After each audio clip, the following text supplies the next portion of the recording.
we could ask everybody to start taking their seats, we're going to gavel in here in just a moment.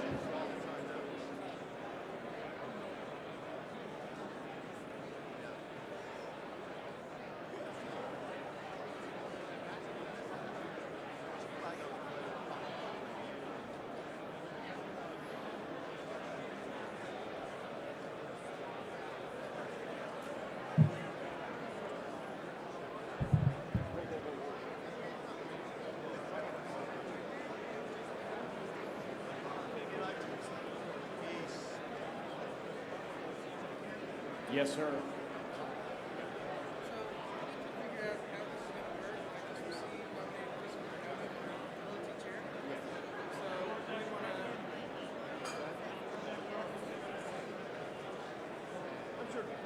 I would accept it. It's in order. I mean, we've always had NOTA. I actually think it's a better way to do it than just letting NOTA randomly do whatever. It makes sense to me. We've actually got a speaker for NOTA actually nominated if we actually want to hear from it. So I would say it better follows the spirit of what they're trying to accomplish in the event. I like NOTA being automatic, but that's just different opinion. But either Well, I mean, it's automatic on the ballot. That doesn't mean it's automatically your speech. And so that's what this is. Right. Less than 1 minute, people. Take your seats.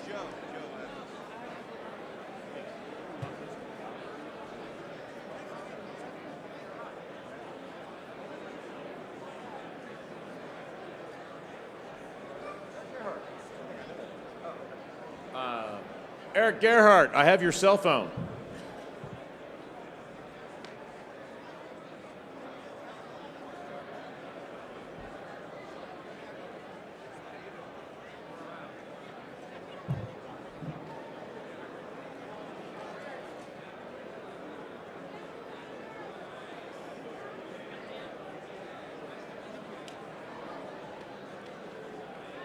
What's that?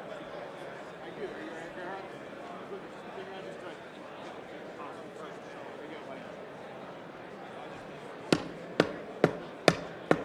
It almost worked.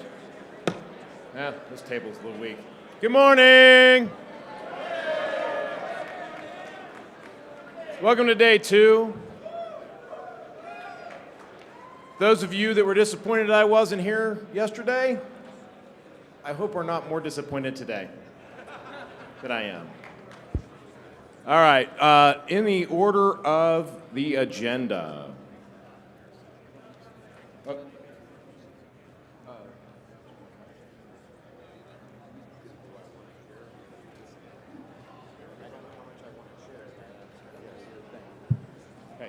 Yes. All right.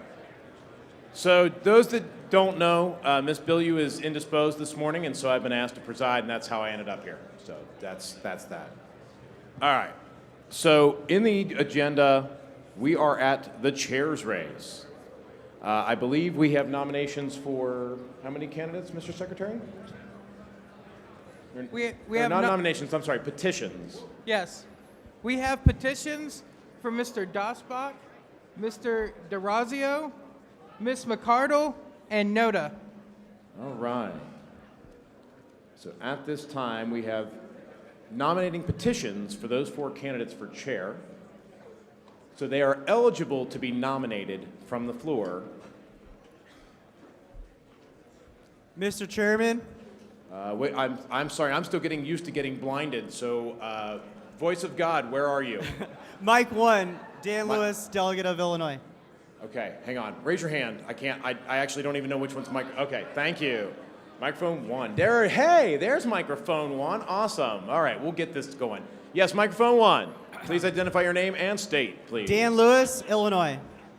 Mr. Lewis, go ahead. Mr. Chairman, I think there is a better way to decide our LNC. So on behalf of the Professional Wrestling Caucus, I would like to suspend the rules to have our LNC chair match in an elimination chamber. our vice chair match in a ladder match.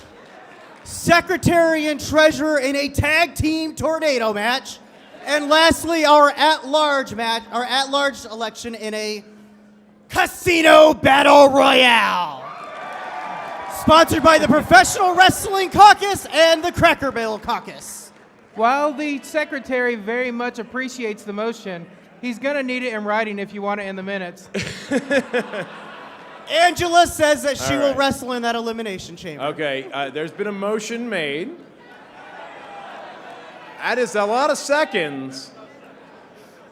I just have a point of inquiry for Mr. Lewis. Mr. Lewis, have you arranged these facilities? Is there an arena here? Your motion's been seconded, sir. I'm just making sure that before we go to a vote on it, that it's actually possible to execute. We'll figure it out. Okay. So there has been a motion and a second to do all that wrestling stuff. I don't have the exact writing. Those in favor of doing that wrestling stuff, keeping in mind we don't actually have the facilities to do it, say aye. We have a point of information here. Yeah, up. Okay, point of information. Right, where are we at? Heidi Alejandro Smith, Louisiana. Point of information, what microphone? I heard point of information. Microphone 3.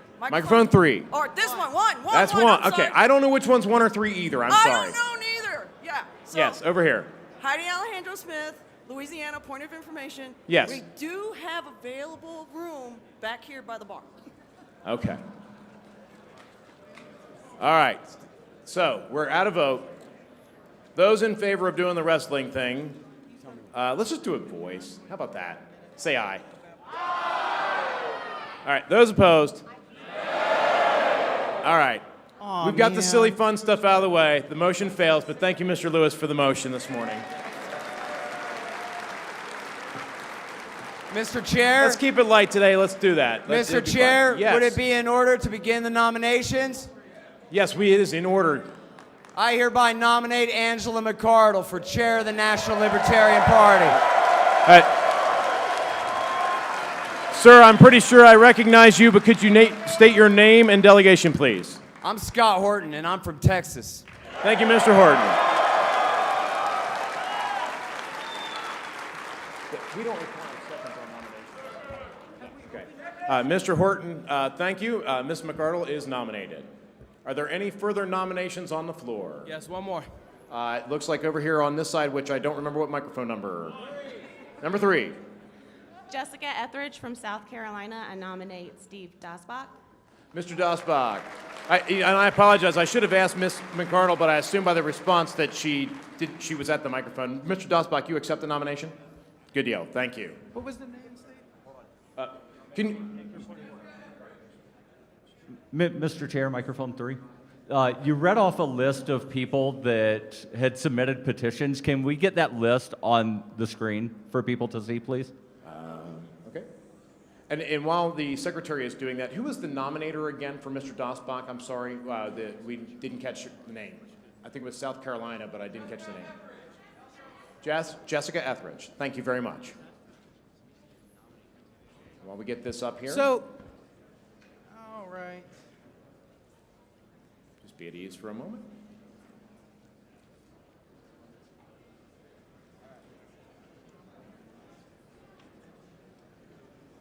Are they putting it on the screen?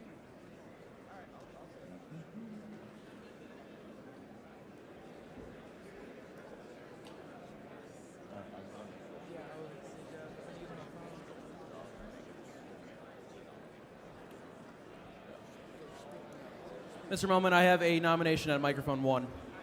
Okay, nomination on microphone 1. Please no. My name is Tom Pinkasoff. I'm Okay. a delegate from the state of New York. Actually, I'm sorry. Hold on, just 1 second, please. The secretary is wanting to log as he's doing this, so give me just 1 moment. Let's let him catch up. My apologies. And Mr. Chair, Okay. once the list is on the screen, I would like to make a nomination. Point Okay, of order. Mr. Perry, please hold on just 1 moment. All right, if we can, is my screen up? If we can get my screen up, it'll have that. All right. We put up the secretary's screen on the large screen, please. Request for information, Mr. Chairman, microphone 2, Microphone 2. Aaron Starr, California. I was just wondering, at what point do we get the updated credentials report so we can know the number of people that Oh, can that vote? would have been a good thing to start with this morning, wouldn't it? Just Yeah. a thought, sir. It is, it is. Well, thankfully, we haven't really taken any. I There's get not been that. any controversy yet on the votes, and so. that's why We'll how about we do that after we close the nominations? That's fine. That's why it was a seems like request for good idea. information rather than a point of order. Thank you. Thank you. I appreciate that, Mr. Starr. As noted, I haven't done this in a while. Okay, so I believe that we're waiting on the list. Mr. Perry was at the microphone. Yes. I'm going to continue to recognize Mr. Perry. Mr. Chair, Darrell Perry, delegate from Maine. I would like to nominate all of the people that are on that list that have not yet been nominated. So Tony DeRazio and Noda. Okay. Yeah, okay, that's, okay. Only one can be nominated at a time. Okay. Mr. Chair, Yes. May I be recognized at microphone Well- number 1? while I completely agree with the point of order, I would like to point out that Noda automatically gets nominated, and there is only one other person to be nominated that he could have nominated. I'm going to guess that over here at this microphone, that's Yes. about to happen. Yes. So I'm going to recognize this microphone over here. Thank you. Tom Pinkasoff, delegate from the great state of New York. I'd like to nominate Tony DeRazio for chair of the LNC. All right. Mr. DeRazio, do you accept the nomination? I enthusiastically accept that nomination. All right, thank you. All right, at this time, if I'm not mistaken this is a new rule, so I'm unfamiliar with it as well. Unless somebody runs up here with a petition, No, I've been using. makes them eligible to be nominated, it would be in order Eric, for somebody to make a motion. microphone 2. Microphone 2. There we go. Eric Van Single, Texas. I would like to move to close nominations, please. There has been a motion to close nominations, and there is multiple seconds. Is there objection to closing nominations? I love when stuff passes without objection. Thank you. Hearing no objection, nominations are now closed. Now, I will, if you all can help me out here for a minute, I apologize. I should have started with the credentials report. Is Ms. Hogarth in the hall, or anyone from the credentials committee here in the hall? That's going to be hard to have a credentials report without the credentials committee. All right. Without that, we're still not really actually voting yet, so I will, while people are giving their speeches, I will go run down the credentials committee, and we'll take care of that. But in the meantime, do we just give the speeches in order of nomination? They're randomized. Random, okay. What tool, what do we got? So if we could have each of the Each of the nominated candidates come up? Do they roll their own, or do we roll it for them? You want to do it? Okay. You want to have each of the nominated candidates come No, forward? no, no. I'm going to roll their die, and Okay. then I'll announce the order. Oh, okay. Yeah. All right. Yeah, if you want to come witness. Yeah, I'll come witness. All right, so I'm going to go in this order. Oh, the hotspot does not work. The LTE is so overloaded here, I can't. So I'm going to go in the order presented here. Yeah, okay. 16. I'm going to go, lowest is last. Okay. Highest is first.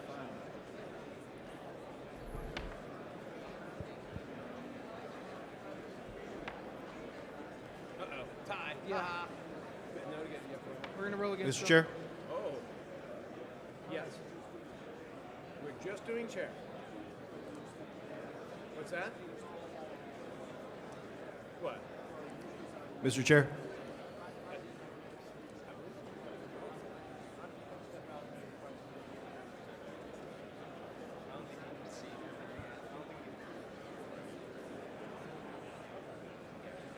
Okay. I'm going to do these two in order again, top to Yes, bottom. sir.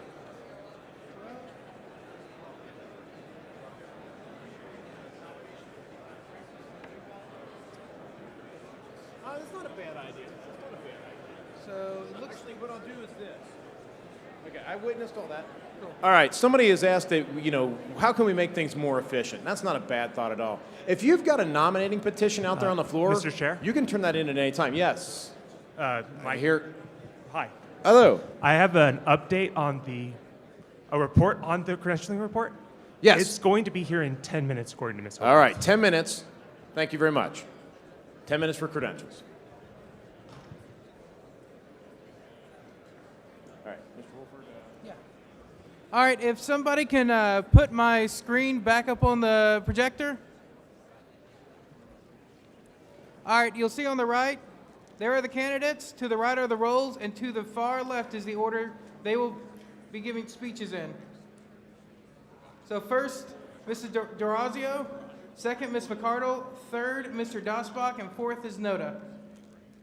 All right. So what I was actually saying, just real quick, if anybody's got petitions out for nominations for any other offices, while we're doing this piece of business, we can speed things along to have them turned in sooner rather than later. That was just making that announcement. So with that, I don't see your order anymore. All right. They get 5 minutes, please? What are we doing? 10 for 10. Chair. Okay. Everyone else is fine. All right. Chairs get 10-minute speeches. Mr. D'Orazio, where are you, Mr.? There he is, right there. What's that? That's a really good question. AV, we're going to have the timer up here, 10 minutes, so the candidates can see. Is that okay on the TVs? You guys good with that? Awesome. Great. All right. If that's the case, then I'm going to step out of the way and let these candidates tell you why you should vote for them.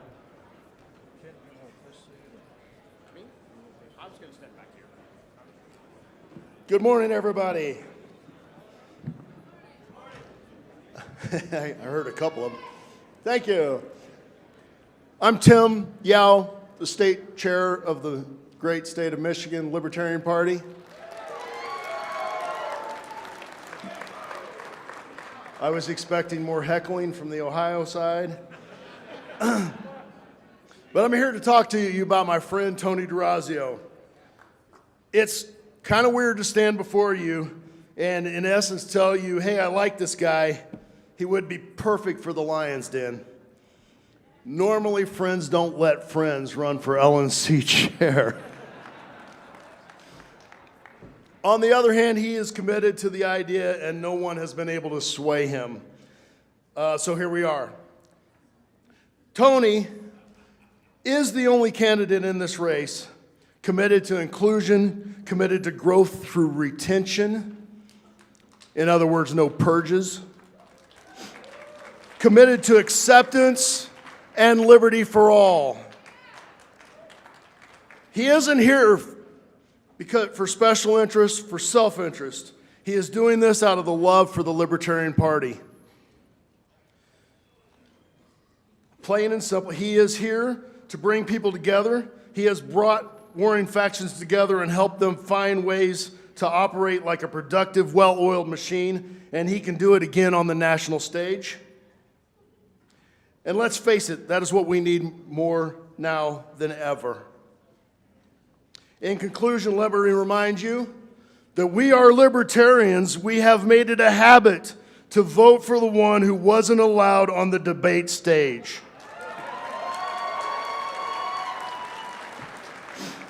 That is Tony D'Orazio, and he has worked his ass off for this moment. He has a team of people that have worked their ass off for him. I ask you to consider casting your vote for the one who got shunned yesterday, because that's what libertarians do.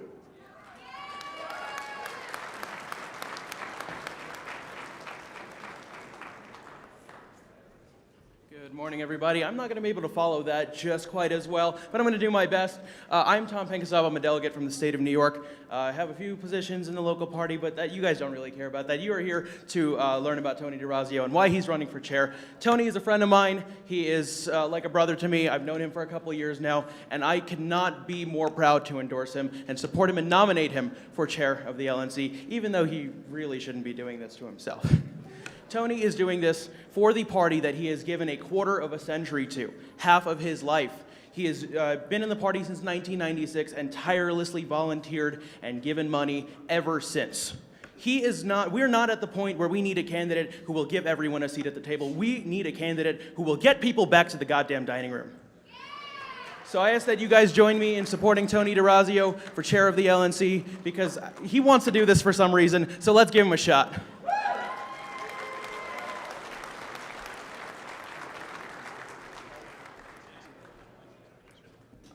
A lot of people try to talk me out of this. I'm just not going to lie to you. They're not kidding. So what do Joe Jorgensen, Tony DeRazio, and Gary Johnson have in common? We were all left out of the debates.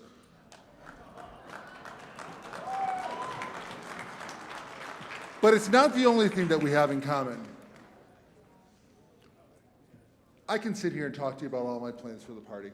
I think we all have very similar plans for the party. We want this party to grow. We want this room to be bulging at the seams even more so in 2024, in 2026, in 2028. We want to take the White House. We want to take every single state house in this country. We want to see a world set free in our lifetimes.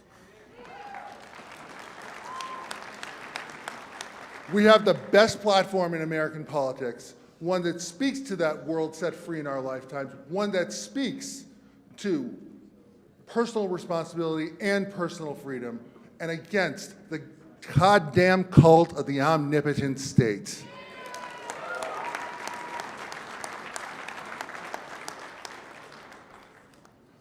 But I want to speak from the heart for a minute.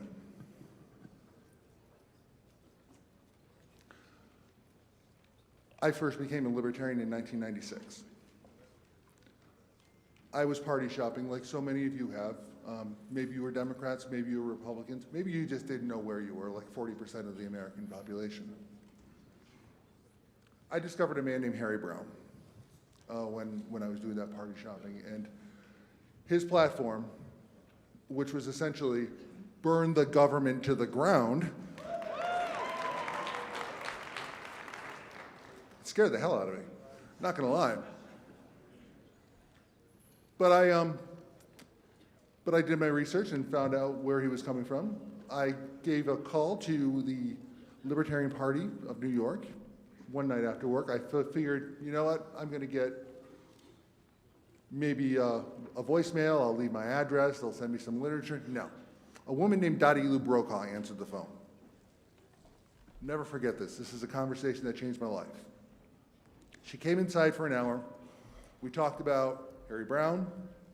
We talked about her woodpile that she left behind to talk to me. We talked about Howard Stern. A lot of you know that Howard Stern was the 1994 candidate for governor in New York for a little bit. And we talked about what the real goals of libertarianism was.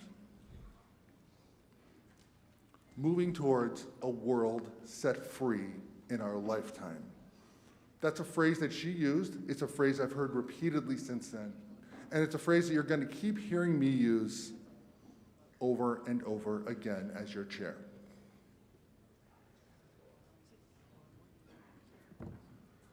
I do want to pay a little bit of tribute to something that happened 6 years ago yesterday.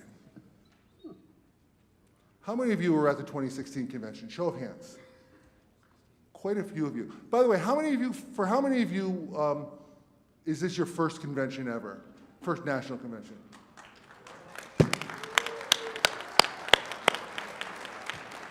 I want to welcome each and every one of you to the family, because this is my family. You are all my family. We may disagree. We may throw plates at each other at Thanksgiving dinner. We have wild Thanksgiving dinners at the DeRazio household. I don't know what yours are like. But you're all family. We're all pulling in the same direction. We are all aiming for that world set free in our lifetime.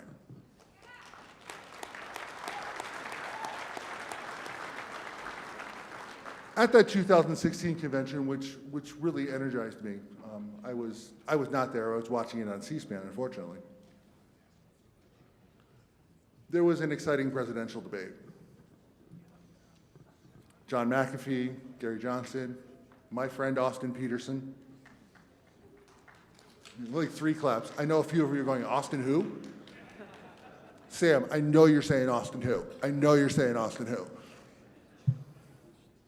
John McAfee, Darryl Perry, and of course, Dr. Mark Allen Feldman.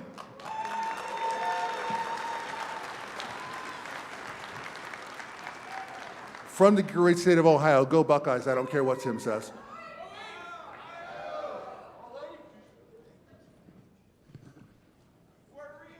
So many of you remember a little speech that, a little debate performance that Mark Allen Feldman gave.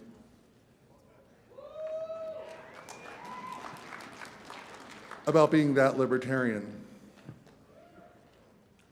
That Tony DeRazio taking shit from everybody in his family because he won't vote Democrat or Republican, libertarian. That Angela McArdle out there fighting against vaccine mandates, libertarian. That Steve Dosbach, never say die. How many times does a man want to be chair, libertarian? That Chris Emling, I really need to know where you get your cowboy hats, campaign managing our ways to victory, libertarian.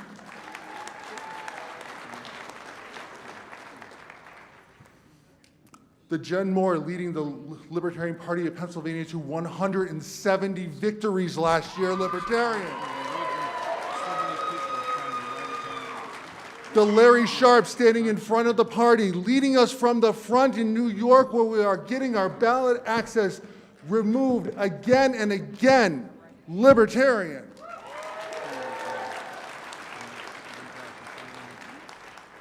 The Joe Jorgensen, you need me after 25 years? Come on, I already did this once. I have to do a national ballot again, but I'm gonna go out there and be on the bus during a pandemic, libertarian. The Spike Cohen, you are the power, I am the power, we are all the power, and by the way, where's the salmon, libertarian?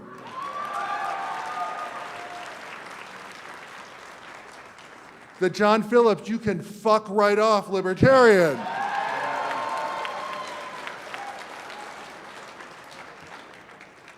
The Karen Ann Harlow's, the pink wigs and crowns are available at our table, libertarian.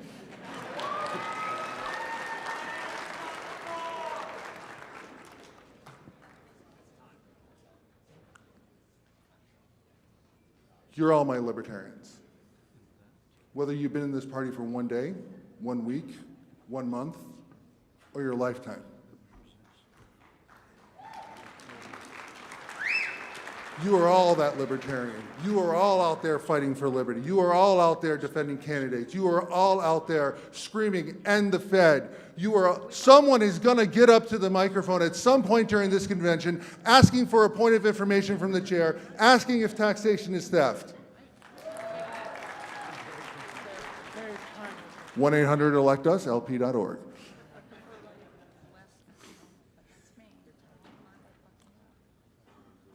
I've been a state chair. I've been out there and I've done exactly what you do every single day in your states. I have a lot of respect and a lot of empathy for how hard that is, because I've done it. I've been a candidate. I've worked on many campaigns. I've been out there petitioning. I've worn out many pairs of shoes. I've been to a lot of festivals and heard a lot of people talk about how we're just Republicans who want weed and Democrats who want guns. We are neither one of those. We are libertarians who want, and I'm gonna say it again, a world set free in our lifetime.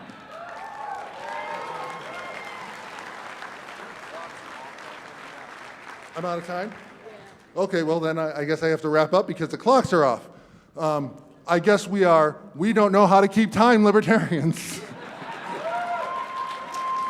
My name is Tony DeRazio. I ask for your support for LNC Chair. Thank you very much.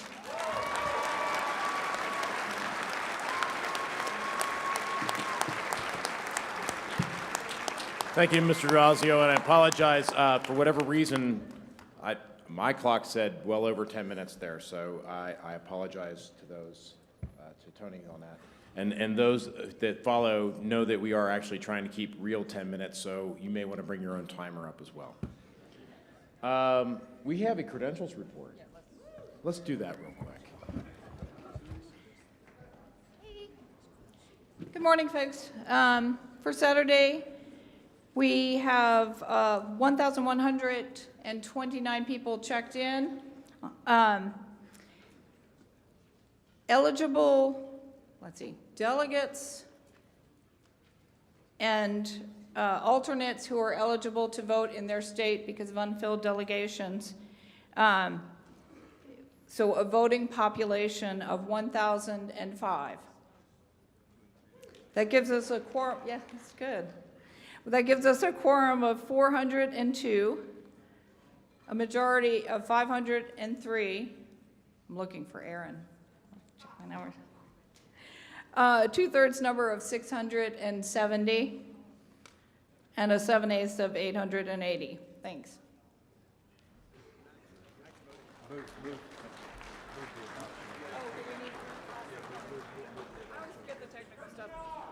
I do move to adopt that amended report from, is it amended? On behalf of the Credentials Committee. Thanks. All right. There's been a motion from the committee and multiple seconds from the floor. Is there objection to this Credentials Committee report? I hear no objection. I love those. All right, thank you. All right, so next, who's our next contestant up for bid, Mr. Wolford? Thank you. Next contestant.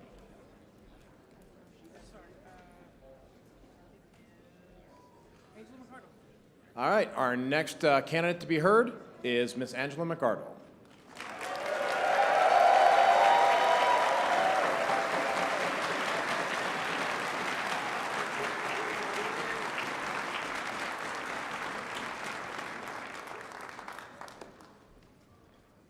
Good morning, fellow libertarians. I am a delegate from the state of Washington. My name is Sean Hickman, and I'm here to introduce someone that really doesn't need an introduction.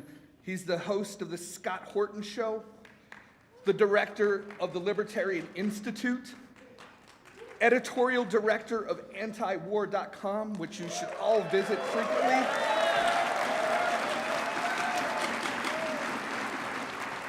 He's the author of Fool's Errand and Enough Already, and if you haven't bought it, it is available on Amazon. Regular guest on Kennedy Nation, which I recommend people tune into.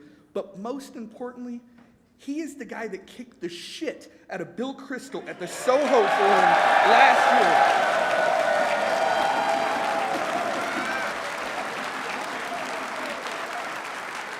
year. His name is Scott Horton. Welcome to the stage, sir.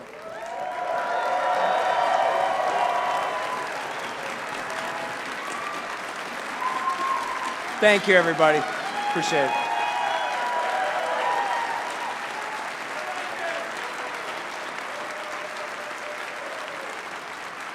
Man, was that a great party last night or what? Wait, I don't have time for any more applause. I'm Scott Horton, I'm from Texas. Fellow delegates, I'm here because of Harry Brown and Ron Paul. It was Brown's Libertarian Party run for president in 1996 that first showed me that there were radical libertarians who truly cared about what was happening to America. And Dr. Paul, of course, was elected again that year and started speaking the truth on C-SPAN soon after. These are my greatest heroes. It is in their spirit that I come before you today. Let me tell you a little bit about Angela McArdle. This lady is so impressive to me. She's just obviously as smart as a whip and as motivated as can be. And she was born in the 1980s. She won't tell me when exactly, but she's definitely a millennial. Angela's been the secretary of the California LP and chair of the Los Angeles County LP, which is actually bigger than 40 out of our 50 state libertarian parties. That counts. She's run for Congress twice. McArdle is a paralegal who in the darkest days of California's COVID lockdowns spearheaded LA's ballot initiative to overturn the vaccine mandates, which forced the city council to give in and lift them.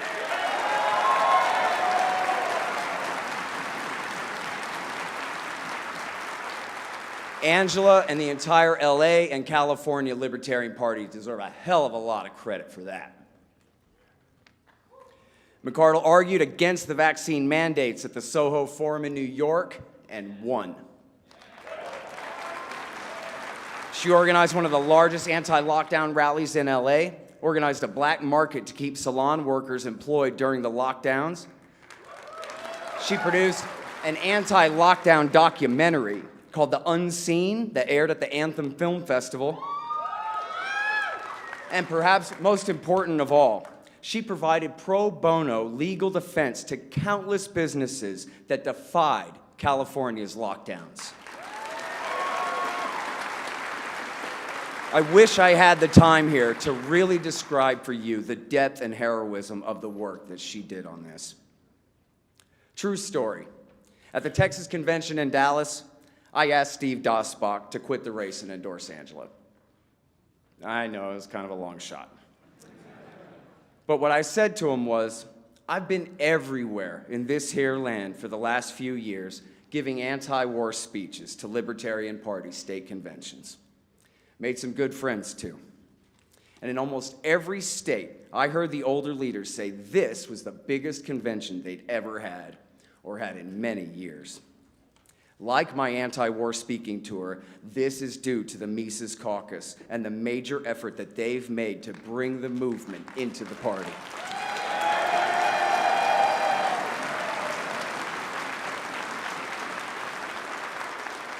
We are now the majority in the majority of states for a reason. We've got thousands of new members and the most excitement about the party in a generation.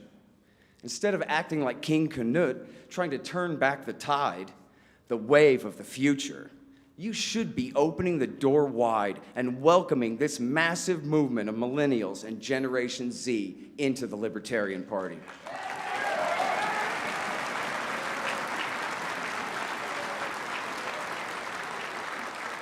The time has come to pass the torch to a new generation of libertarians. Libertarians with the vision to lead this party for the next generation. For those of you who've been around a while, just think of us as the cavalry. We finally arrived. And I mean, look, good old Ludwig von Mises is the gold standard, no doubt. But who we really are, we're the Ron Paul Revolution.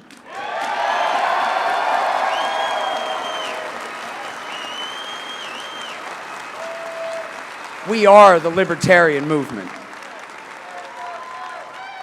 It's all about peace and liberty and hard money and bringing this party and philosophy to the prominence that it deserves.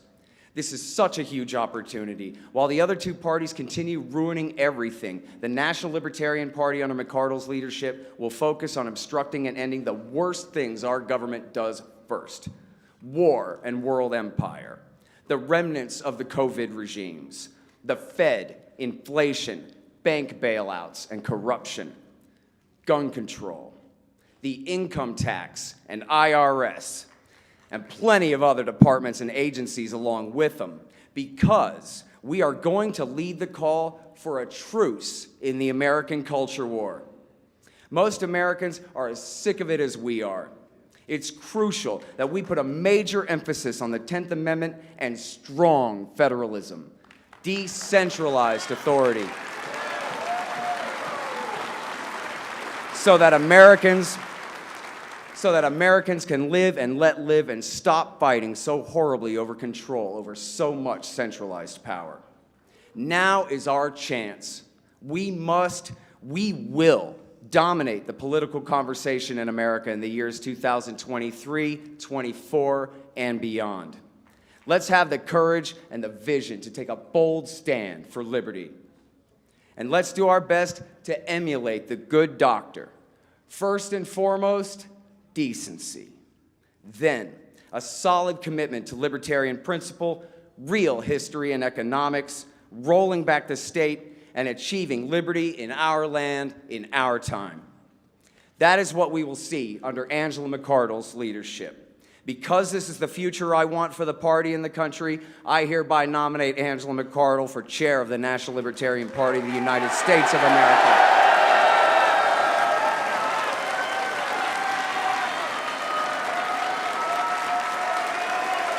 Be a part of history with us today. Support the revolution. Vote Angela McArdle. Thank you.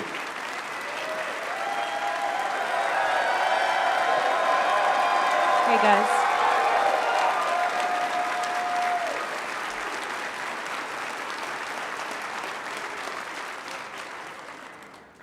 I've got about 2 minutes. There is nobility in the pursuit of liberty. And no matter how exhausting our own political machine is, our efforts are worthwhile. Consider this. Why do we fight against totalitarian, overwhelming forces of the most powerful surveillance state and military empire on the face of the earth?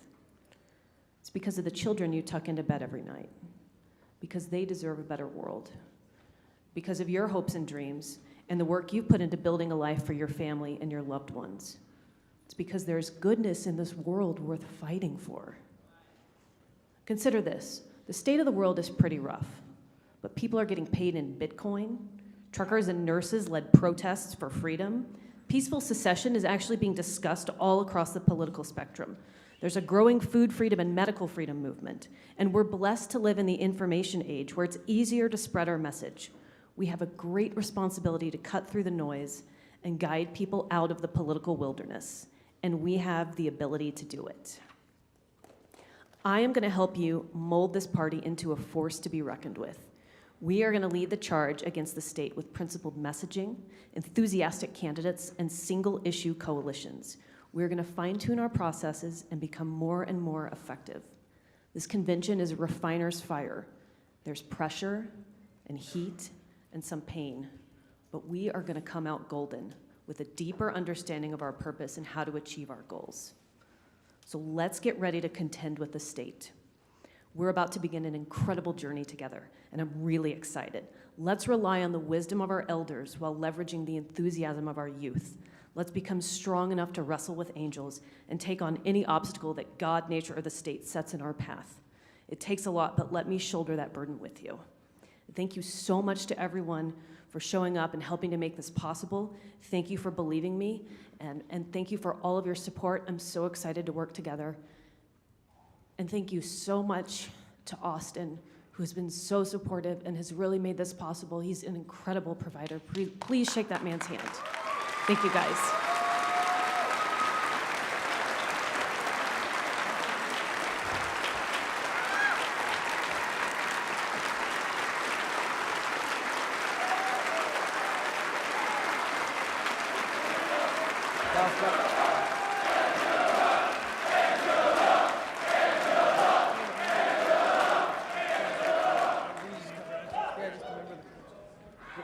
What do you need it for?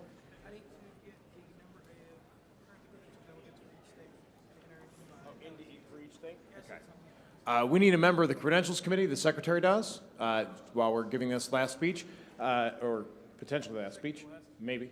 We'll get to that in a second. Next up is Mr. Dosbach.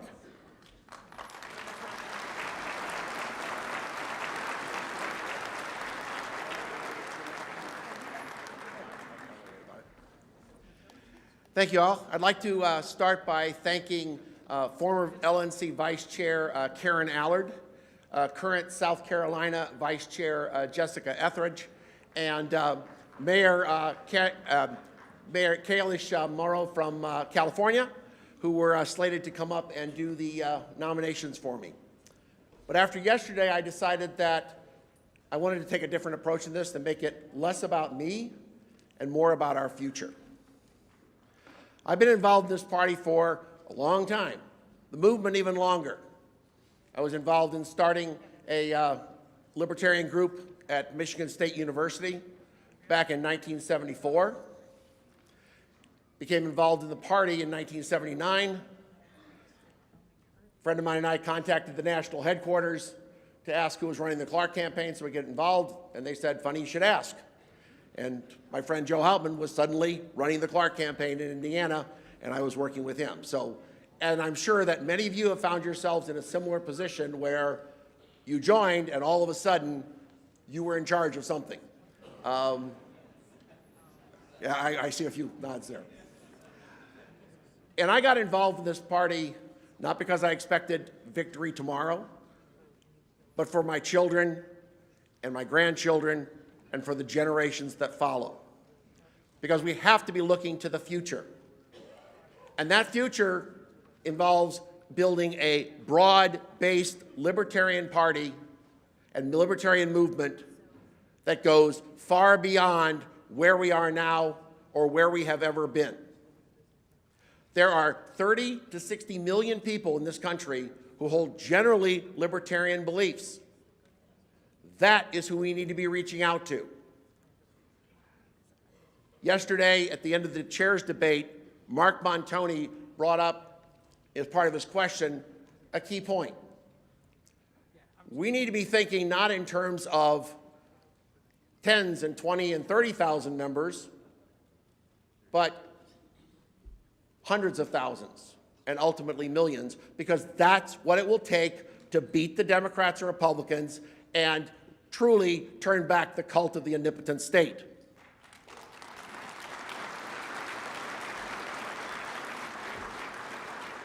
And so we cannot limit our appeal to just one section of the libertarian movement.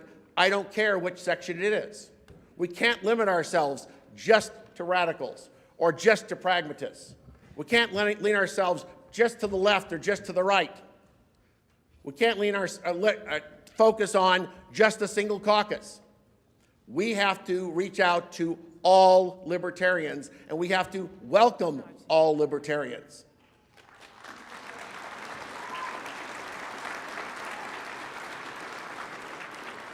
And when we look to leadership, we need to look to leadership who will reach out to all factions of the party and try to build common ground and not simply go, it's my way or the highway.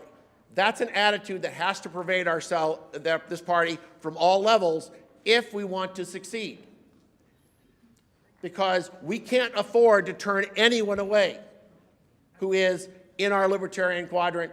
We need all of them. We need all of you.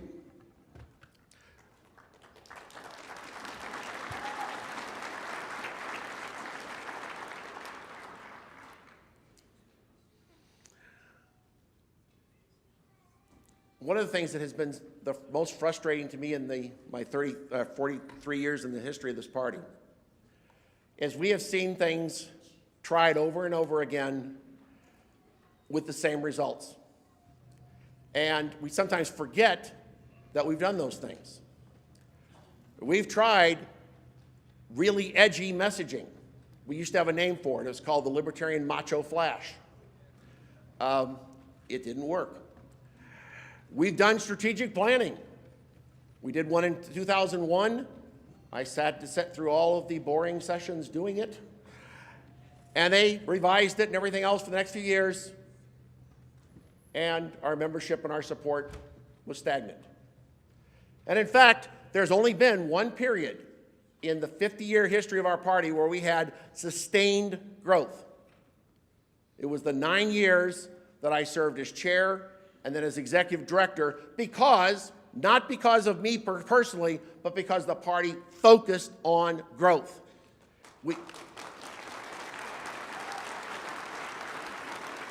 We made outreach our #1 priority, because when you have more people coming in, when you have more members, you can raise more money.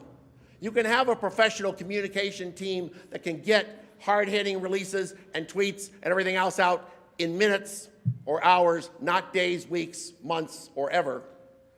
You can have the support for our affiliate parties and our candidates.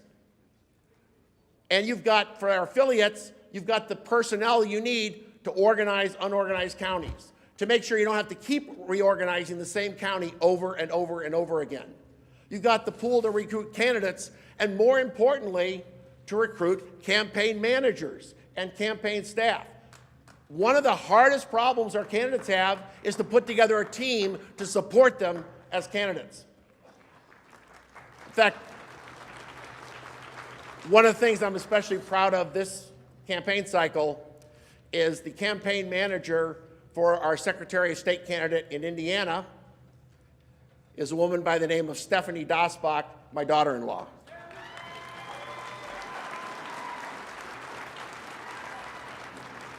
Now I got to just start working on the grandkids.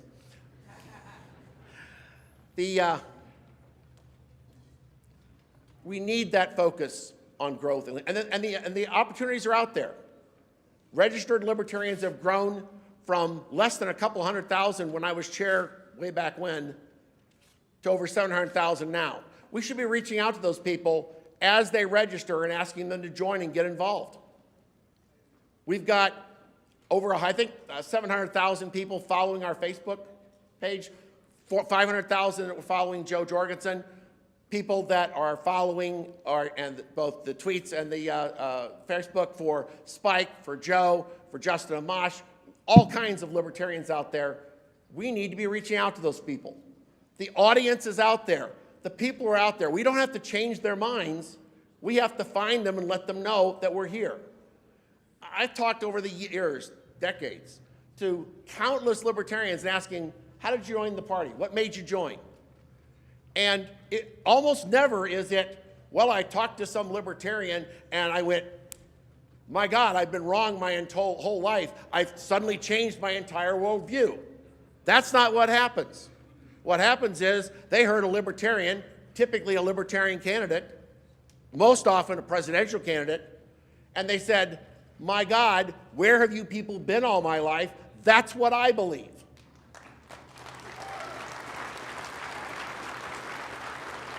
And that's our task. It is to get as many of those libertarian candidates and libertarian party organizations out there putting that message out broadly so the people that already generally agree with us can find us and have that same revelation that most of you have had. My God, where have you people been all my life?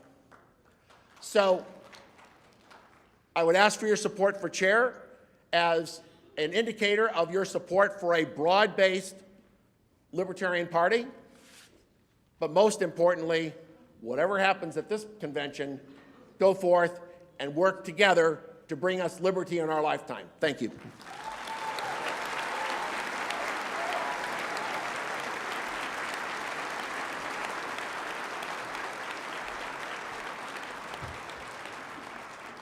All right. Thank you, Mr. Dosbach. So there is a interesting feature. We have a tradition here of doing NODA, a NODA speech, but it's actually not in our rules for the chair's race. So, and that was brought to my attention. We can fix this, if we are so inclined, with a motion to suspend the rules to hear from a candidate for NODA. A petition was filed for NODA, and I see a person with a hand up over here on this microphone. Yes, I'm AJ Olding, delegate from Ohio. I'd like to motion that we hear from NODA, and I believe Christopher Thrasher is at the stairs ready to speak on behalf of NODA. All right. So Could you there's repeat been your a name and motion to delegation? suspend the rules to allow Mr. Thrasher, who has turned in the tokens to speak on behalf of NODA, to be allowed to speak for 10 minutes like a candidate. I need the name and delegation again. Oh, that was AJ Olding from Ohio. And there was a second. So let's try it the easy way first. Let's just do voice. Those in favor of hearing from NODA, say Point of aye. order. Oh, okay. For anything two-thirds, it must be a show of hands or standing Oh, vote. fine. You're going to make me count. All right. Those in favor, raise your hand.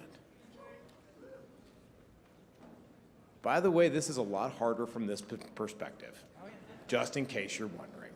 Those opposed, raise your hand, please. I am going to say that failed. I'm sorry, Mr. Thrasher. All right. We are done with this item of business.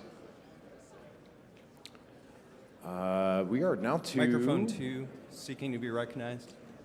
We ballot now, right? We ballot now, right? Mr. Chair? Yeah.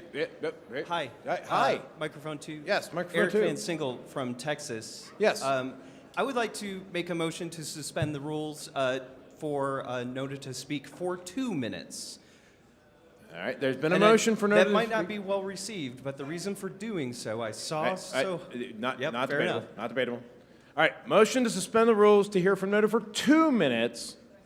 I hear multiple seconds. Let's do it again. Raise the hands. Those in favor of hearing from NODA for 2 minutes. Just 2 minutes. It's a little more popular. Those opposed? I still don't think that passes. I'm sorry. Mr. All right. Chair, point of order, request for information. Microphone 3, Darrell Perry, delegate from Maine. Is NODA a candidate? No. I'm being told no. All over the place I was told no. Who is telling you no, and can they cite how NODA is not a candidate, since NODA did get nominated, and a petition was turned in. All right, so real quick, just so we can answer this, this was talked about on stage. NOTA is not a live human being. It does not have a heartbeat.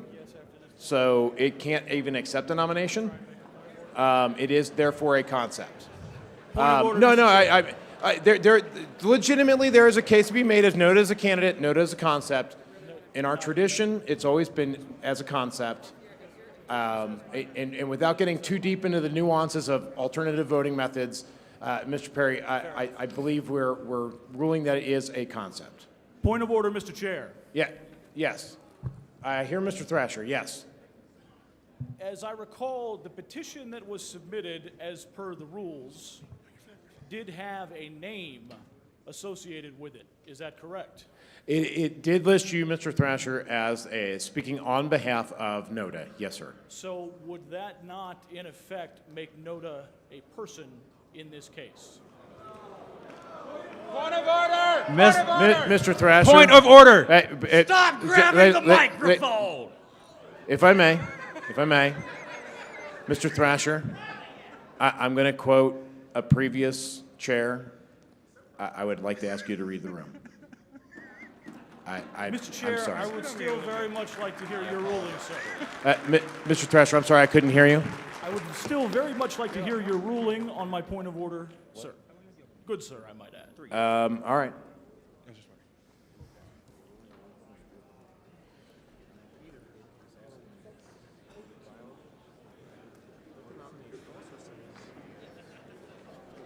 Let me see the exact wording. Let's get all Can I take this? Thank you. Yeah, it's fine. I'll go. There were multiple times yesterday when I was standing here and people would just come grab the microphone and yank it way away. You can. I'm waiting until he's done consulting. I believe you need 20 people to second.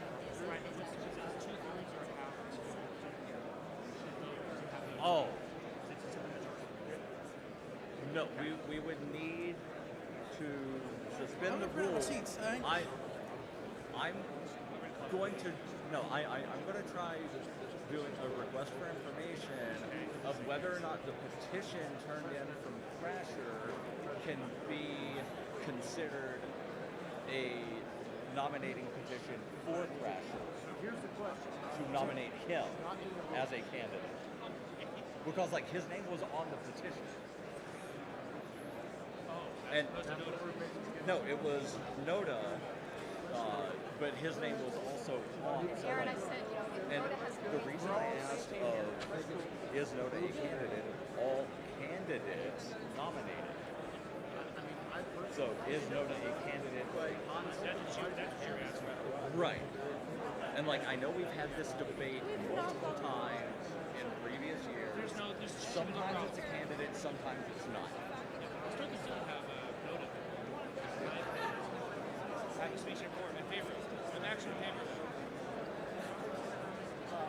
By the way, I was president in 2016. Thank you. I was a Republican at the time, but I was in president.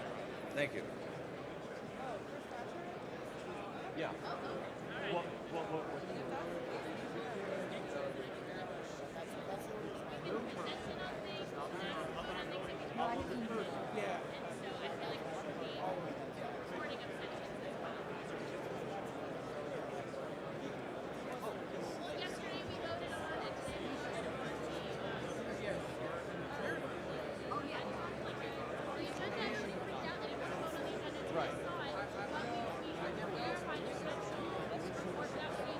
Right.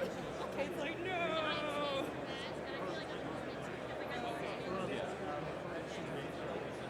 Yeah.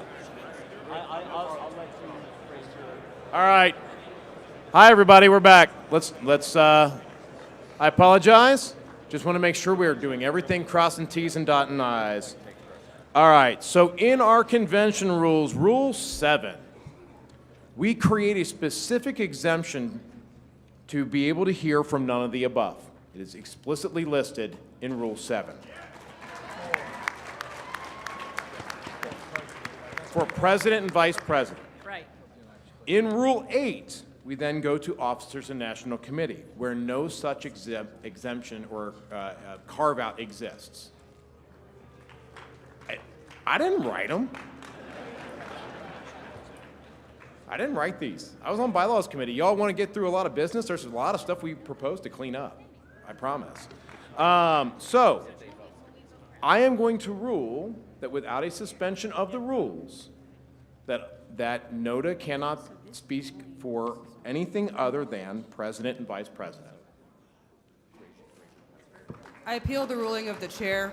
Holly Ward. I have a point of parliamentary inquiry. Hold on.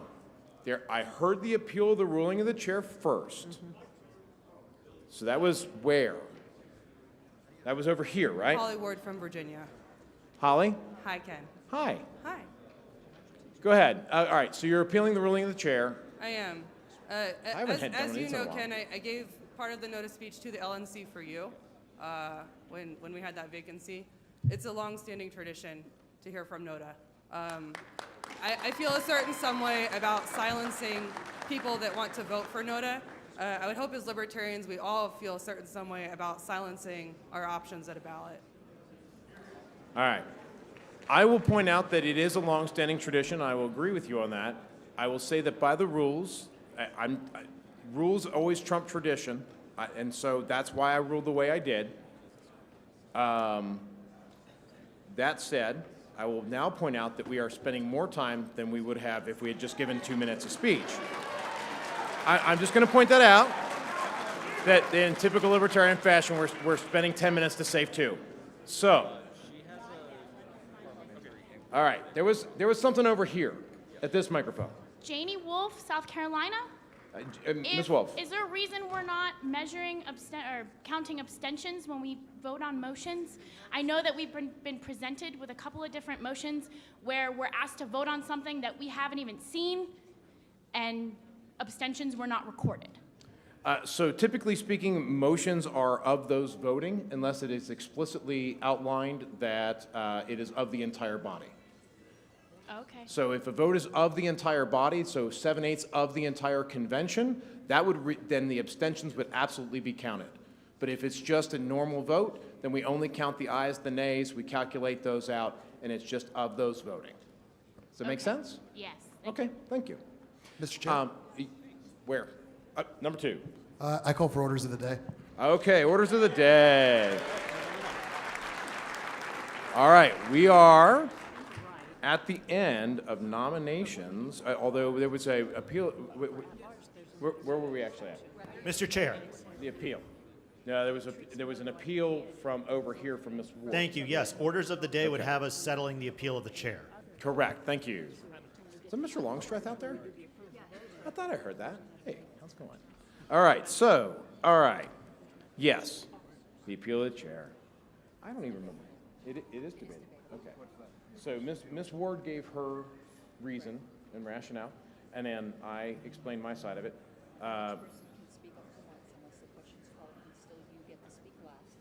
Okay.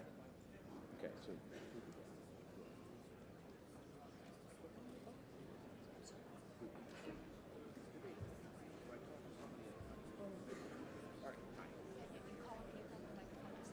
All right. Okay. Okay. Good deal. We're gonna do this. All right. Good deal. So we're now, orders of the day are, we are debating the motion to appeal the ruling of the chair, and, okay, and I did speak. I did. So Ms. Ward spoke, I spoke. To be fair, I did speak. Oh, I'm sorry. Then Ms. Ward, go ahead. Yeah, so I'm well aware that NOTA's not going to win, right? Let's look around the room. I can read the room. But I came as not only a delegate chair, but as a libertarian. And I've taken an oath from the very beginning to try and fight and represent voices for people that aren't represented on the ballot, on a stage, that are constantly discriminated against. I'm aware it's not a popular position, and for anyone who knows me, I love standing up for the unpopular decisions. I have no problem doing that. And I think it's a shame, and I have no problem saying that someone has to stand up for NOTA. There has to be a voice out here that allows people. Why? How many libertarians have run for office that have been silenced at a ballot because you didn't meet the crappy signature rules? Why? Why? Why are we even voting here to silence an option at a ballot? All right. Thank you, Ms. Ward. Mr. Chair. Microphone 2. This is a person that Hold doesn't on, exist. hold on, No one is hold being on, silenced. please. All we do is make things longer. This is a person that doesn't exist. No one is being silenced. Can I move the previous question? Okay. Name and delegation. Oh, yeah, sorry. Can you state your name and Andrew delegation? Bokovich from Colorado. Thank you. All right. I heard a move to call, in lots of seconds. So, all right, we are now at the vote on sustaining the ruling. What are we doing? All right, we're closing debate. Just want to point out we've spent way more than 10 minutes on this. Just saying. Oh, yeah, I know. I'm just... This is the part of the convention where I usually start drinking. I'm just saying. You know, that's not a bad point. Nothing is actually stopping me, except that I don't have a drink. Encourages you to start drinking. I did not exactly plan to be doing this today. I may not have stayed up till 4 in the morning if I had known that I would be doing this today. But that's okay. So, we are now we're calling the question, which is just to end debate. Is it 2/3? Thank you. 2/3 vote. All right. Yes, it does have to be hand raised. I know that one now. So. Wait, Ken, is that actual bourbon? It is not bourbon, but it's close. All right, so let's okay. So we are now voting to end debate. It takes 2/3. Is there any objection to ending debate? Okay, figured there would be. All right, those in favor of closing debate on this item, please say, yeah, raise your hands. All right. Those opposed? All right, that's that. So the debate is closed. Now we are actually voting on, oh yeah, thank you. Shall the ruling of the chair be sustained? A yes sustains my ruling, a no overturns my ruling. Those in favor of sustaining my ruling, a yes vote, raise your hand. Those opposed? The yeses have that. Thank you. Mr. Chair, request for information, microphone 3. Microphone 3. Daryl Perry, delegate from Maine. I am curious if the petition that was turned in by Mr. Thrasher, which had his name on it, could be construed as a nomination petition for Mr. Thrasher. All right, hold on. I understand. The way that the petition was worded, it specifically said it was for NODA, with Mr. Thrasher speaking on behalf of NODA. So, and therefore, Mr. Thrasher was not actually nominated. Would it be in order to nominate Mr. Thrasher? Yes. All right. I'm gonna entertain this one.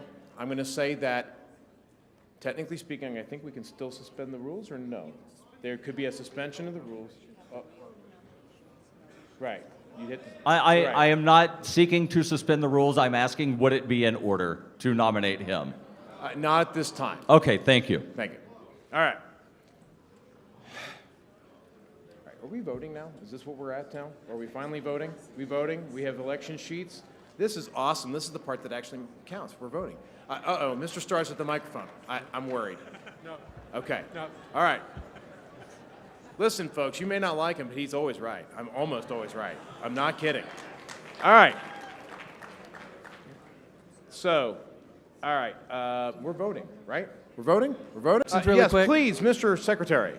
All right, so we are getting envelopes right now, and I have an election ballot sheet for every delegation, one each.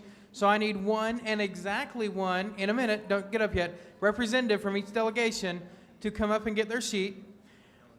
You can take your votes if you have ballots already printed out for your state on those, but we also, if you don't have anything to write on, have a whole bunch of note cards at the end of this table. Please only take what you need, and use them all. Don't waste them, but we do have those available. So at this time, if you guys can, in an orderly fashion, start coming up to the table, this is where the envelopes and election sheets are going to be. All right. And while we're getting that organized, I will note that if there are any more... One more thing. Sorry, go ahead. Go ahead. When you bring the envelopes with this sheet in it, we need the ballots as well. We need the ballots that were submitted to you as well as these sheets. Yep, thank you. That is important. So, Wise decision to write your delegation's name on the outside of that envelope. hey, that's a good idea. Look at all these great tips. Request By for the- information. Yes, Microphone request for 2, information. Omar Recaro, Florida delegation. Mr. Cuero. Can we get the names of all the candidates on screen at some point in time? Yeah, actually, Mr. Wolford, Mr. Secretary, if you wouldn't mind getting the names of the candidates that are back up on the screen on your... So... Hold on. He's getting beat up here. Yeah, okay, hold up. At some point in time, Mr. Chair, when it's appropriate. Thank you. We will do that here in just a moment. Thank you, Mr. Requero. It's very... All right, if I can say real quick, at some point I will get the names up. I have another sheet to deal with, but the names are also already printed on these sheets. So the names will be up in a second for everyone else, but for now, they're on the sheets. Okay. Do you need a second page? What are you working on? You good? There's a problem with another tally sheet that I have. Oh, God. Okay. You keep working on that. In the meantime, Mr. Starr, microphone 2. Yes, thank you. So I'd like to make a parliamentary inquiry. Okay. There seem to- Parliamentary inquiry. There seem to be... Hold on, hey, folks. I know there's a little bit of chaos in the line, but we if you want to keep doing business and get things done, keep the noise level down, and we can keep doing business while we're getting the ballots and that. So I'd like to know if the chair agrees with this statement. So let me preface it by saying that there's been a little bit of angst here that's saying that voices are being shut down, that somehow we're denying people the right to vote for an option. And I'd like to ask the chair to clarify that, because I believe that Article 10.7 of our bylaws does say that votes cast for none of the above are valid in all these races, so they will be counted. We may not have a nominating speech for it, but they will be counted in this. I will tell you my initial reaction is that feels right. Yeah, Article 10.7. 10.7. Okay, yes. So Mr. Starr brings up the point that though NOTA was not, there was. Hi, everybody. This is important, actually, real quick, because this involves your ballot. Mr. Starr brings up a very good point that though none of the above was not permitted to speak, none of the above is still an option on your ballot. And so it is important to note that the bylaws command this under Article 10, paragraphs or Section 7, that votes cast for none of the above in voting on the party's nominees for president and vice president, the party's officers, which we're doing right now, and at-large members of the National Committee shall be considered valid. So thank you, Mr. Starr. That is well taken and a good reminder to everyone in the hall that none of the above will be counted, though it did not have a speech. If they can get my screen, my laptop up on the screen, I'll have the names. We're not doing right choice. You only vote for one. Yeah. Mr. Chair, mic 2. Microphone 2. Robert Perry, delegate from Kentucky. Mr. Perry, go ahead. Would the chair prefer Blanton's or Willett? I believe that's a personal privilege thing. I'm good with either one, actually. Either? Either one, sir. Okay. I'm easy. All right, I'll be back. Thank you. All right. Where are we at here? Point of order. I see over here. Vicki Hansen. Miss Hansen, I can barely hear you. People, if you can keep the noise down, please, please, please. Order. We can keep doing business so we can keep going forward if you keep the noise levels down. Mr. Chair? Yes. Really Secretary. quick. A very important question was asked to me that I think everyone needs to hear. Hey, everybody, real quick. Important information. It was asked if we are using approval voting and you can vote for as many as you want. The answer is no. You can vote for one candidate and one candidate only. That's really important. Let's reiterate that really loud. You are voting for one candidate. This is not approval voting. It is not ranked choice voting. It is not star voting. It is not any other voting. It is straight up plurality voting. You vote for one and only one. Point of personal privilege. Okay, so Ms. Hanson I had recognized her and I could not hear her. Okay. Ms. Hanson, Yes, point of information. I'm looking at the agenda. point of information. It appears that we have gone out of order, the days of order. Order of business, I'm sorry, in the new agenda. It looks like Mr. Cohen was supposed to have spoken before the chair's race.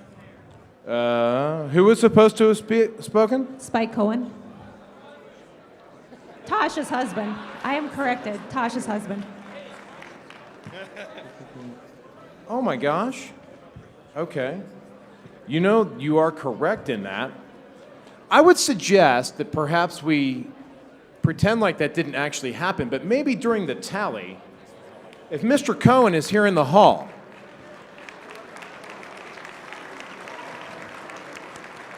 Mr. Cohen, are you around? Spike? Somebody get Spike for that? That would be great. Actually, I think that would be perfect. Once everybody turns in and we're doing the tally, that'd be a perfect use of the time, and that way we can overlap those. So Can I have thank you for bringing that up. Real quick. I'm sorry. I'm so sorry, Mimi. Yes, Ms. Just Robson. real quick, this is a point of personal privilege. I want to tell my California delegates Yes. to line up to do their voting. We're going to do a conga line. I can't yell loud enough because my voice is gone, which is why I'm doing it at the microphone. Thank you very much. Okay. So did the California delegation hear their delegation chair? You're doing the conga line lineup. It's important. Okay, good deal. Making sure you guys got that. I see microphone two still. I need to jump in here real quick. Okay, sorry. As soon as the secretary. We need a representative from Florida, Michigan, Nebraska, and Wyoming. Which ones were they again? Florida, Michigan, Nebraska, and Wyoming. All right. All right. Microphone two.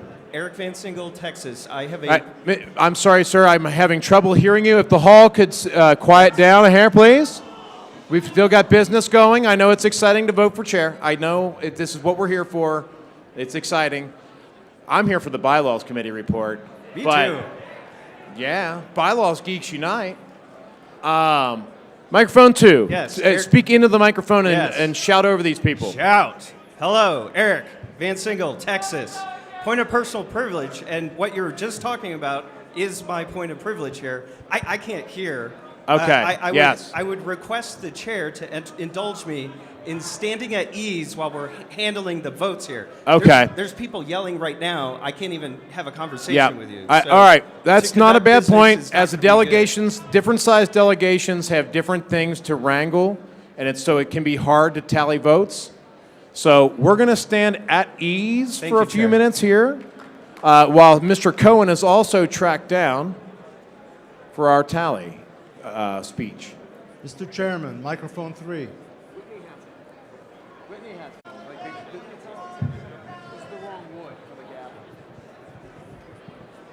Would Robert Imhoff please report to the Idaho delegation so your vote may be counted? Thank you. All right. Ooh, thank you. Mr. Chairman, microphone 3. Microphone 3. This way. Yep, there you are. Hello. Mr. Chairman, Michael Kilsky from Arizona, point of parliamentary inquiry. Yeah, Mr. okay, Chairman, we are technically at ease, but go ahead. Mr. Chairman, is taxation theft? Taxation is indeed theft. You know, that's actually a really good point. Boy, we haven't done a very good job of asking questions like that this convention. And don't hesitate. Don't get crazy with it. Like, you know. I have an announcement. Where is the announcement? Microphone 3. Microphone 3. Christine Austin from the Georgia delegation. I just wanted to share with everybody that we brought pecans from Georgia, praline style. So stop by for something sweet, something salty, and some Southern hospitality, and introduce yourself at the Georgia delegation. Nice. Thank you for that.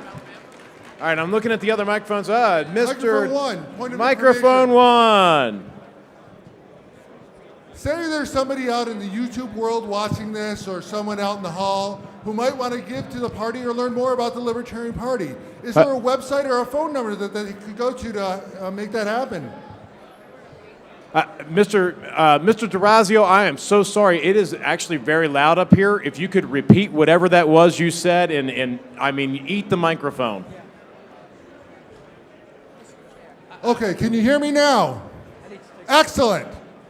Is there some sort of a phone number or a website that those people out in the YouTube world could go to learn more about the party or to donate some of their hard-earned fiat money to? There is, in fact, a way to get more information about an organization that is for increasing your individual liberty and stopping the government from taking your money. I would suggest that you could go to a particular website, lp.org. You could also pick up the phone, which in today's world seems a little odd, but you can still do that and actually make a live human. Wow, that was okay. At 1-800-ELECT-US. And now we actually have real business that I have to get fixed. So thank you for that, Mr. DeRazio. Thank you, Mr. Chair. All right. Really quickly, and I need everyone to listen up. This is super important. Everybody, stop for a minute. Stop everything for a moment. Otherwise, we're going to be here all day. Stop. If you want Listen. if you want your votes to count, we need not only the ballot, the teller sheet I handed out, but the ballots back. And at this time, I need the Kansas delegation representative to come back, get their sheet and their envelope back, and bring back their ballots. We need all the ballots as well. Microphone two. Microphone two. John Spivey of Texas. Point of personal privilege.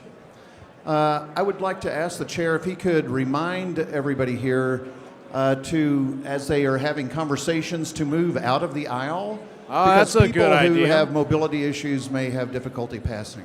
Yeah, so that's not a bad idea. If you're having a conversation, especially, just a side conversation, there's an area in the back over here, which is really a great place to have a conversation. There's also doors all the way around the room. You could step out and have a conversation. Don't wander too far, because, we're voting, and then we'll be back to business, doing more business. And I assume we're going to be hearing from Mr. Cohen here soon. I hope he pops up. He's on his way. Excellent. I'm looking around at other microphones. To see point of information on mic 3. Microphone 3. Mic 1, sorry. I don't even know which one's which one. Sorry, anyway, it's over here, sir. There we go. Okay. Point of information, when you ask for the ballots, are you asking for the index cards, or what are you asking for? Yes, it's the index cards as well as the tally sheet. Thank you very much, sir. No problem. Mr. Chair, point of personal privilege. Where's that at? All right, there we go. We'll go that one. James Gentleman. Yes, sir. There is a shot glass missing from the Minnesota table. It has a picture of a porcupine on it and the URL, lpmn.org on it. If it is in your possession, after going to lpmn.org and joining our party if you'd like, donating is even better. If you could return it to the Minnesota table, it would be much appreciated. Thank you very much. All right, Minnesota is missing a Minnesota-branded shot glass. If you've got that, take it back over to the Minnesota party. All right. Point of information, microphone 1. Microphone 1.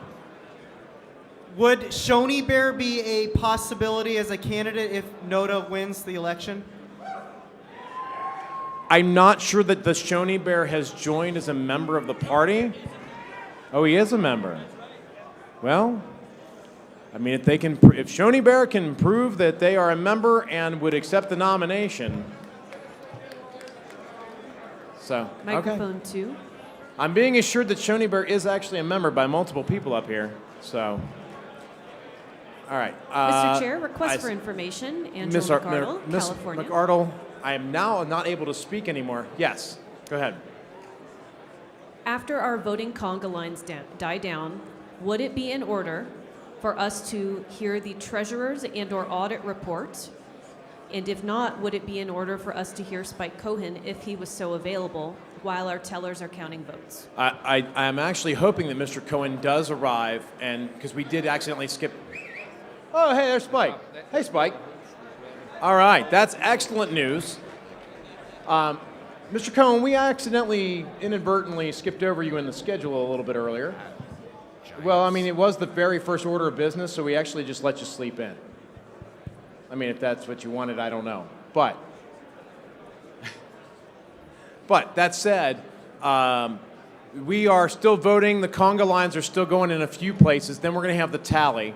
And Mr. Cohen, while we're doing the tally, if you would like to give it, you're on the agenda for 10 minutes. And I know you can do 10 minutes anytime, anywhere, because that's what Spike does. So we're going to hear from Mr. Cohen as soon as all the ballots are turned in. Mr. Wolford, are all the ballots actually turned in now? Are we tallying everybody? Is everybody turned in? Okay.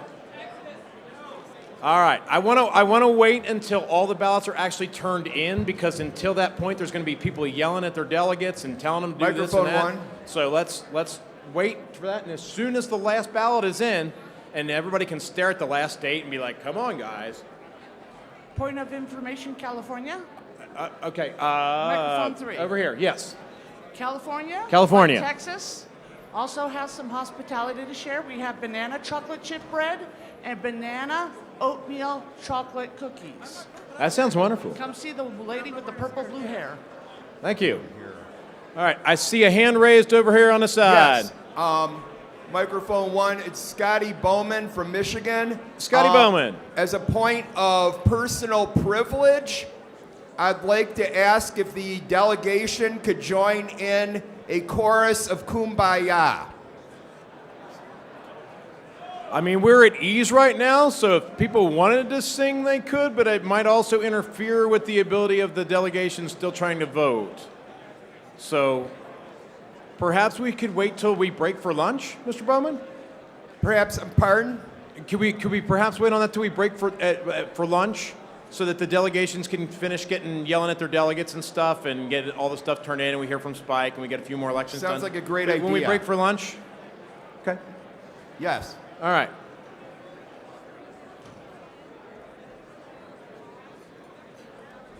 An announcement, microphone 1. I mean, we could. Yeah. All right, go ahead, yes. We have an important announcement. Hold on one second. I heard the microphone one, but we have an important announcement. Go ahead. Ladies and gentlemen, for the delegation chairs, Hey. for your envelopes, please mark your state, the race this is for, and what round it is, please. Thank you. And don't seal them. All right, did everybody hear that? I'm guessing no, because there's a lot of conversations going on. Mike, come back here real quick. I want you to pretend like you are very hungry, and this microphone is food, and you need to eat it. Hey! That one's not working. Come here. This one's loud. Okay, let's try this again. For all the delegation chairs, for your envelopes, we need you to put your state, the race that this is for, the round number, and don't seal them. Okay, because we're going to open up anyway. So it's your state, the race this is, and the round number. So for this one right now, this is for chair round.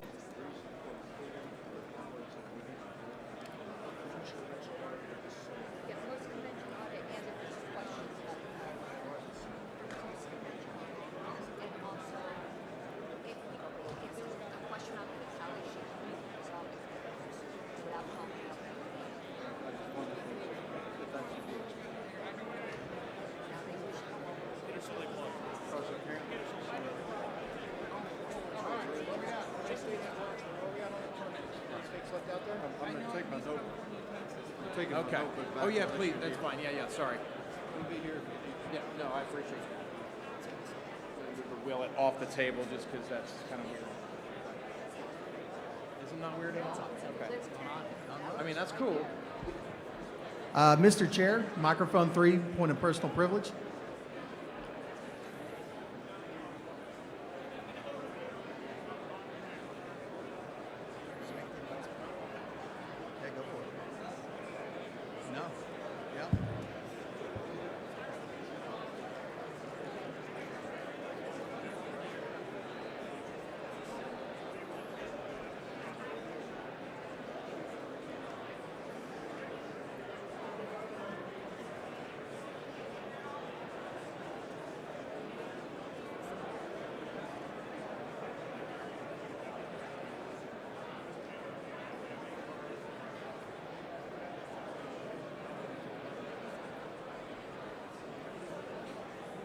only a few signatures weren't validated and nobody was knocked off.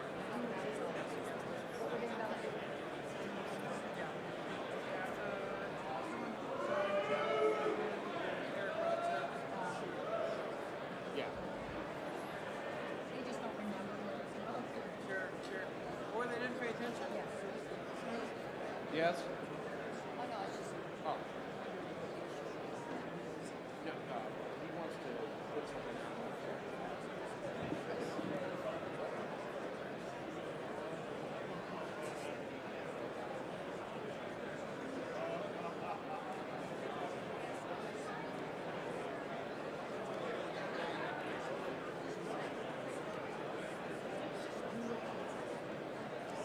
Thanks a lot, man.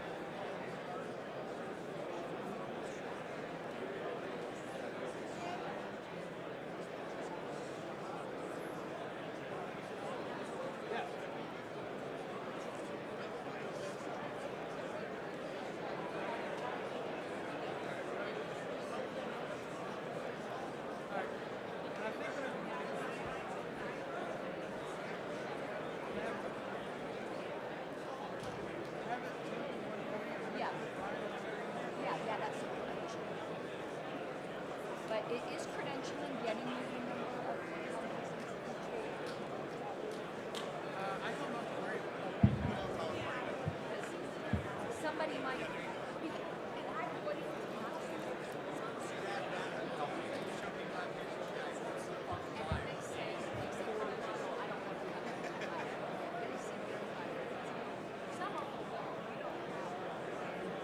Yeah, and that's what. What is delegation of 3 or 7? Right. Yeah, Mr. Chair, microphone 3, point of personal privilege. Microphone 3. Yeah, I am Drew Cook, delegate from Oklahoma. I'm Uh, also the chair of the Sober Caucus. Sir, I just want to let you know there is a lot of noise because of the tallying going on and whatnot. Gotcha. So you're going to need to eat that microphone and speak up. Okay, just let everybody here know we have doses of Narcan for free available in the Central Pacific room. No questions asked. If you don't already have one on you, please grab one. You never know when you could save somebody's life. The other thing that we're doing this weekend is we are donating to a local recovery program. I just touched base with them. They are accepting cash donations.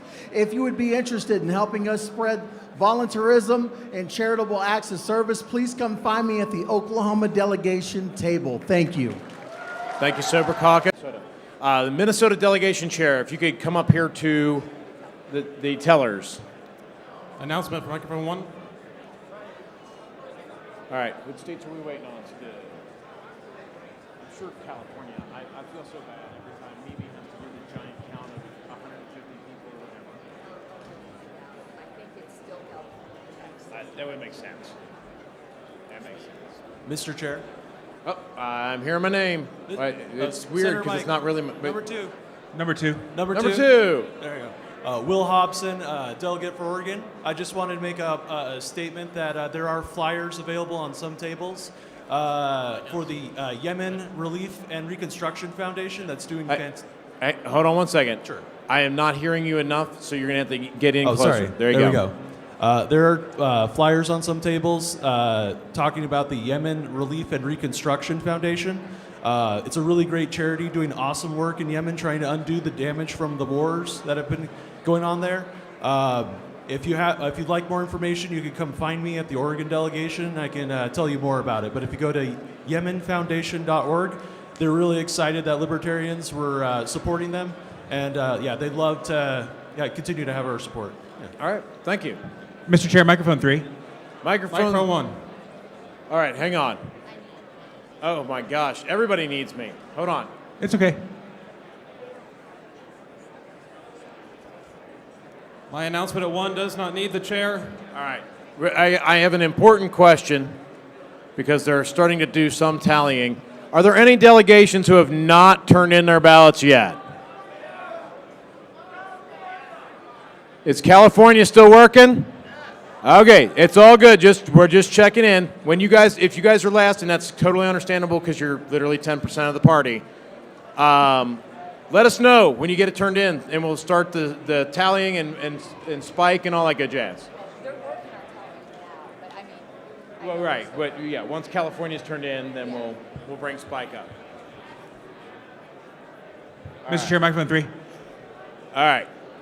I'm going to go over, I keep going over here because I'm right-handed, and that's a natural thing, so I'm going to go over here. Quick announcement from the state of Kansas. We have the best chance we have ever had to win a partisan race for State House. We have a 2-term elected Libertarian running into what is expected to be a 2 in your name. And if you own a business, every business you own can donate up to $500 to Peter Soley as well. PeterSoley.com. Let's elect a Libertarian. Hey, wait, quick, before you walk away from that microphone, hold on. Come back. I heard the name, but I want you to spell that last name just so people don't go to the wrong website. You never know what you're going to get if you go to the wrong place. PeterSoley.com. Peter, SOLIE.com. Perfect. Thank you. All right, over here. Mr. Chair, I seek unanimous consent to go ahead and hear from Mr. Cohen at this time. I understand. I just worry unless California is done. Oh, okay, they're done. Sweet. Here we go. All right. Are we sure? Any other state delegation out there that hasn't turned in their ballot? Their ballots and their tally sheet. Everybody got that square? We good? Going once? Going twice? Hawaii? Get up here, Fina. You're looking lovely today, Fina. Looking fabulous. Thank you for bringing the ballots up. And that's all good. All right. So is that it? All the ballots, all the tally sheets turned in. Everybody good? Everybody good? All right. Then in that case, the guy who really actually literally doesn't need any introduction, Mr. Spike Cohen.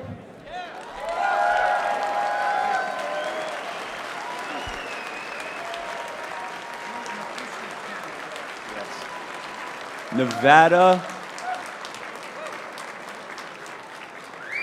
2022 National Libertarian Convention. Welcome to the Love Fest, guys.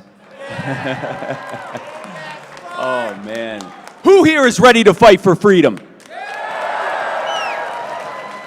That was a good first practice. Let's try that again.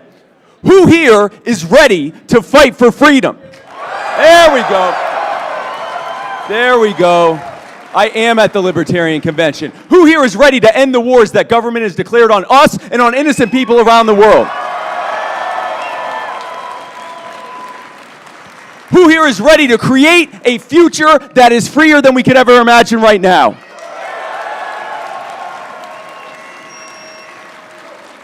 Now, who here doesn't want any of that? That guy. Okay, we got one guy. One guy doesn't want that. That's good to know. Remember that. Okay? It's good that we're here to fight, because the reality is we're the only ones to do it. We've seen what government has done, just even in the last 2 years, running roughshod over our lives and over the lives of others, ruining people's livelihoods, destroying people's businesses, destroying people's incomes and their savings, destroying their rights, destroying their lives. That is not going to end until we fix it. Now, thankfully, as a result of those things, a record number and a growing number of people recognize that the ruling class is scamming them. And we have been rising to the occasion to show them a better way. Our bold strategy to fix all of this through freedom, right? We have more libertarians elected now than at any time in recent memory. We have libertarians are getting more attention in old and new media than ever before. Millions of people are joining me every day on making government absolutely miserable on social media.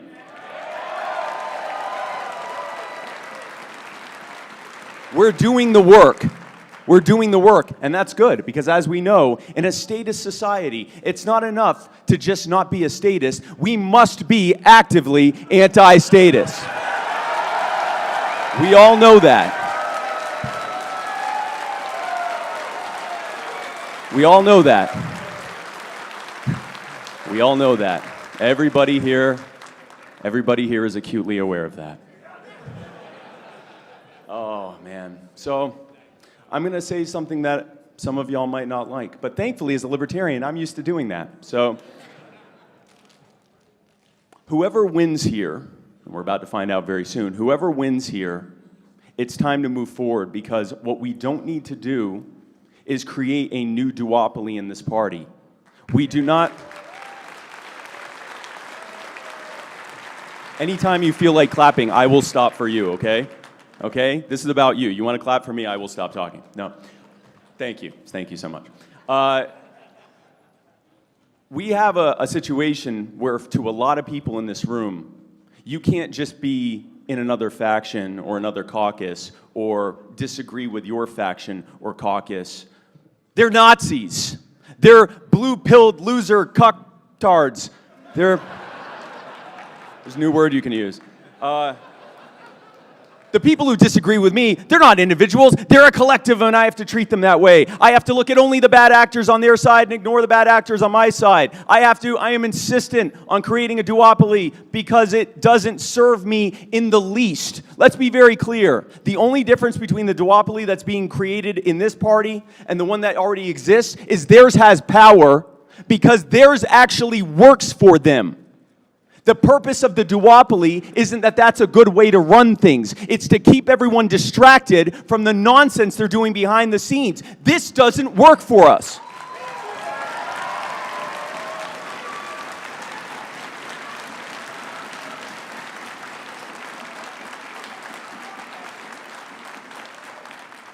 Distracting us from the real enemy isn't working, and it's not going to work. We need to work together. Remember a minute ago when all of you agreed on all those things I said, ending wars, putting the power back in people's hands, setting America free, creating a freer future?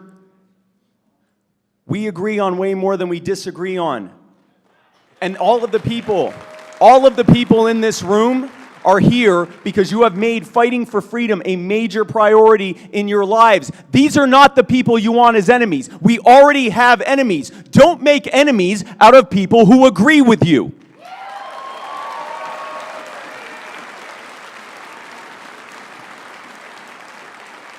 Now look, I'm not calling for unity, okay? There are some major differences here. Some of them are unbridgeable. We have differences in strategy, differences in messaging, differences in whether or not certain libertarian celebrities are good people or bad people. You know, the important stuff. Some of you just don't like each other and aren't going to get along. I'm not calling for you to get along. I'm not even calling for you to pretend to get along. I am just calling for you to stop ripping each other to shreds. Because we use a democratic system to make decisions in this party, there has to be a winner and there has to be a loser. And we're about to find out over the next few hours who the winners and the losers are going to be. So I'm going to tell you this.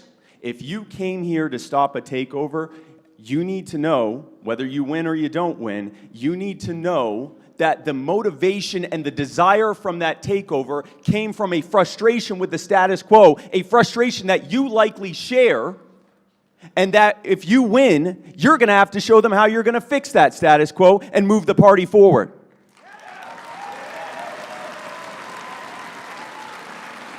If you came here to take over and disrupt that status quo, you need to know that a lot of the people that have been opposed to that takeover are also frustrated with that status quo. They just didn't like the vibe of the takeover, okay? We're libertarians. If we perceive something to be an invasion, we naturally resist it. If you win, you need to show them that the takeover was for a positive reason and your vision to take this party to the next level.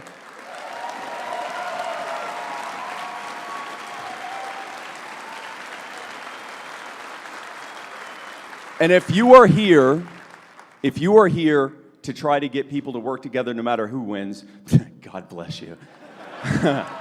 Let's get this round of applause is for you, by the way. My God.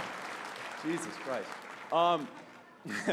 So that's what I have to say about that. And I want to end on this.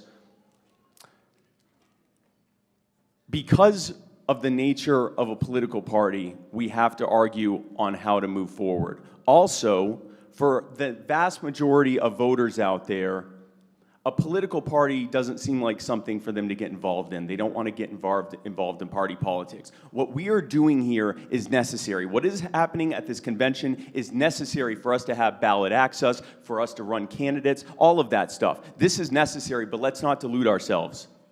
What happens on the floor of this convention is not going to set the world free in our lives or anyone else's. What happens at the floor of this convention is not going to change the minds of the 95+% of voters who either have no idea who we are or who think that we're not worth joining or voting for. And by the way, that includes millions of self-identified libertarians. That's just the reality of party politics. People don't look at the Republican convention and say, wow, I'm a Republican, or look at the Democrat convention and say, wow, I'm a Democrat. And they're not going to look at this one and say, wow, I'm a libertarian. They want to see action. They don't want to see infighting. They want to see a bold new direction. And they want to see it from you in your community.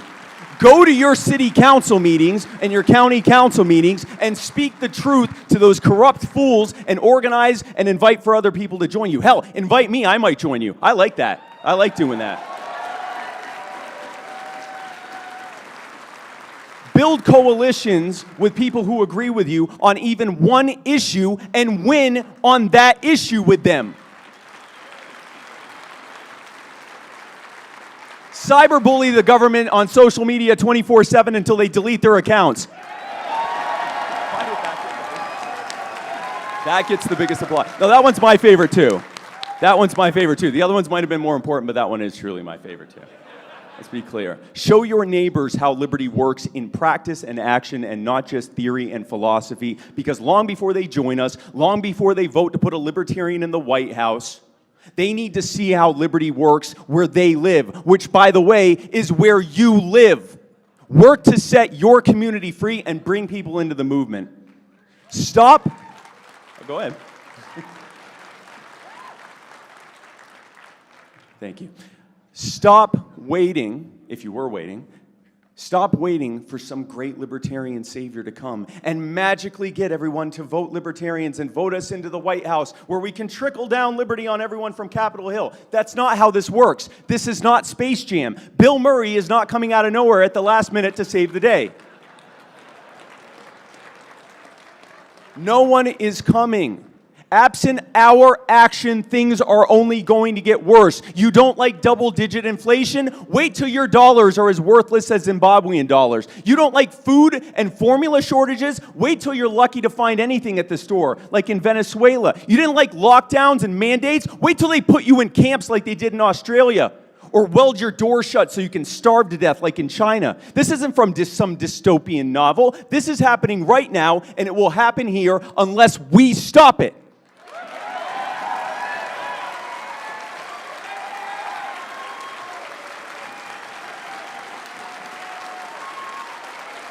And while we're stopping that,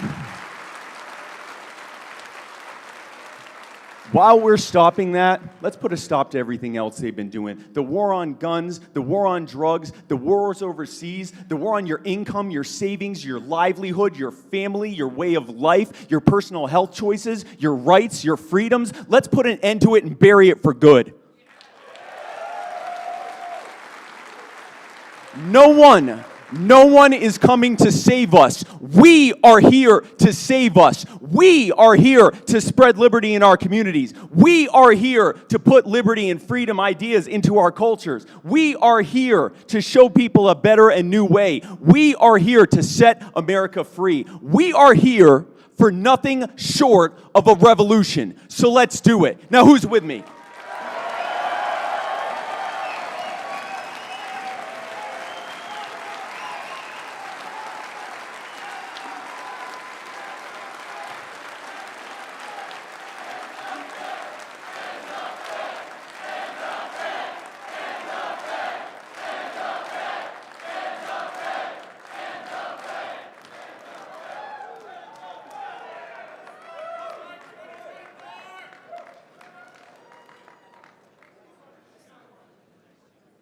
Damn.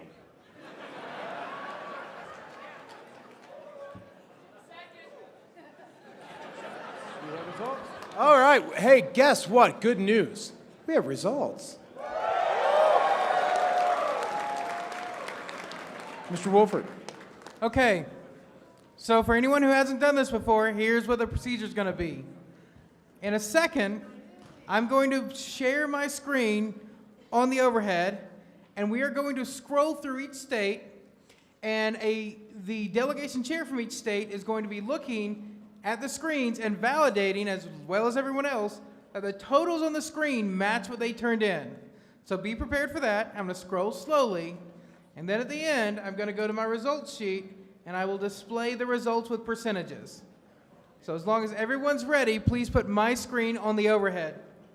What that means, delegation chairs, is you need to be ready to run up here if something's wrong. And I'm going to wait a little bit for Alabama and then start scrolling slowly. I can't see. Okay, we'll make it bigger. Go 200. How's that? That'll work. All right, I'm going to wait a little bit longer to make sure Alabama gets it. All right, here we go.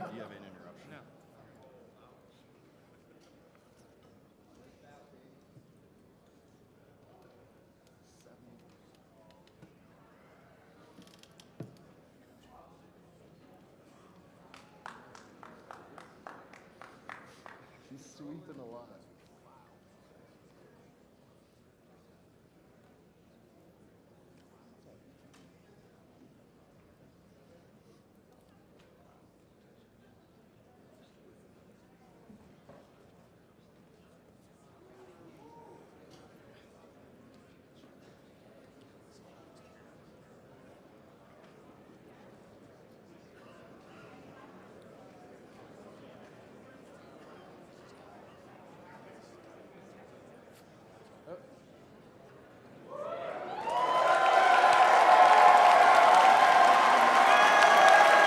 All right.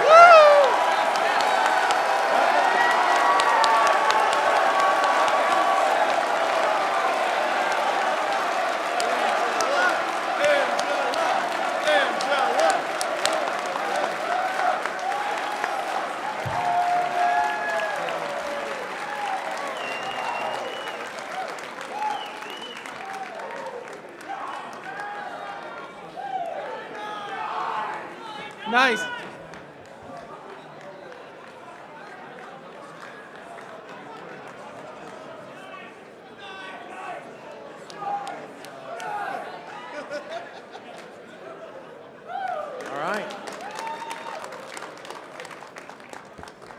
right, you can get off my screen now.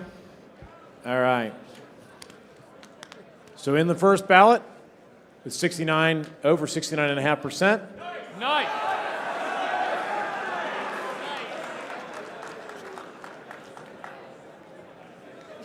Congratulations, incoming Chair McArdle.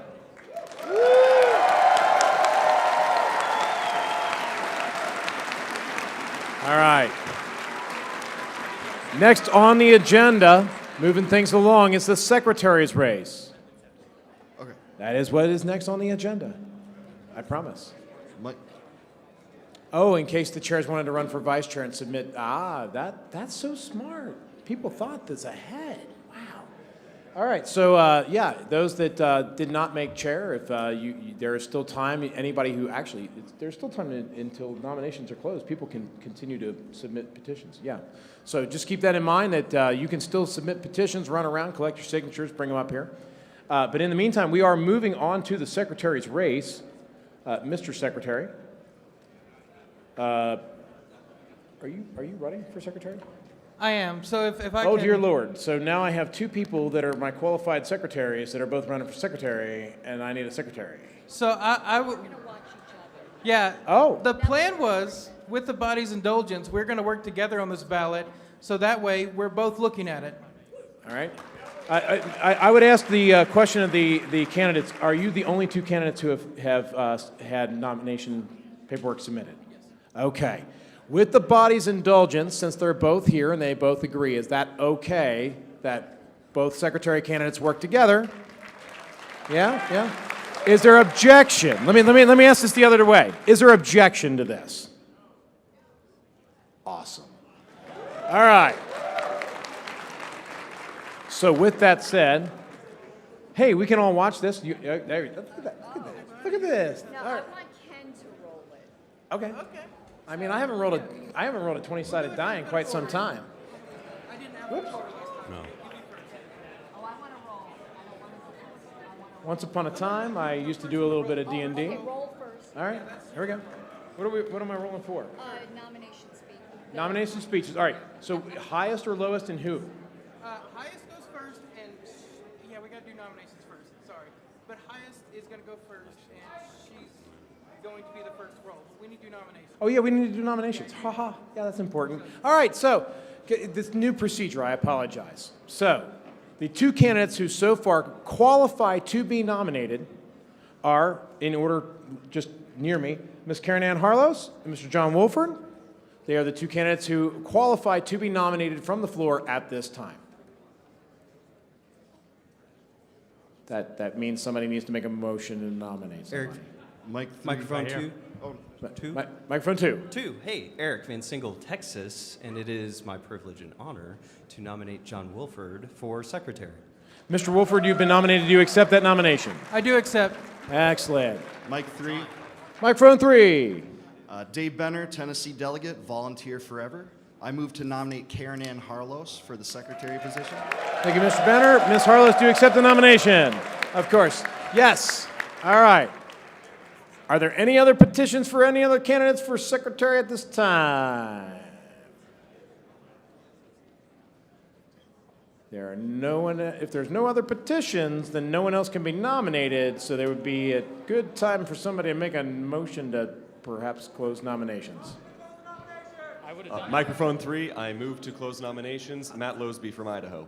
All right, thank you very much. There's a motion to close nominations, and I hear multiple seconds. I see someone over here looking to be recognized. You raised your hand. Phil from Utah, delegate. Utah I delegate? second the motion. Oh, okay, you're just second. Good deal. Okay, so we've got multiple seconds. Is there objection to closing nominations for secretary at this time? Hearing no objection, we will then declare those closed, and now we will roll for order. Yes. All right, and you two have agreed that Ms. Harlos is going to get the first roll. Is that correct? And by perfect alphabetical order. You guys are so efficient, secretaries. They take good notes. All right, so the rules here are the lowest number, right? No. Highest number goes first. Highest number goes first, and Ms. Harlos gets the first roll. So let's see if I can do this without knocking this off. I haven't played a board game in a while. I did it right, 16. Mr. Chair, point of personal privilege. Wait, somebody pointed what? In front of you. Where at? Right in front of you. Yes. Mike who? Yes. Just California, Rachel Nix, California. If Carrie Eiler is in the room, could you please come back to our table, please? All right. Thank you. No problem. Looks like over here, it's going to be recognized. Alexander Illman, Wisconsin, and I hereby endorse Karen Ann Harlos for secretary. Let's not do that. Let's not do that. All right, cool. All right, you got a 3, Mr. Wolford. So I believe that means by the rules that you decided that Ms. Harlos will go first. Amy Lepore, paging Amy Lepore. Mr. Chair, request for information. To your right, sir. Yep, thank you. Matthew Hicks, South Carolina. I tend to hope the best of people, but I'm sure there are some in this room who haven't read and understand what NOTA does. Could you, just for the body, explain how that works? Okay. None of the Thank you, above. sir. Very quickly, none of the above is a concept that is cherished. It's a good tradition in our organization. And it is a matter of, if you don't like anybody who is running, rather than just not voting, you actually get to vocalize and say none of the above. And in fact, in some ways, it actually has an effect in our organization. And correct me if I'm wrong here, but it does apply both to president and also to our officers, that if none of the above wins, then none of those candidates win. And then nominations would be reopened, and then you can nominate other people, which in this case then would require a petition and all that stuff to be qualified. So it's quite a rigmarole now that we've added the petition thing, but that is what none of the above is. If you don't like your choices, you always have the option of choosing none of the above, which I think would make America a better place if it could do that, because, I'm just saying. And the reason they don't do that is because the majority of Americans would vote for none of the above. I'm just saying. When we don't appear, of course. All right. All right. So I'm not seeing any more microphones. What's that? Is there a I can, you know what, if you would like, I can give you my timer, if that works for you. Well, we're splitting our time, so she wants new ones. Okay. If you would like, I'll just leave my timer here since this has been a little unreliable. That all right? Okay. And Ms. Laporte, come on up. And if you wouldn't mind, just do the honorable thing. Press the play button on that. Not at all. It's good to see you. How's everybody doing today?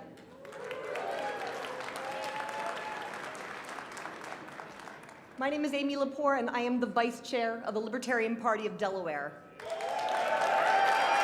Yep. And I stand here as a testament to the hard work of the LPD membership and as a witness to people across this country who came to our aid during a very tough year. And when I think of who helped us the most, when I think of people who poured their soul into the battle that our party fought, I think of the countless hours and the critical counsel offered by no one other than Karen Ann Harlos.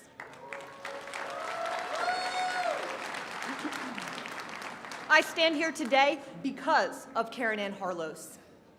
And I am in awe of her spirit, her selflessness, and above all, her actions on behalf of every single person in this room and the people we represent.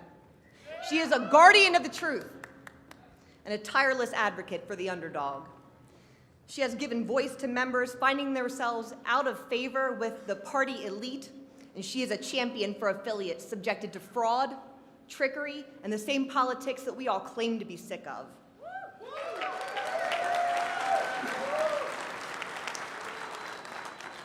The time has passed for party bickering and mean girl tactics. We came here to beat back government on behalf of our children and our grandchildren, that they might live a freer life than we do.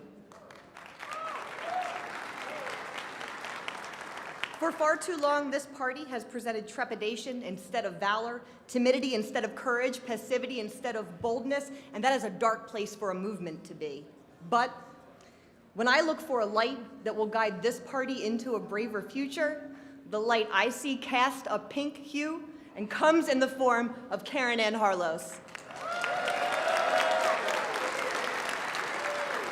Today marks the beginning of a very important era. Today we move past the old ways. We tell our new leadership their job is to fight the state. They must fight the COVID regime, fight the monsters that destroyed our businesses and our livelihoods, fight those monsters who would cover the faces of our children. Their job after today is to fight the war party, to save our brothers, our sisters, our husbands, and our wives from being in countries where this country does not belong. Their job is to defend the flame of liberty, and to do that, we send the assistance of the pink flame of liberty. Today, we elect the preserver of this party's history and honor what has come before us. Today, we defend the woman who has defended each and every one of us, restoring her to a position that she has earned and will continue to show that she has deserved. There could be hundreds of you up here nominating Karen Ann today, because I know she has touched your lives, but I'll tell you what, I'm proud to do it. It is my great pleasure to nominate Karen Ann Harlos for Secretary of the Libertarian Party.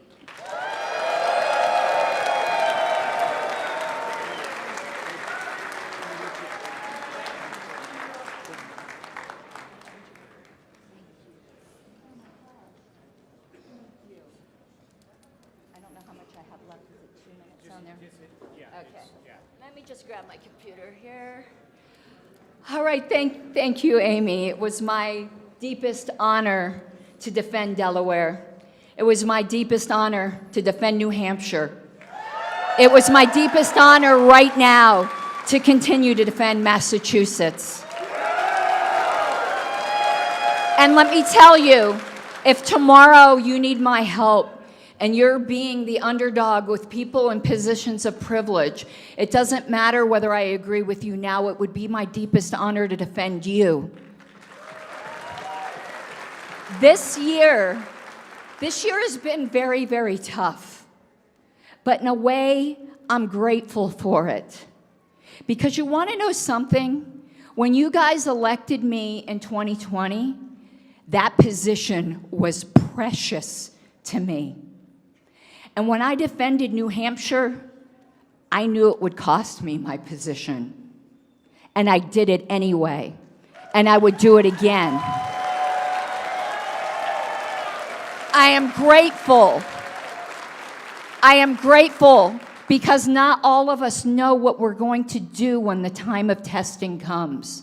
We like to say what we would do, but when you actually are facing something that you know is going to cost you dearly, something you love, I am grateful I passed the test because we have a bigger test. The state can take away everything. Are we ready to face that test? I hope I am. I hope you are. And I want to be by your side when that test comes. I am asking you, if you weren't here in 2020 for your vote now, and if you were here in 2020, I'm asking you to take back the vote that was stolen from you by the leadership who had no right to do that.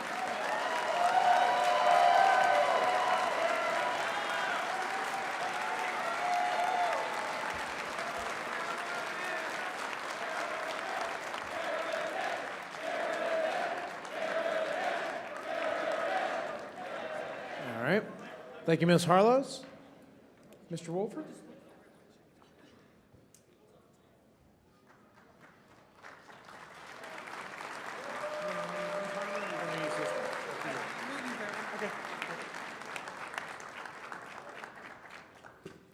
Well, that's a hard one to follow. So you'll have to forgive me. I have not had a whole lot of time to prepare with everything going on. So I used a bit of a template for my speech. It said start with a joke, so, there you go. The next thing on my template was to say something nice. So I would like to start this off. Oh, my timer's not going. There we go. Start this off by thanking a few people. I'd like to thank Mike Seebeck, Bill Sorensen, I'm going to mess this up so bad, Kat McElroy, Autumn Pangia, Matt Adler, Allison Graham, Rob Latham, Stephen Eckert, Daniel Wilkie, Patrick Mitchell, Hector Roos, Clayton Soltz, Liz Del Signore, excuse me, Tori Behringer, and Miss Karen Ann Harlows for assisting me today with counting all the votes. So thank you, guys.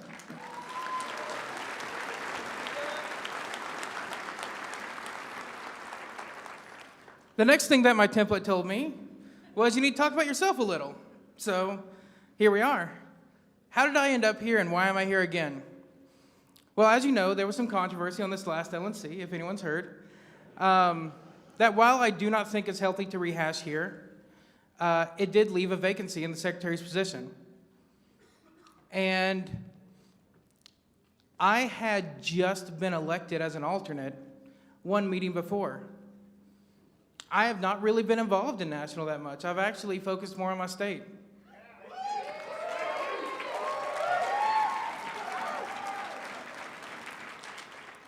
But another vacancy activated me just a little while before, and it actually pushed my representative into the chair spot. And I was not happy about the way that that vacancy occurred, so I said it's time for me to get involved. I ran for an alternate spot, and when you know, 3 months later, I was national secretary. Look at that for a trajectory.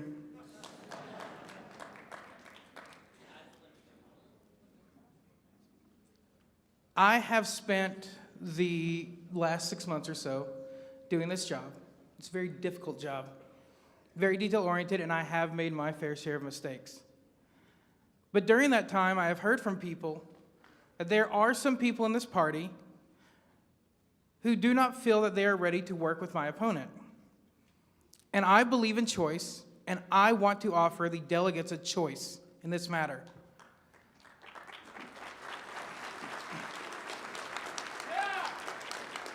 So because of that, I am here offering to dutifully do this job for 2 more years.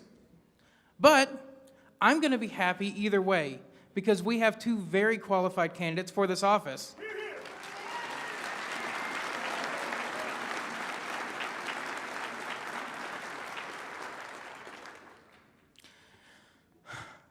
The last thing that my template told me was I need to ask for something. It gave some suggestions. Maybe you could ask for votes. It's always nice. Sign a form. Give me an email. That's a good one to ask for. Make a donation, right?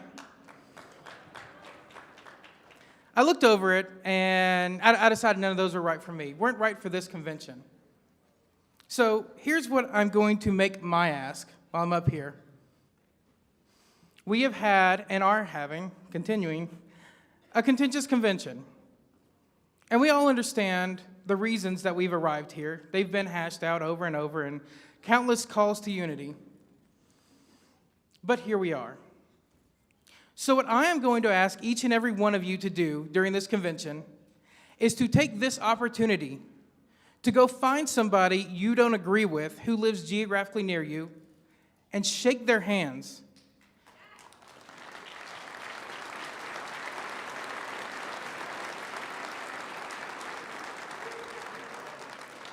Go get to know them a little better and be prepared to work with them for the next 2 years, because that's not gonna change. These same people in this room are going to be here through the next 2 years. You're gonna have to work with these people, I'm sorry. The other thing I'm gonna ask is we are into our LNC elections and we're gonna have judicial elections next. And I'm going to ask that whoever gets elected, no matter whether you are elected from your region or at large, that you realize that you represent an entire party, not any one group of that party, and be ready to do that job.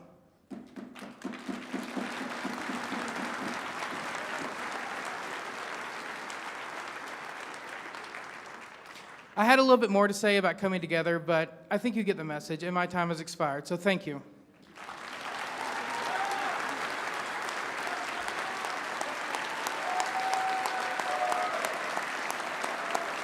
All right. Thank you both. All right, so the ballots are going to be down at the tellers, correct? Yeah. Yep, I need so to print them out. Give me just a second. Okay. It's almost as if the secretary had something else to do there for a moment. The secretary is now printing the ballots. We'll stand at ease for just a moment here while we get those printed. Trying to see if there's something else further down the agenda that we could take care of while that occurs.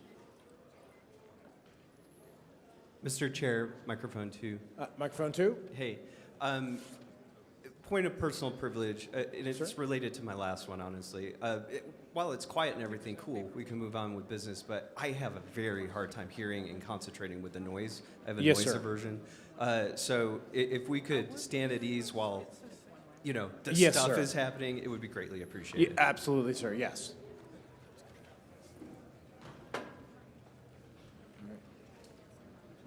Microphone 2, Mr. Chairman. Yes, microphone 2. Request for information, Mark Tunevich, South Dakota delegation. Our delegation chair has been taken ill and is out of the room right now. Could the chair please clarify the convention rules relative to proxy voting, if it's permitted or not? He's in contact with us electronically. That's a no? Okay, I see it is not permitted, unfortunately. Okay. Thank you very much. Yeah. But in the meantime, you said your delegation chair is ill, is that correct? That's correct. So under Roberts, you can elect a new delegation chair you got that covered? You're looking at him, thank you. Good deal. Congratulations. Microphone 3. Microphone 3. Yeah. Wait. This is 3 or 1. This is 3, correct? I don't actually know. No one ever informed me which one was 3, 1 or 3. I just know this one is 2. Okay, 3, yes. All right, so just so everybody knows, 1 is over here, because apparently it's all about me. So on my left is 1, in front of me is 2, and on my right is 3. And I heard somebody, I believe, over here. Yes, Phil Lammy, delegate of Utah. I'd like to call the orders of the day, please. Yes, so where we're at right now, sir, is we are working on getting ballots printed. Delegation chairs, you should come forward at this time, except for Ms. Robson, who has something to say at microphone 2. But all the other delegation chairs should come forward, get in line, get your tally sheets. They are literally hot off the presses. Ms. Robson. Point of personal privilege. Yes, ma'am. California delegates, we're going to do this again, conga line. This time you need to bring your card, the placard, with you to make sure that we have the right people voting, because last time we had a little bit of an issue with a delegate and a primary. The we're trying to both vote. So make sure you have your placard when you vote. And we're going to do conga line again, and we're passing out the ballots now. Thank you. Great. Thank you, Ms. Robson. I see another hand at microphone 2. Mr. Chair, Andrew Bugler Yes, sir. from Colorado. Would it be in order to move to suspend the rules to hear the treasurer's report during counting? To hear which report, Never sir? mind. It'll be a pain. No. It's too loud. Never mind. Yeah, okay. Yeah, no problem. Which report?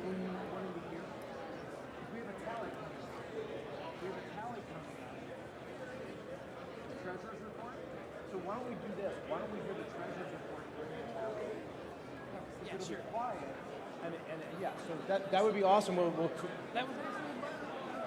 Just wait until it's. I mean, we can just wait until it's time, or we can just do it here.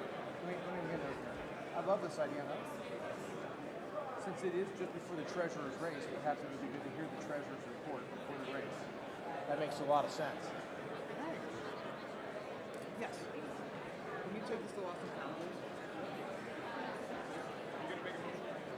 I'm going to make a request for information, and depending on what he says, I may or may not make a motion.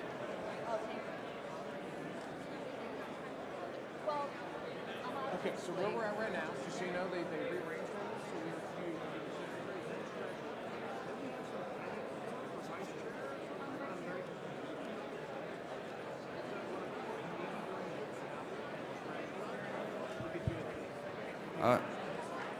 Mr. Chairman. I'm being called. Yeah, it's a point of information. Can we put Wait, the wait. names up on the screen? Where are microphone 3? Or microphone 1? Or where are we? Microphone 1, please. Microphone 1. Yes, sorry. Your name and delegation, sir. Sorry. Brian Dawson, Virginia. Yes. Just a point of information. Could we have the names put up on the board? Hey. Could we put the candidate names up on the screen? Candidate names up on the screen. AV team, can you put the secretary's screen up on the television, please? Thank you.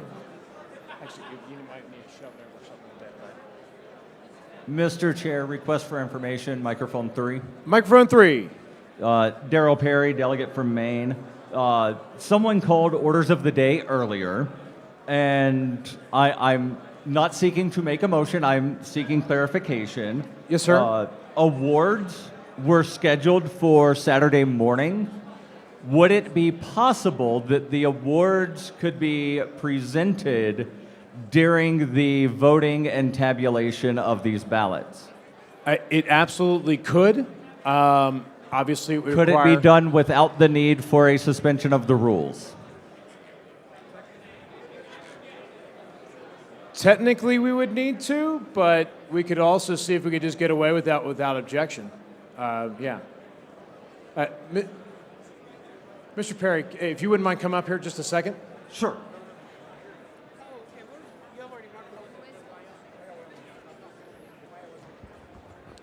Can we get a representative?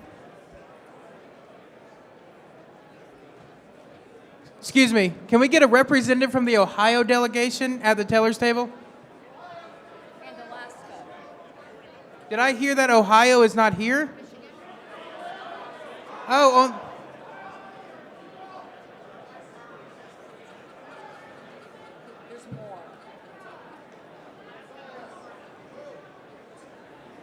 we also need Alaska and Florida.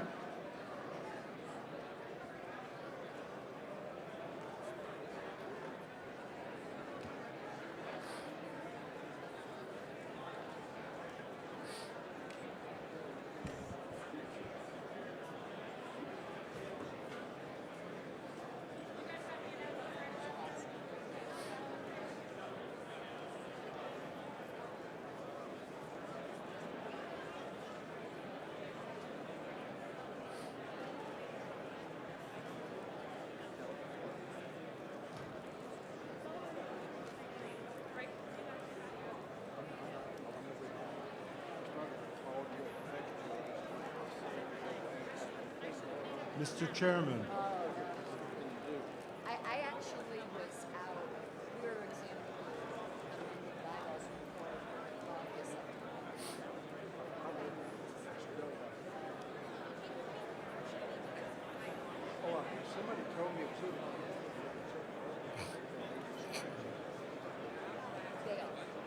And they did adopt some of the changes that I had asked for.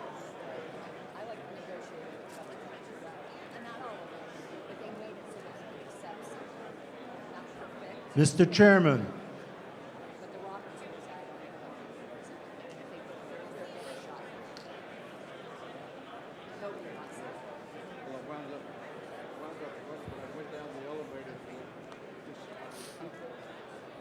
I was being paged from somewhere. microphone 3. Microphone 3. Mr. Chairman, Michael Kilsky from Arizona. Mr. Kielski, you're going to have to speak up, or I'm going to have to ask this body to quiet a little bit down, but there is tallies going on, so that's hard. Mr. Chairman, just to clarify for the body, is NOTA a viable option to vote for the NOTA Secretary? is on our ballots in the Libertarian Party at convention. NOTA is always an option. And Mr. Chairman, another point of parliamentary inquiry. I think you may have answered this earlier, but is taxation theft? Taxation is absolutely theft. Thank you.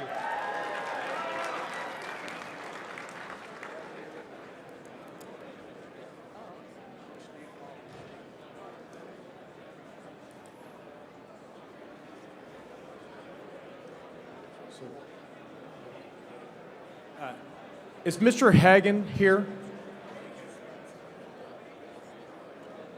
Mr. Hagan, are you in the house? Microphone 2. Yeah, Microphone 2. Tim is in the back, Ken. This way. You want me to get him? Okay. I'll wander back there. I need to walk. I'll come back. Okay. He's in the back corner, you said? Yeah, he's in the back corner. All right. Obviously, we're still at ease. Y'all keep getting your ballots done.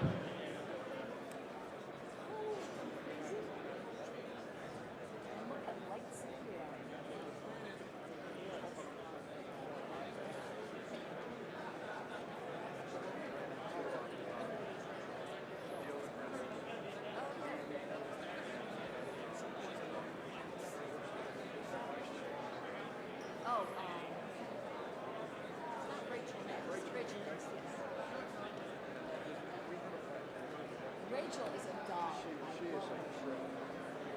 I'm sorry? No, I did vote. Yeah, I did. I gave it to him. But I got at that party.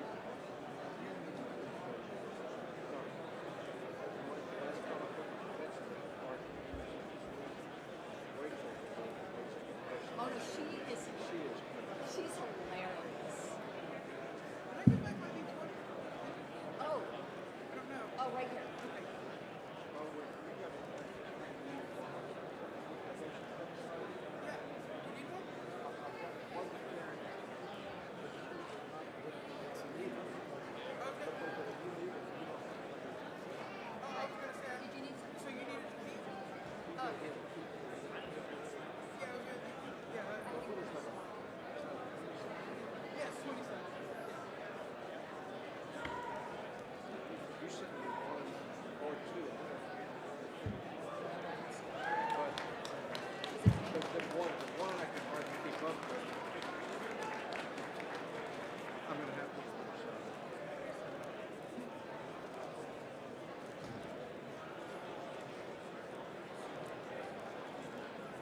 Showed you what I'm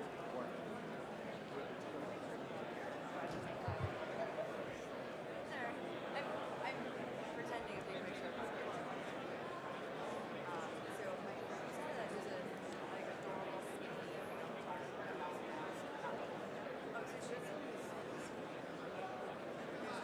oh, so she's actually photograph. So she's bouncing around. She was taking pictures. Would it be possible to take my screen off the screen?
We got a different plan.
What delegations still have ballots and tally sheets out? Raise your hands, let me know, wave your arms.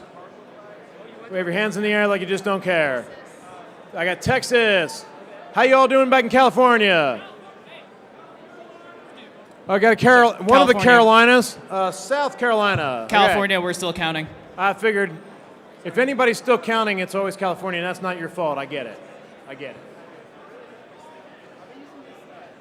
Oh, all right, still over there. All right. So as we get closer to this, and in the interest of kind of trying to speed business along, as soon as everybody gets their tally sheets and ballots turned in, I'm going to ask the body if there's going to be any objection to moving the awards section up during the tally, so that while things are being tallied, we knock out some of the awards that are things that were actually on today's agenda, not yesterday's, and try to get caught up. Everybody going to be good with that? Good. So once all the states are turned in, we're going to go there. And then I'm going to look at what time it is, too, because we do have a hard lunch stop, I think.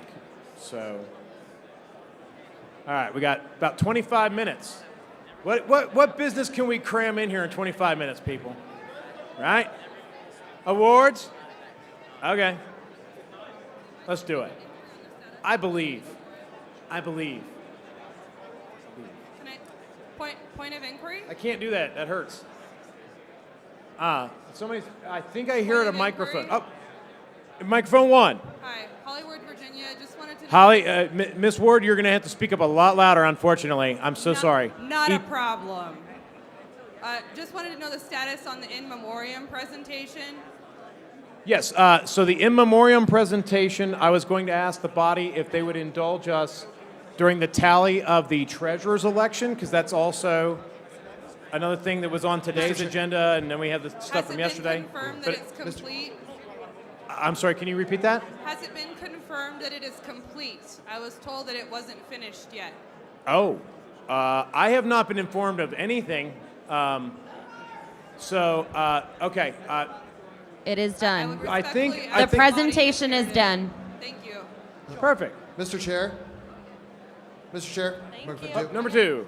Point of information. Yes. Is this the 20-minute awards part 1 that was on the agenda for today? It is. I've been assured that it's not actually going to take the full 20 minutes either, so maybe we'll adjourn a few minutes early before the noon lunch. That sounds wonderful. Thank you. Yeah, but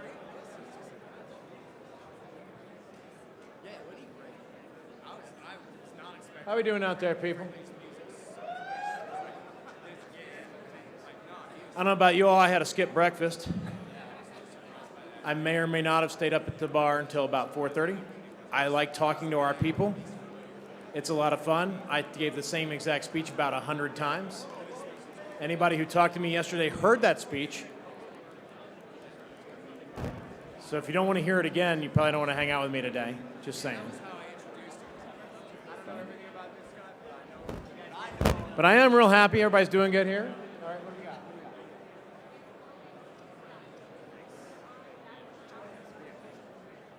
Okay. So what's going to actually happen now?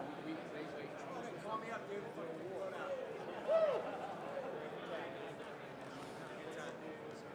All right.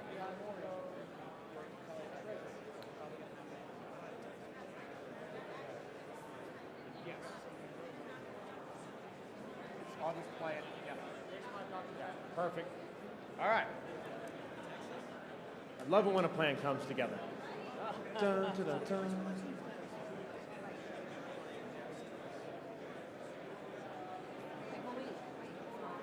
All right, other than California, any other delegations still got their stuff out? Texas, how you doing? Still working? Still working. All right, it's all good. No. I know, you big delegations, it's hard. People don't understand it's exponentially harder all the way. I'll take California, Michigan, Pennsylvania, and Texas. Oh, perfect. Okay. Rattle them off. All right. I'm being told that the states left to turn in, and if you're one of these states and thought you did turn in, that's probably an important thing to note. California, Michigan, Pennsylvania, and Texas. If you are surprised to hear your state's name on that list, you probably need to go talk to the tellers. Or find your delegation chair, or both. Thank you, sir.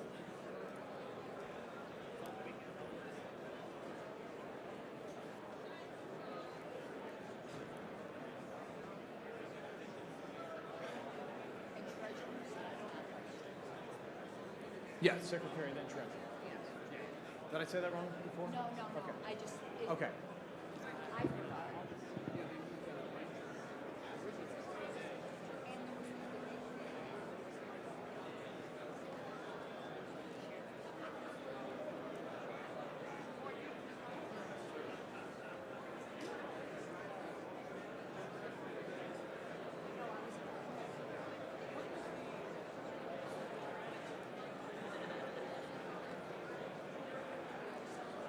Mr. Chair, point of personal privilege on microphone 2. Microphone 2. Steve Cease from Illinois.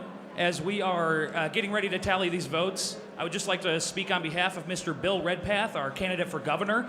He is currently seeking as much help as possible to get signatures. If you can do anything to help, whether it's travel to Illinois to get signatures for Mr. Redpath or donate at billredpath.com, that would be awesome. All right, and as I've asked other candidates here, can you repeat that website again one more time so there's no confusion as to what that website is? billredpath.com. He's our All right, candidate. one more time. I was accidentally talking over you. Let's do it real nice and slow. Everybody hear it real nice and loud. billredpath.com. I know there's many people in the room who Bill has helped get on the ballot. Please return that favor. He's running for Senate. We need to get him on the ballot in Illinois. Thank you. Thank you.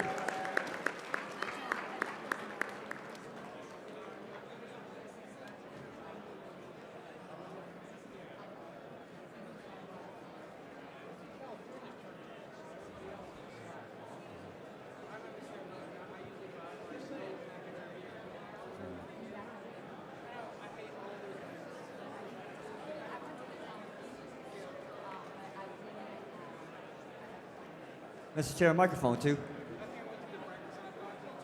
Microphone 2. Can I make a quick announcement about a candidate? I'm sorry. Can I make a quick announcement about a candidate? Mr. Requero, I apologize. I cannot hear you. If I could ask the body to quiet down just a hair. We are almost done. I believe there's only one state delegation left. So, everybody, take the side conversations out or go down. Not too far, though, because we'll be back here in a minute. Mr. Requero, go ahead. Thank you. There is a gentleman in the room. His name is Dennis Misegoy. He's about my height, has a ponytail, from Florida, running for U.S. Senate, and he needs your help. Please go see him. He's usually along the walls.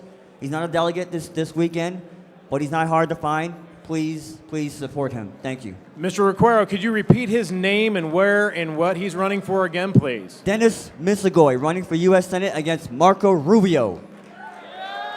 And he is over in the Florida delegation, is that correct? He's not with the Florida delegation because he's not a... Oh, but I'm sorry. But So he's around. He's over here. there. He's around. Oh, he's around. Okay. Yeah, he's around. He's handing out information. So when you see him, he's a good-looking guy, my height, with a ponytail.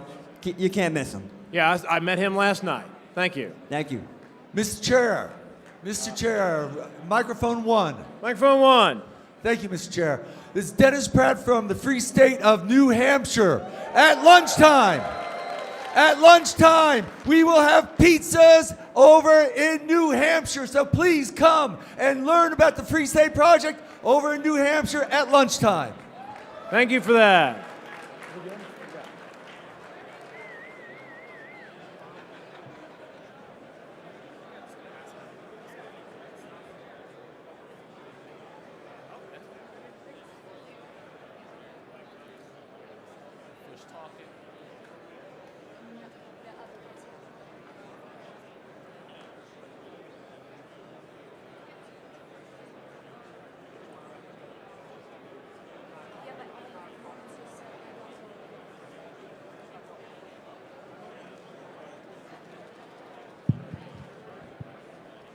Mr. Chair, can I make a general announcement? Microphone 3. Microphone 3. Yeah, just general announcement. Doesn't apply to everyone, but if there are any Catholics here, there's a church about 1.5 miles away that has an early enough mass so we can make it to the meeting on time tomorrow. Just wanted to say anyone who's going, we can meet 7 a.m. across from the Starbucks down the hall, and then we'll probably carpool. Thanks. All right, everybody hear that? For the Catholics in the house? All right. What's going on?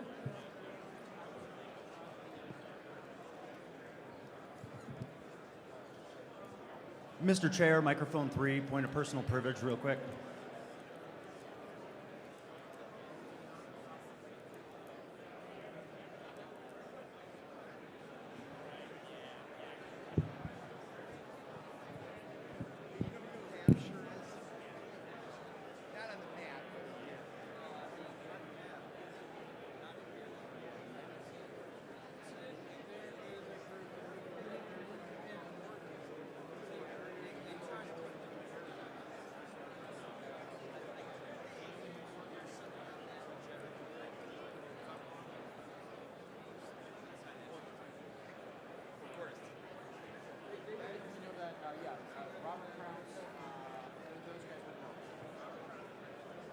Yep. All right, Texas, how you guys doing? Are you in? You done? Oh, good, we're in. Okay, so everybody's turned in, right? Everybody's in? No ballots left out there? No tally sheets left out there? All right. They're telling me we're good. Folks, we are still behind in our agenda, though. We're trying to catch up. If you would indulge me, I would like to ask that we go ahead and move Awards Part 1, which was actually scheduled for this morning, to be heard at this time while the tally is going. And if there's no objection to that,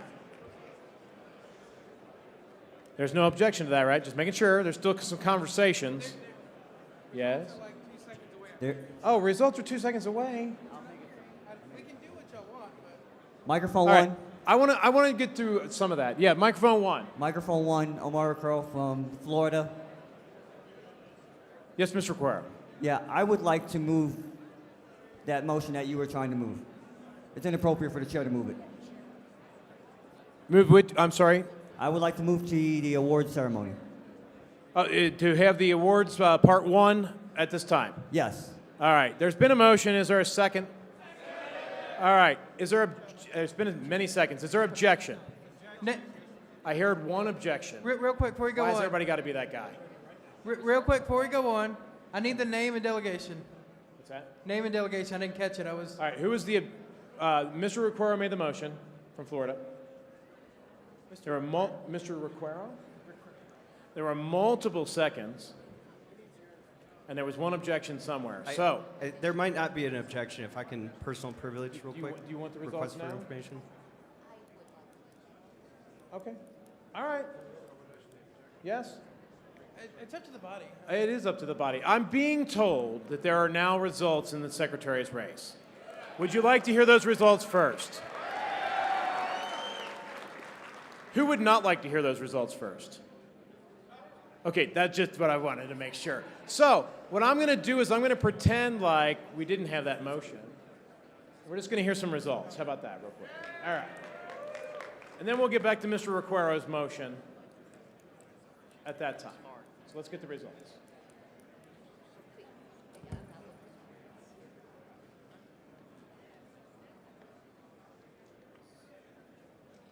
Are you ready to have your screen simulcaster? Not yet. Not yet. Sorry. I was asking a question. Sorry. That's what happens when a hot mic.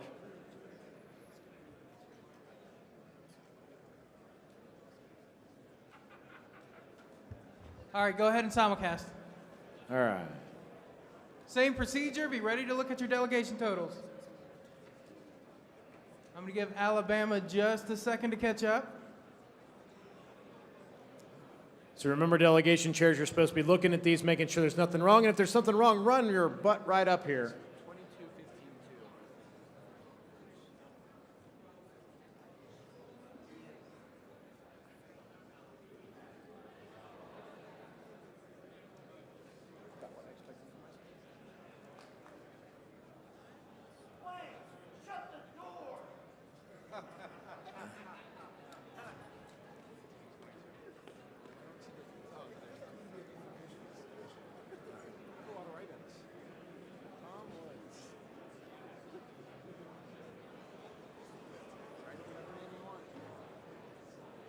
Pause before the last state, please. Mr. Chair, Wait, Randy stop. McGlynn from Or Washington don't. State. Mr. Chair, Yes. Randy McGlynn from Washington State. Washington State, microphone 3. Hold Correction on. Please hold on. Please hold on. Microphone 3. I'd like to submit a correction for the record. There is a missing write-in from Washington State for Chris Darnell.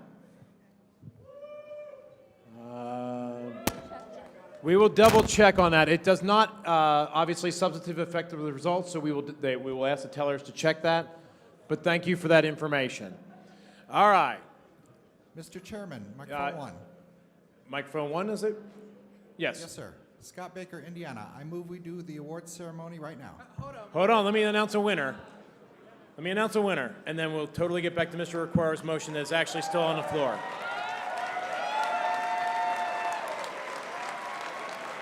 All right.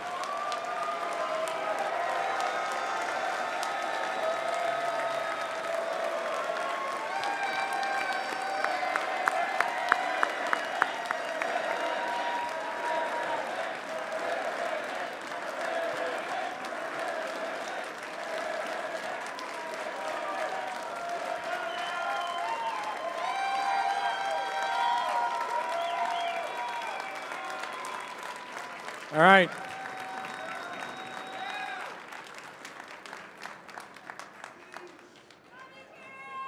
All right, with 70.74% of the vote. Ms. Harlow, congratulations on your re-election, election, whatever that is. Yes, welcome back. Thank you. All right. There was a motion on the floor before this. And I don't remember. I heard one objection, so we needed to vote. That was where we were. We had an objection to moving into awards.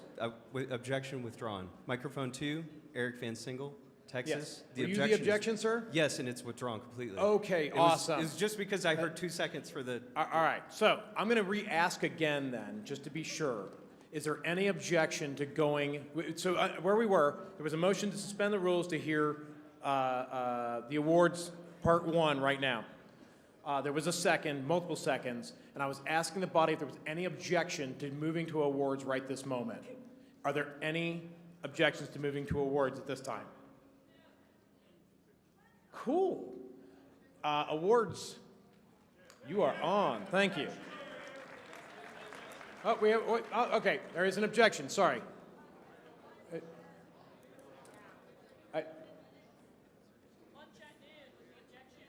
All right, so I heard an objection. It's not, I don't think it's debatable because it's suspension of the rules. So, is it a point of information? Could you use the microphone? Sorry. If it is a point of information, please come to the mic. Mr. Chair, I have an objection. You have an objection here? Yes. Okay, so that's an objection. It's not a debatable thing. Do you have a point of information or just an objection? It's an objection. This is Fina Benoit from Hawaii, and that's based off of, we have a lunch at noon. In 10 minutes. Yeah, in that's 10 fine. minutes. And I just want to make sure we have time. Right, it will be over in 10 minutes. All right, Okay. so those in favor, this is just a vote, there's no debate here. I want to make sure they give their time. Yes, all right. I want to make sure they have their time. Those in favor of suspending the rules to hear from the awards committee right now, who I've been assured will get this done in 10 minutes, please raise your hand. Those opposed, please raise your hand. All right, the ayes have it. Awards, where you guys at? Come on up, let's get her done. Just remember, you gentlemen are in between this body and their lunch.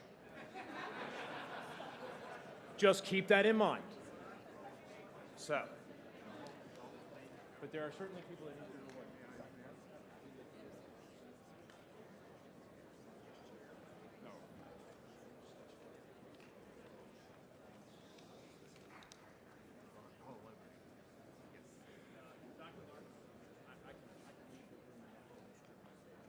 If my screen can be simulcast, or is it time?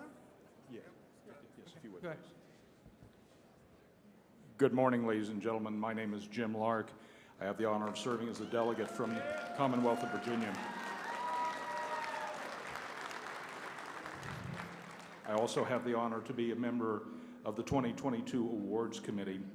My colleagues on the Awards Committee, Adam Reinhardt serves as the chair of the committee. He was not able to make the convention today.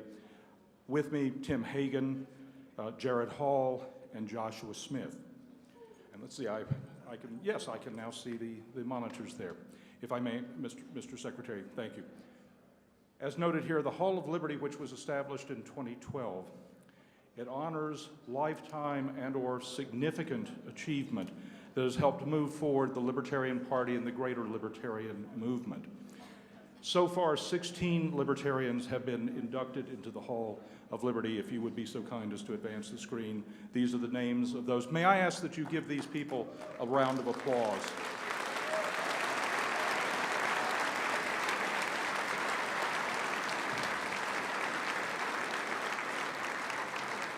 Thank you. Today it is my great honor to present the first of the inductees, Don Ernsberger. Mr. Secretary, if you yes, please. Thank you. The three inductees, Don Ernsberger, Jeff Neal, and Dave Walter. I will be inducting Mr. Ernsberger. Don Ernsberger is one of the grand old men of liberty. He was co-founder of the Society for Individual Liberty. In fact, I first met him in 1985 in Rochester, New York, when he came up to give a talk to the Society for Individual Liberty in Rochester. Served on the board of directors of the International Society for Individual Liberty for many years. He was an LNC member at large for 4 terms. He organized 2 national conventions, and anyone who has organized these conventions knows what an extraordinary task that is.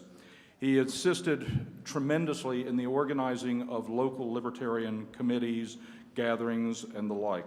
So, Mr. Ernsberger is not here today. We will make sure that he receives his plaque. So please, a round of applause for Mr. Ernsberger.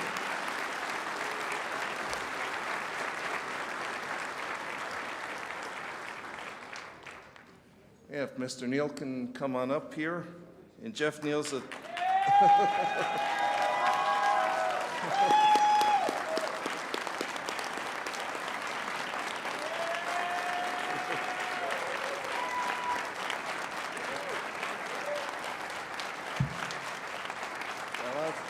lot of supporters in the Texas section.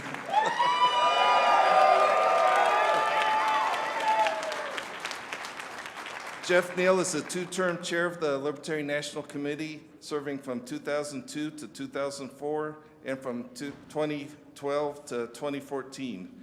He has also served as both national and Texas state treasurer and multiple other terms on the Libertarian National Committee and the State Libertarian Executive Committee. He was Texas state chair from 1998 to 2002.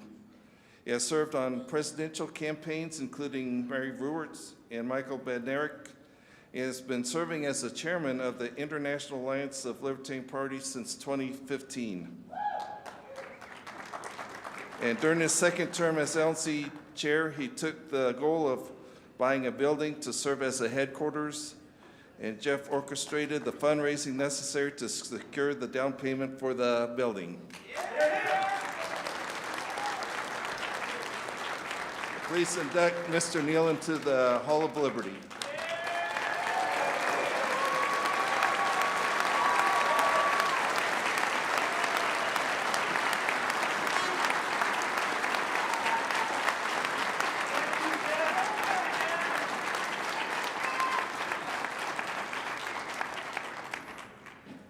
Most of you probably don't know me. Most of you are here at your first national convention. This is my 19th consecutive convention.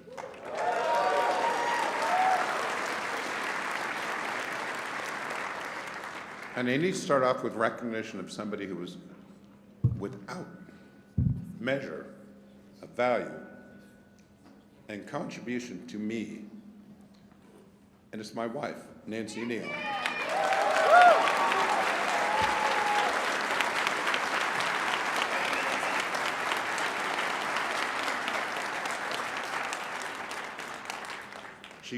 She dragged me kicking and screaming into the Libertarian Party in 1980, and I'm not joking. I was a real anarchist. I said, I don't believe in political parties, but she convinced me of my role, and I kind of merged into it and got with the flow and got with how things are going. But she does not get the recognition that she deserves. She organized or co-organized multiple California conventions, multiple Texas conventions, multiple national conventions. You just heard about somebody saying, Jim saying how much work that is. It is. And we as libertarians we're not really good at recognizing and thanking the people who contribute. And to be blunt, I never expected that I would ever get this award. I never expected that I would stand among what I consider an Olympus of libertarian gods. And I'm humbled that I was found worthy.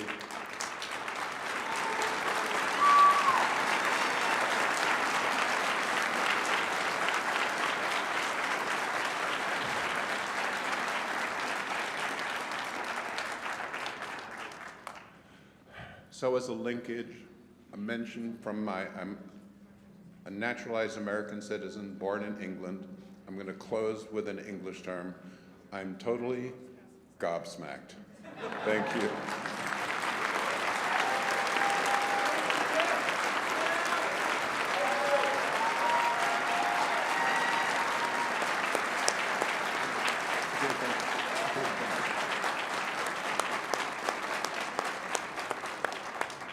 If you could advance.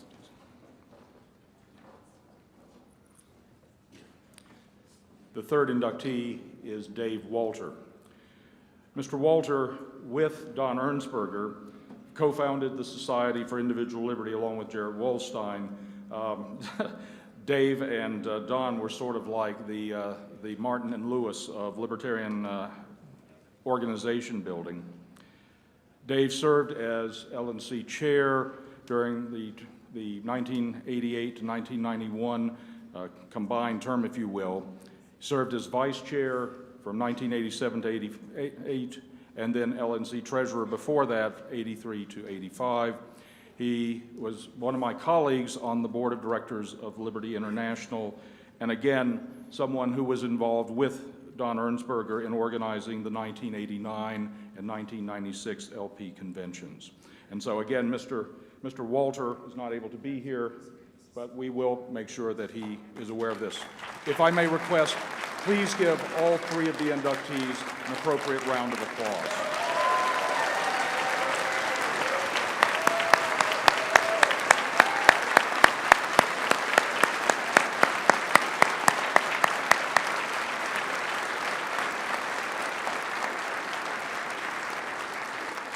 Thank you, ladies and gentlemen. Mr. Chairman.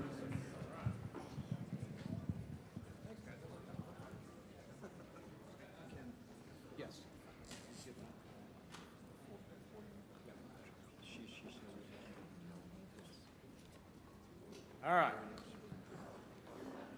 So a number of people have asked about our chairwoman today, and I didn't want to say anything unless I got permission. So I do have permission. For those that don't know, Ms. Bilyeu took ill yesterday. She is following doctor's orders. It is a respiratory infection with a double ear infection and a ruptured eardrum. Sounds like fun. Yeah, no. And she did test COVID negative, just in case anyone is wondering. So just so everyone is aware, she is resting and recovering. And thank you all for wishing her well and a speedy recovery.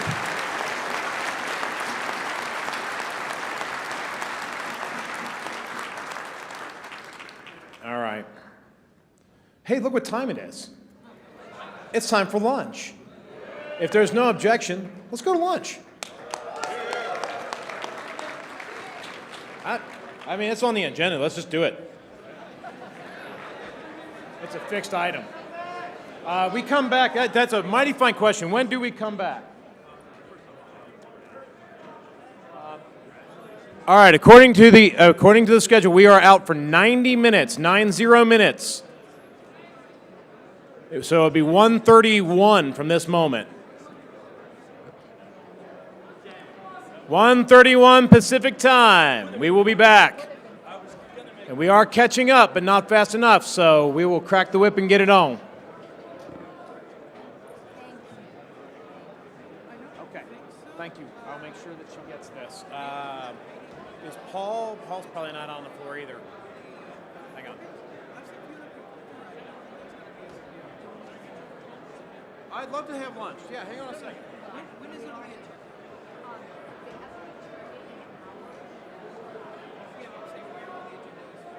Platform is right after the elections.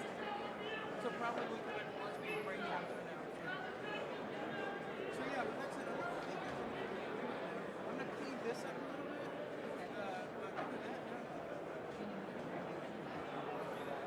I could probably actually get down there and stuff. We need to leave.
Nice.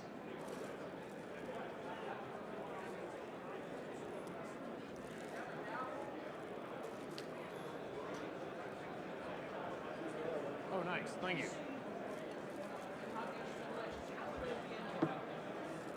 How are the nominations and elections being conducted? All right, everybody, we're going to get started here real soon. Start taking your seats, please. Wrap up the convos. Sit down. We got business to catch up on. If we can catch up, that would be amazing. I think we might. I think we might. Dare to dream.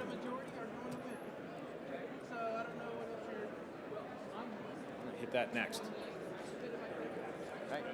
Thank you. Thank you. We're going to try. All right, so that's done.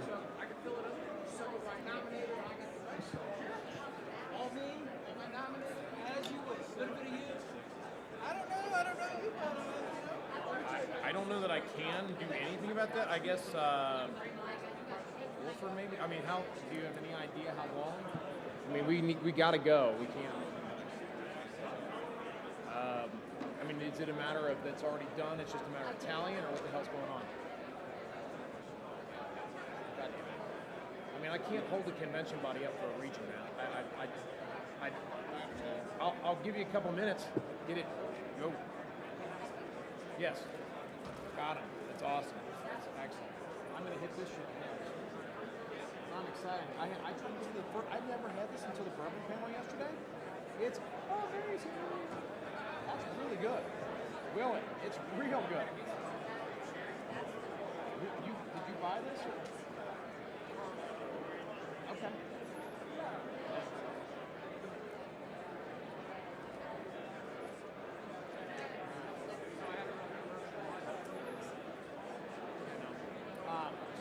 I'm actually just technically delaying to give Region 6 a minute or two here.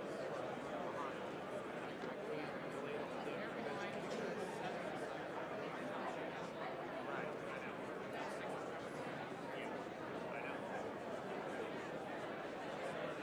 It's good. I'm just going to give you a little bit. I thought it was amazing.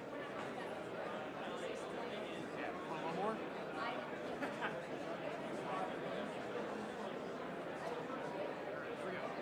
Yes.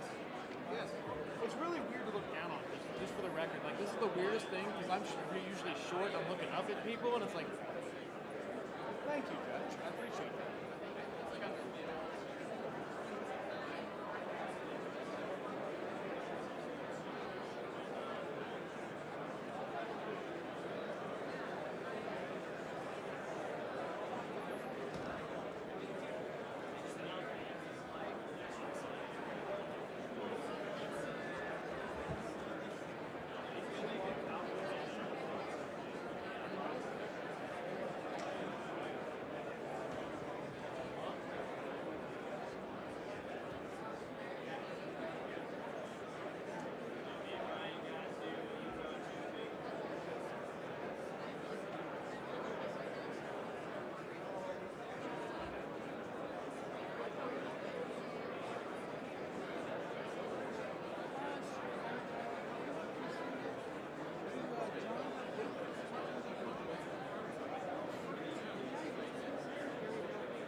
Yes.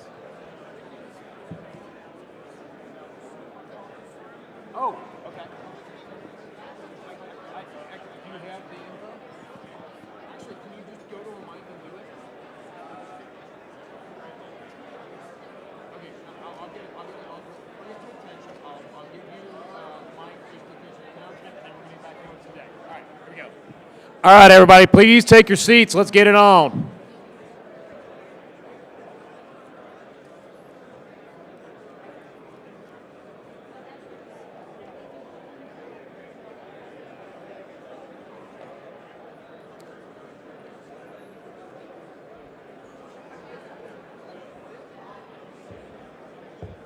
Where'd he go?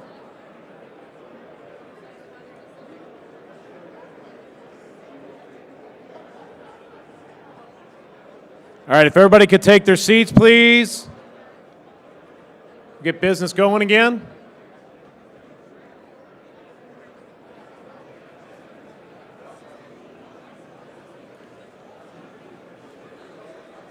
Are we looking? Do we have a credentials report by chance? Credentials? You guys got a report? Any amendments? Let me know. I'll assume there's no amendment to the credentials report if they don't come and give me one. I think that's a safe assumption. If credentials doesn't give me an amended report, then the current report stands. All right. All right, everybody, please take your seats. Please, please, please. Yes, well, thank you. And I want to catch us up to the actual end of the agenda we was scheduled today. That's the goal. So if everybody gets their seats and the convos, I got a quick announcement. We'll get back to the orders of the day. It is, what time? All right. It is 1:35 Pacific time, which is 1:30 Libertarian time. We are back in order. Mr. Bowen, you had an announcement to make real quick? Yes, thank you, Mr. Chair. Can I have everybody's attention, please? I have been sober since 1988.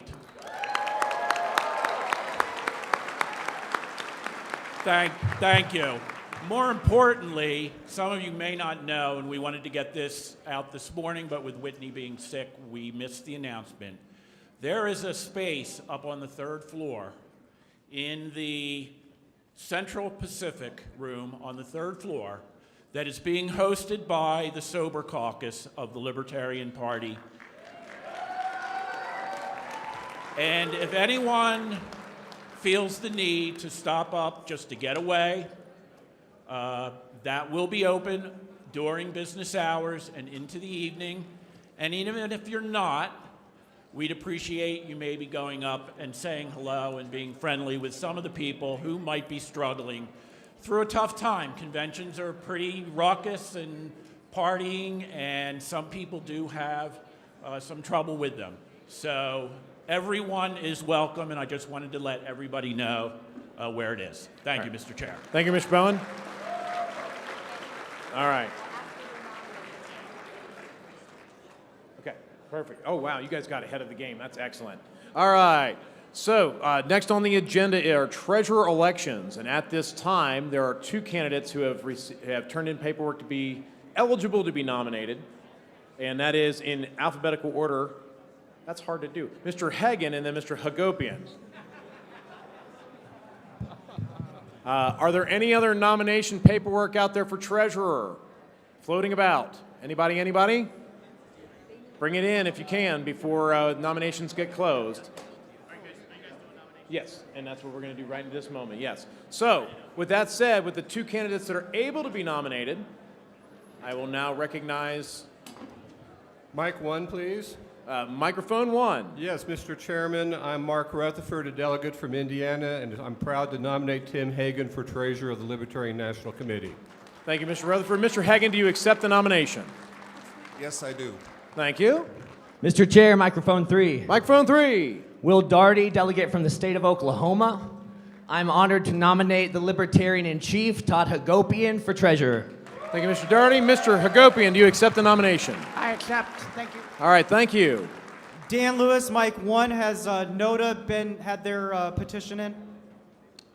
NOTA will be an option on the ballot no matter what, but I think we decided that... Can the gentleman who nominated Hagopian come back and say their name? It was and state Daugherty? it? Daugherty? So Dan Lewis of Illinois would like to nominate NOTA. As far as I'm aware, there's no need to nominate NOTA. Correct. I think so, yeah.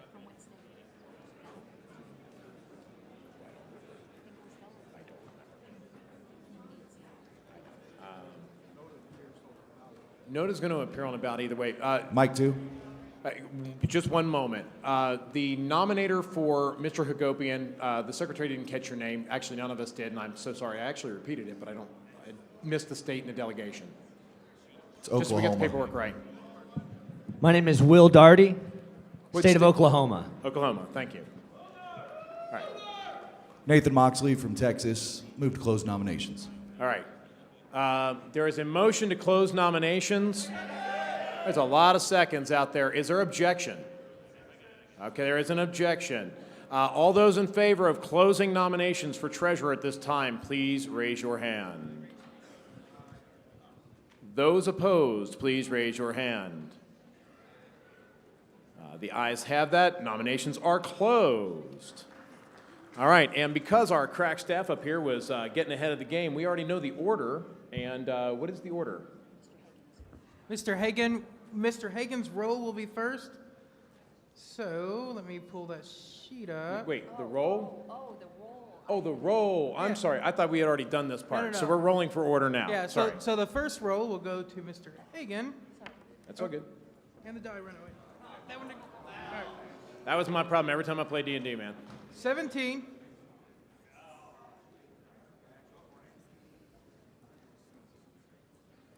Second roll for Mr. Hogapen. 16. Wow. Yeah, so Hagen is first. Hagen is first. Mr. Hagen? And these are all 5 minutes each, correct? All right, 5 minutes. Excellent.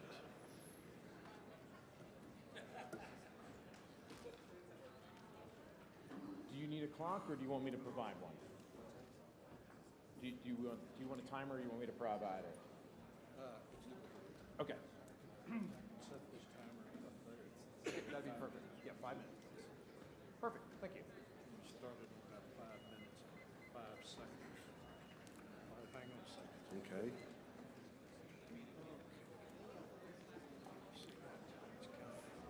Kevin Hagen, Texas. I brought Tim Hagen into the Libertarian Party, and he joined in 1992 when he was a graduate student at Georgia Tech. He got active in the Georgia Tech Libertarians right away. In 1994, he moved to Nevada and immediately became active in that party. Tim was treasurer of the Nevada Party for a total of 18 years and has run for public office 11 times.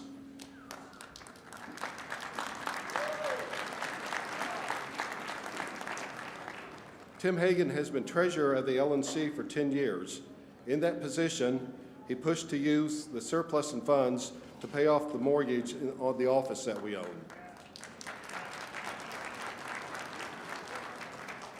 He discovered deceitful filings with the FEC using the Libertarian name and took actions that stopped that group.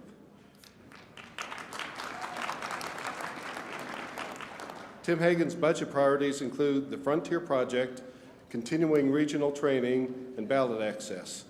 Tim Hagen has been a no-drama member of the LNC. I urge you to re-elect Tim Hagen as treasurer of the LNC.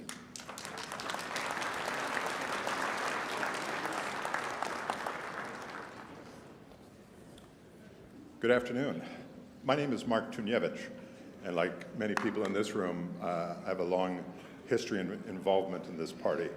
And I'm happy when my good friend Tim Hagen, who I've known for over 20 years, asked me to make this speech on his behalf. It was a very easy decision. First, a moment about me so you have some context. So I'm a former national treasurer, former regional rep for New England and New York and the New England states. And I'm a 5-time public office holder as a Libertarian. Thank you.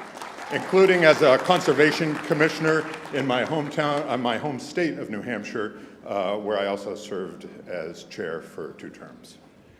And I have not been on this stage for 22 years. And so he's one reason I'm back. And another reason is obviously we're at a point of great change in the party, and you want to be there for that. You want to get into that.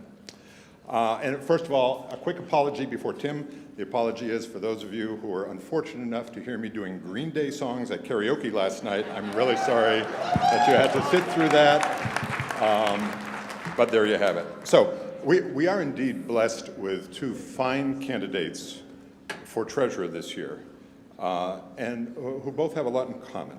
Both have a a history of local activism with the party and a strong financial background. They both run for office, as you heard a moment ago. By all accounts, they're both really nice guys and principled libertarians without a doubt. So we've got a couple of good choices here. So I think it just kind of reinforces the idea that despite some of the challenges we've had, we've got a lot more in common, people, than we do, differences. So, and I think this race shows that. All right, so given that, how do you choose, right? How do you make your own independent decision on who to run for? And here's my thoughts, and you can take what you like and leave the rest.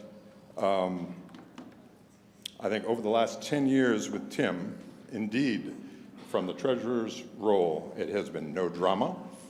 It has been no FEC problems. It has been reliable financial statements. It has been no audit problems. And one thing I really like about Tim is he brings this calm, steady tone to the table on the LNC, which has been really needed, I think, these last couple of years. So I'm glad he's doing that. So for me, it really comes down to which candidate has the most directly relevant experience. In this case, with Tim having performed the role for 10 years and with such excellent results, for me, if you want a drama-free treasurer who has been there and done that, then please join me in supporting Tim Hagen for re-election for National Treasurer. Thank you. All right, thanks, Kevin. Thanks, Mark. Tim Hagen, been your treasurer since 2012. It's a way for me to help out the party and also help out the affiliates when they have questions on FEC compliance or financial matters. And I appreciate your vote to re-elect me. Let me continue in the position. Thank you. That's a perfect time. Boy, talk about perfect. Man, that was perfect timing. All right. Thank you very much for that. And then Mr. Hagopian. Oh, there he is, over there. Sorry.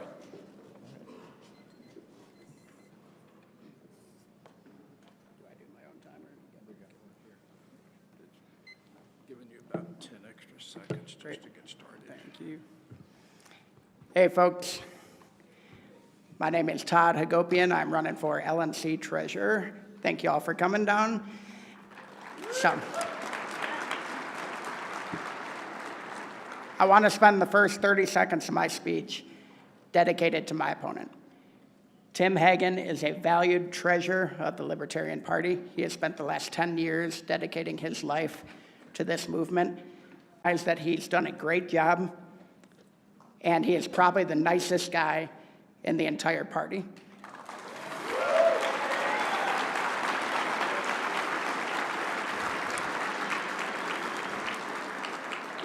He has helped me in my state, and I honestly cannot imagine a world where if I win, Tim Hagen won't take my call and help me through a problem.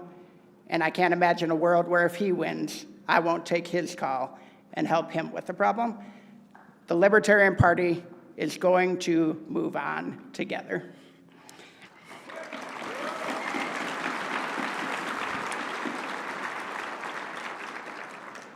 I think what separates Tim and I is pretty simple, and it's not a negative, not a positive, it's just for you guys to decide. What separates Tim and I is the vision for what the treasurer role should be. My vision for the treasurer role is to take the role from that of an accountant to that of a chief financial officer. An accountant compiles the numbers, puts them in a spreadsheet, presents the numbers to the LNC, and allows them to make their decision. A chief financial officer analyzes the numbers, cuts them in 100 different ways, comes up with a recommendation, and then helps lead the LNC to make the fiduciarily responsible decision in order for us to accomplish our goals.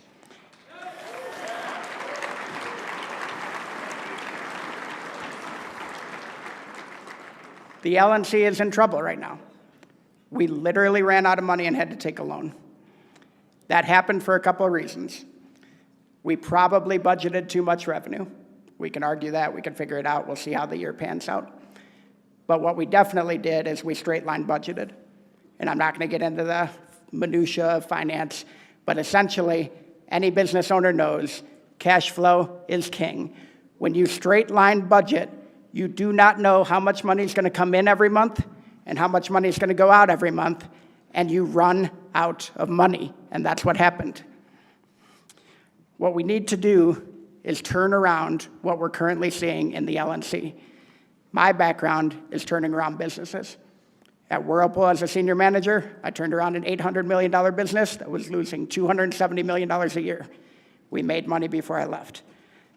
At ITW,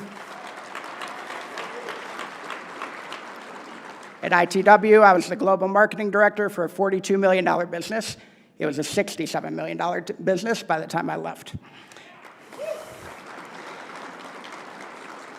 In Oklahoma, working for Berkshire Hathaway, I took over a $50 million business that was a $66 million business by the time I left. This is what I do for a living. I get dropped into situations that need fixing. I analyze them, I come up with solutions, and I help people make the right decisions so that they can be successful. From an LP perspective, just real quickly, I was the former Tulsa Region Chair. I am the current Oklahoma State Treasurer, where we have doubled our budget and funded candidates for the first time, including a candidate that got a one-on-one race that will lock us ballot access for the next 4 years.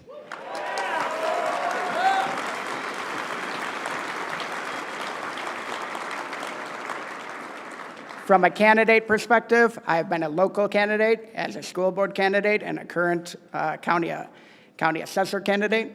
I have also been a statewide candidate where I set the Oklahoma record for the most third-party votes ever in an election with 345,000 votes, solidifying ballot access for another 4 years.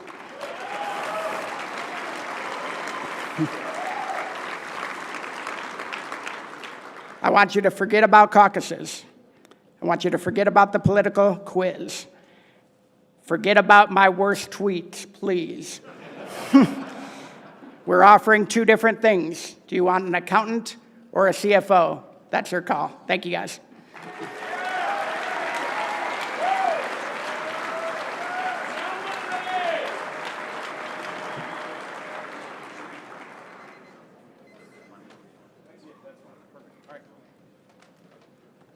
Sorry, we're negotiating schedules in the background here to make things get done faster. All right, so that's it, right? Now we're printing ballots. We're ready for delegation chairs to come up here and get ballots? Yeah. Can you turn the secretary back on, please? Okay, there we go. Yeah, if we can start getting representatives from each delegation, I have fresh printed forms. All right. And while you guys are walking up here, a couple of quick announcements. Number one, I incorrectly named our form of voting. It is not plurality. It's actually a multi-round runoff, but you still only vote for one.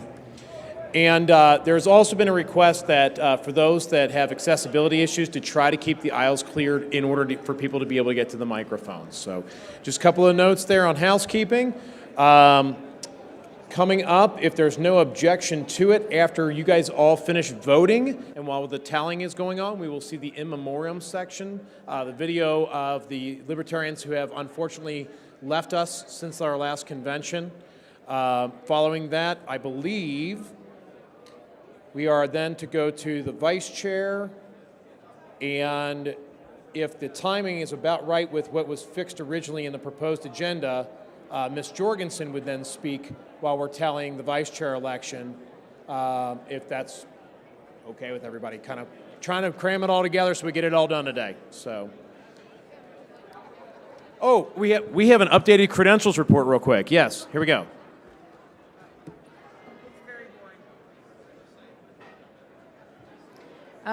We have a very refreshingly boring credentials update.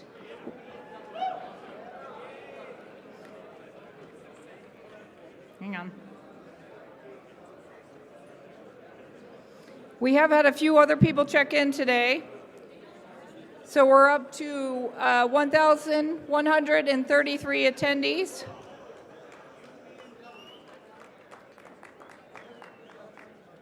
But our voting number is still 1,005.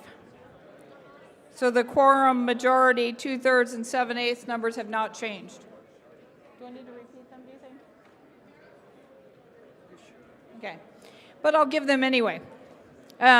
We still have a quorum of 402, a majority of 503. A 2/3 vote would be 670, and 7/8 would be 880. This does remind me, though, to say, the word quorum reminded me.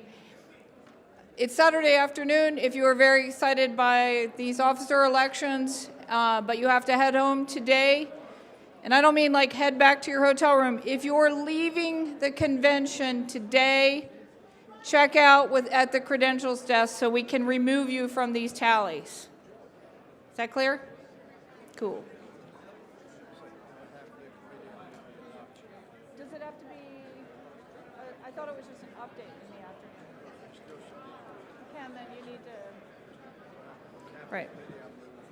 So on behalf of the Credentials Committee, I move the adoption of this updated report, which I'm not sharing.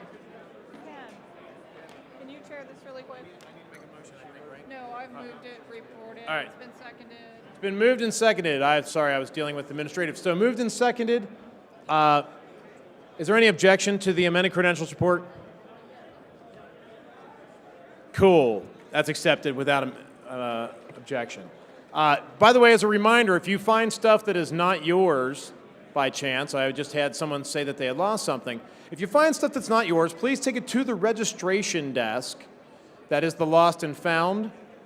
If you're missing something, check the registration desk. That is the lost and found. I assume all ballots distributed, Mr. Secretary. It does appear so. If we can get my screen up on the screen. There we go. Excellent. Thank you, sir.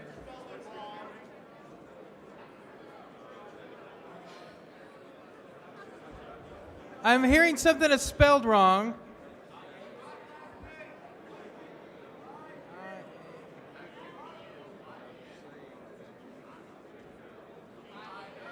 B-I-A-N, gotcha.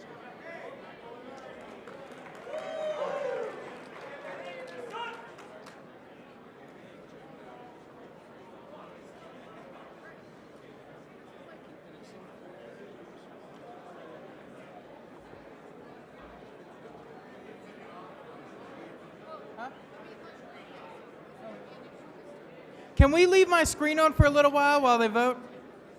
Thank you.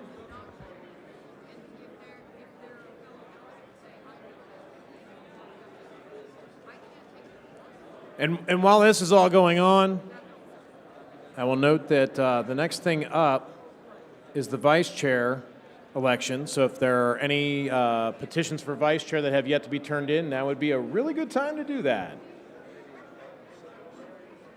And for that matter, why wait? If you're doing them for at-large or judicial committee, go ahead and turn those in too.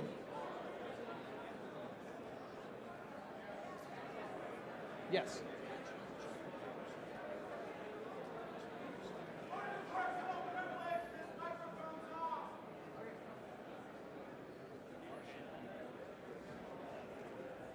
AV, can we make sure the floor mics are all on, please? Okay. Mr. Chairman, microphone one. Test. Oh, it works now. Thank you. All right, I'll recognize microphone one. Thank you, Mr. Chair. I have an announcement for the body.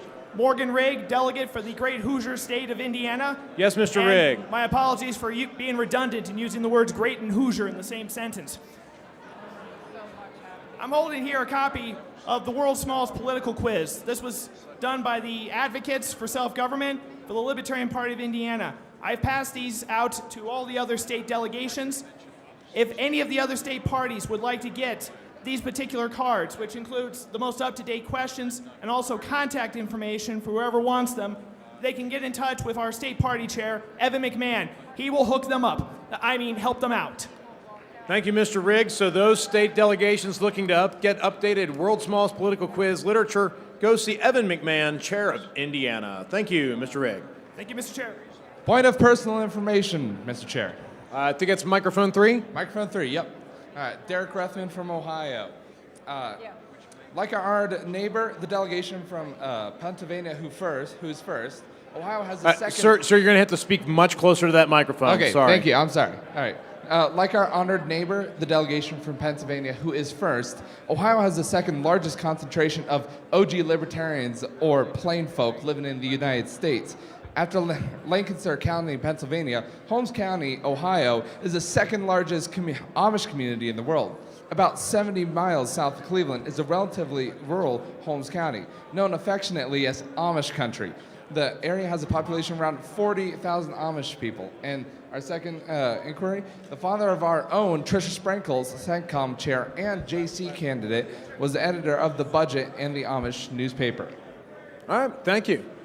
Point of personal privilege. All right. Point of personal privilege where?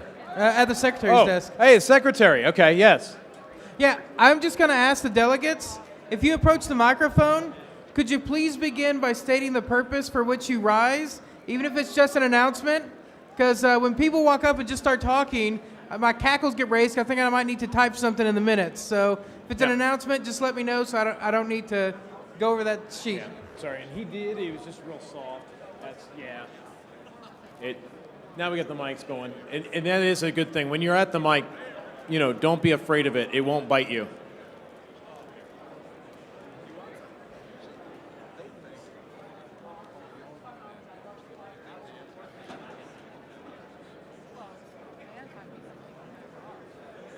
That's done. That's done. How many? Hey, John.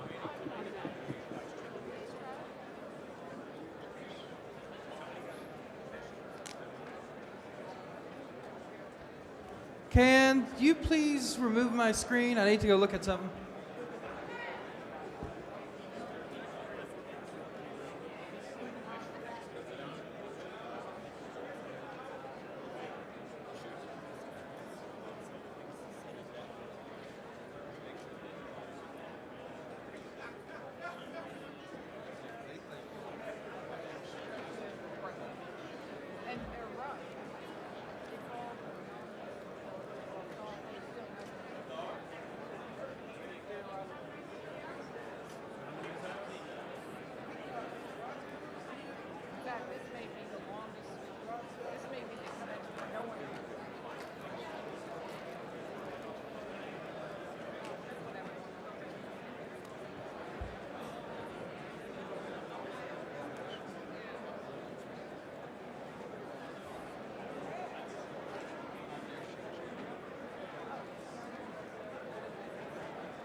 Tendency to spread out. That's makes more room here.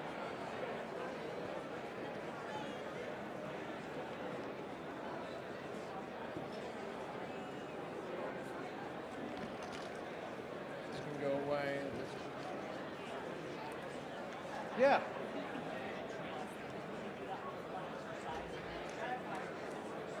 Yeah, you know what? We can do that now. That'd be fun. Yeah. All right. Who's still tallying out there? We still got some tallying going on, right? I don't want to interfere with the voting, but I also want to have some fun. Who wants to have a little bit of fun while we're waiting? Point of information. All right. I got a point of information. Mr. Chairman, would you define what is a real libertarian? What is a what? A real libertarian. None of you. Only me. Oh, thank you, Mr. Chairman. I don't know.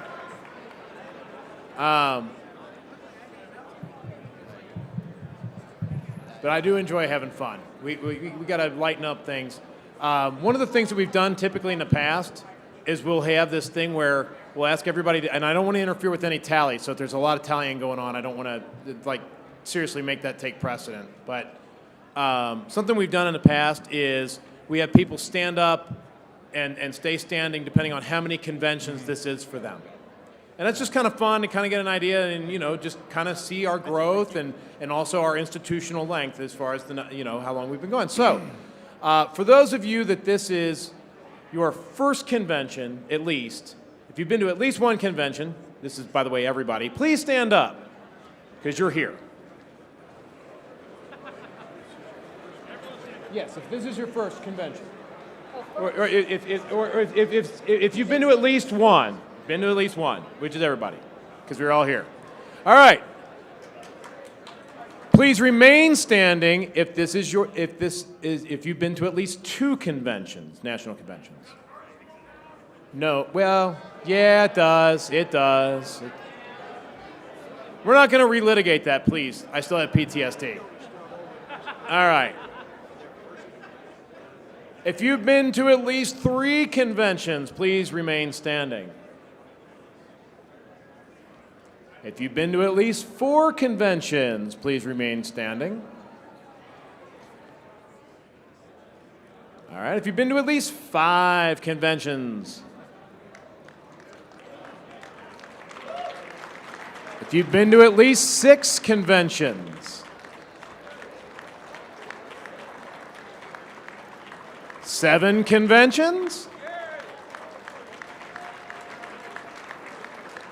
8 conventions.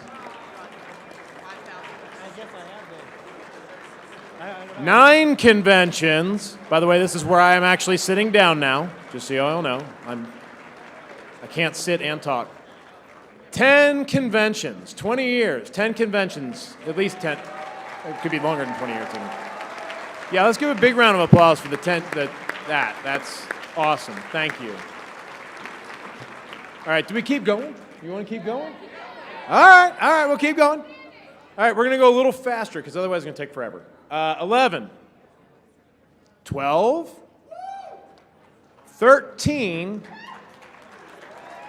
14. I still see people standing. I see Miss Neal there. Look at that.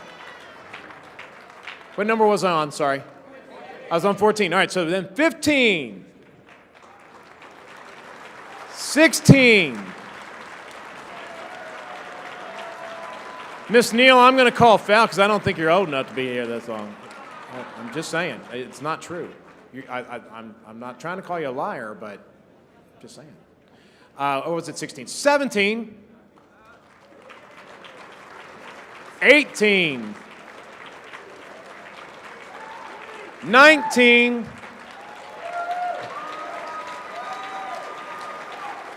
20.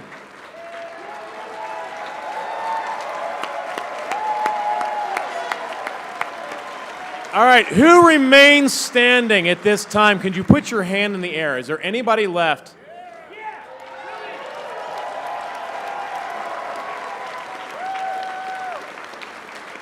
That's awesome. Thank you for being here.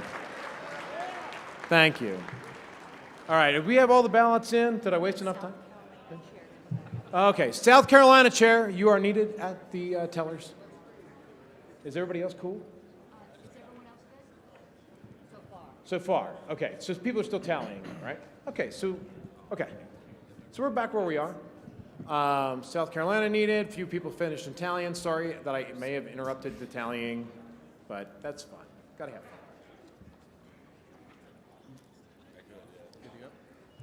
Can I make an announcement?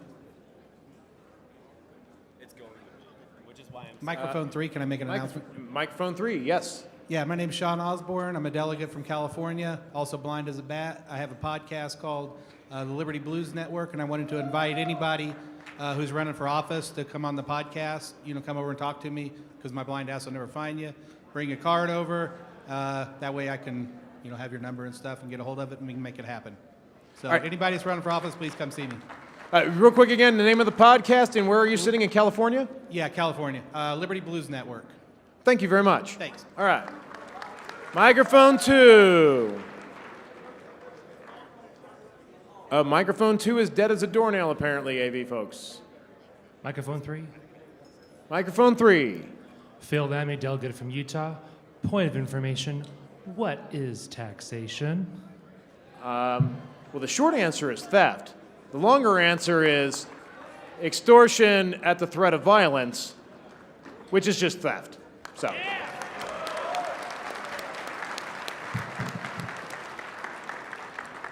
All right. Oh, okay, still microphone 3. I'd like to make a motion to have a 30-second moment of silence for Harambe, who was killed 6 years ago today. With the body's indulgence, I don't know that we need to have a motion and a full vote. We'll just have a moment of silence for Harambe. Thank you. You're welcome.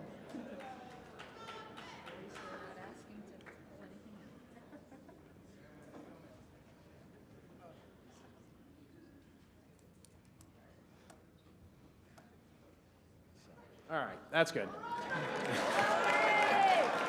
All right. All right, microphone 3. All the good stuff's coming from microphone 3. Announcement, short version of what I said at lunch today. If you are a member of anything that you would call a minority community, color, race, religion, anything that you think is underrepresented in this party, and you want to do something about it, please come see me. I'm June Jennis. I'm on the edge of California towards the back. We need an outreach committee. We need to increase minority representation in this party of all kinds. Thank you. Okay. I'm just testing microphone 2. We're good. All right, I apologize. There's a need for a announcement from the secretary. Yes. Important. Important. You want to hear this. If you have not turned in your platform tokens, they are due 1 hour before platform. However, as we have seen, we have a bit of a chaotic schedule this time, so we don't know when that is, so let's get them in quickly. Thank you. Yes. If you want to make your voice heard, do not delay. All right, where are we at here? Nobody at 1, nobody at 2. I see people at 3. Are you guys looking to be not recognized? What? Oh, microphone change? Okay.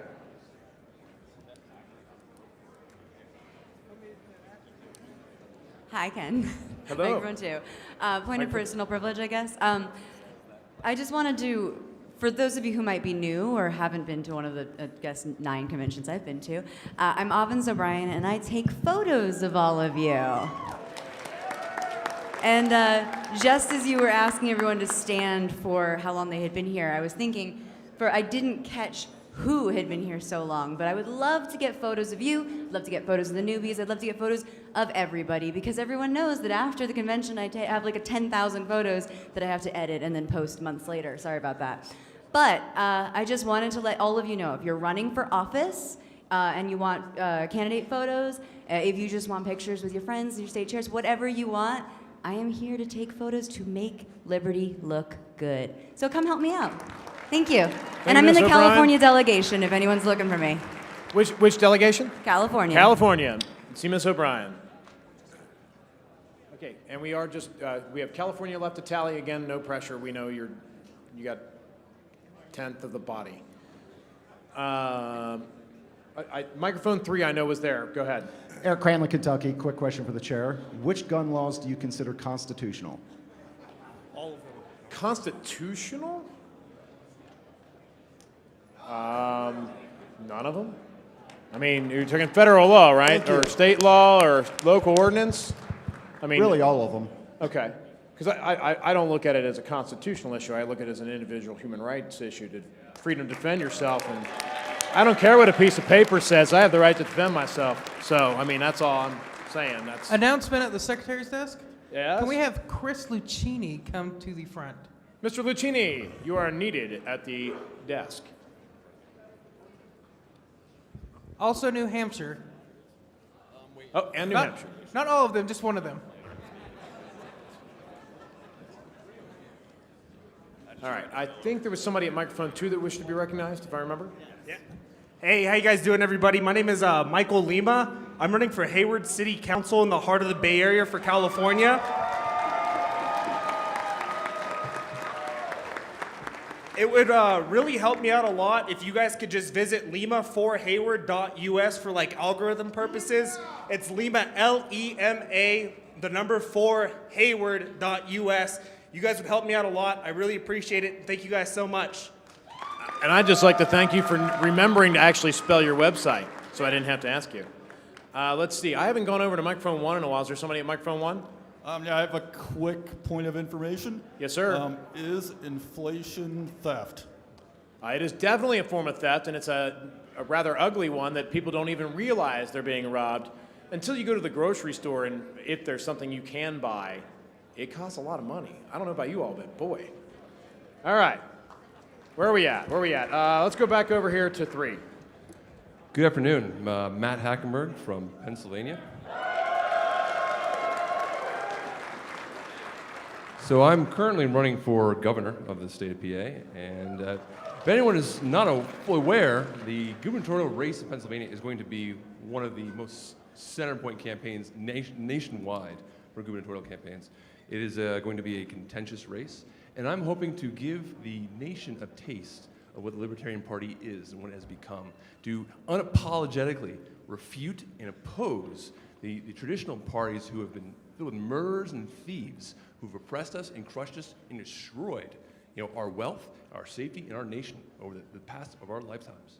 So I hope you can help out, give your support, matthackenberg.com, and let's show the world, show the United States what the Libertarian Party has to have, what we have to offer to the party, and stand up against these tyrants. Thank you. All right, thank you.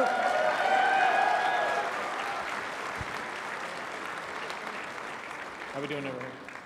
We're still doing the thing, right? Okay, you're still waiting. Okay, microphone 2.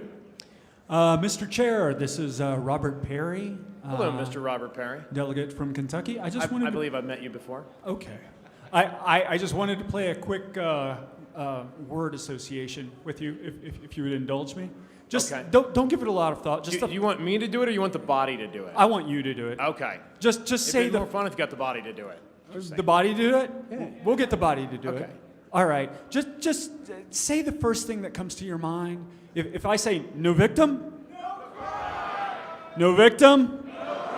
No victim? Thank you, Mr. Chair. Thank you, Mr. Perry. All right, back over to microphone number 1. Robert Klimkowski, Florida. Yeah. All right. And I have an announcement for the body. I'm here on behalf of Mercedes Morassi, candidate for Broward County, Florida School Board. And just some of her experience: licensed mental health counselor, board certified behavior analyst, and a psychology professor at one of the largest universities in the world, where she said the school environment is unhealthy and not conducive towards learning. So please endorse and support expert in the field of education, Mercedes Morassi, at mercedesmorassi.com. And please donate. That last name is Morassi, mercedesmorassi.com. Thank you. And thank you for spelling that. All right. We go back over to 3. Anthony Strauss, California. Since Lima already represented himself, I'll pause on that, but do go to your phones and make sure we take care of Lima. But I'm also speaking on behalf of one of our brothers today, Kelly Carden. He's running in Kern County, California.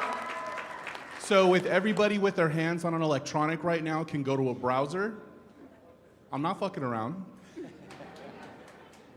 And we're gonna go to Carden, the number 4. Carden, C-A-R-D-E-N, the number 4, Kern, K-E-R-N.com. Let's do this for Kelly, guys. Let's fuck up the algorithm. All right. Microphone 2. Yes, this is an announcement. My name is Marcia Powell. I'm the director of the new Libertarian Choir. Woo! Yeah. Anyway, thank you.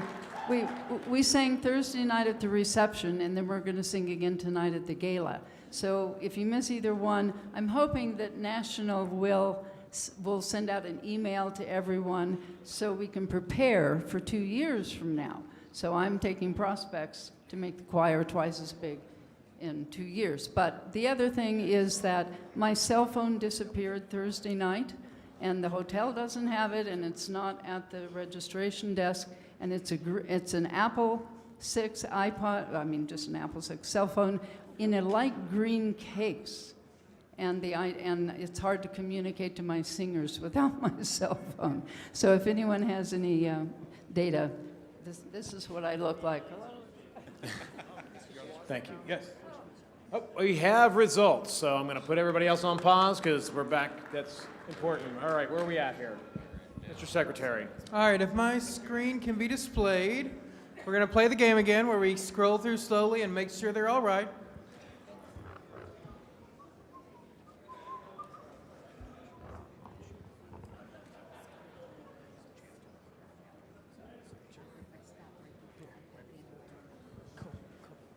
All right, here we go on the scroll.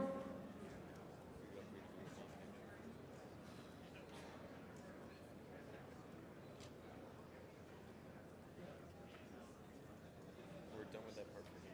We'll do it again when we're doing the votes. Very nice, very evil.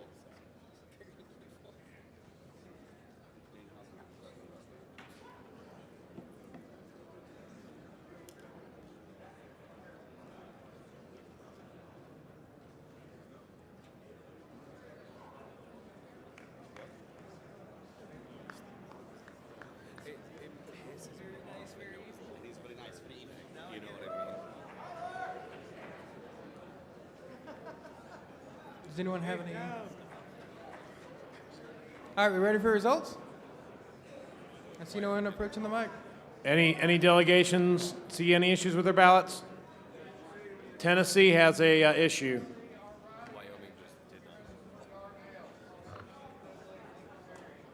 The write-in is supposed to be for Christopher Darnell for Tennessee.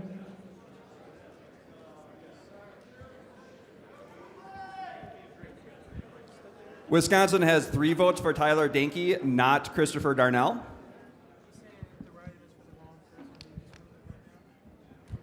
Go Tyler. Who just made a note that they have the wrong write-in?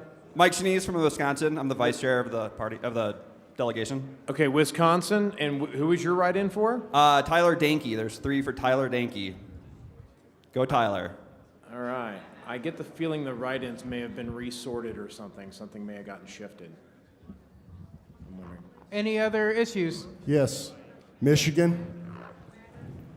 Mike 1. Let me get over there.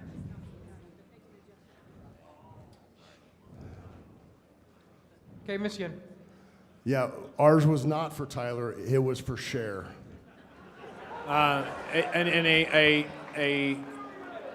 There was someone who noted that votes cast for those who are not members of the party don't count, but I just want to let you know that. We don't know if Cher's a libertarian or not. It's all good. Yeah. All right, anyone else? We just let it go. It's all good. All right, I'm about to show All results. right. Drum roll, please.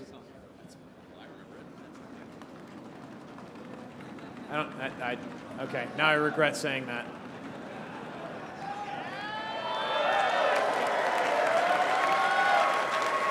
All right. With 76.07% of the vote, Mr. Hagopian is elected treasurer.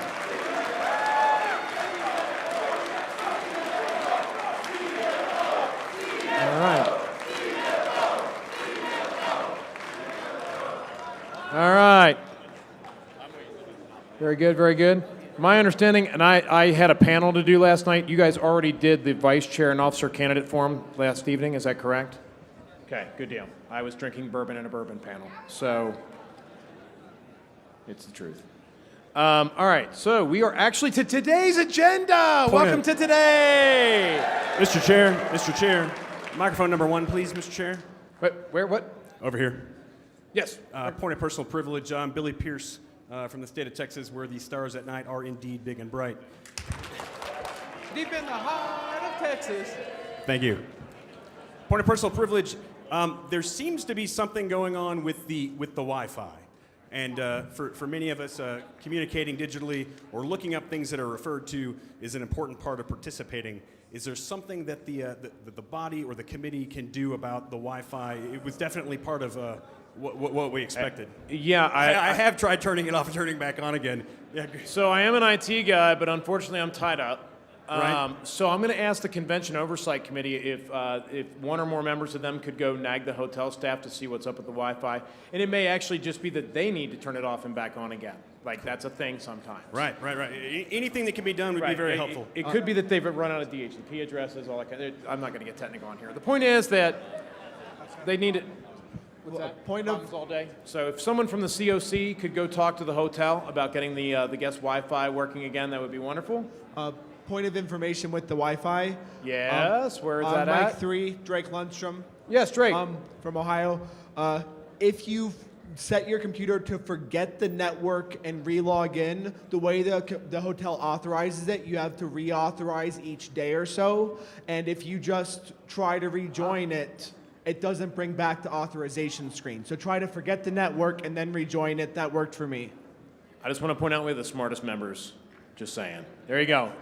So literally it is actually to turn it off and back on your phone, but it is you have to go into Wi-Fi, tell it to forget the network, then relearn the network, and relog into the network. Everybody got that? Make sense? Cool? Great. Yes? Okay. See if that's a thing, like if that's really what it is. Okay, good deal. Convention Oversight's also checking into it, but apparently that's a way to fix it. All right. Where are we in the agenda? We're at Vice Chair election. So, and I see people are at the microphones, but I want to make sure that anybody who's turning in tokens or petitions to be considered to be able to be nominated for vice chair, that's all been done, because that's going to happen like right about now. So, all right. If that's the case, then the current item of business is the vice chair election, and nominations are in order. Mr. Chair, microphone number 3.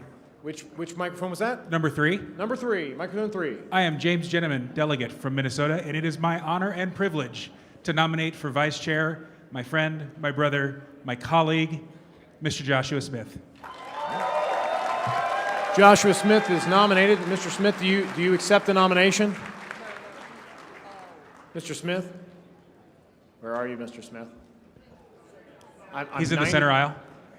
He could just shout, but he's not going to shout because he likes microphones so much that he's going to approach the mic. Mr. Chair, I accept the nomination for vice chair, and I'm honored. Thank you, sir. Thank you. All right. Mr. Smith is nominated. Number 2. Microphone 2. Microphone number 2. Howdy y'all, Dave Jones, chair of the Libertarian Party of Tennessee, delegate from Tennessee. I'd like to rise and nominate the wonderful, the magnificent, Mr. Eric Rodson.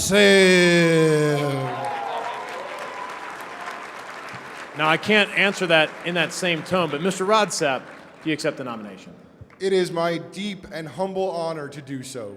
Thank you. Mr. Rodsap. You are nominated. Mr. Chair, mic 1. Microphone 1 did I just hear? Yes. Microphone 1. So it is my honor to nominate Tony DeRazio as he petitioned and was successful in his petition to be nominated for vice chair. Whose honor is it? Jason Barton from Michigan. What was your last name one more time? Barton. Barton. There you go. From Michigan. Mr. DeRazio, do you accept the nomination for vice chair? I accept the nomination. All right, thank you, Mr. DeRazio. You are nominated. Where else we got here? I see one over here on 3. Joseph Bookman, delegate from Utah. I've been asked to nominate my friend of over 10 years, Christopher Thrasher, for vice chair. Mr. Thrasher, do you accept the nomination? Well, seeing as how I tried to talk for this guy named Noda and nobody really wasn't feeling that, you know what? Yes, I do. Humbly, proudly, all the above. I accept the nomination. Thank you. Thank you, Mr. Thrasher. You are nominated. Microphone 1. Microphone 1. This is Mark. I am Mark Rutherford. I'm a delegate from the state of Indiana, and it's my honor. Wait. Hold on. I'm so sorry. That's right. Mr. Thrasher, I've been informed that you have not submitted a petition to run for vice chair. Wait, Okay. he did? Okay, now I'm hearing you did. Sorry, hold on just one moment. Okay, but we have one. Here we have one. Has it been entered in the sheet yet, or is that where it's behind? It's in the sheet? Okay, well then, I don't know. They say we have it. Okay, we have it. It's good. Papers. My sincerest apologies, Mr. Thrasher. False alarm. You are good to go. You are nominated. Thank you. Sorry. We were on microphone number 1. Mr. Chairman, I'm Mark Rutherford, delegate from the state of Indiana, and it's my honor and privilege to nominate Joe Joseph Hopman as vice chair of the Libertarian National Committee. All right. Mr. Hopman, do you accept the nomination? I accept. Thank you, Mr. Hopman. You are nominated. Mr. Chair, Looks like microphone number 3. Gavin Goodman from the great state of Alabama. I would like to nominate Alex Flores for vice chair. All right. Mr. Flores, do you accept the nomination? I humbly accept the nomination. Thank you. All right. Thank you. You are nominated. All right. Are there any, Mr. Secretary, are there any other candidates who have submitted petitions that would be eligible to be nominated at this time? Actually, maybe we should ask the other table, too, to make sure that we haven't missed anybody. Is there anybody else that submitted any more petitions? We got everybody? Mr. Chair, microphone 1. No, that should be microphone 1. Stephen with a PH, Decker, delegate from Texas. I move to close nominations. There has been a motion to close nominations. If I can hold on to hearing, before I hear that second, if I can hold on 1 second for the... So, a couple things. No, there's nobody else who submitted petitions. Okay. And I'm sorry, I was doing something else. What was the name again? Stephen with a PH, Decker, delegate from Texas. And now that the secretary's recorded that, I will ask if there's a second. There are multiple seconds. All right, first I'll ask, is there objection to closing nominations? Awesome, great. The nominations are closed. All right, so now we need to roll for order, correct? All right, it'll be just a second. I haven't alphabetized these. So, Addie, please. Not a problem. We're waiting on paperwork. This is why I would never be secretary, just for the record. Okay. I've done it for a subcommittee once. All right, we are ready now. The first roll will be for DeRazio. He got a nat 20. Wow, look at that.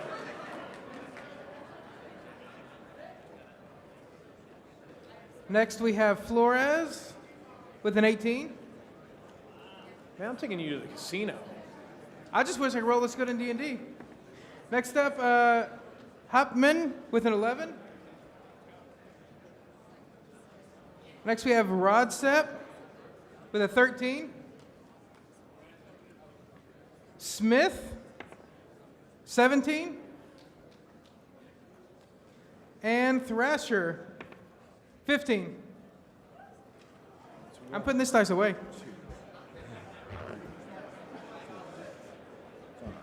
So with that said, DeRazio will be the first speech, followed by Flores, then Smith, then Thrasher, then Rodsep, then Hupman, and then Noda. Oh, no, we don't have Noda's speech, never mind. All right. I'm sorry. I was also doing administration. So you said it's Mr. DeRazio is going to be first? Yes. Okay. And then Flores, who is S? Smith. Smith, thank you. I made chicken scratch notes. Then Thrasher, then Rodsep, then Hawk. That's what I have. Awesome. All right. We both agree. We have a similar list. I see that there's Request someone at for the information. Yes. Timothy Perkins, Number Oregon 2. delegate. Is that D20 for sale? Is it a percentile? Is it for sale? Oh, no, this one. All right. All right. So with that said, first up will be Mr. DeRazio. Each candidate gets 5 minutes to address you. And I will note that it is not required to take 5 minutes. I will note that part. But, you know, you are entitled to up to 5 minutes. So thank you. Mr. DeRazio. And and by the way, if you're the next speaker, you should probably know your place in line. If you're the next speaker, as the time winds down, if you wouldn't mind coming and staging up here so we can keep things moving along. Thank you.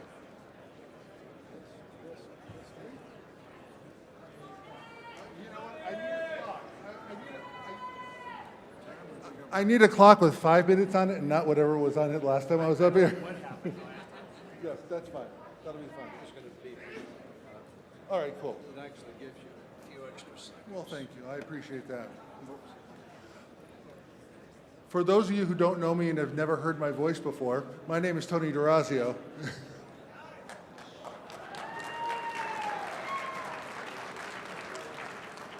And I want to open my speech with something that I say truly from the heart. I want to congratulate Angela McArdle on her win for chair.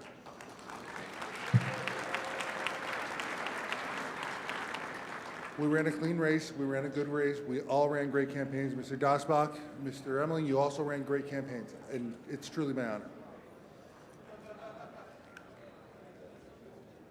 I want to come up here. Clearly, vice chair wasn't the job I was seeking, but some of you wanted me to have the job, and if elected, I will serve, and serve gladly and humbly. But I really want to take these next 4 minutes and 8 seconds and talk about the elephant in the room, which, by the way, I'm doing a pretty good job reading. I've heard the phrase read the room a lot. How many of you have used the phrase read the room this weekend? Yeah, exactly. We're all using it because we're all reading the room. Look, we are certainly at a turning point in our party. We're at a place that we've never been before. We have a whole lot of new blood in the party. I do see that as a good thing. We also have a lot of people who have been around this party for a long time. What was the peak 20 conventions? Did we have anybody more than 20? Yeah. How many, by the way? All of them. Wow. Yeah. Give him the round of applause, not me. Not me. We're going to come into, over the next couple of years, there's going to be a lot of conflict in this party. Over the last couple of years, there's already been a lot of conflict in this party. We've seen a lot of screaming matches. We've seen a lot of nastiness on Facebook and Twitter, and you're all going, great, he's talking about social media. It's such a cesspool. I'm going to ask this delegation and all libertarians who might be watching this at home one favor. Well, two favors. One, I want your vote. But the second favor I'm going to ask you is give each other a little bit of grace.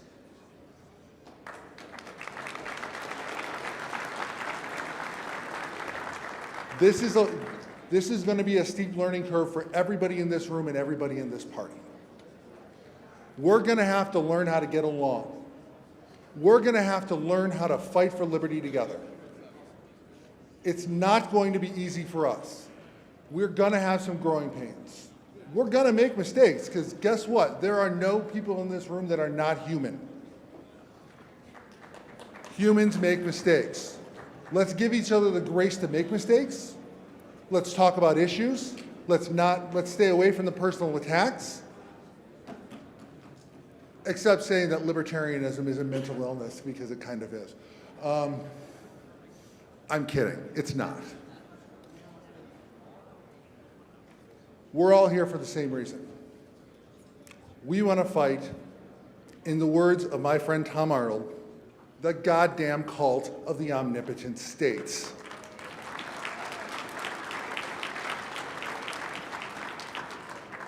I didn't sign up for libertarianism to get into Twitter wars with any of the nice delegates from Delaware. Hello, Mr. Casey. Lovely to meet you. All good. It's all in good fun. We're good. I got into this party, I joined this movement to fight for a world set free in our lifetime. We all got into this party for a world set free in our lifetime.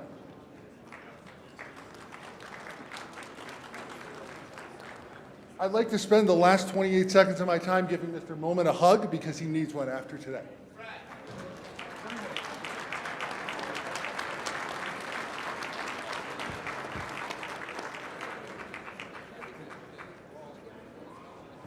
Thank you very much, and go Liberty.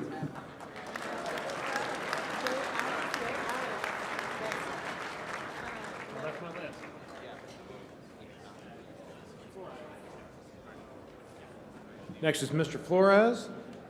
Brown, you have your timer ready? All right.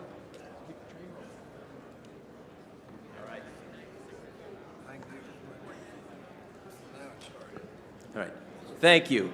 My name is Barry Short. I am the chair of the National Governmental Area commonly known as Utah. 10 years ago, I was running for a seat in the Utah House of Representatives, and there was a debate scheduled, and a young man came to that debate. I guess he was really bored, but he came to that debate. But he knew he was tired of Republicans and he was tired of Democrats. He tried both of them and he wasn't happy. He wasn't happy with what he was hearing. And he sat there that day and he went, oh my. I think maybe I've heard what I've needed to hear for many, many years. I didn't win that election, but I gained a friend that day. I changed that young man's life, and I'm so proud of what I've been able to see of his life over the years since, the way he has worked. When he joined this party, he's been working. He's out there doing outreach. By the way, his specialty in outreach is in the Native American community. And believe me, if there's anybody who knows that the government is not here to help, it's a Native American.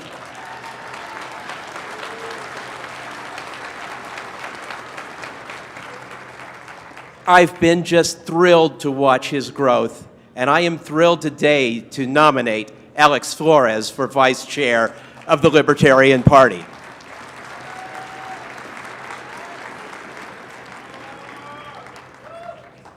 Hey, how's it going?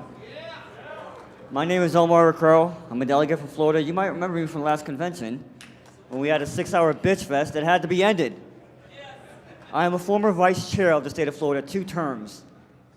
I recognize talent when I see it because I'm all about getting things done. And I've gotten to know Alex over the last couple of years, and he gets things done. He served on the LNC this term, and there's a perceived 2 sides on the LNC. Alex voted both ways because he listens, because he's not about any particular type of thing. He just wants what's best for the party and to move us forward. Are we having a good time at this convention or what? We had a pretty cool app that I think that he played a part in. There's a lot of organization at this convention that Alex played a part in. One of many on the COC, but Alex played a big part in that. Just imagine what he could do as vice chair. Please give a warm welcome to the next vice chair of the Libertarian Party, Alex Flores.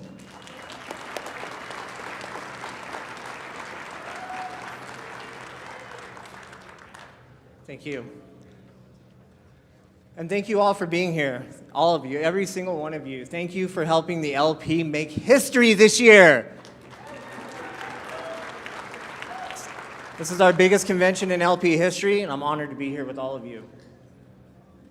I'm very grateful and humbled to have been nominated for this position. It was not something that I sought out to do. I simply sought to serve this party in the best way that I know possible, to use all of my talents and abilities in every way that I can to help Liberty move forward.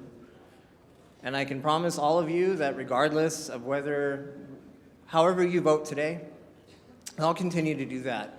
Last year I started a caucus called the First Nations Caucus. Barry kind of touched on that. It's near and dear to my heart. I feel like there's something that we've been asleep at the wheel as a party on for 30 years. In 1988, we chose Ron Paul over Russell Means, and since that time, Native American activism has been sorely needing our help. There are many things that we can move forward on right now. As a party, once we stop this infighting and we come together, there are policies that we can change relatively quickly to make people's lives freer, to help them to experience real liberty. And I'm looking forward to seeing this group, regardless of wherever you stand, whatever faction you're with, whatever caucus you align with. I'm really looking forward to seeing all of you work together to help set free people that are still in cages, to help people experience freedom, liberty in our lifetimes.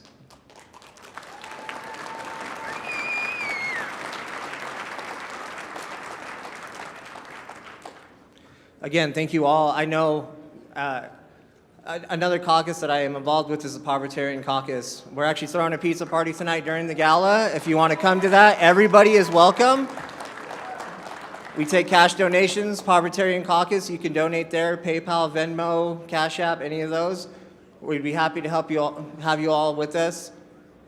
The Libertarian Caucus actually helped 10 people get to this convention this year, helped 10 delegates have places to stay, food to eat. I want to keep continuing doing this kind of work for the party, and I hope that I have your vote. Thank you.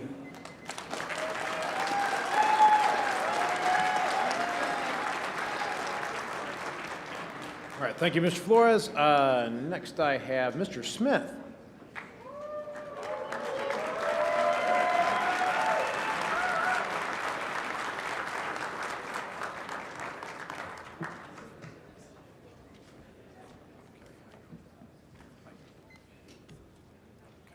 All right, hello Libertarians. I'm Dave Benner, LPTN Communications Director and newly elected Region 2 Rep. Thank you. So as the Libertarian Party enters a new age, our banner wavers need to venture into controversial territory and speak the truth and defend the principles that we all hold so dear. And from the Vice Chair, no one would do that better than my friend Joshua Smith.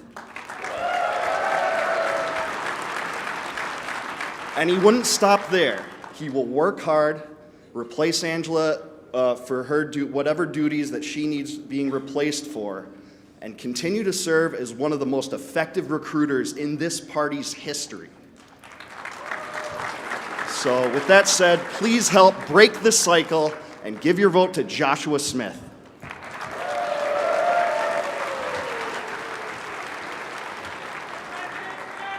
What's up, everybody? How we feeling?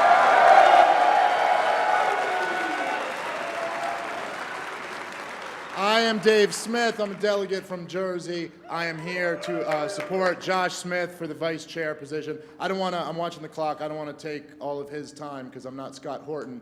So I would just say, look, I think that the most important mission for the Libertarian Party in the immediate future, now that there has been this big change in the party, which I really hope everyone comes to embrace, is that we need to recognize that most libertarians are not members of this party, and that should be the low-hanging fruit for us. We need to recruit the liberty movement into the Libertarian Party. Now, Josh Smith has made himself a major figure in the liberty movement, and he's one of the top recruiters for the Libertarian Party, and that's what makes him perfect for this position. On top of being a libertarian podcaster, he's got experience on the LNC. He's been an at-large for a while. He's had a great voting record. He's stood up for the principles that we want to see this party represent time and time again. On top of that, I'm sorry, I'm losing my voice, but I made it through introducing Ron Paul last night. So if I could make it through introducing the great Ron Paul. Oh, by the way, speaking of the great Ron Paul endorsed Josh Smith for chair of this party back in 2020. And if he's good enough for Ron Paul, he's definitely good enough for all of us to be the vice chair. But on top of any other accomplishment that I could list of Josh, that he's achieved in the libertarian movement, in the Libertarian Party, Josh Smith, as many of you know the story, right? Josh had a daughter with a woman who he was split up from and who lost custody. And he took custody of this daughter. And she had two siblings who were not biologically Josh's children. And Josh, nobody would have blamed him or could have said anything if he had just taken his daughter. But what he did was he took in these two kids who were not biologically his children, but were biologically related to his child. And he took them in and is raising them and loving them as his own. And I've heard a lot from people here about different accomplishments that they've had, all of which are great. There is no accomplishment that I respect more than that. And I think that is truly living our values.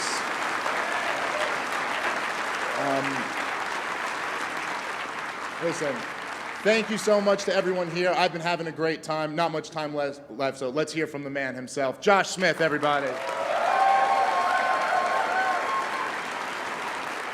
Well, shoot! I didn't think he was going to make me cry before I came up here. My goodness. Guys, I'm not going to do what I normally do and come up here and talk about my accomplishments and the work I put in for the last 5 years. I just want to say thank you. Because 5 years ago, they were laughing in my face. They said we couldn't do what we're doing today, and we're doing it.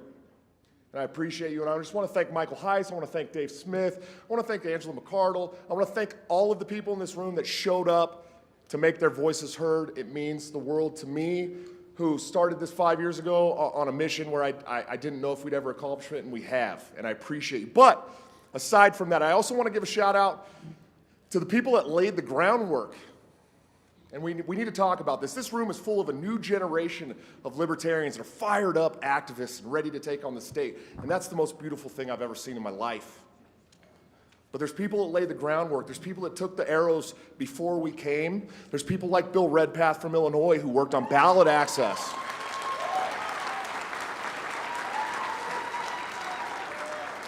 We have a founder of the Libertarian Party here in the Oklahoma delegation. I mean, this has been around. People have been fighting very hard for this for a long time.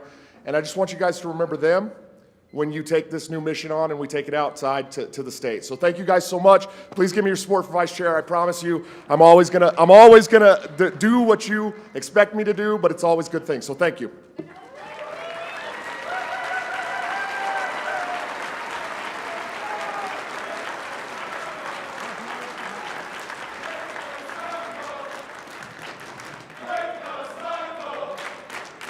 All right.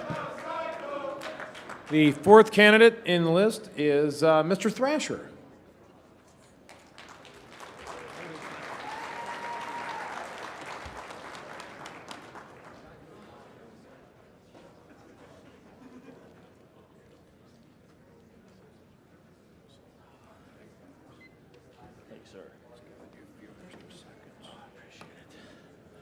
Good afternoon, everyone. As I said earlier, I really wanted to get up here and nominate this guy named Noda. Didn't work out so well. So sometimes opportunities present themselves and you weren't expecting them. A few weeks ago, I went to go vote in my town's election. And I noticed, got a couple offices here where there's no candidate. So about 2 hours before the polls closed, I decided that I would go back to my house about 5 minutes away, print up about 20 palm cards, and run an impromptu write-in campaign. Handed out 20 cards, got 17 votes, got myself an elected position as a Libertarian in the town of Westport, Massachusetts.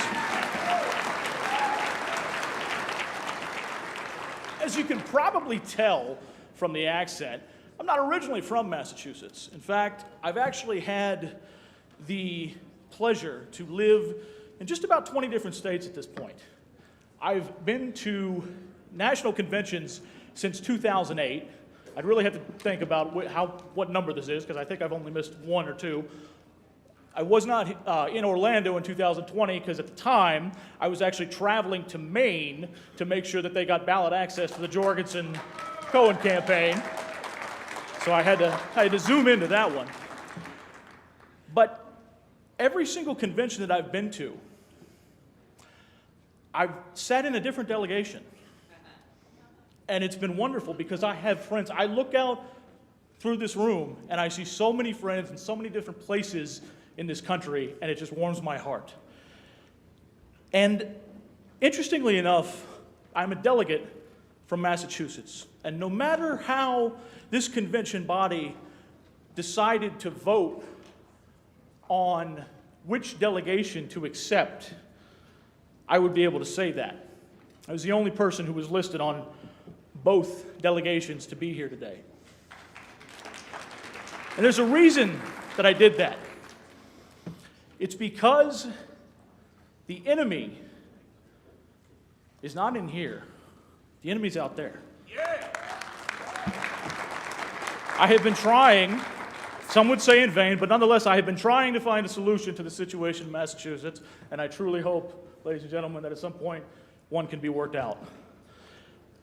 I've been accused of straddling the fence, and what I'm trying to get across is that we're in a really big yard, and there's a little tiny fence there in the middle, and I'm not straddling the fence. I'm at the other end of the fence saying, hey, why don't you guys walk this way? Because we have more in common than we disagree on. And I'll tell you something else about straddling the fence. Some would say that I've chosen one side. Some would say I've chosen the other side. A while ago, someone who I've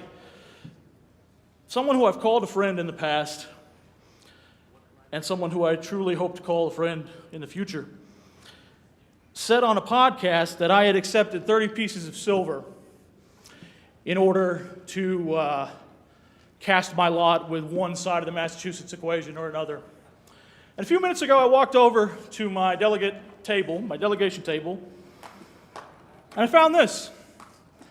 And it's 30 pieces of silver. And let me tell you, I don't accept this because I refuse to choose a side when both sides are wrong. That is the very reason I am a libertarian. That is the very reason I wanted to stand up here earlier today and say that none of the above, is always an option. Instead, I am here with you today, and I have very little time left, so I'm going to speak directly to those of you who it is your first convention. I say to you, welcome. I say to you, I remember the first convention I ever went into. It was 2008. I had no idea what I was getting into. I was coming from the left with an anti-war background, having no idea about economics. I grabbed every book I could at the laissez-faire bookstore, so much I had to buy a new suitcase to get out. And I've been here ever since, and I hope to see you all way down the line too. But what I'm asking all of you who are here now for the first time, to understand that there are those who have put their blood, sweat, and tears in this party and who want to continue to do so. Do not throw the baby out with the bathwater. You need people who know how to get the work done, and we're here for you. And I am asking you to consider making me your vice chair so that I might help Ms. McArdle and the rest of the team set the world free in our lifetime. Thank you very much for your time.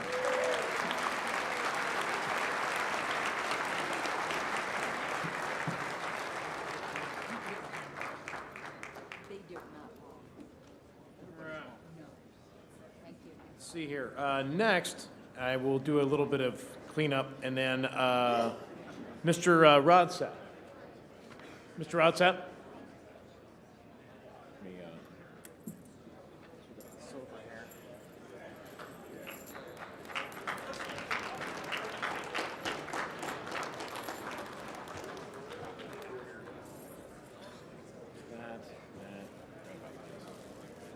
Clean up a little bit.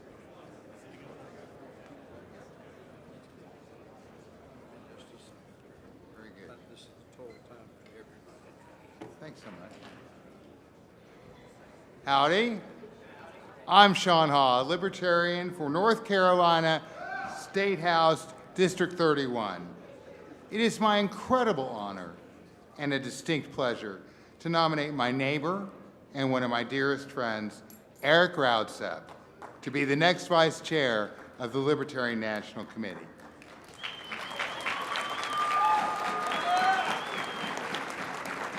I first got involved in the Libertarian Party in 1979.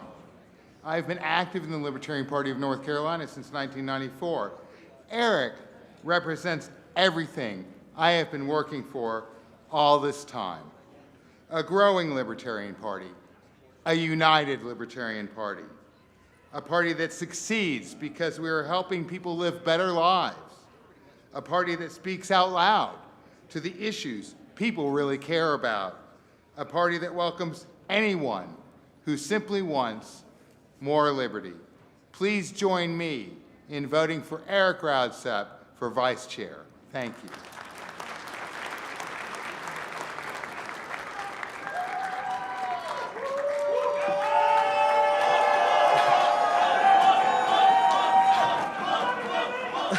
Thank you. Hello, fellow delegates. My name is Mark, aka Funkhauser, and it's an honor and a privilege to be up here nominating my friend Eric. At the height of the pandemic in July of 2020, I attended my first Libertarian National Convention where I met Eric. I believe there were close to 60 total candidates at that convention.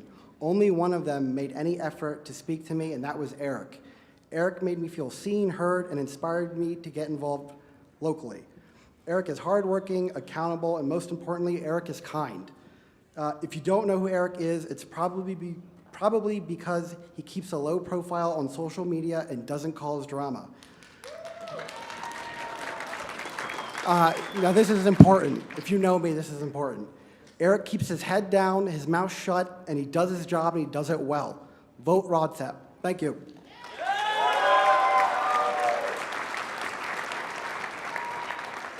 My name is Eric Rautzep, and I am asking for your support to be your next vice chair of this most amazing party. I am a bridge builder. I am a bridge builder. I am a uniter. Sean has been a long-standing member of the Radical Caucus and a long-standing member of this party. Funk is relatively new, a powerhouse, youth, and power. I bring people from every side of this party together because it makes our party better. It makes our party stronger, and that is the future for liberty in this party and in this nation.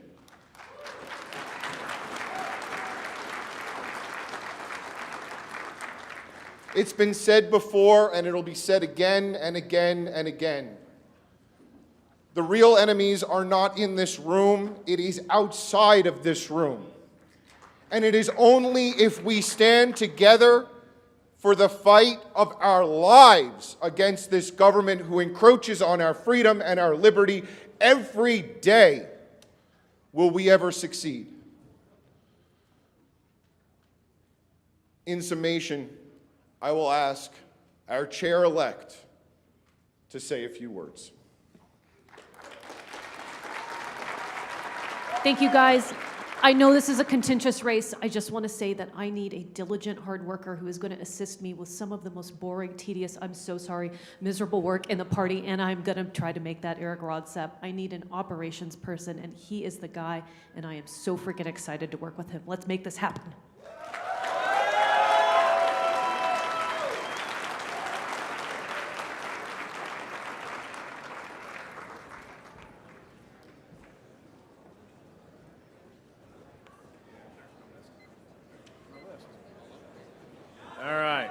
Let's see here.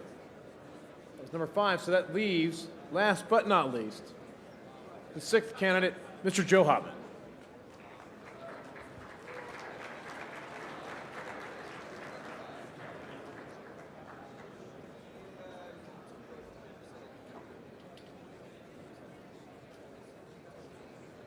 I would ask that everybody keep conversations down. We have one more speaker.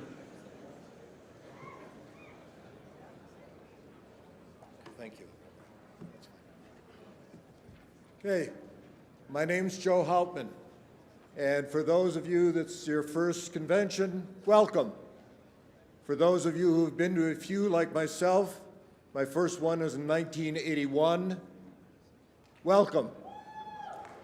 The Libertarian Party has always been a real convention. We don't know what will happen when we come here. The Libertarian Party has always been a marketplace of ideas. You are the consumers. You tell the party what to do. You've done it. You have told the party what it wants, and we'll be following that path for the next 2 years. One of the jobs of the vice chair is to represent the states that decide not to affiliate with any district. Those who feel they are not heard. And I realize that many of you are here because you felt that the current leadership was not listening to you, that you were not heard. And that may very well have been the case. I will remind you that none of the candidates running for chair were part of the current leadership. However, keep in mind, you are not the only people who are unheard. The Libertarian Party has traditionally spoken for those who are being exploited by the government. And we speak for all of them.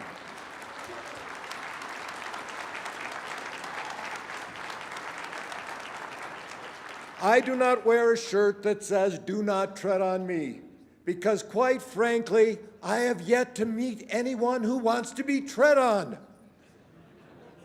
I could wear that shirt to a communist meeting, and guess what? They don't want to get tread on either. The key to being a libertarian is don't tread on anyone.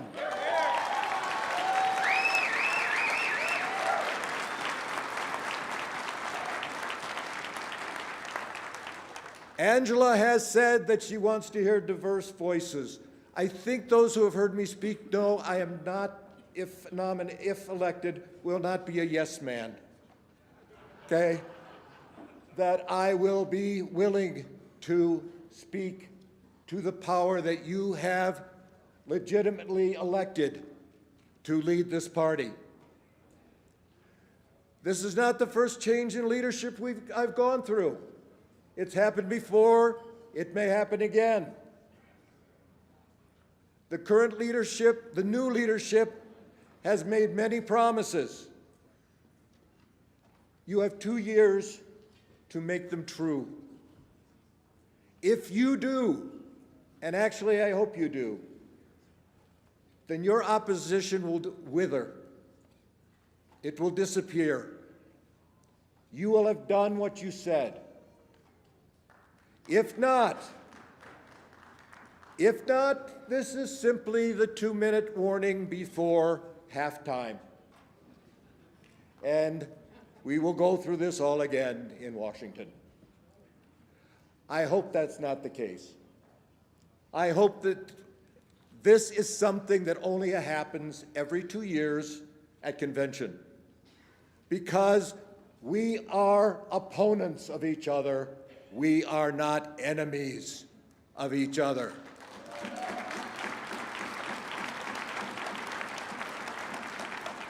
The enemy is the state when it oppresses people, and it oppresses so many people besides the people sitting here in this room. We need 34% to either win or be the major opposition in this country. 34%. Folks, 34% don't look like us.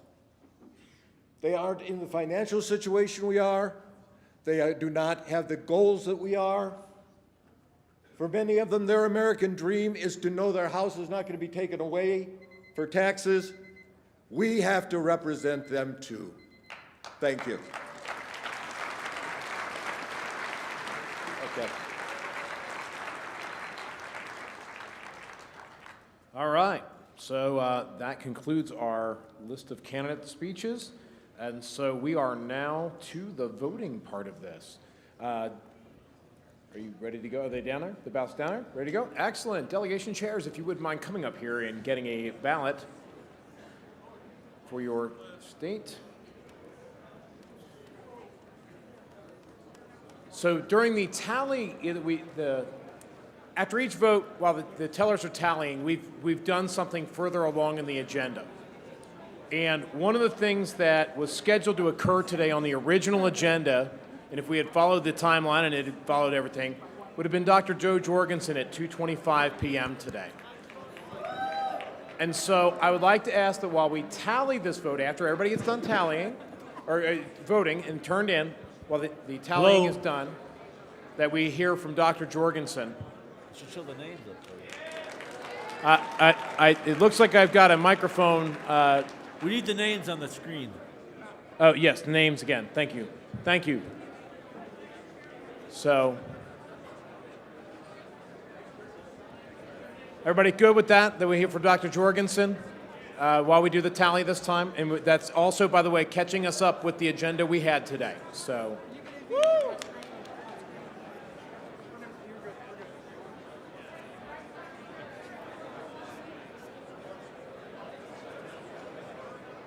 And that does serve as fair warning to Dr. Jorgensen, who I believe is in the hall. She is a voting delegate, so that is your warning that you will be up soon.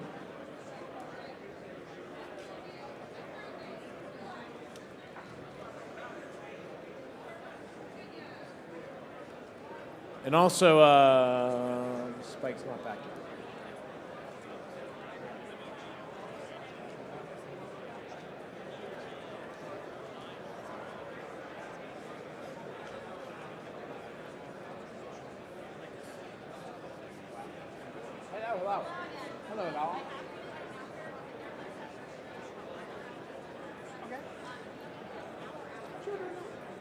Mr. Secretary. Mr. Secretary, somebody's calling for you on which microphone? Mic 3, Mr. Secretary. Microphone. Tony D'Orazio's name is spelled wrong. I believe you are missing an I. Nope. Dorazio. There you go. Perfect. And then, yeah, there you go. All right. Thanks, Mr. Wilford. Real quick, I see Ms. Ward. I see you at the microphone. We have a quick announcement first, and then I'm going to recognize Ms. Ward right afterward. I need to be in that queue. Okay. Go ahead. Hello, everybody. Hi. Can I have your attention, please, for 1 second? 1 second. Thank you. I'm Kelsey Lyon. I'm on the Convention Oversight Committee. So we are sold out for our gala tonight.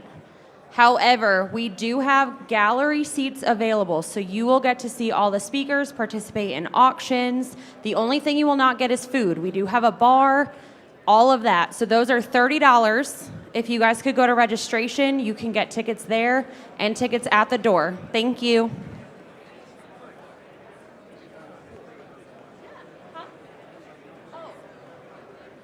Oh, and for the question about the Wi-Fi, because I think that's what everyone wanted to know earlier. So we are working on the Wi-Fi. It is very difficult when we have over 1,000 people trying to use the Wi-Fi at the same time.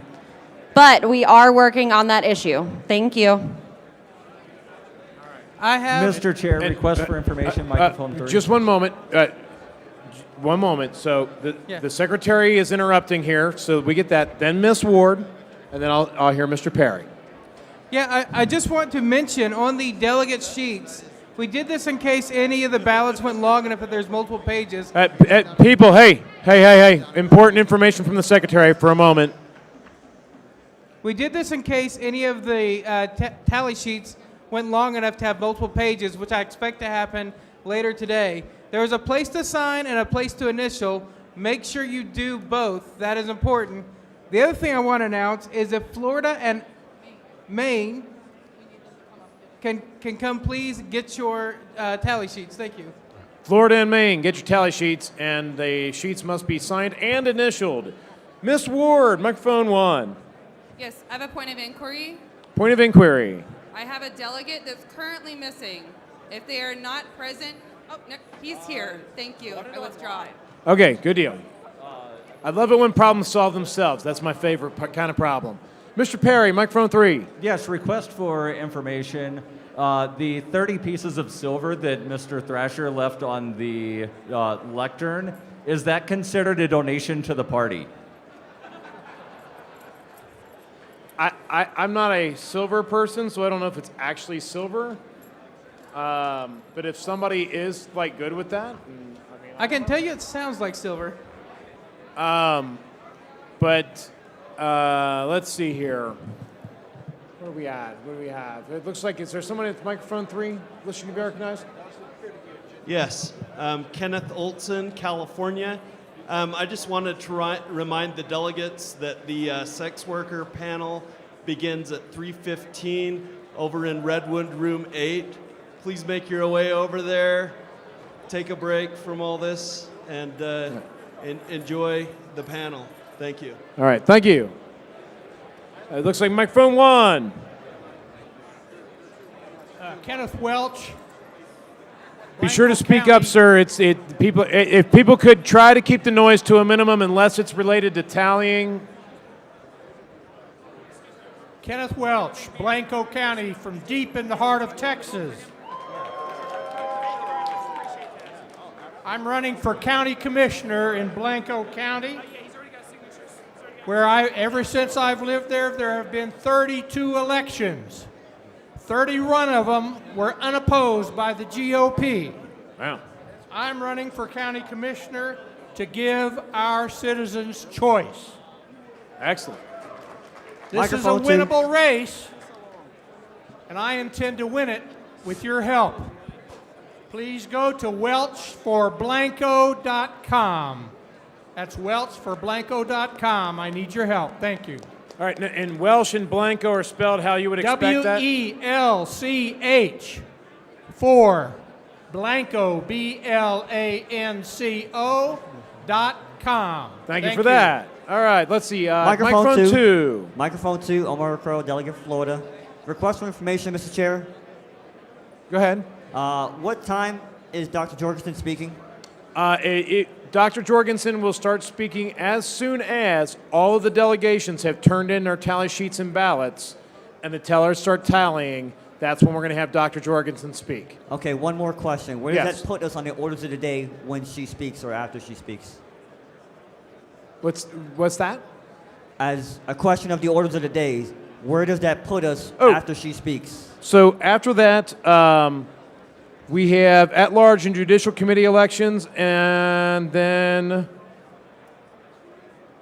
platform committee. And those are the 3 things that were left on the agenda for today. Okay, but we have a stop at 5. Is that correct? That is correct. Or I don't know that we have a hard stop at 5, but we have a scheduled stop at 5. Thank you. You're welcome. Mr. Chair, point of information. Where's the point of information? Over here. Microphone 1. Mitchell Wiechek, Florida delegation. Point of information, did Jeffrey Epstein kill himself? Did what? I'm so sorry. Did Jeffrey Epstein kill himself? No.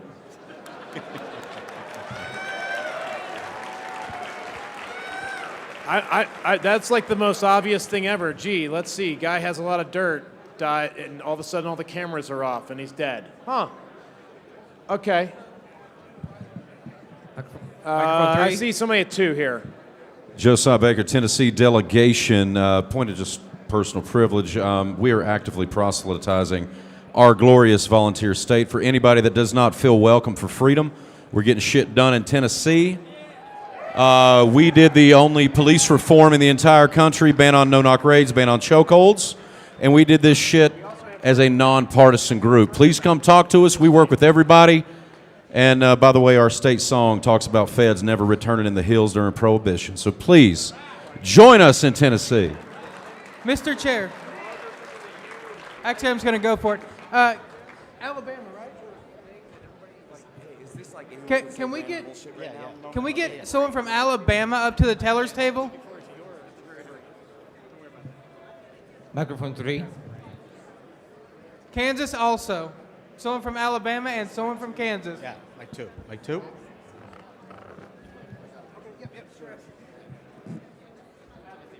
Mike 2. Mike 3. Mike 1. Mike 2. Oh, sorry. I was dealing with stuff here. All right. I just did mic 2. So I'm going to go somewhere else, but I'll be back to mic 2. I'm going to go to mic 3. Joshua McCose, a.k.a. delegate. Mr. Chair, Yes? did John McAfee kill himself? Probably not. Mike 1. Microphone 1. Thank you. An announcement, please. My name is Mercedes Marassi from Florida Delegate. I just want to give a shout out and an endorsement for my friend Robert Klimkowski. He's actually running for the Brevard County Commissioner. Robert's priorities are government transparency, accountability, medical and sexual freedom. If you could donate at robforbrevard.com. Also, a little secondary announcement. As you know, I'm running for school board as well. I just want to spell my name so you can find my website because I really need your cash. I'm sorry, I mean support. My name is spelled MERCEYDESMORASSI.com. Thank you. That's right. Straight. All right. Yeah. Mic 1. All right, now we're at microphone 2. Announcement. Go ahead. Neil Schloss, New Jersey delegate. I am the CEO of CannaSense. It is a cannabis collective that provides cannabis to anyone wherever they live. It doesn't matter what state. Register. If you need a sponsor, put the LNC down, and that'll get you into the collective. Also, the collective has a foundation that gives out scholarships to college students. If you go to the website, you'll see the college scholarship opportunity. Right now, it's closing at the end of this month, but the new one is going to start in the next quarter. So if you have kids in college, keep an eye out. We do $2,000 scholarships, up to $20,000 given out each quarter. Thank you. Mr. Chairman, mic 1. Mic 3. Mic 1. Mic 3. All right. Wait. Let mic 3 go first. I was doing 1, 2, 3, 1, 2, 3 this time, so I'm going to 3. Thank you. Ken Krawchuk, Pennsylvania. I am the host of the Pennsylvania Project Talk Radio Show in Philadelphia. Thank you. We libertarians love to complain how the media ignores us. Well, in Philadelphia, we are the media. Nice. And if anybody wants to get on the radio, I've been on the air now for 3 years. They just renewed my contract for a 4th year. I'm on the inside. If anybody wants their own talk radio show, I can get you on the air. Come visit me. I'm right next to the Pennsylvania sign. Ken Krawchuk, Pennsylvania Project Talk Radio Show. Become the media in your town. Thank you. Thank you. Microphone number 1. All right, Dan Lewis of Illinois. I have an announcement. I would just like to announce the forming, and my friends in Texas will love this, and as now they're in Illinois, I would like to make an announcement that I have founded the official Libertarian Party Whataburger Caucus. If you would like to join, it is on Facebook. Search Whataburger Caucus. The best fast food in America. Thank you. And it is better than In an Overrated Burger. Thank you. Microphone 2. Scott Horton from Texas. I just want to state on the record, at the comedy show the other night, I had 20 minutes of really great material prepared, but Dave Smith and Robbie the Fire didn't have the courage to let me do it. But I would have killed. Never forgive them for what was taken from you. All right, thank you. Microphone 3. Richard Jensen, alternate from Utah. In homage to the Free State Project of New Hampshire and the invitation from Tennessee, I would like to invite anyone who is willing to move likewise to come to the freest county in the nation in Iron County, Utah, where we held the first post-COVID concert of in the world in May of 2020. We currently have 40% of all of our local city councils. I have yet to wear a mask yet. Where our sheriff threatened to arrest any state or federal officials who interfered with our freedoms. Anyone west of the Mississippi looking to relocate are welcome in Iron County, Utah. Thank you. All right, thank you. Before I get to the next microphone, if you're having a conversation that is not tallying, if you could quiet it down or take it slightly out to the sides or in the back or just not where people are trying to talk. Microphone 1.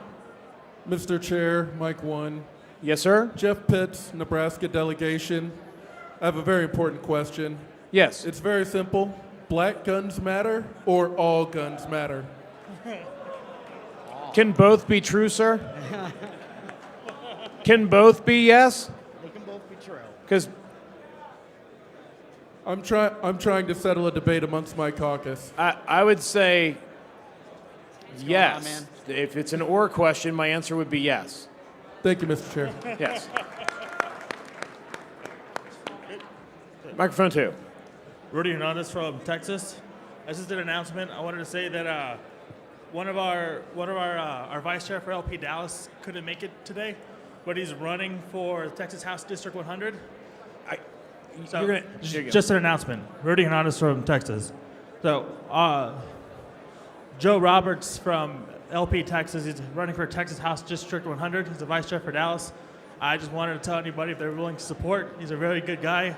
Proud Libertarian, very, very hard worker. We're lucky to have him in Dallas and in Texas. If you want to support him, it's robertsforliberty4.com. Thank you. And that was, and real quick, just to clarify, that was Roberts plural, right? Roberts. Yes, no. The number 4, liberty.com. All right, thank you. Quick interruption from the secretary's table. We need New Mexico at the teller's table. New Mexico, you are being paid to the table.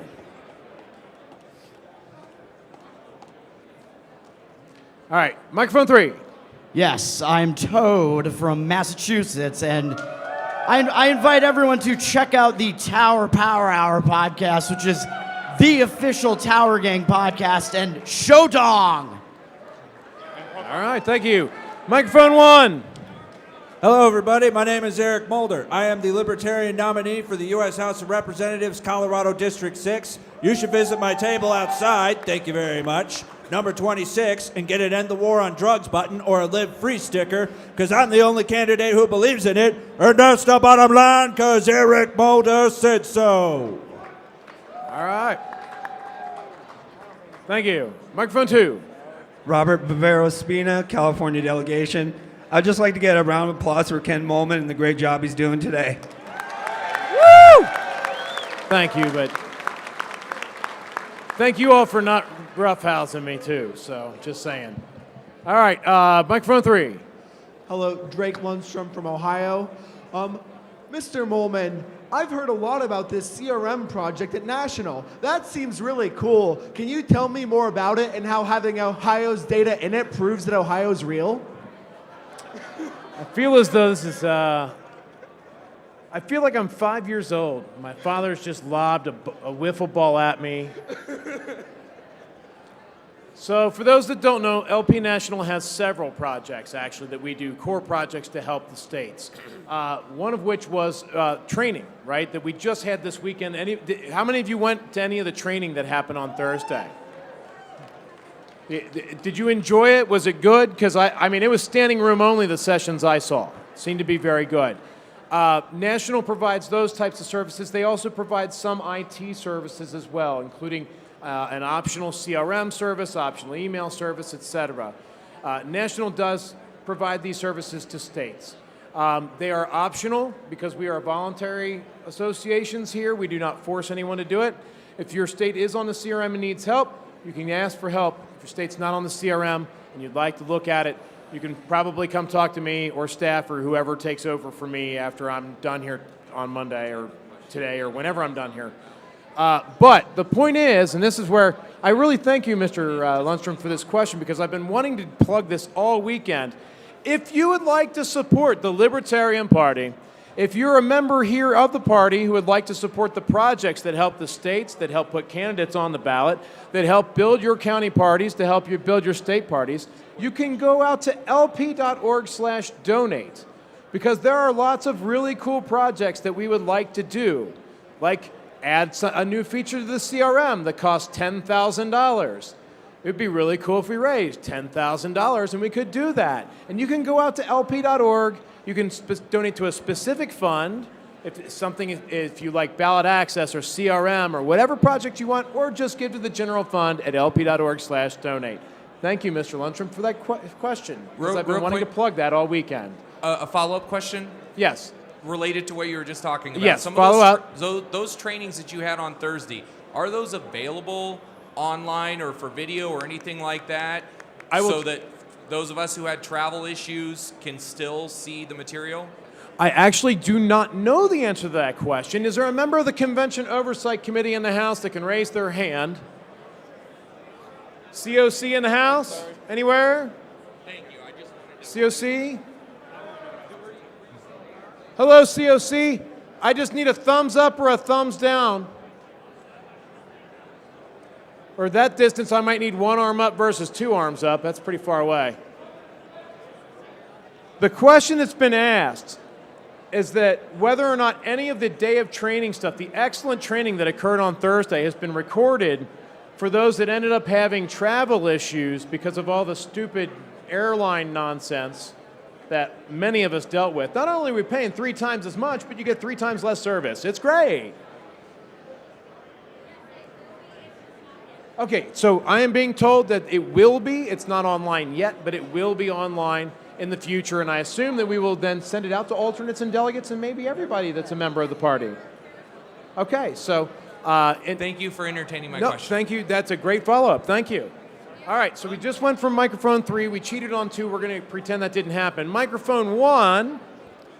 Jake Boldig, delegate from Wisconsin. I'd like to announce that the great Scott Horton was recently on the Jocko Unraveling podcast, and it was amazing. Check it out. Ken. Great. Yep, microphone So 2. Letting you know, Texas delegates, we had to revote the first round. If you are in here and you have not revoted in the first round, please come over here, get your ballot, and submit your vote. The first one did not count. Texas delegates, come back. Please. If you didn't hear that, if you're from LP, Texas, you should get your butt back over to your delegation. LP, Texas, get back to the table. There you go. Not the delegation chair. I mean, if you're a delegate from Texas, go back to your entire delegation. They need you. All right, let's see. That was 2. So let's go to 3. Hi, Brandon Bain from California. I'd like to ask, how does the Libertarian Party plan to end the left versus right culture war and turn it outwards into an authoritarian versus libertarianism war, and when is freedom in our time? All right, I unfortunately, I can't hear you, so I'm going to ask the hall, come down one notch, please. If you're not tallying, if you're just having a conversation, and believe me, I've had plenty of conversations on the hall, and I've been shushed by chairs before, so it's all good.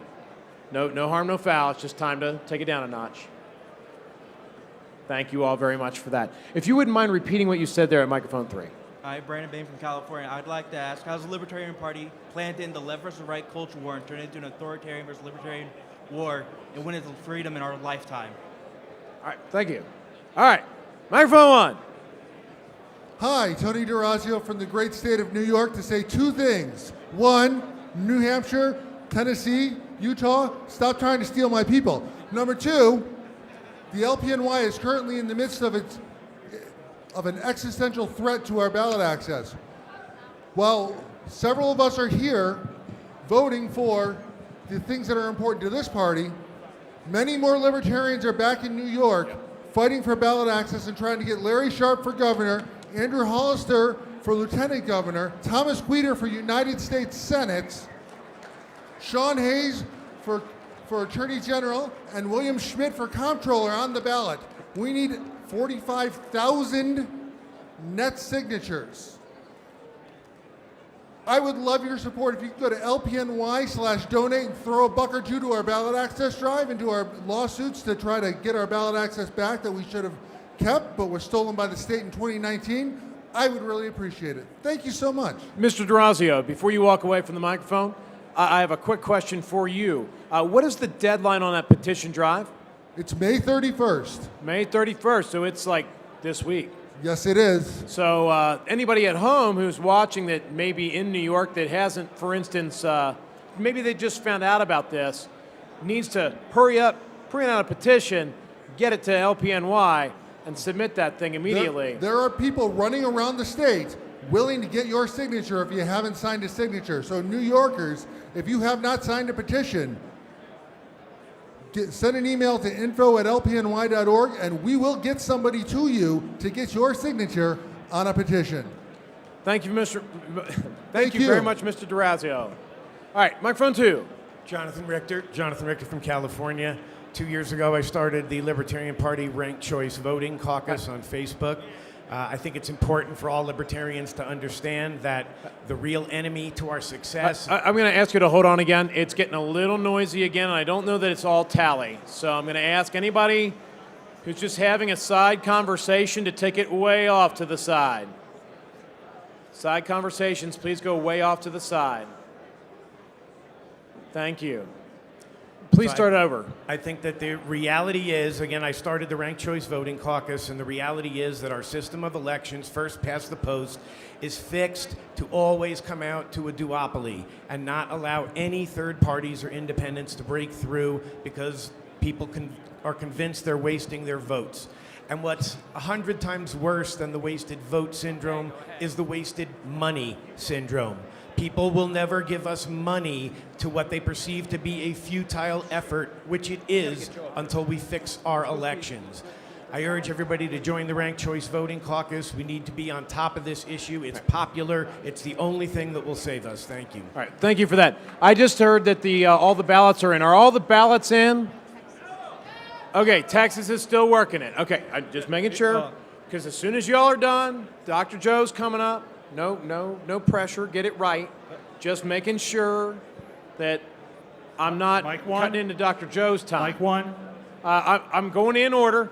So I want 1, 2, and I'm going to 3, and I'll be back to 1 in just a moment. Number 3. Alden Johnson, Mississippi delegate. I've got an announcement to make. I'll be on the general election ballot in Mississippi's 4th Congressional District for United States House of Representatives. I'm asking for y'all's support. You can visit my website at aldenforcongress.com, the number 4 or the letters FOR, and that's ALDEN for Congress.com. Thank you. And excuse me, what state was that again? Mississippi's 4th Congressional District. Thank you very much. All right, microphone 1. Yeah, Texas delegation is looking for Jeff Neal, Nancy Neal, and Marshall Beerwinkle. Oh, I'm sorry. Please report to the Texas delegation. Can you say those slower and louder? Eat the microphone. Yeah, Jeff Neal, Nancy Neal, and Marshall Beerwinkle. Thank you. Report to the Texas delegation, please. All right. Good deal. Microphone 2. Aloha, this is Fina Benoan, delegate from Hawaii, and I just wanted to announce to everyone, thank you, that I am running for U.S. Senate in Hawaii. I am currently the only candidate that's running for U.S. Senate in Hawaii that's raising any money against a Democrat machine that's out there that has been holding our entire state captive. We had the worst lockdown in the country. Currently, they are talking about going back to a mask mandate. And I would highly encourage all of you, please check out my website. It's finaforsenate.com, or you can also go to finabenoan.com. I'm running for U.S. Senate in Hawaii. Thank you. Fina, before you step away, can you spell your website? Because Fina's not the most common name. I just want to make sure anybody goes to the correct site so they can give you money. Fair enough. Okay. So my name is Fina. That's F-E-E to the N-A, B-O-N-O-A-N. Okay? You want me to do it again? F-E-E-N-A, B-O-N-O-A-N. So Fina for Senate or finabenoan.com. 2 websites, kind of different, but they both have donation places. Yeah, vote for Fina. Thank you. Aloha. Thank you. All right, thank you. Okay, I don't think they were trying to get my attention in Texas, so we're going to keep going to number 3. Hi, I want to make an announcement and a statement. I'm Sean Osborne from California, delegate. I want to say that, overall, libertarians, we're getting or I guess just in general, the left has a stranglehold on the culture when it comes to music and art and stuff like that. And I think the Libertarian Party needs to take advantage of a lot of the talent that we have here in the party and incorporate music and art into the conventions. And we need to get musicians together and find out ways that we can make liberty a lot more fun. To get, music is part of the revolution. One of the last interviews I saw with Ron Paul, he said that music's vital to any revolution. I have albums of traditional folk style American music. Think of Woody Guthrie minus the communism. So if you're into that kind of thing, check it out. My new album's called Free People. I also have albums for charity, and I donate the royalties. Like I have a song that I donate the royalties to Children's Hospital. I have a song called Take Human Action. I donate the royalties to the Mises Caucus. It's a great way to give. The more you listen, the more you listen, the more you give. So let's make liberty fun and check out some music and art, and check out Free People wherever you listen to music. Thanks. Thank you. Hey, Texas, ETA? How you doing? Hey, Texas, ETA? 3 minutes. All right. 3 minutes. All right. All right. So we were just at microphone 3, so we're going to go back to microphone 1. Thank you, Mr. Chair. Josh Halofker from the great Sunshine State of Florida. I'm just requesting what is the status of the in memoriam presentation? Yes. That is a great question. I don't know. I think we ended up tallying the treasurer's race too fast, that we had the answer too quick, and so we didn't get a chance to display it. So I do have a note here. So after the vice chair election, once Texas turns in, Dr. Jorgensen's going to speak. Then we're going to go into at-large elections. And once we get there, we're going to have and actually, we may actually have a second round here. And if we have a second round here, then we'll do the in memoriam. Basically, the next time we tally after this immediate one, so Dr. Jorgensen's going to do this one, because this was kind of her set time.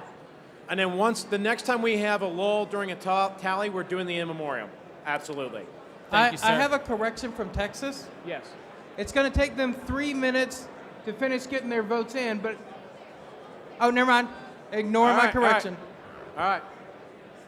So thank you for the question on the in memoriam. That was something I did have noted here that we are not going to forget. We've lost a lot of good people in the last 2 years, a few of which in my own home state. So, microphone 2.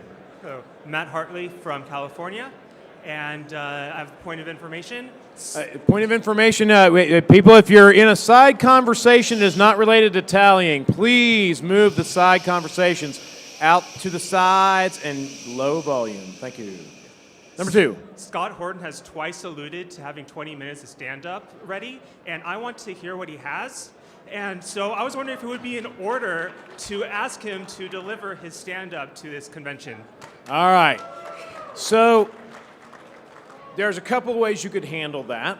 The first, which I would not recommend if we actually want to accomplish the agenda, would be to move to suspend the rules to amend the agenda to add Mr. Horton and give him 20 minutes to do stand-up.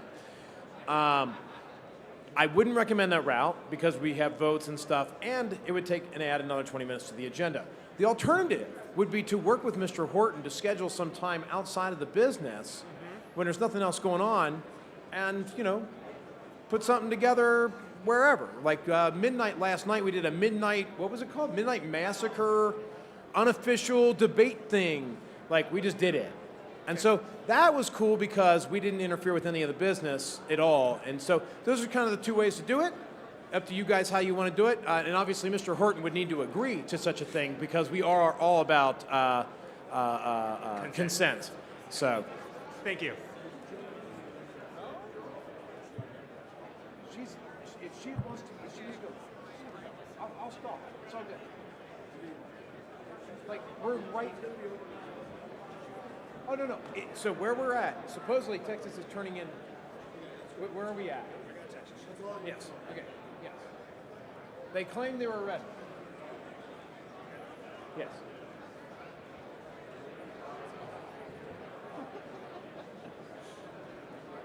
Yeah, I know, right?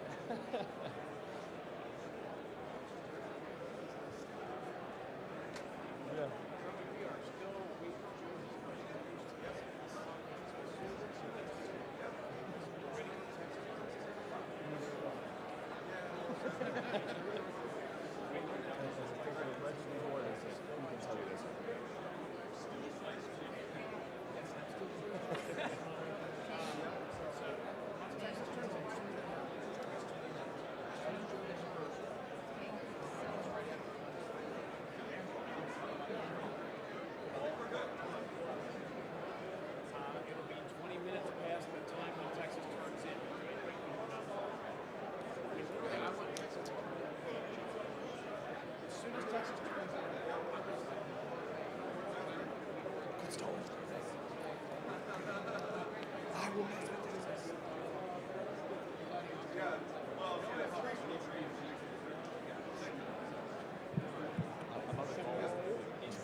Mr. Chair.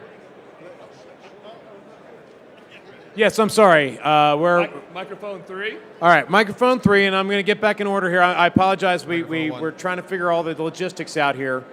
Texas, how you do? Give me 1 second. Texas, where you at? Microphone 1. Stephen with a PH, Decker, delegate from Texas. You're counting. Good deal. All right. We're gonna do the mics 1, 2, 3 real fast. But I'm gonna actually do it in reverse because three got my attention. So number 3. Mr. Chairman, Taylor Richmond from the great state of West Virginia. In the wake of the tragedy in Texas, there is an increased attack on our Second Amendment rights by both Democrats and Republicans. And if you need an example of a story of a good guy with a gun stopping a bad guy with a gun, I don't have that. But as a constitutional carry state, I have a great example of a good girl with a gun stopping a bad guy with a gun. And I encourage you to check out the Libertarian Party of West Virginia's Facebook page and share the hell out of that story. Thank you, Thank Mr. you, Chair. sir, and thank you for putting it on the Facebook page and not telling it to us here so we can get to microphone number 1. Yeah, Stephen with a PH, Decker, delegate from Texas. I was just, point of inquiry, what is stopping us from hearing from Dr. Jorgensen? What is the what? I'm sorry? What's stopping us from hearing from Dr. Jorgensen? Because while the Texas tally is going on, there's going to inherently be noise and distraction. So as soon as Texas is done being tallied and they turn in their tally sheets, Dr. Jorgensen will begin. Sounds good. Thank you very much. No problem. Number 2. Mr. Chair, this is Hector Roos from Florida. Hey, it's nice to meet you. Great to meet you, too. Florida is the Flexit state at our state convention. We declared ourselves the Flexit state. That is that we approved a resolution in support of Florida independence, that the time had come that the federal government had abridged our rights one step too far already, and that was our resolution. In light of that, we are selling Flex It or Die t-shirts at our delegation for $25 each. We have sizes of large and extra large left. So come to our delegation this weekend for $25. Thank you very much. Thank you, Mr. Roos. All right, we're just going to keep going until Texas is ready. Like as soon as Texas is ready, somebody needs to let me know. Number 3. Hello, my name is David Wiley, delegate from the great state of Washington. I am running for state representative. I hope to do what Marshall Burt is doing for Wyoming right now, what Justin Amash did for us in U.S. Congress. If you would like to support Washington having a libertarian on their state legislature bringing the message of liberty, then please go to wileyforliberty.com. That's W-I-L-E-Y, the number 4, liberty.com. Thank you, and please keep challenging the cult of the omnipotent state. Thank you for running. Microphone 1. I'm John Kennedy of Nevada. I'm the Libertarian nominee for Attorney General of Nevada. We have many unjust laws, and when laws conflict with justice, we must hold justice above the law. I pledge to do this. I intend to enlist jurors in this cause by encouraging fully informed juries. I will do all I can to ensure that all jurors know that they have a legal right and a moral duty to nullify unjust law.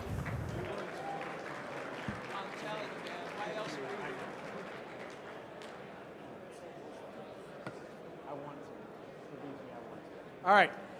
Where were we? We were just on 1, so 2. Eric Cranley, Kentucky. I have my credit card out and my phone out, and I was Yes. going to donate to the CRM, but I cannot for the life of Oh. me remember the instructions you gave us for how to do so. So can Okay. you repeat those instructions for myself and anyone else who wants to give to that important project? So there's a few ways you can do it, and some of these links I have memorized for certain reasons and others that I do not. But if you go to lp.org and you scroll down to the bottom of the page, there's a place where there's a list of funds that you can donate to. You can also, because I happen to know a little bit about the CRM project, just go to lp.org/CRM, and you can donate right there. But there's also other great funds like ballot access and the affiliate support and all these other great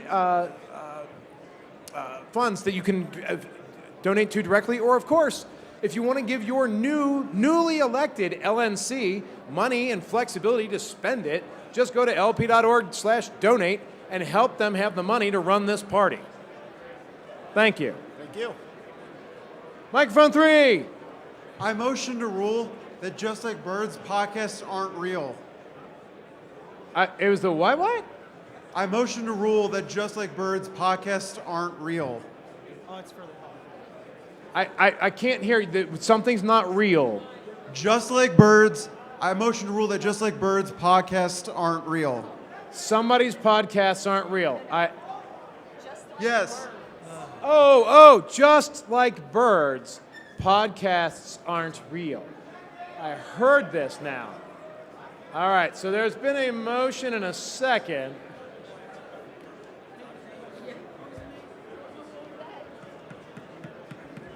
Point of order.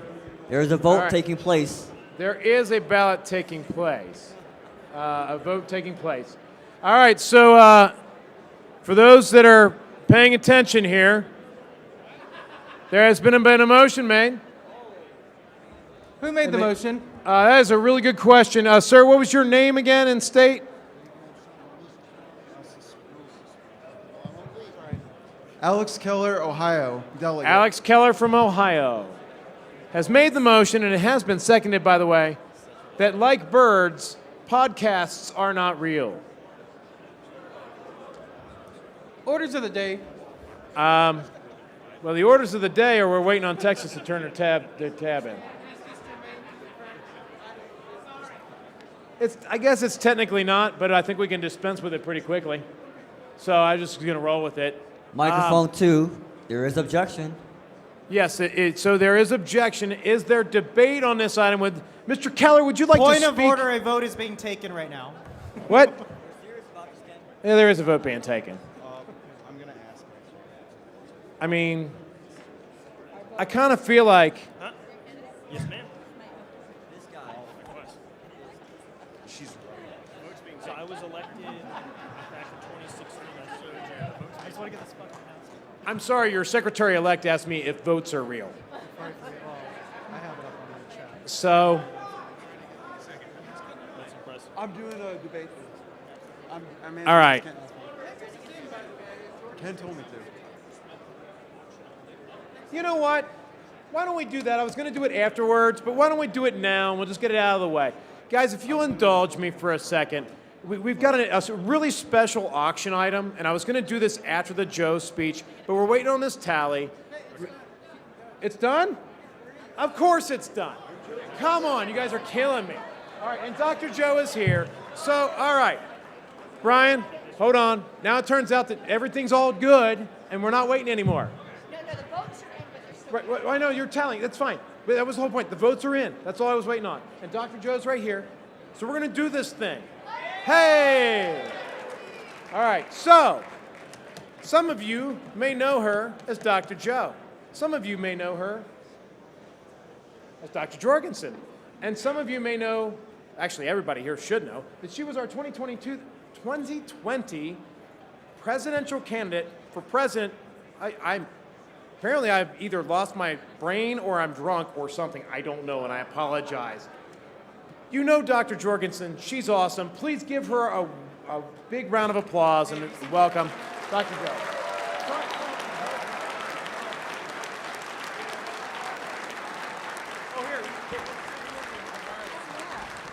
Does this work? Perfect. Hey, everybody. I'd like to start off by wishing all the success to Angela, because Angela's success means the Libertarian Party's success.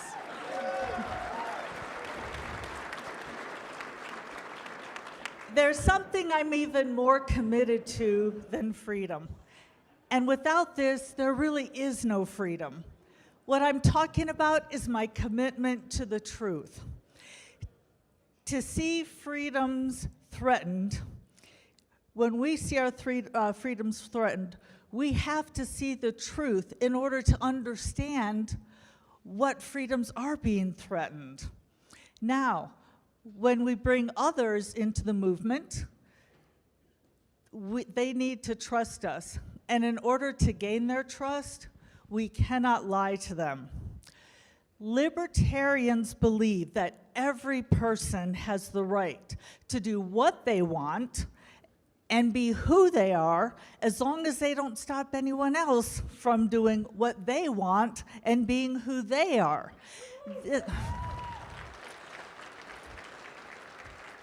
This means that we are instinctively against telling other people how to live their lives.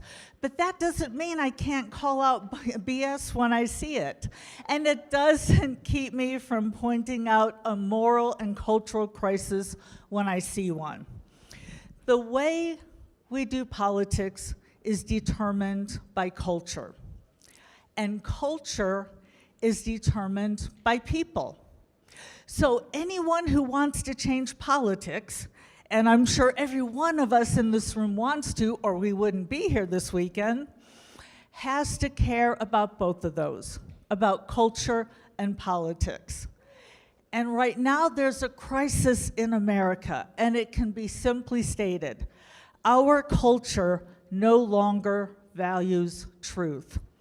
And even worse, those of us who speak the truth are starting to be punished for it. Now, in the past, I'm sure you're with me on this one, we would get really upset when people at the top were lying to us. Now it's even worse. Now the rest of us are afraid to tell the truth. There are places in America right now where you can't say that the wage gap between men and women is because of individual choices that these men and women make, instead of blaming it on misogyny or some so-called glass ceiling. To do so might put your friendships, your reputation, or your job on the line. There are places in America where we can't say that somebody should be judged on their character or their talents or their skills, but instead they need to be judged on their skin color. There are places in this country where people can't express a concern about athletes who go through puberty as men who then compete in a sport against women. Now, of course, we all know in this room that the free market would take care of that really quick by having choices.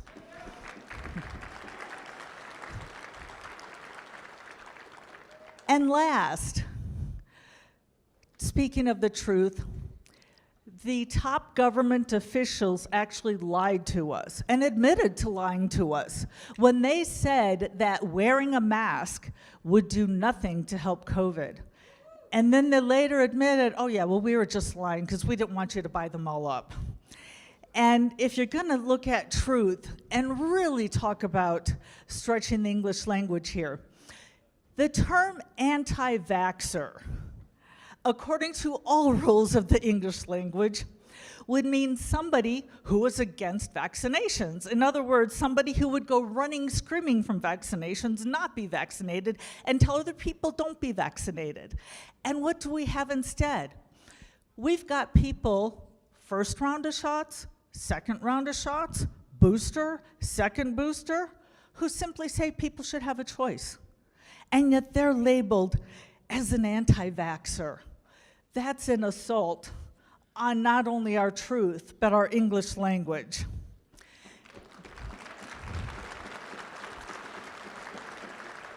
Now, you know the places in America where we can't tell the truth. They're the places that matter. Our schools, our social media platforms, and our workplaces. I was born in a little town called Libertyville. So I guess it's fitting I'm up here on stage, right? This was a little town outside of Chicago, which means that, yes, where's Illinois? Yes. Which means that for about half a century, I've been saying you guys, right? By the way, I'd like to point out, because I see New Jersey and New York here, it's not, I'd explain this to my friends in the South when I moved to the South. It's not yous guys, like in the other part of the country, it's you guys. So after saying you guys is just as natural as saying my name, now there are well-meaning organizations out there who are telling me I need to stop saying that, who are telling everybody in this country, you gotta stop saying that because it's not inclusive. As a lover of truth and liberty. I believe that we're all best served, not by misinterpreting what people are trying to say with their language, but by honest and genuine listening, by believing that people are sincere and taking their clearly intended meaning, even if it's not the language that you would choose.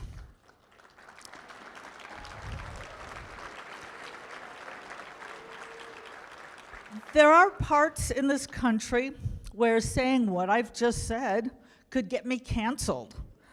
People who don't even know me, never met me, know nothing about me, think that I'm something I'm not. These people don't care about the truth. They're not looking for the truth, and they're not trying to understand me. What they care about is tribe. They don't care to understand. They care to undermine. Political leadership requires telling the truth. Not telling people what to do, not telling them what to think. In the last century, it was the so-called silent majority who had the opportunity to rally around an idea and create change. In our time, it's the majority that has been silenced. Silenced by others, silenced by people who want to parent your kids, censor your words, redefine your words, and close your businesses. The silenced majority is sick of the consequences of putting tribe before truth, faction before facts, and parties before principles. They are sick of being told what to say and how to think. They are sick of the cultural and political corruption which writes them off instead of sincerely trying to listen to them and listen to what they are meaning. Libertarians don't tell anyone what to say or how to think or how to live. Unlike the two authoritarian parties, the Libertarian Party will never depend on doing those things for its success. Now, there's another characteristic I'd like to talk about, and this characteristic joins truth with liberty, and it also advances both. And like those two things, I'm also committed to this. This quality is humility.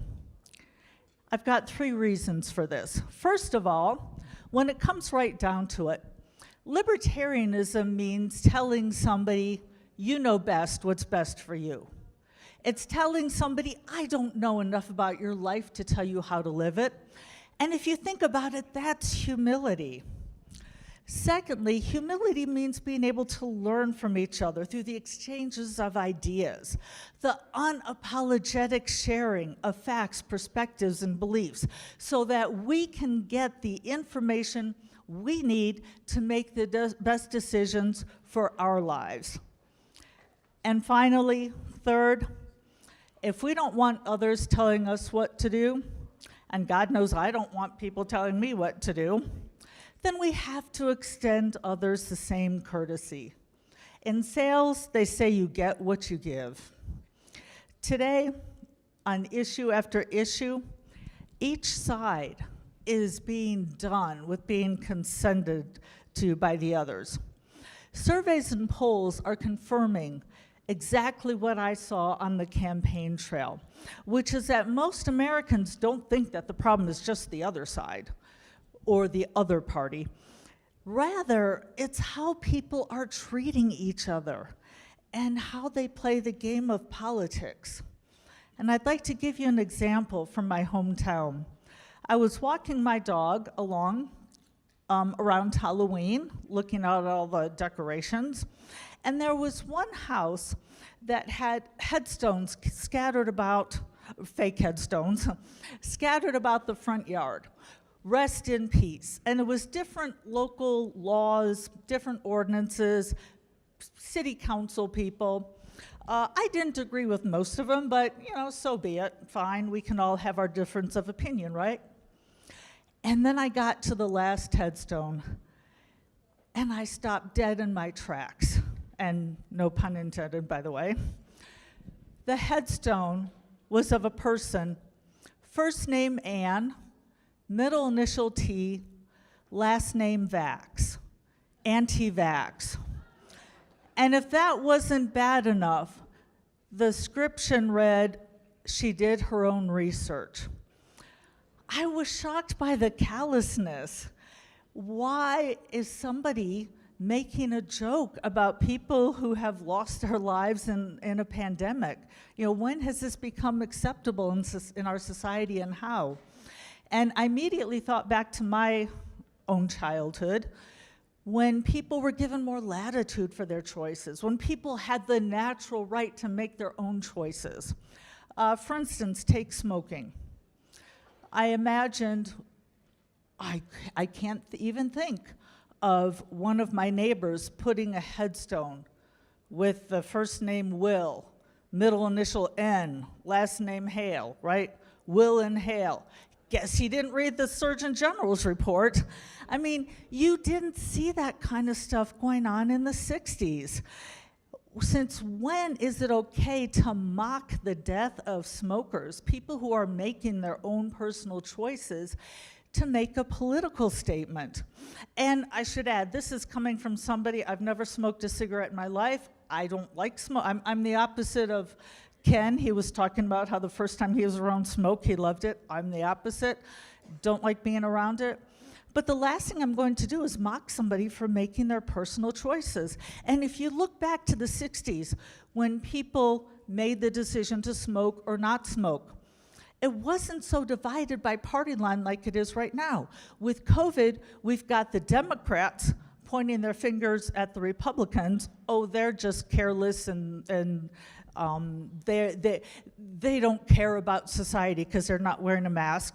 And then you've got Republicans making fun of Democrats, saying, well, look at these people, you know, they're scaredy pants, so, you know, what are they so afraid of? That didn't happen with the Democrats and Republicans in smoking. And if you look at, you know, we're now up to 1 million deaths, or so somebody says. We can't even agree on that. Now, yes, there was some controversy about smoking when it first came out. It, you know, you can't, as somebody who's a scientist, I know you can't run an experiment, take 100 13-year-olds, randomly put them into groups and tell half of them, okay, you smoke 2 packs a day for the next 30 years and you don't smoke any. You can't do that.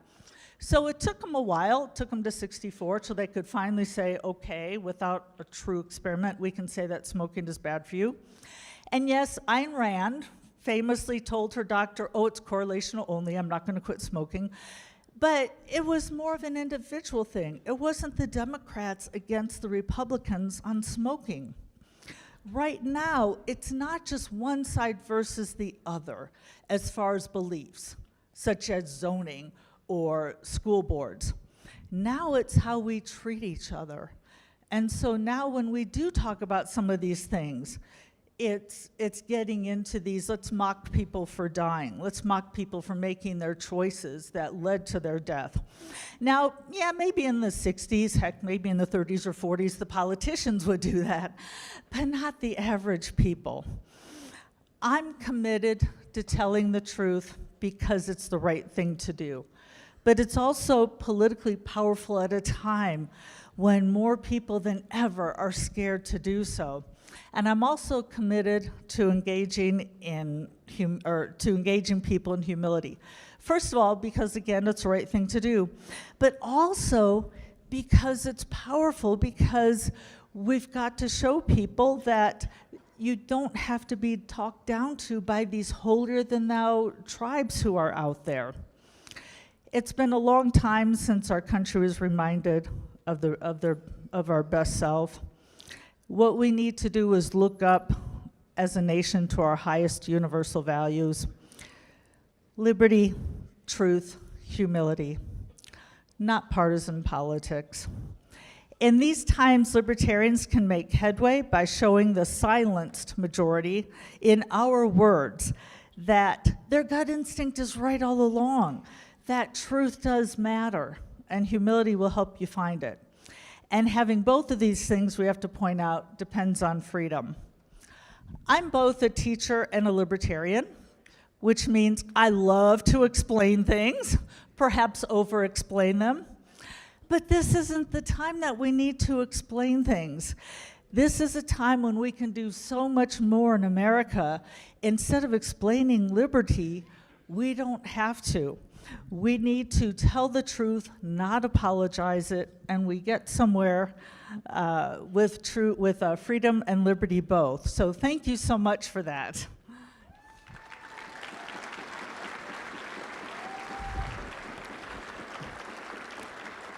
So I'm going to take my last 3 minutes by telling you about a project I've been working on, because it's easy to get up here and talk about yay liberty, yay freedom, but you've got to do the work.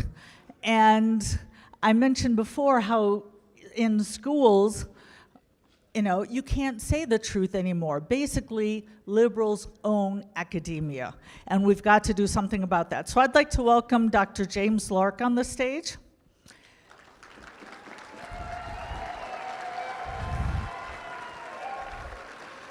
Whose resume is too long for me to go through now. LNC for years and years and years, decades probably.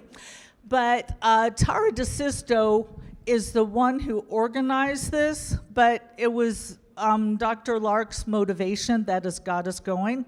We've got a new group, which... Thank you, Dr. Jorgensen.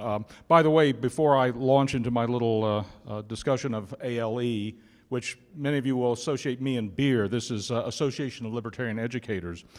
You have, unless you're an educator, particularly unless you're an academic at a major university, you have no idea just what intellectual rot has set in. And we of libertarian disposition have a very big job. One of the things that we hope we will be able to do in the future is to build an organization called the Association of Libertarian Educators. Our focus, our mission, is to help the liberty movement in general and the Libertarian Party in particular by essentially bringing integrity to the intellectual institutions. Because, first of all, intellectual integrity is just the right thing. But also, on a purely prudential level, if we ever get to the point where there's a level playing field, where we can discuss issues, where we compare apples to apples and not apples to oranges or apples to rocks, frankly, I think we will win, because our ideas, to put it bluntly, are just better ideas. Societies based on the principles of liberty and responsibility, by any reasonable measure, are better societies. And I think if we get a level playing field, our ideas will eventually become the orthodoxy. And so I'd like to thank Dr. Jorgensen and several other, are there any other ALE members? If they will, please stand up very briefly. And thank you, Dr. George Sedition. If you would like more information, we have a booth in the exhibitors area. Please stop by and get one of these lovely little flyers. If you would like more information, Dr. Jorgensen and I, Dr. Sedition, we're around. You're welcome to speak to us. Thank you very much. Thanks for being here. And let us go out and build a free society. And take back the schools.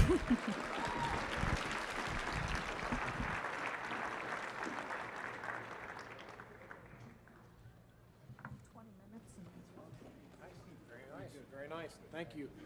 Another round of applause for Dr. Joe Jorgensen, please. Thank you, Dr. Joe. All right. Hi there, Mr. Secretary. Hey. All right, cool. So we're ready. Please do not put my screen on screen yet. I want to give people a chance, because I'm going to warn you, this one's going to be smaller on the screen. So if you're a delegation in the back, I would recommend sending your representative who's checking it up closer to the screens. Otherwise, you are going to have trouble. That said, if you want to put my screen up there, we can start checking the results.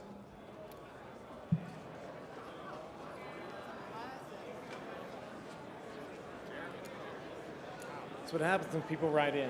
Just saying. That'll learn them. My goodness. Oh, can you put it back on the screen, please?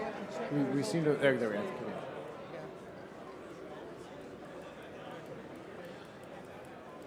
All right, I'm going to give people a chance to get settled before I start moving.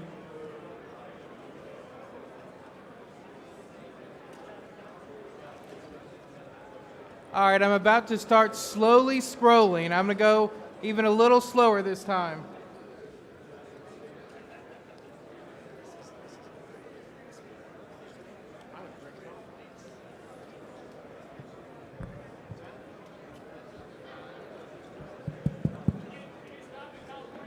Correction for Arkansas. Okay, going back to Arkansas. All right, there we go. I see one vote recorded for NODA. That was a write-in vote for Danny Bedwell. For say again, for who? Danny Bedwell. I know Danny Bedwell.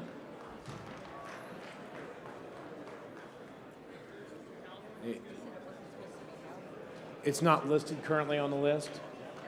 Danny Bedwell is not. All right, they're going to get it fixed. Okay. All right, so we're going to continue checking this, but the tellers are on it. All right, and I thought I heard someone else say there was an issue. They were asking me to hold it for California and said it was good. So. Okay, good deal. Microphone 2.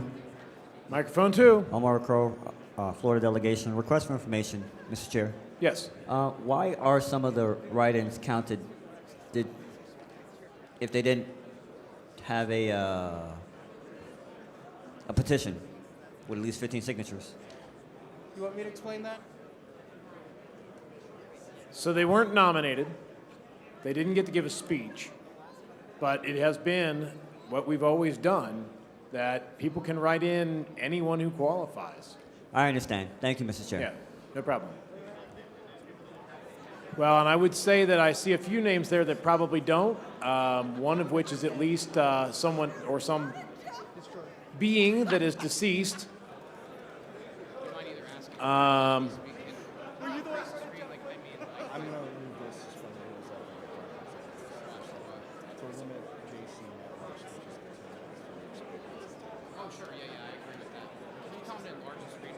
fairly certain that.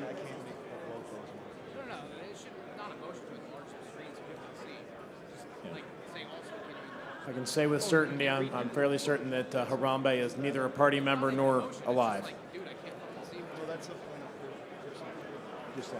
Harambe. Request for information, microphone 2. He does live in our hearts, but he's gone. Request for information. Microphone 2. Request for information. I'm getting Could coffee. it be that putting them up on all those names up on the spreadsheet gives people confidence that everything was actually counted? It could be a test. It could be. We libertarians, as you're aware, often have a good sense of humor. You can see that in some of the write-ins there, at least one of them. Is it a test? Sure. I mean, I personally have never seen any malice in any of our ballot tallying, but,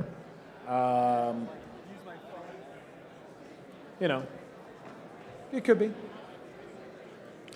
So I just want to say to the tellers, actually, could y'all get with him and get the totals corrected? That'll be easier. Let's go with the tellers.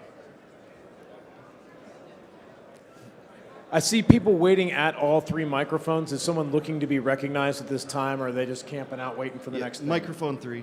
Microphone 3. Dave Benner, Tennessee delegate, volunteer forever. Mr. Chair, in the interests of time, would it be in order to suspend the rules to limit both the JC and the at-large speeches to a limit of 2 minutes each? Let's see. I would say that once we get through this round, so what I'm going to say is hold that just a moment till we find out if we have a winner or we get to if we have another round. But at that point, agreed and understood. Mike 1. Would it be in order to hear that? Let me just check. If we don't have a winner in this round, would it still be in order to have a motion to suspend the rules to change the times on judicial? Okay. Yeah. All right, it'll be in order. Let's just get the tally and through this, and then I will recognize you, Mr. Benner. Agreed and immediately understood. after. Thank you, Mr. Chair. All right. Some people at microphone 1 and 2 still. Just camping out. Nobody? Okay, we're all just looking at results, right? We're all just waiting. All right, we're at the end of the list. Is everybody good? All right, Arkansas has been fixed. Is there anyone else who wishes to raise? Desiree, I might nominate him for JC. I kind of want to nominate him for JC. What? I heard somebody out there say something, but I don't know if it was related. All right, does anyone out there have an issue with the tallies that have been presented after Arkansas has been fixed, which has been done? Anybody? Anybody? Microphone 2. Are we ready to see the Microphone result? 2. What? Oh, sorry. Yeah, I see a write-in for abstention. Turning in a ballot that says abstention is still not a vote and should be treated as an abstention. It shouldn't go in the denominator. Okay. It probably won't matter, but it is noted that yes, an Agreed. abstention is not really a vote for a person. Abstention's not a person. So that did you guys catch that down there? It doesn't count towards the denominator. Yeah. Okay. So, yeah. So to right. It is ensuring that they cast a ballot with the specific purpose of making sure that it was known that their ballot had been cast, but it is no vote has been actually cast. It's an abstention, right? People tend to do that. If the ballot doesn't get counted, I mean, what Robert says is people sometimes do that because they don't want their voters to know that they can't vote. So Right. it's like casting a blank ballot. It's ignored. It's ignored. Yep. It should be okay. All right. So are we ready to go? I think we're ready. If that one affects the outcome, which I don't know that it will, but if it does, we'll worry about it at that moment. But otherwise, let's move forward. Everybody good? You want to see the answers? All right, we're going to a second round.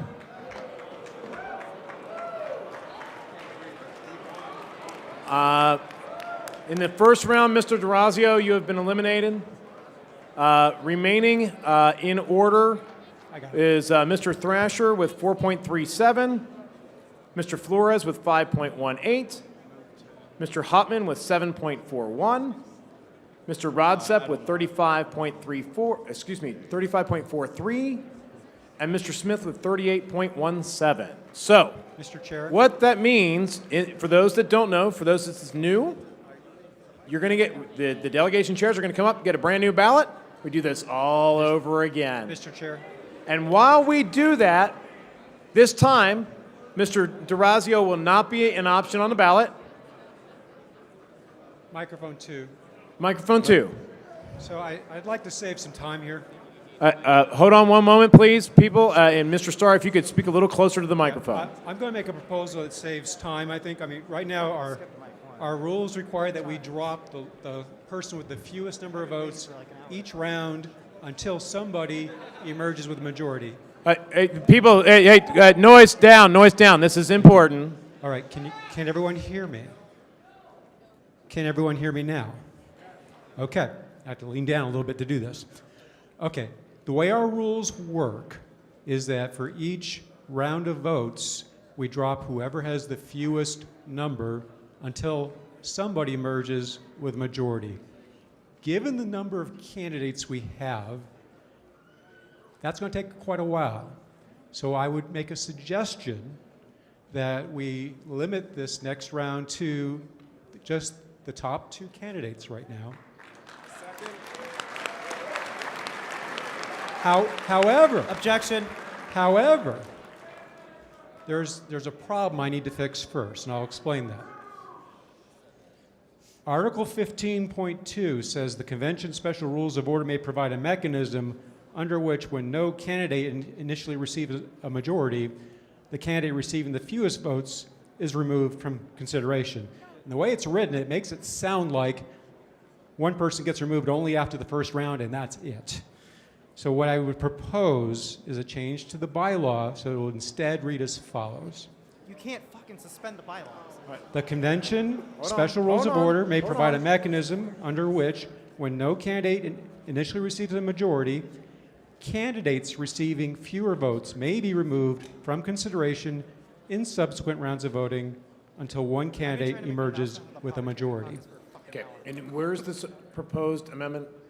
This is a proposed, I'm sorry, say again? Which document is this amendment? Article 15.2, changing the last clause. That's bylaws. No, it's special rules. It's special rules I'm of order? suspending the rules to change this bylaw so that my other motion will be in order to limit the number of candidates to 2 in this round. Point of order, you can't just suspend the bylaws. Hold on, I'm not suspending a bylaw. He's not suspending the bylaws. I am Hold on. suspending the rules to change consider the a bylaw amendment. to make it possible for this motion to suspend the rules on the voting procedure. Mr. Starr, Yes, will you be able to provide that to the secretary in writing? absolutely. I have it already written down.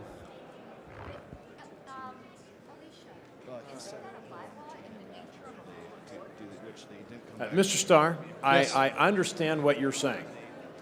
What I would personally rule on this is that it is a poorly worded bylaw that obviously has the intent of dropping each round.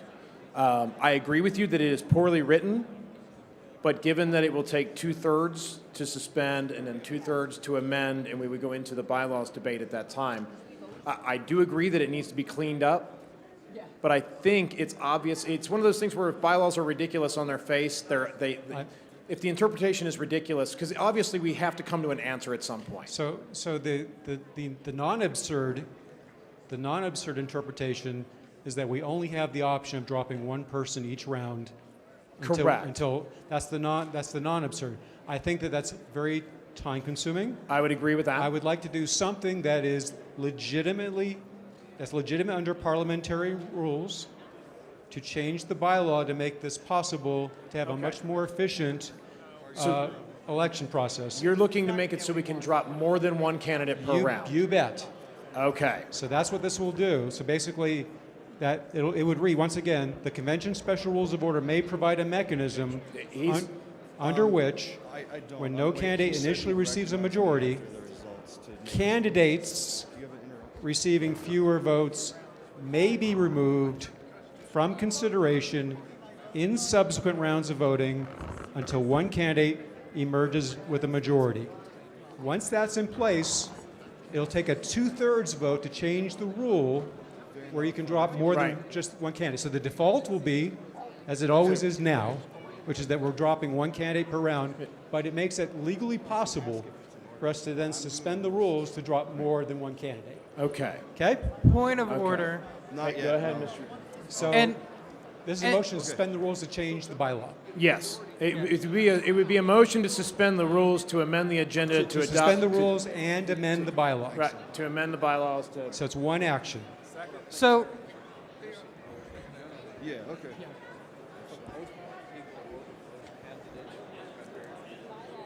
You can stand here for your point of order. Point of order. Point Hold- of order. Yeah, give me one moment. The secretary had a point of order first, and then I'll hear the point of order that's on the microphone. yes. So, and this is going to be my most inquisitive one yet, because I'm not sure if this is a violation or not. But Point of order. I'm in the middle of a point of order. He's in the middle of a point of order, and I will recognize you immediately after. We have already passed out teller sheets, and balloting is already beginning. Is it in order to change the rules around this round of balloting during the middle of this round of balloting? The voting hasn't begun yet. All right. So I just heard a technical issue at the same time, and so I did not hear I'm sorry. So we have already passed out teller sheets. You've got teller sheets out. And voting has started. So Voting is has it started. in order to change the rules around this round of voting in the middle of this round of voting? I would say that it is not proper to change the rules while the voting is occurring. That I would agree with. Correct. Okay. So, Mr. Chair, Yes. I would add a proviso that No. this goes into effect upon the conclusion of the second round of voting. So this will be delayed until then. And Mr. Starr, I would agree with that. The issue is that I would not want to have a substantive motion while they're trying to ballot and tally and stuff. So in that my only case, request is then I ask that when voting is complete in the second round, that I be recognized for this I will do purpose. so. I will do so. And I have one other request, Okay. which may help streamline things as well. Is there anybody other than the top two candidates that want to even be considered for voting in this I round? will ask. If any of the candidates wish to drop out, they are welcome to do so if they would like to. Oh, and actually, do we go on there and endorse too? Yeah, do we give concession speeches on? Do we give concession speeches on? I've been trying to do this damn announcement for now.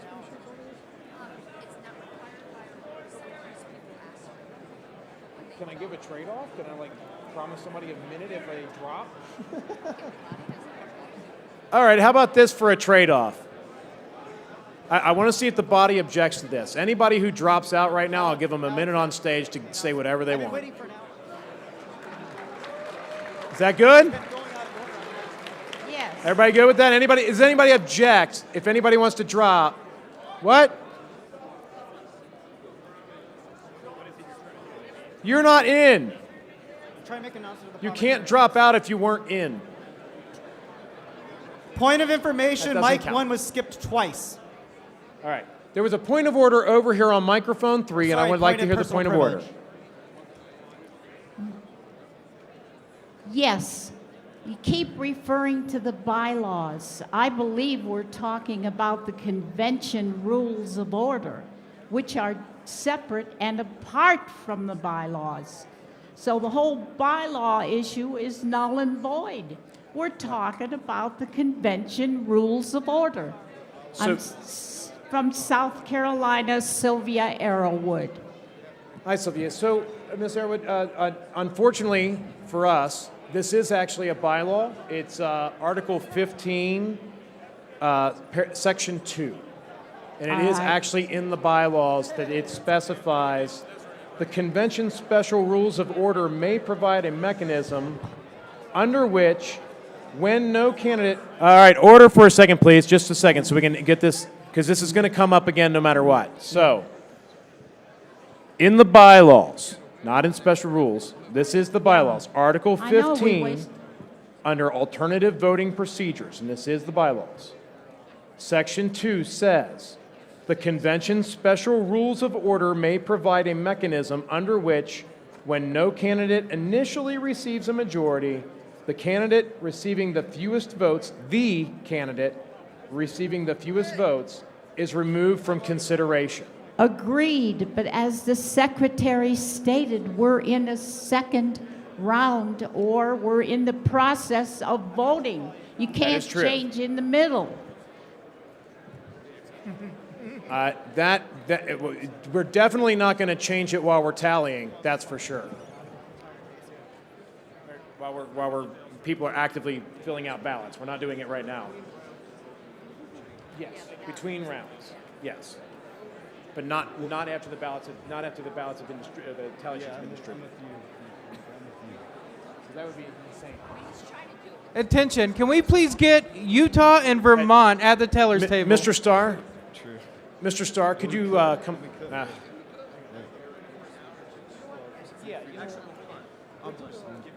A point of personal privilege. Microphone 3. Microphone 3. Drake Lundstrom from Ohio. We have begun voting. I would request to see the names of the candidates on screen so that we can Mr. spell them Secretary, correctly. could the candidates up, please, the ones Thank that are you. still valid. Okay, I will get those up, but before I do, Michigan, Louisiana, and Alabama, we also need you at the teller's table. All right. Where did Mr. Starr go? I would like to make sure. Mr. Starr, if you wouldn't mind for just a moment. If y'all can go ahead and put my screen up.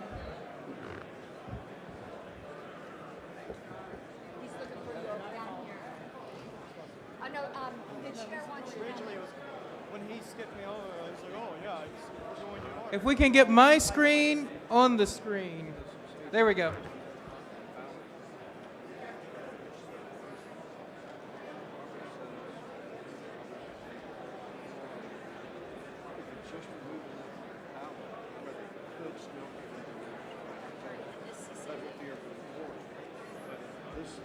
Can we get West Virginia to come back to the teller's table? West Virginia.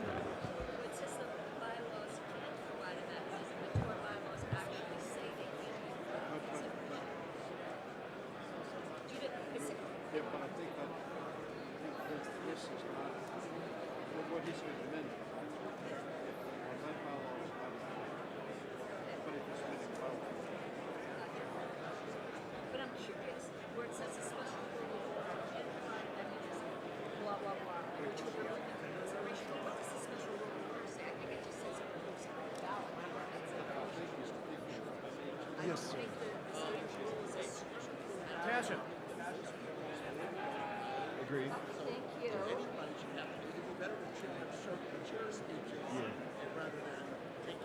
I understand the argument, but in the interest of time, I'm reading the room, and I think it will overwhelm. What are we looking at? Even in a rule system. I'm sorry. Sorry. Which I guess is Okay. very disrespectful. People in this room are trying to make. There's a lot of people who are trying to decide what they want to do, and they ought to be treated with respect. Understood, Steve.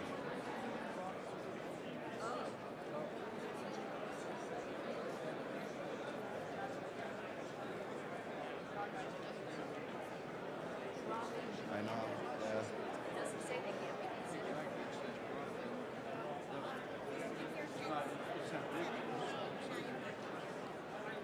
I've interpreted these. That's true. But if the Bible, because I don't, but if it were worded the same way as the bylaws, it would drop. Well, I mean, what are you doing? I think the more we play with our bylaws, I hate the the bylaws. That was our whole thing.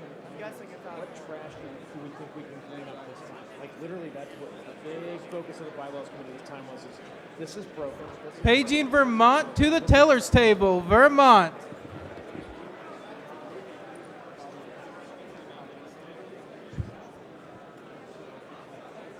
I mean, at this point, it's pointless. We can probably.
Mr. Chairman, Mike 1 has an announcement.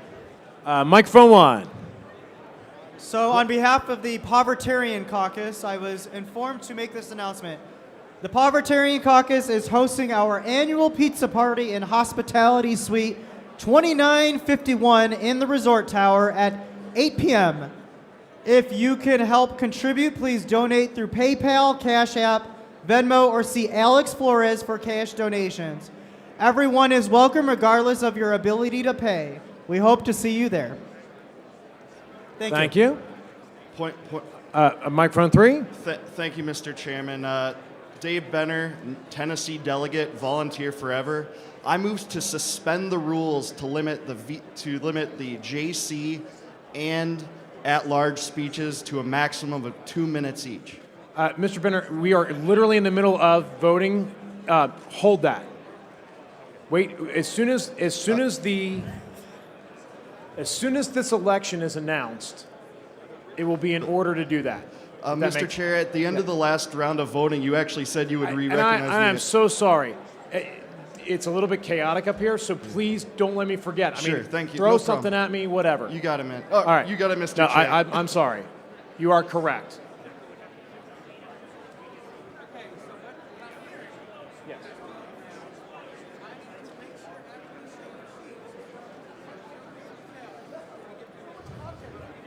Yeah, don't print yet. Actually, I don't think it's going to matter. You can still print. No, not if they're installed. No, because it would only take effect from ballots that occur after the motion goes into effect. Yeah, but he wants it after the second round. It can't. It's already voted. If we go to a third, right. So if we go to a third round, right, it's going to be. We're only going to drop. We dropped one more.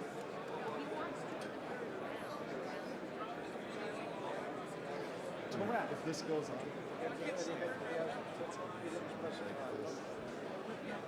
Wanted to make it possible.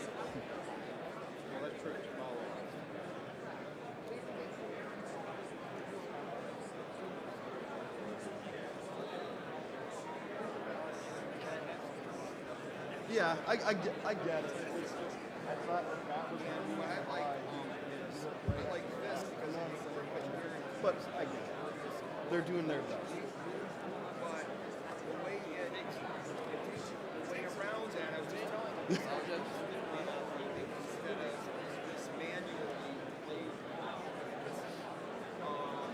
Greetings. How you doing? Rule suspension. Do you have an interruption?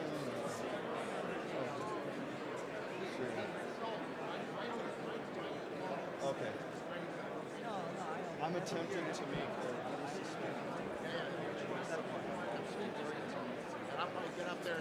A motion. See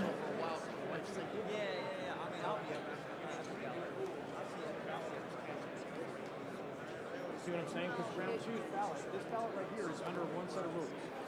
Yeah, no, it isn't. Then you wouldn't be dropping it. Because the result of the ballot is the drop. Last time I saw you was It's not a retro. I mean, you're the chair.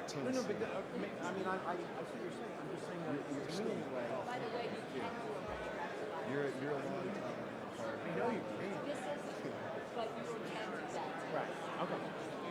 And that's fine. Actually, it's not a motion. All right. And I'll That's right, I can't do it. All right. I heard there was a motion somewhere on the floor. Yeah, actually, I'm going to change that to simply a point of personal privilege. Okay, where is this? Over on one? On Yeah, one. over here, Scotty Bowman from Michigan. Mr. Bowman. I'm going to make it a point of personal privilege because I don't think it's technologically feasible at this convention, but at the future ones, that I think people who are unhappy with the time it takes to count votes, instead of throwing out the baby with the bathwater, we should go to an instant runoff system where we get exactly the same results this process gives us. It just automates it so it happens more quickly. But it just requires, but we have to have the technology set up ahead of time to make it work.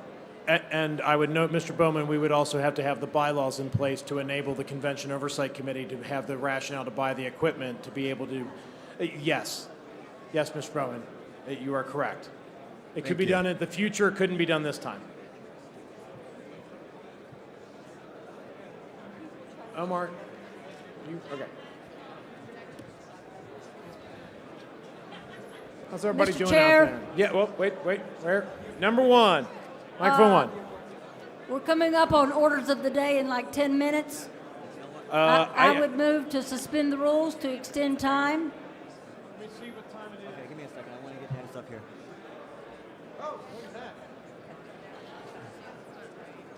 Man, I really hoped we'd be further along than this. Okay, so there's a motion to extend time for how long, ma'am? By whom? Either 30 minutes or at least until the vote count, the second round is counted. Okay. Ma'am, what was your name again and what state? Barbara Howe from North Carolina. Oh, Barbara Howe. All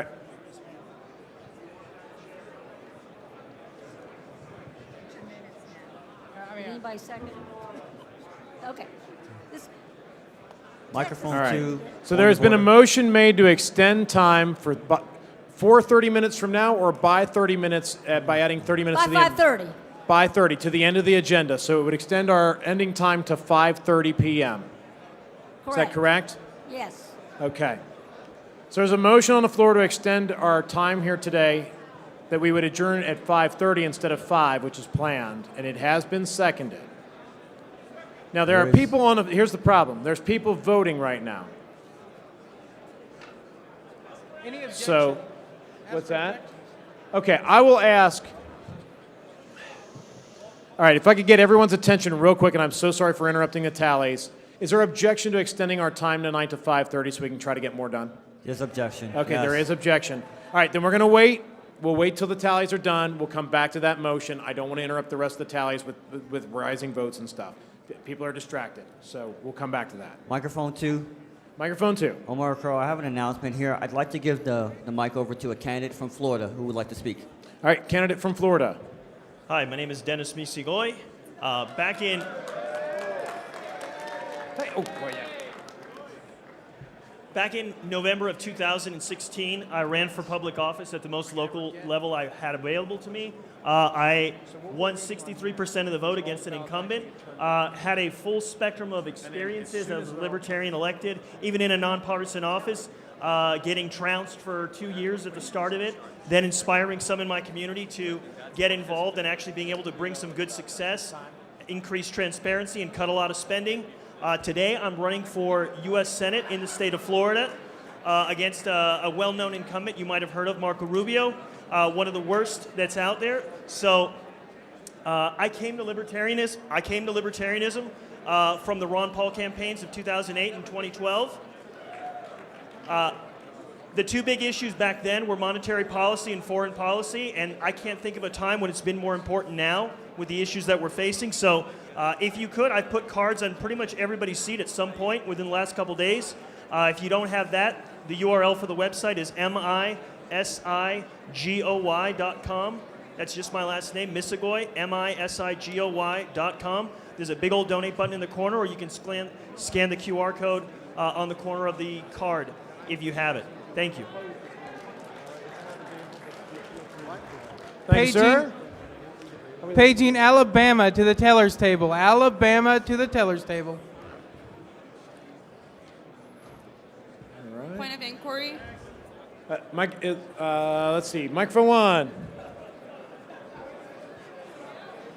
Hi, it's me again. Hey. Holly Ward from Virginia. Ms. Ward, I know it's you, but we cannot hear you at all. Holly Ward from Virginia. I implored the body yesterday to be respectful and to hopefully keep in mind that we have the in memoriam. As someone whose state has many individuals, we've talked about it being at each separate break, and each break we seem to be going past it. I'd like to inquire on when intentionally this memoriam is going to take place to the body. Yeah.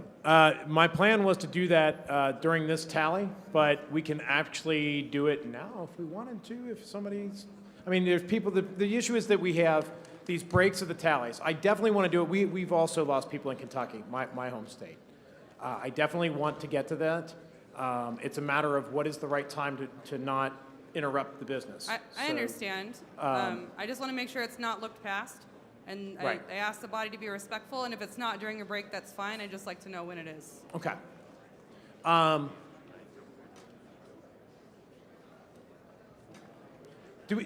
actually have a question for the people that prepared this, because I don't know. How long is this video? I don't know either. It was supposed to be Friday. Now we're almost closing on business on Saturday. So I know. I don't know. Okay. I've been patient in it getting kicked down the road. All right. I'm going to find out how long it is, and I'm going to figure out whether we do it during one of the tallies or maybe perhaps we close this evening with it.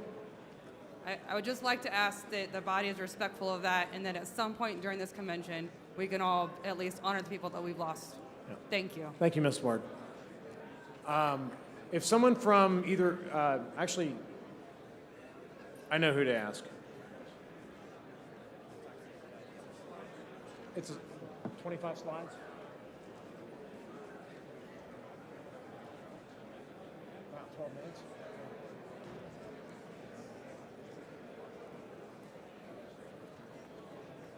It's a long time. Has it got music with it or no? Okay. So is there a way to speed it up? So I don't know that.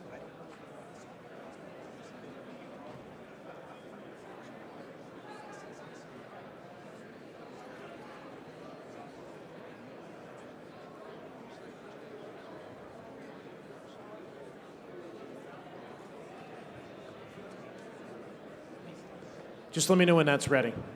All right, thank you. I have it whenever. What's up? I have Oh, you do?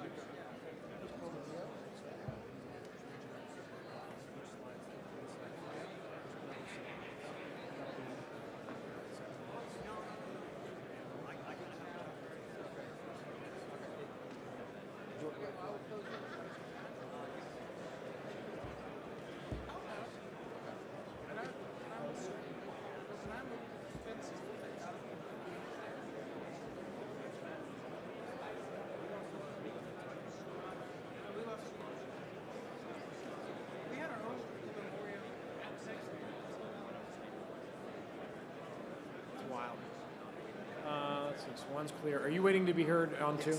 Yeah. Would you like to be heard now? Yeah, yeah. Okay. Just an announcement for the body. Drew Cook, Oklahoma delegation. Last time I bothered you guys, we have raised $195 so far for a local recovery group. Here's why it's so important for libertarians to support this type of thing. 12-step recovery and the meetings, by definition, are free market capitalism at work. This is not an organization that has taken a single cent from the taxpayers. Okay, your coffee pot at your local 12-step meeting has done more to combat drug addiction than the entire DEA. What better way to send a message of support than for us to stand up and show them that we felt the pain they went through, that 100,000 overdose deaths are unacceptable, and we stand against authoritarian measures against our nonprofit organizations in our communities. If you could and would and have a couple of bucks that you can toss our way, meet me at the Oklahoma delegation table and I'll send that donation over tonight. Thank you so much. Real quick, is there a website that people can donate to? Or Yeah, you can also, the Alano Club is who's going to be getting the donations. So if you guys want to go to the Alano Club website, they have several different fellowship halls. But the one here in Reno is the one I'm going to be hand delivering the donations to tonight. So I'm getting a little bit of reverb. So it's the what club? Alano, A-L-A-N-O Club. Thank you. All right. All right. Thank you. Paging California to the teller's table. California. California. All right. One moment back in the AV. Hold on. Who has not turned in ballots yet? No, I'm just waiting for more opportunities. 29.51. All right. We're waiting on California, and that's it. All right. I do mind. I've been. I already gave him money, so I'll definitely be there. Yeah, 29.51. So that's in the resort tower, I believe.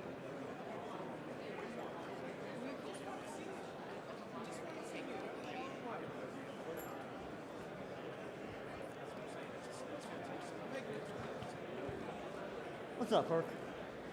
How are things in the great Northwest? You know, how many conventions has Oregon been to? It's like your second or third one. You know what I'm saying? Okay, so this is like the second convention at Oregon. You know, this affiliate has, you know, come back together. At least 2 conventions now, right?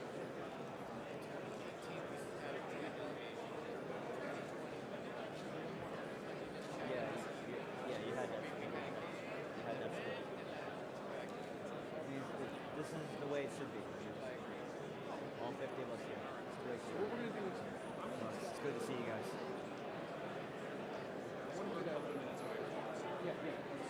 We got to elect your rep. Are you gonna bring Joe? No, I know you guys want a new smaller one. I'm just waiting on him to do what he's doing.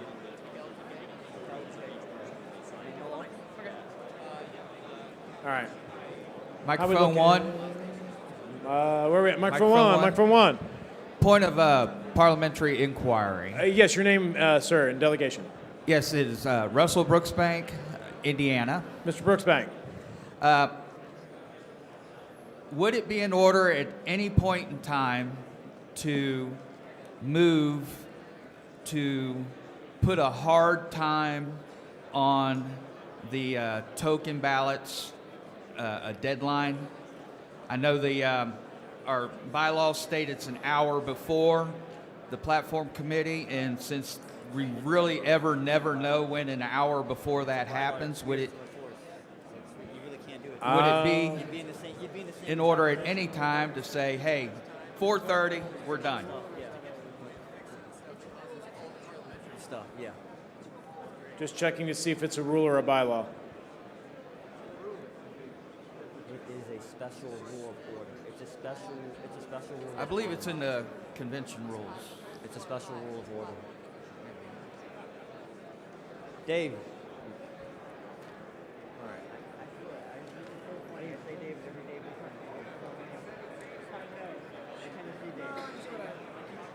Sorry.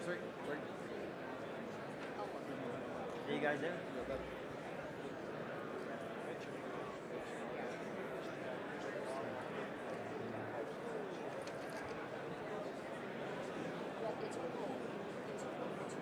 Okay, it is a rule. All right. So, Mr. Brooksbank, it is a rule, but I will say that we're starting to stack up motions, just so you're aware. But it is a rule. It would require 2/3 to amend or Correct. suspend. At what time would it be in order to make that motion? It'll be in order once, to suspend it. It would be in order once all the tally sheets are turned in. It is done. Okay, hold on. And then Mr. Benner, who I skipped 2 times ago, and then Mr. Starr, who I promised I'd get back to this time, and then you. Does that make sense? Yes, sir. Thank you. All right, so I'm going to... Oh, wait, Ms. Howe, what did Miss... Oh, yeah, Mrs. Howe as well. Yep, all right. So I've got the list. It's prioritized and written down this time so I don't forget. So everything has been turned in. Yay. Mr. Benner, microphone 3. Yes, Mr. Chair. Dave Benner, Tennessee delegate, volunteer forever. I move to suspend the rules to limit the JC and at-large speeches to a maximum of 2 minutes each. All right, there's a motion on the floor to limit JC and at-large to 2 minutes apiece, and I've heard multiple seconds. Let's start here. Is there objection? There's multiple objections. All right, this is a suspension of the rules, right? So there's no debate. Cool. So those in favor of limiting the JC and at-large speeches to 2 minutes each. No, I didn't even have to say raise your hand. You guys knew what to do. It's like we've been doing this all day. Those opposed? That clearly passes. So that is there. I hear a point of order. Mr. Chair, Darrell Yes. Perry, I did not know that we were in a vote until I saw hands going into the air. What was being voted on? The motion that was being voted on was that the debate is being limited, or the speeches are limited for JC and at-large candidates are limited to 2 minutes each. Okay, Mr. Chair, can I request quiet in the hall so that we can actually Yes. hear the chair when So- business is actually happening? And I apologize, Mr. Perry, you are correct. Folks, if you are having a sidebar conversation, you're probably not voting. And if you're not voting, you don't need to be on the floor. If you are, on the other hand, voting, you should probably not have the sidebar conversations and know what the business is. So, and not distract your neighbors. So let's take the noise all the way down. We have 3 more motions in a row to consider. The next one is Mr. Starr.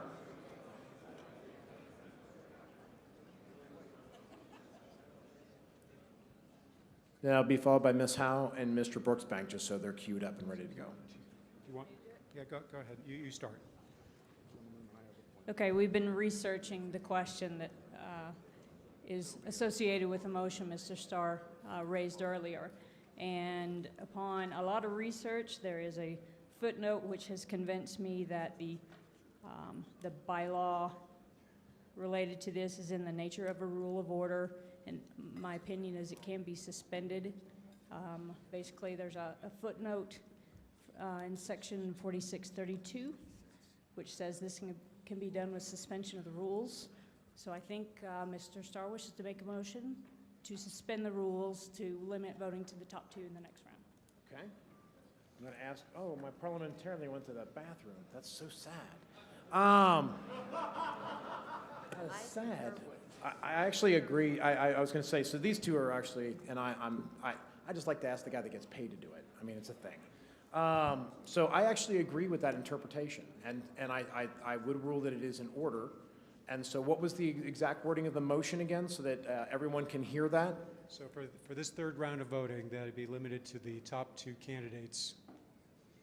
So the 3rd round of voting. So we just did the 2nd round of voting, right? We just did double check. We haven't shown the results yet. We haven't shown the results of the 2nd round, but all those tallies are in. The tally sheets are in. the So event for the 3rd round, in the event no one has a majority now. In the event that no one has a majority this round, This third round will be limited to the top 2 candidates. the third round will be limited to the top 2 candidates from the second round. Correct. Okay. That is your motion. Is there there are multiple seconds. Is there a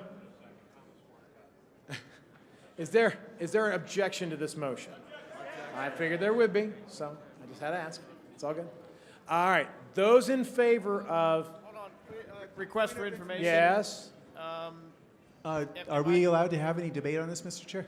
I believe this is a suspension of the rules, and therefore there is no debate. Okay, so this vote is just to suspend the rules, not to adopt the proposal. It is a combined motion to suspend and adopt. Then I would. I would like to speak against the proposal. I'm sorry, it's not in order at this time. So we have to vote on it before there's any opportunity to debate it? That is the weirdness of a combined suspension amendment motion, yes. Mr. Chairman, microphone 3. Microphone 3.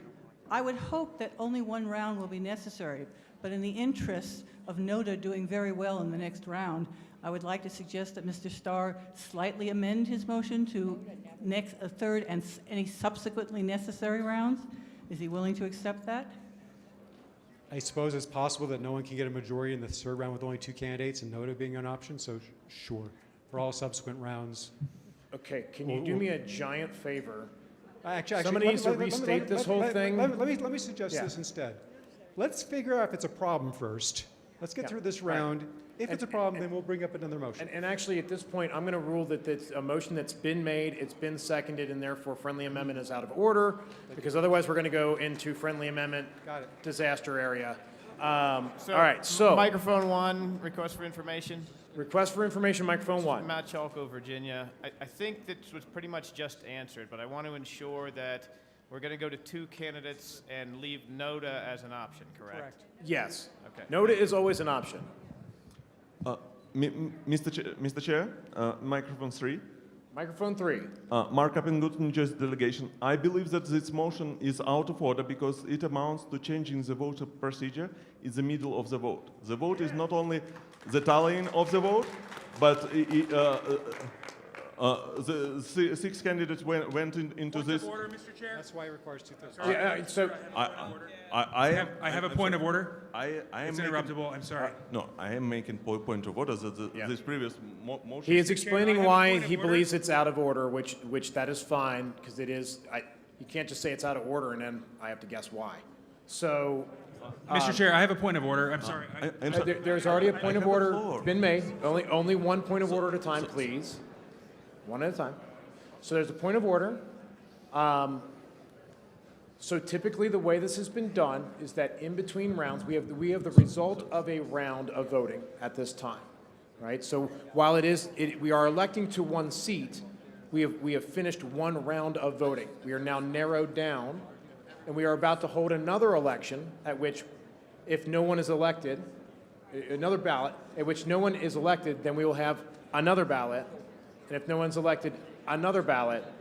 But they're technically, it's not the same vote, is I guess my point, because it's technically separate votes that are occurring each and every round of balloting that's occurring. And so it is in order to change these rules. We have actually done this in the past. And yeah, we do it a lot, actually. And so I guess the point is that I'm going to rule that this is in order because for that reason, that it is in between ballots, and we have done this many, many times. Mr. Chair, point of order. There is another point of order. Yes, The member from California's motion is a motion to suspend the rules. It's not debatable. We need to take a vote. That is correct. It is not debatable. Appeal from the ruling of the chair. Microphone 2, Omar Recurl, Florida delegate. Which point of order are you? The previous point of order that not we've the done one this where I before. agree with the guy, but the one where I disagree with the guy. Yes. Okay, good deal. All right. So there's been Mr. an Chair, appeal orders of the day. Hold on. There's been an appeal of my ruling. I feel like a real presider now. Like, this is really cool. Like, everybody's been like super easy all day, and now it gets hard, and it's awesome. I think we're all getting hangry. So, all right. There is an appeal to the ruling there is an appeal of the ruling of the chair. It is the one that I ruled that it is in order to change the rule on knocking people out round by round in between each round. So that is the ruling that is being challenged currently. And so I believe, if I remember this correctly, I get to speak in favor of my motion. Then the person who challenged my ruling gets to speak against. Then other people can speak for and against, right? And then I get the final word. Cool. I remember this Mr. procedure. Chair, orders of the day have been called, which means you would, I believe, go immediately to a vote on everything. We would see the results that have been tabulated, and then we adjourn for the evening. Okay. All right, hold on. Okay. Alicia's correct. Wow, it's got to get hard. All right, so where we're at now. Mr. Chair, point of order. One moment. So what I'm being told by the parliamentarians up here, and I actually agree, the appeal itself is not debatable because the appeal is on an item that's not debatable. And so there's no debate on that. At the same time, someone has called orders of the day, noting that we're after 5. So that's a lot of fun. We just go to vote, right? All right, so we're just going to vote on the appeal of the ruling of the chair. All right? So a Orders yes. of the day is a point of privilege. Yes, Holly but Ward from Virginia. we are literally going through all the open questions at the moment. Point of privilege stops. So, all right. So there is an objection to my ruling. A yes will sustain my ruling that is in order to change the rules of the balloting, of elimination of candidates in between each round of balloting. A no will overturn my ruling and say that it is not okay to change the rules of elimination in between each round of balloting. Everybody clear? Got it? This is a point of order, and this vote is out of order. Orders of the day requires immediate vote on that, not the appeal of the chair. The motion on the table is what I just stated. So, point of inquiry, are we voting on the appeal of the chair or on the orders of the day? I could not understand your question. Are we voting on the appeal of the chair or the orders of the day? We're voting on the orders of the appeal of the chair to get back to the motion that's on the floor, to get back to the orders of the day, to get to the point where we're actually out of time so that we can decide if we're going to move to adjourn or if we're just going to adjourn for the day because we're out of time, or if there's going to be a move to add more time. We're working our way back to the beginning. So, all right. Everybody know what we're doing, yes and no? Okay, you have a point of information. I want to make sure. Everybody understands.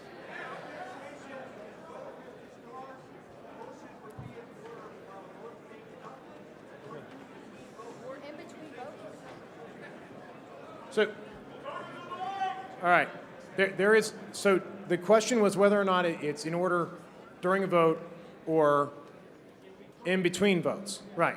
And that was what my ruling, that was my, in between votes, it's in order was my ruling. That is what the motion to suspend was about. And yeah, right. So Point of information. We're trying to decide whether or not my ruling that it's okay to do that is in order. Point of information. Yeah, yes. Over here, microphone 2. Microphone 2. Oh, hi. You're Hi. right in front of me. Yes. That's the bright area, by the way. Mr. Chairman, is a round of voting over before the vote has been announced? The round of voting is over, but the results have not been announced, is what Dr. Ahmad is saying. No.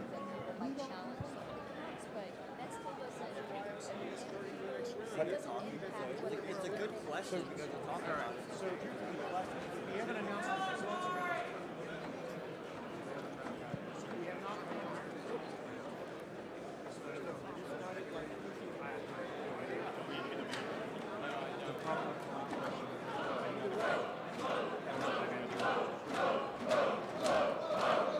All right. I am a firm believer that the presiding officer should listen to the body. And I hear you. So, here's the deal. Whether or not the votes are tallied actually doesn't really change, I don't think, whether or not this rule should be changed in the middle. So, We're just going to vote on whether or not it's cool to change the rule in the middle. That's what we're doing right now. If we can change the rule on how people are eliminated in between each round of balloting. That's what we're voting on right now. Whether my ruling that is legal is yes. If you disagree with that, you think that I'm wrong, you vote no. Everybody cool? Everybody got it? Awesome, let's do this thing. Those that vote to sustain the ruling of the chair that we can alter the balloting or the elimination procedure in between each individual ballot, I think I got this. Those opposed? Okay, that clearly won. Thank you. All right, now that's done. So now that we've established that it's in order, now we get to vote again. Mr. Chair, microphone 3. Microphone 3. I move to set aside the orders of the day. We're actually in the middle of a motion. So is that It's been seconded. Because you had made a motion. Yeah, we gotta finish that. We need to finish this motion. All right. That doesn't override the motion that's already on the floor, right? I can't hear you. I'm sorry, I got somebody screaming in my Okay, I'm trying, I promise, I'm hungry. I had a turkey Mr. sandwich Chair. for lunch. It was a turkey wrap, actually. We're checking to see if that's in order. That's all. Mr. Chair, microphone 2. Microphone 2. Starchild from California. Yes. I don't want to prolong this, but I would like a chance to debate the actual motion. So I would like to divide the question. Starchild, I'm sorry. So what I'm saying Starchild. is, if we can just break for dinner now and then take it up when we come back. The coming back is tomorrow morning, and I think the body Top wants 2 has killed California. I don't know why we'd want to emulate that in our own practices. Mr. Chair, I have a citation for the parliamentarian if you'd like. That would be great. It's RONR 18.8. You guys have the Roberts up here. I left my Roberts at home. I didn't plan on this, so. Mr. Chair, mic 2. All right, microphone 2. Mr. Chair, Will Daugherty, delegate from Oklahoma, point of personal privilege. I have with me Mr. D. Frank Robinson. For those who don't know him, please look him up, but I think it'd be a sin to get through this convention without recognizing him. He's a founder of this party. None of us would be here without him. So if you please, a round of applause for Mr. D. Frank Robinson. That's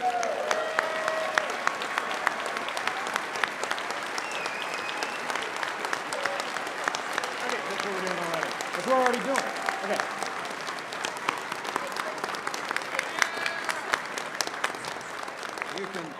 You can put it to the. Right. Okay. All right. So we're already going to the orders of the day anyway. So that's the same thing we're doing. So we're just doing what we're doing. So we're voting. We're voting right now. That's what we're doing. Does everybody remember what we're doing? Okay, there were some no's. So just very quickly, the effect of this motion would be, after we get this tally right here, there will only be 2 candidates on your ballot for the 3rd round. And then that way, the 3rd round will be the end. And then we all go to dinner, and we eat, and we come back tomorrow morning. Cool? Cool? All Request right. for information.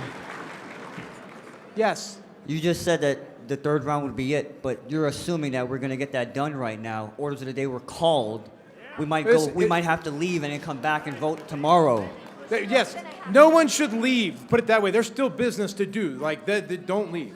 But we have not extended time because we never got back to that motion because we're stuck getting to this one. So that's what we're going to do. We are voting right the F now. We are voting. This takes 2/3 to pass. Move it now? If you are in favor of amending the rules so that basically, yeah, okay, everybody's already voting. If you're in favor of making it so we're down to 2 candidates in the next round, that's hands up. Cool. Those opposed, that clearly passes. Okay. Mr. Chair, microphone 3. Mr. Chair, now, microphone 3. with that passed, now we are out of time. And Ms. Mr. Howe, Chair, seeking recognition on microphone 3. Ms. Howe was the next person to be recognized on my list. It's late. My motion was to extend time. It wasn't a suspension of the rules. That would require 2/3. But it was just a simple motion to extend time to 5:30. Okay. I think it is 2/3. Mr. Chairman, would it be in order to amend that to to be extended until the completion of this next round? Until the completion of the next round of voting. I don't know how long it's going to be. Until this round of vote, the next round of voting? Okay, so there was a motion, but I did not hear a second because I was being deaf on purpose. And so what I heard was a motion and then and a suggestion that it be until we finish this round. Miss, how would you be amenable to that? Yes. Okay, so what I actually heard was a motion to actually decide this election tonight. And we're going to go until we hear it. And I think I heard some seconds. I'm going to ask, is anyone opposed, or is there objection? Yes, objection. I figured there would be. Stomachs or stomachs. Those in favor of extended time. Point of information, Yep. is this a debatable motion? I don't think so. It's motion to suspend the rules, so it's not. It's a 2/3. It does require 2/3, but it's not debatable. Mr. Chairman, I'm sorry. Mr. Chairman, just one clarification. This will end assuming someone emerges with a majority. Correct. If someone doesn't emerge with a majority, then we're still voting after that. Yeah, and if it goes longer, then we'll figure that out when we get there. Okay, we're voting. Here we go. We're going. I promise. I'm hungry too. All right, so here we go. Those in favor of extending time until we have a decision in this race, vote yes. Raise your hand. Those opposed, raise your hand. That is definitive. All right, we are going. We're doing this thing. So the next one in line was Mr. Brooksbank. Wait, there was somebody else. There was somebody in line. Yes, I have a motion to suspend the rules to set the time of the deadline for the tokens, since it's late, at 9:30 in the morning tomorrow. All right, that's Objection. Could you say your name again? I'm sorry. Russell Brooksbank, Indiana. Russell Brooksbank in Indiana has made a motion that the deadline to turn in your tokens for platform? Platform deletion would be hard set at 9:30 tomorrow morning. Correct. Point of order. They haven't gotten to it yet. I think it's in order. I believe that is in order because we're back to the business, although we're in the middle of a ballot. How about this? Mr. Brooksbank, can you hold that motion a minute? I mean, Yes, sir. I've got you on my list, Yes, sir. but I think the body would really like to know the results of the last round of voting. Yes. And so let's do that real quick and make people happy. What are we doing? We're showing the results of the last round of voting. If we must. That makes people happy. They want to know. I want to know. All right, here we go. We might be. We may have just spent a lot of time to be done. I don't think so, but we might. It's always possible. You never know. All right, perfect. Yeah. I'm going to go. So this one's a little bit bigger, but you still might need to get close. And I'm going to continue to go slow. That's a good question. Which Star Wars? You know what? It's half of each. I think if that wins, we'll just put the question in the body. All right, I'm moving along.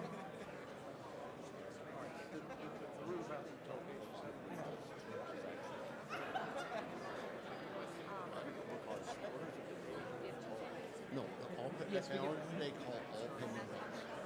They're all pending questions, and then you go. And also puts us at, if there's a scheduled time.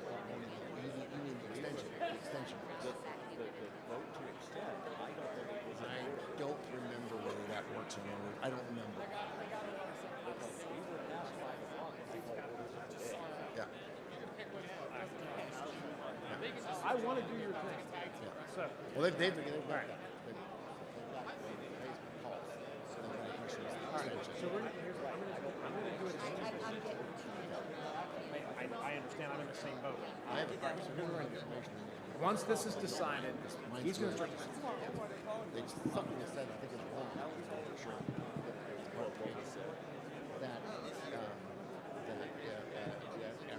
after this, Yeah. And then we're going to Close the night. Has to get a majority. Want to stay for the memorial? They will.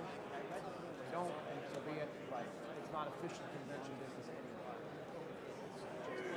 I could go up there and have him clarify it. All right, I don't see anyone approaching a microphone.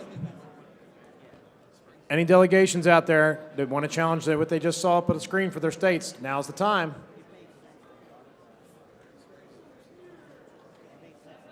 All right, here we go. And there is a third round, so what we just did actually paid off. So, Point of information, microphone 3. point of information, microphone 3. A statement was made earlier that this next round would finish this. I just want a clarification. Yeah. Somebody has to get over 50%, otherwise it's one candidate plus They do. So if, in theory, if someone does not achieve over 50%, then we would end up with the person with the highest vote tally and NODA in a final death match. And if they lose to NODA, then we start this process all over tomorrow morning, probably. So I would ask you to consider that when casting your ballots. Mr. Chair, request Choose for information. wisely. Microphone 3, Darrell Yes. Perry. Since orders of the day were called after 5 p.m., they were. The agenda that we have approved says 5 p.m. is when we adjourn for the evening. They are. Was the motion to extend time actually in order? So the motion to extend time was queued up, and it had been put on hold pending the business that was in front of it. So Was that queued up before or after orders of the day were called? it was before the orders of the day were called. Okay, thank Yeah, you. they were. Ms. Howe had put that in earlier. Mr. Chair, there is a note. Point of order, that is incorrect. I called orders of the day before that. Holly Ward, Virginia. I could not hear what was just said, but give me 1 second because I have a quick announcement. If someone does have an actual health concern regarding blood sugar or something like that, I've been passed a note that our friends in the Ohio delegation, OH, have food available, snacky little things to, tie you over so that you don't go into any sort of bad situation. Because that's what we do here. We take care of our own. Thank you. All right. So I thought I heard somebody at a microphone trying to say something. Am I wrong? I'm wrong. Good deal. So, the ballots are being handed out. Is that correct? No? Okay, but you're printing them and they're gonna get handed out. Is that correct? All right. So, here's what I want to do. Spike Cohen has been very, very patient. He's got something really cool for us, and at the same time, you've got to print ballots. That's going to take a few minutes to print. So I want to give the microphone to Mr. Spike Cohen for a moment to do something really cool. He is, and so are you.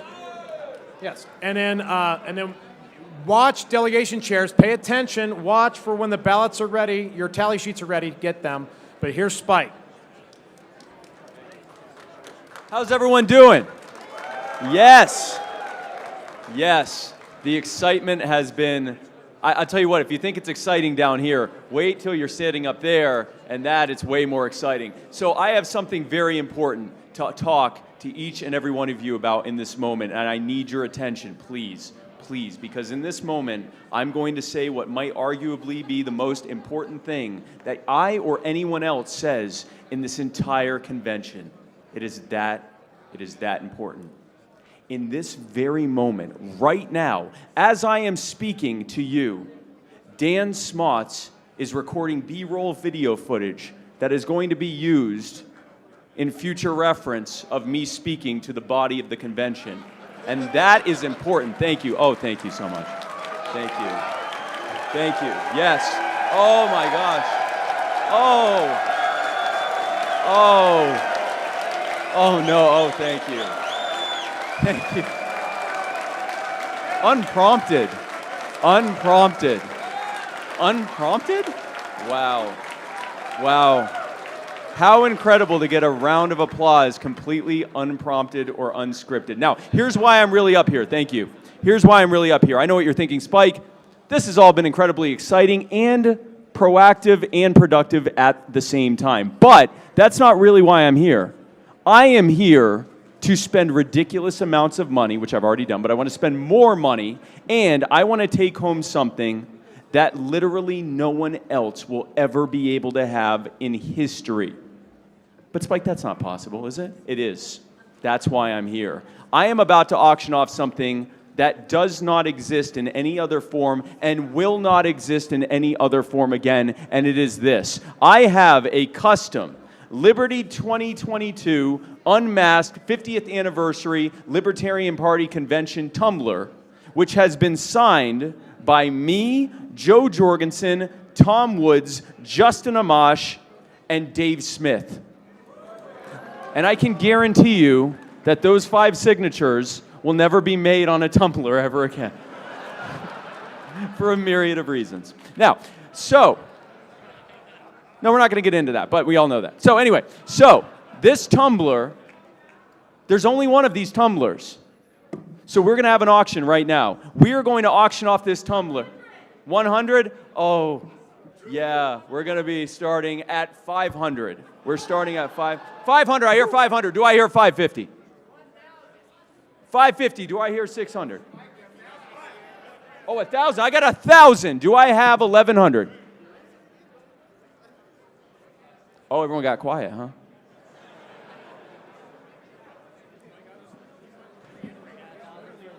There's literally only one of these for $1,000. Also, here's a bonus. Not only do you get this, but you get a photo of each one of us signing it just to prove that it was us signing it.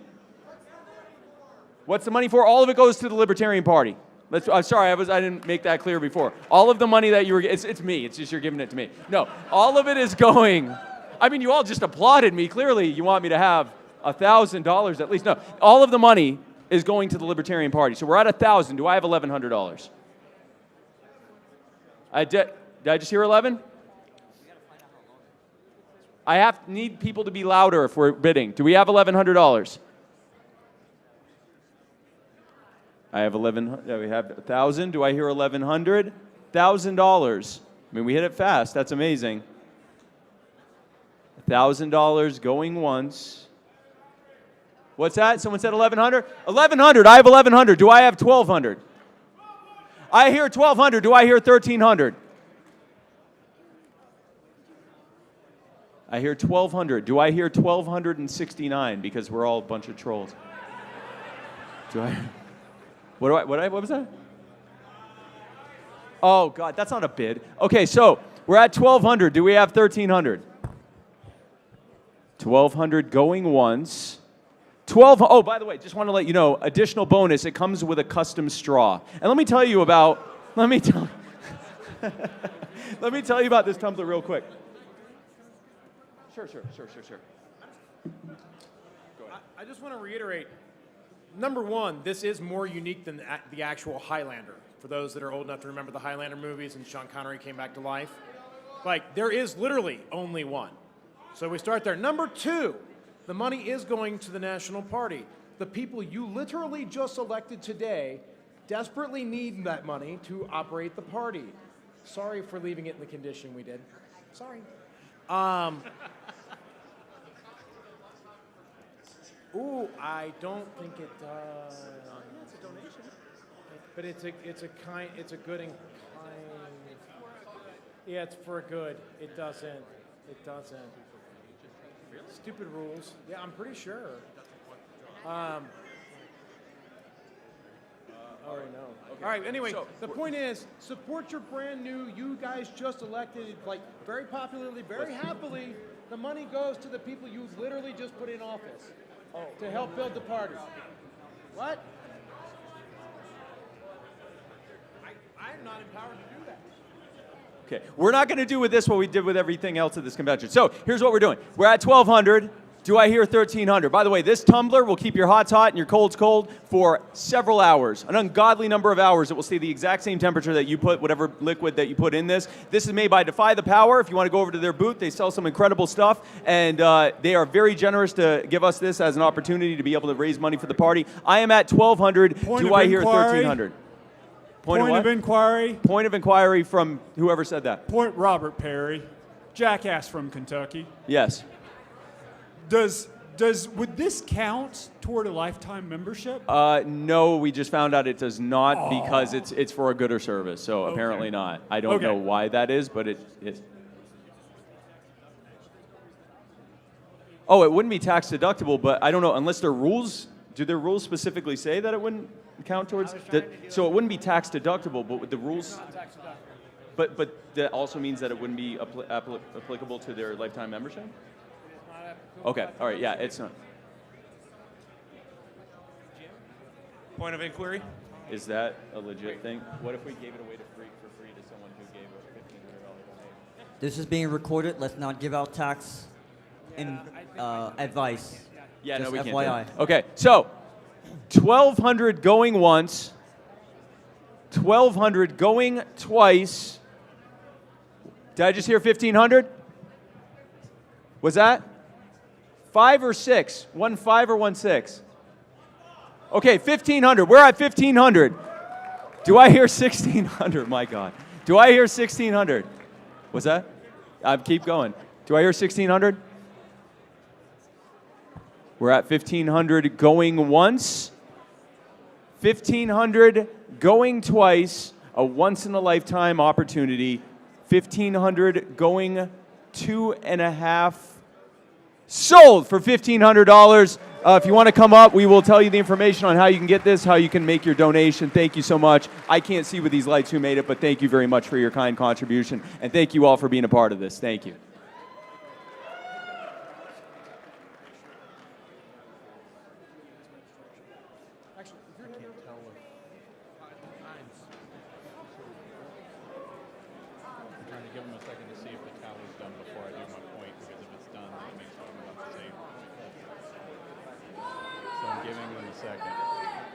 It looks like they're still tallying, though. Just reminding them of the in memoriam video. Mr. Chair, point of personal privilege at microphone 3. We just voted to go until we're done. So, all right. Yeah, that's done. Yeah. All right. Are all the tally sheets out? Are they? Yeah. Who are you looking for? Pennsylvania.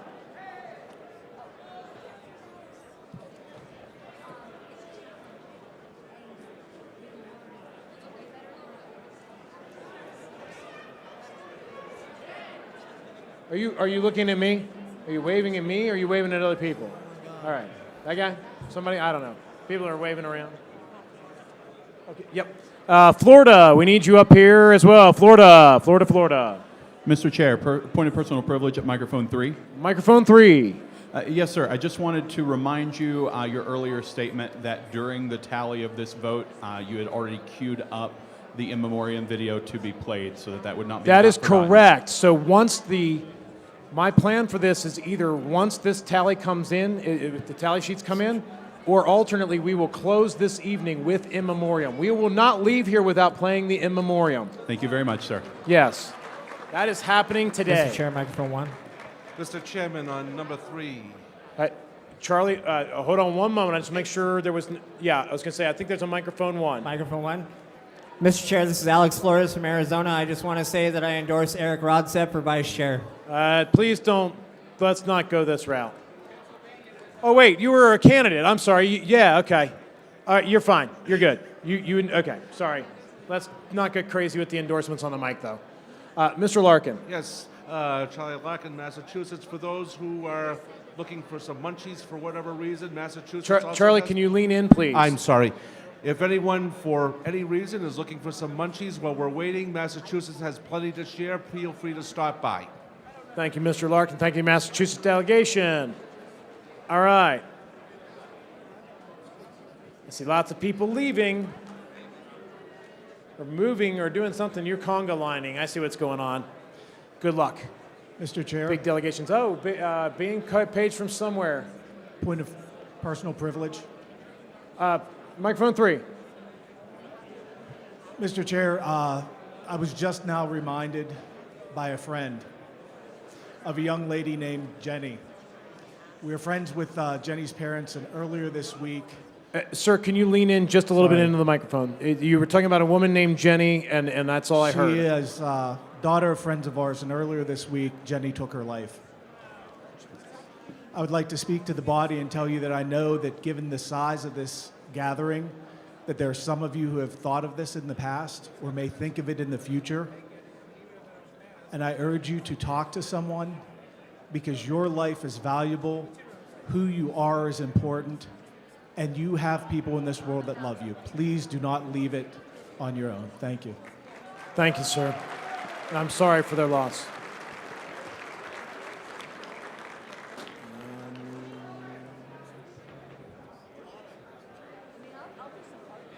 All right. What's up? Oh, the names. Yes, the names.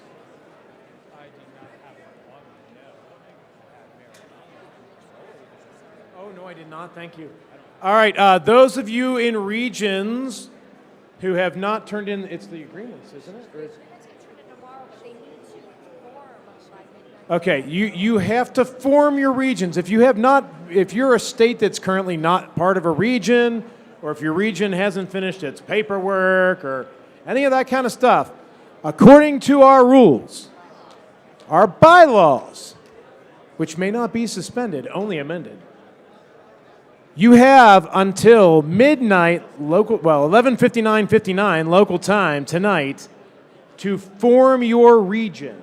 That's the language used, correct? You must form your region by 11:59:59 p.m. this evening, or you will be an orphan.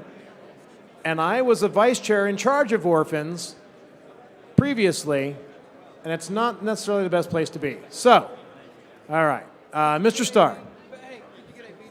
Wait, AV, can you bring up the secretary screen, please? Thank you, got it. This, Mr. Chair, just a Wait, slight. Yes, Aaron. Microphone 2. So, Mr. Chairman, just to correct one little piece that you have here. Yes. Representative regions may be formed, so basically it says it should be formed before the end of the second day of the National Convention, and notice of new formations or dissolutions must be given in writing to the National Secretary prior to the close of the convention at which they take place. So Yeah. the decision needs to happen today, but the paperwork can come in as late as the end of the day. Correct. The main thing is don't dally, get your stuff done. Like, that's the theme here, right? We're trying to get stuff done. Yeah. Right. Agreement today, paperwork tomorrow, but you got to have the agreement done today. I Point see of microphone information. 3. Yes, Alaska is regionless. We talked to somebody about joining up with them, another state that is also regionless. Do we need to do this, or can we remain as the independent state that we really are? Sure.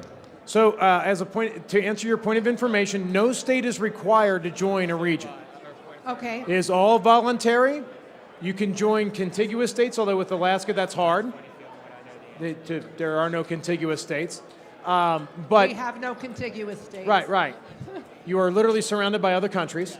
But the point is that you are not required to join a region. No state is required to join. The reason you want to join a representative region and ostensibly the reason you would want to join is that if you and another set of states come together and you make up to at least 10% of the membership of the national party, you get a representative on the LNC to represent your interests on the LNC. If you do not join a region, then all of that funnels up through the vice chair. Now the upside, that was me last term, that will not be me in 2 days. So the vice chair, the difference there is the vice chair is elected by this body. And literally, the rule about representing the other states is a policy manual. It's basically a standing rule by the LNC. It has nothing to do with this body. So if the next vice chair is like, you know what, I don't care what my states say, I'm just going to do whatever, there's no recourse. By contrast, if you're part of a region and your region chair goes crazy, or your region rep goes crazy and just decides to go rogue, the region chairs have the right to recall the region rep. So your representative on the LNC actually is your representative as a region. All your states have to agree to recall them, or majority or whatever's in the thing. But the point is that that's why typically states would join a region, so they have someone who represents their interests on the LNC. But there's no requirement to do so. It's up to you. Does that answer your question? That was a really long answer, and I apologize, but as the former vice chair. Yeah, I'm not in charge. I did want to also point out that the great state of Alaska is having their first ranked choice voting statewide vote in August. And we already, the primary is over June 11th. We do have at least one Libertarian candidate. We're replacing U.S. Congressman Don Young, and he died in March, I guess it was. So I just want to say we're way ahead of the Libertarian Party. The Libertarian Party of Alaska fought really hard to get ranked choice voting passed. Now we don't have to worry about ballot access anymore. And we would be happy to share our knowledge with this party. Thank you. All right. Mr. Chair, Nice job on the win. I'm hearing my name. Oh, it looks like microphone 1. There's a lot of hands. Yes, sir. Point of parliamentary inquiry. Will you be entertaining motions in between this round of balloting? I mean, I would queue up some motions. If you want to do it after all the ballots are turned in, all the tally sheets and ballots are turned in, I can queue up motions. But keeping in mind that people are going to get hangrier and hangrier, but we can do that. I understand, sir. This isn't going to affect time at all. Okay. Let me get my pen to write your name down.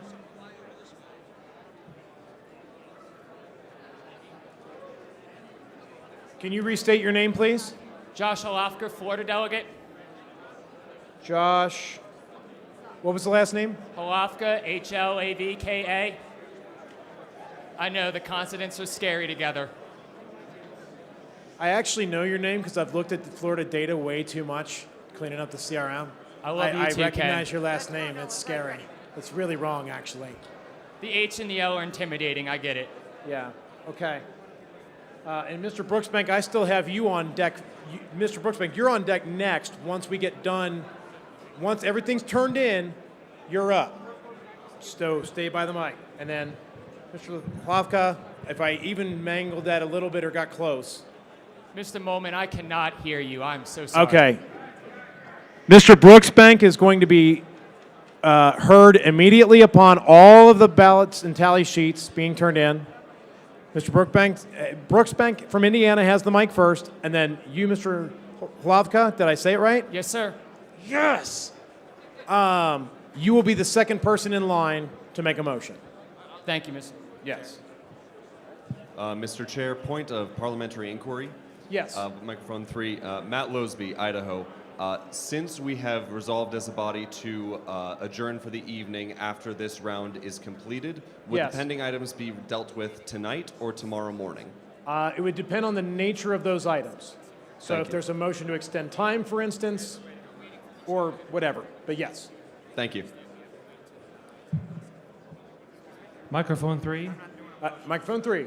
Request for information. This is Phil Lammy, with delegate for Utah. Yes. We have Get Well cards for Whitney Bilyeu. Is there somewhere we can give them to you or to someone to get these to her? Yes, to Ms. Bilyeu. I actually handed those off to folks in the Texas delegation. They're a little busy right now, but definitely get with the leadership in Texas. Obviously, they know Whitney. They know how to get a hold of her. Yes. And Ms. Bilyeu, I did fail to mention earlier, sent along her thanks for your well wishes. She is trying to mend. That was earlier today, and I just forgot to pass that along. Thank you, Mr. Chair. But thank you, and definitely Texas is right here. So when you get a chance, when they're not tallying, please hand that off. Thank you. Thank you. Mr. Chairman. Microphone 3. Oh.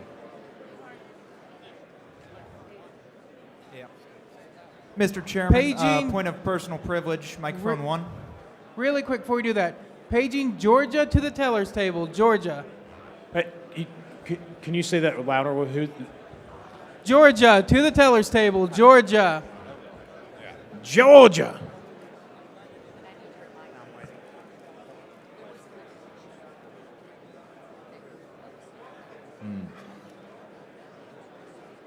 Yeah, actually, I've got him on deck right now.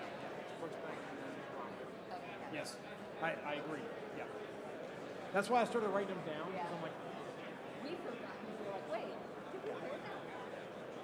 yeah, I'm going to bust this up. What do we got? Where? Oh, microphone one.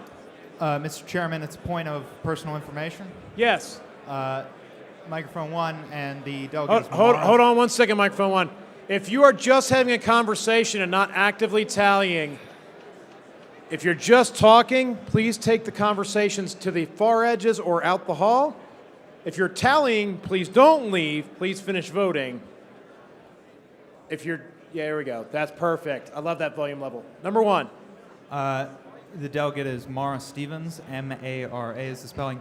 Mr. Chairman, you look very tired and stressed out. Would you enjoy perhaps a double-double from In-N-Out or maybe a Baconator from Wendy's, sponsored by our wonderful chairman of Florida, Stephen Nikela? You guys are killing me. So, all right, I'm going to take a moment just to note that I started the not caucus of the Get Fit caucus about almost 2 years ago. So about 2 years ago, I was here on stage. I got home, I looked at myself and went, damn. So I started the Get Fit caucus. So I appreciate the offer, but see, that's like 200 calories right there. Like, seriously, it's ridiculous. And it is wonderful because Coors Banquet is the best, by the way, it's good stuff. But I've got Willett back here. I hit some earlier. So I appreciate the offer, but I will be engaging in some lower calorie options, especially since I kind of went overboard a lot last night on bourbon. Ken, microphone 3 whenever you get a chance. Oh, yeah, sorry, microphone 3. All right. Point of inquiry. Back to you guys. So I would be wondering if it will be in order at some point in time once the ballots are turned in, if it would be in order after the ballots are turned in to make a motion to adjourn hearing the results of this election tomorrow morning. I don't know how the body would feel about that. I assume most of us want to go. That's just what I'm wondering. Mr. Olding, I believe it would be in order. I do believe you may not make it out of the hall alive, but I do believe it is in order. Okay. I mean, we've waited this long. I'm just saying. So we do have a couple. So people realize we have two people on deck to make motions, and by God, we are not leaving without showing this in memoriam. If you guys adjourn, I'm still going to have them play it. We're not leaving this today without playing that before we get out of here. So that's what we have on deck is 2 motions and the in memoriam. I would ask if it ends up being immediately after business closes that you would all be respectful and see the unfortunate and respects to those who have passed since the last convention. But regardless, we're going to wrap up with that. That's how we're ending today. So, real quick, right here. Can the AV take my screen off the screens up here? Can AV take his screen down, secretary's screen down? Thank you. Microphone 2, because I skipped you on accident. Oh, you're right. David Jones, delegate, Tennessee. I'd like to second that motion that was made earlier that you've done a damn fine job today and you look tired. The Tennessee delegation has agreed to buy you a shot of fine damn Tennessee whiskey right from the foothills. Now it's all a matter of deciding how to use your calories. This is the life choice you make. And while, my friends in Kentucky will be hurt, I will note there are some fine whiskeys in Tennessee. Sorry, guys. There are some really fine bourbons coming out of Texas. Just saying. I'm just saying, guys. He's just fluffing us up. He's fluffing everybody up here. Texas and Washington are the last 2 we're waiting on. Texas and Washington. I see they're huddled over there working in Texas. I don't know where Washington is.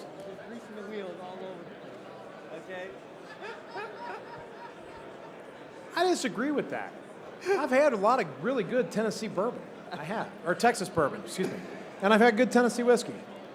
No, but seriously, I appreciate the offer. Okay, I just did 2. Which way was I going? I have not done. One's camping out. Number 3.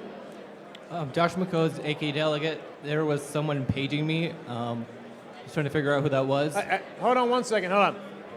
Everybody, again, the side conversations. I know we're all tired. We're all ready to get out of here. There's 2 states finishing their ballots. If we can take the conversations either to the sides or down, so we can hear from folks. Just trying to get things wrapped up while we're waiting anyway. Go ahead, microphone. Joshua 3. McCoe's AK delegate. I am responding to someone paging me. Someone was just about 10 minutes ago, came up to the mic, was trying to find me. You wanted a delegate of some sort? Somebody wanted to... Say your name again real loud. Joshua McCoe's from Alaska. Oh, Alaska. Joshua McCoe's. Does anybody need Joshua anymore? Do we need Joshua anymore? Alaska? Anybody? Anybody? Well, they paged you back to the hall for no reason. Sorry about that, bud. I don't know. Let's see. Microphone 1's just still there what it is. Microphone 2. Microphone 2. Quick announcement. Mr. Chair, can you hear me well? Yes, Mr. Requero. So, I'd like to remind everybody as we're out drinking and celebrating and doing all the things that we're going to be doing, we're libertarians, and personal responsibility is a cornerstone of a world set free in our lifetime. Please check in on your friends. Check in on someone that you see that might be slumped over or whatever the case may be. Let's not have any kind of tragedy take place over the weekend. Let's always look after each other. Please don't let your friends drink too much. Again, take an Uber, take a Lyft wherever you're going, please. Yep. Thank you, Mr. Requero, for the reminder that we are libertarians and we are individually responsible for ourselves, but that also means that we can be good people to our friends. If somebody overdrinks tonight, make sure they get home safe. Thank you. Or overconsumes anything tonight, make sure they get home safe. Thank you. Microphone 3. Hello, Mr. Chairman. I'm Idaho Joe Evans from the state of Idaho. Want to go ahead and make a quick announcement here. Me and several of the Libertarian candidates from the state of Idaho will be starting doing a live stream Libertarian roundtable every other week, talking about issues of the day. That includes myself, Idaho Joe for Congress, on my Twitter handle, ID Joe for Congress. Chubby Primate,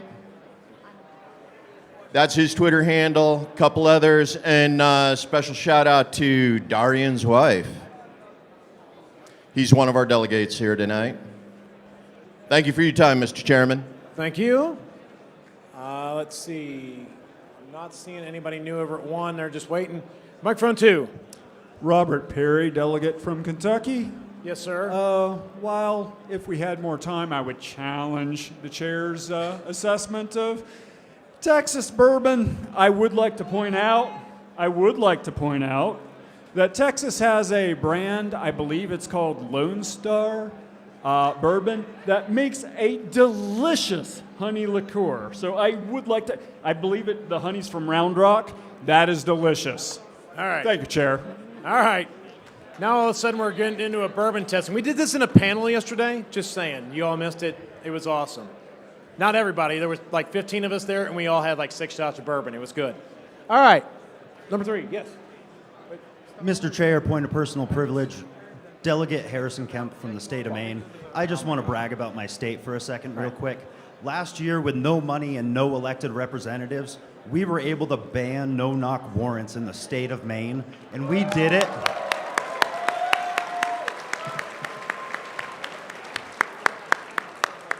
And we did it for $150 in sweat and tears and phone calls and emails. Nice. We can win in our states no matter what. If you want to help progress and move forward libertarian ideals and you need to know how to do legislation, my name is Harrison Kemp. You can reach out to me. I've helped many states and many candidates learn how to write legislation and lobby it. I don't charge for any of this stuff. We're libertarians. We need to do this for each other. Please reach out to me and go Maine. Thank you. All right. Washington State, where are you? You just did. Nicely done. All right.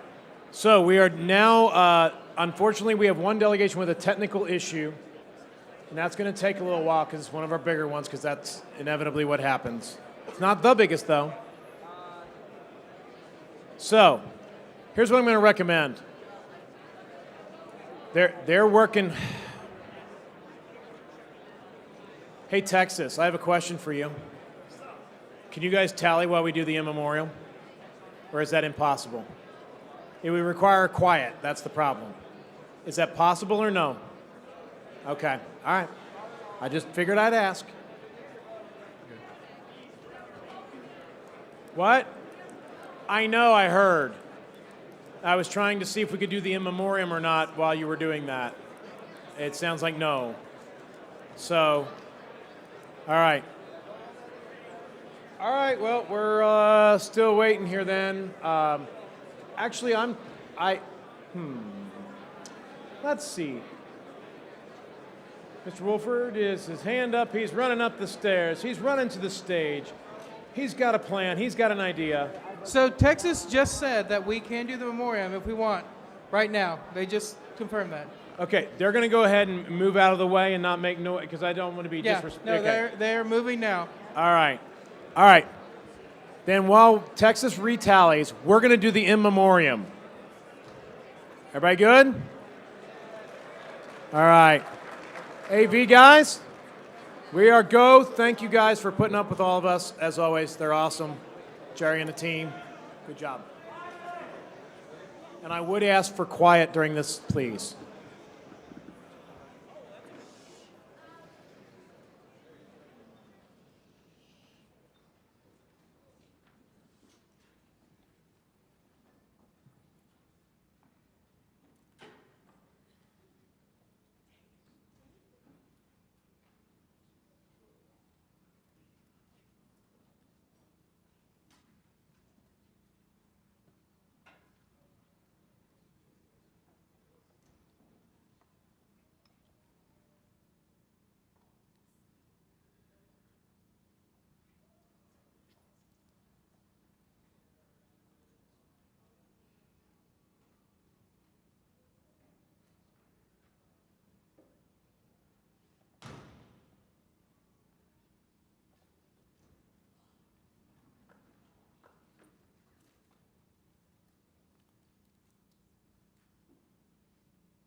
If the body would indulge me, I'd like to take a couple-minute recess.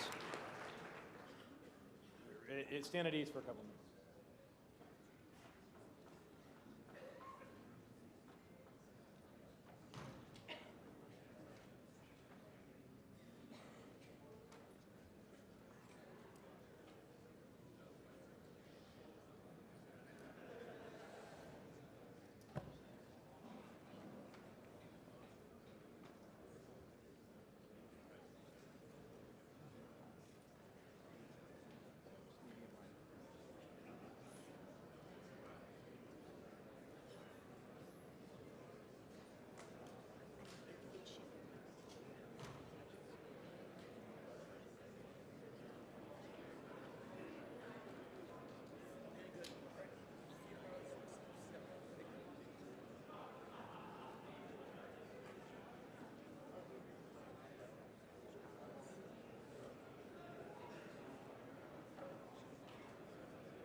Thomas waiting. He's over his house right now, so.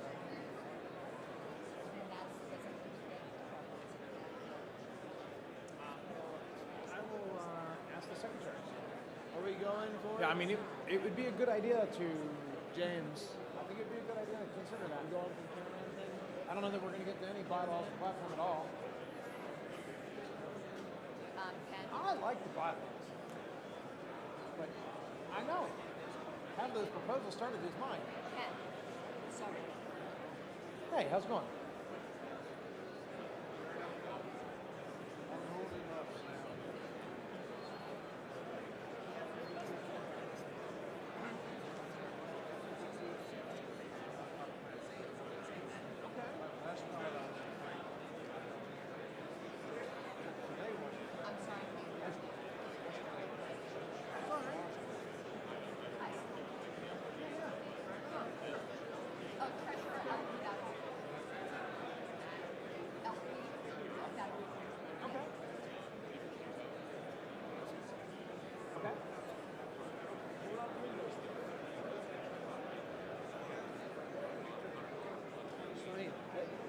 If we try to keep us going after this, that's going to be, some of us are going to be fast. So are you invisible with our vice chair? James is now retired from his medical practice. He's going to run practice as well. Unfortunately, not. Yeah. So if you want, reach out to the elderly bar.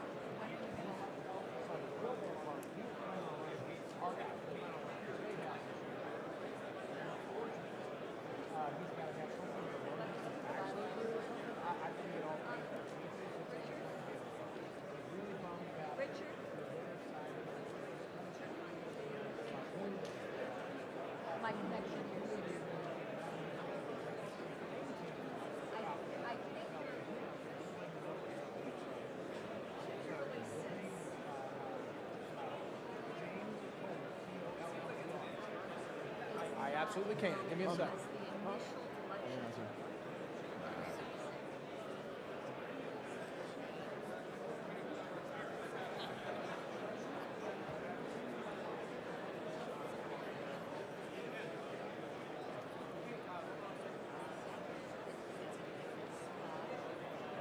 If Tim Hagan is in the hall, there's a delegate up front that would like to speak with him if he's not busy and in the hall.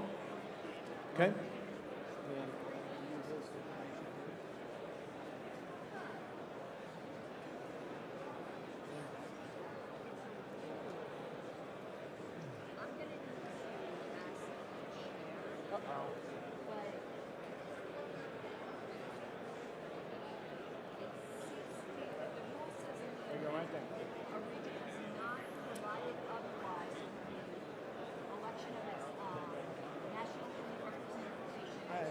I thought they did all the voting out there. I had no idea.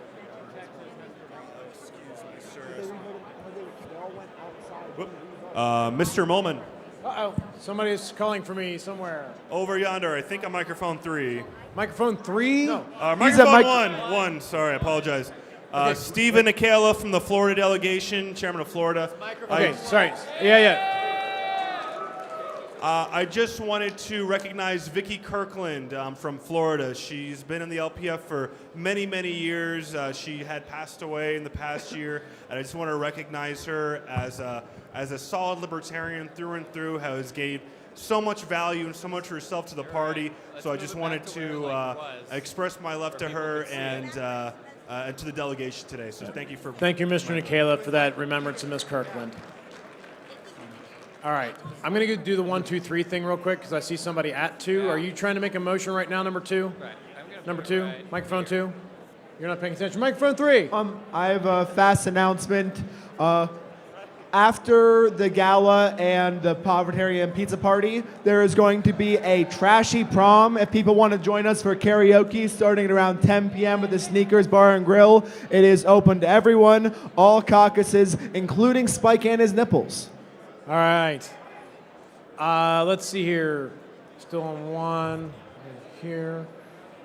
Microphone 3. Mr. Chair, request for information. Yes, sir. When will we get the nomination thing, like find out who's had papers submitted for nominations for at-large and JC? That's been asked multiple times, actually, if you wouldn't mind. I'm going to let the secretary answer that question for us because I actually don't know. And Mr. Chair, while he's pulling that up, I have a further request for information.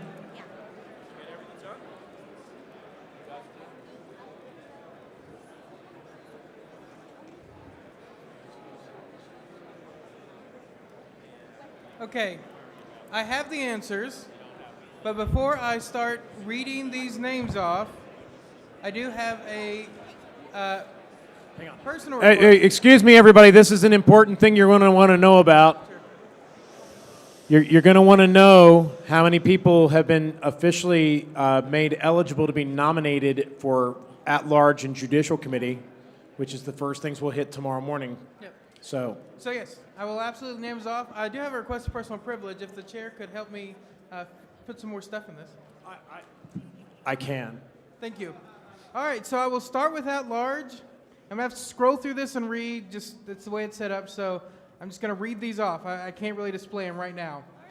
But I got Rex Lawhorn, Brian Elliott, Dustin Blankenship,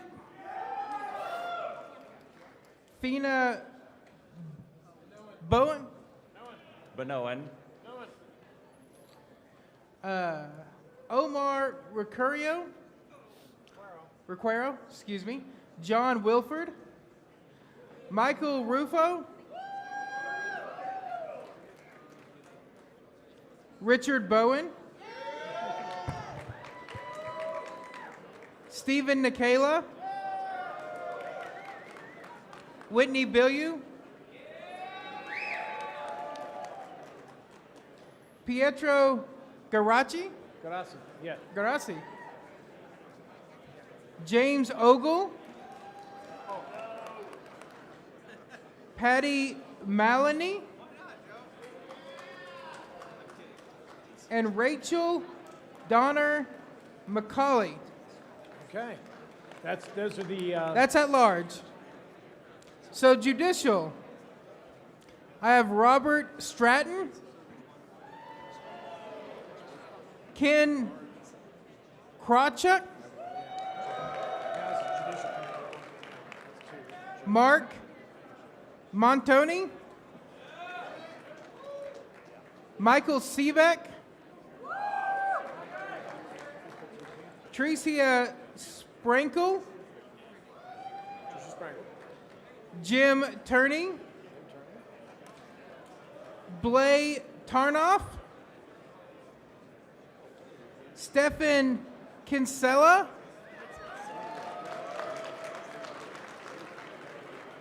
Tyler Danke, Evan McMahon,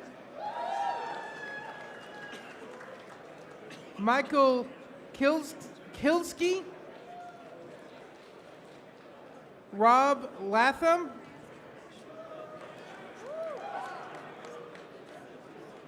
there is one more being entered right now. Do they have the... Okay, so I'm going to say Rufus Holt Craig is being entered. We have not validated. All the signatures aren't duplicated, but I will say no one yet has been invalidated, so I suspect he will not either. Mr. Chair, further request for information. Go ahead, Mr. Barron. I realize that you do not have a crystal ball in front of you. And since the rules specify that platform deletion tokens are due 1 hour before the platform is to be taken, the platform report is to be taken up, can you speculate a time by which those should be turned in? Will? No. I mean, we have 2 minutes per candidate, but the problem is we haven't finished closing the list of who could be nominated for at-large or judicial, so that list could grow.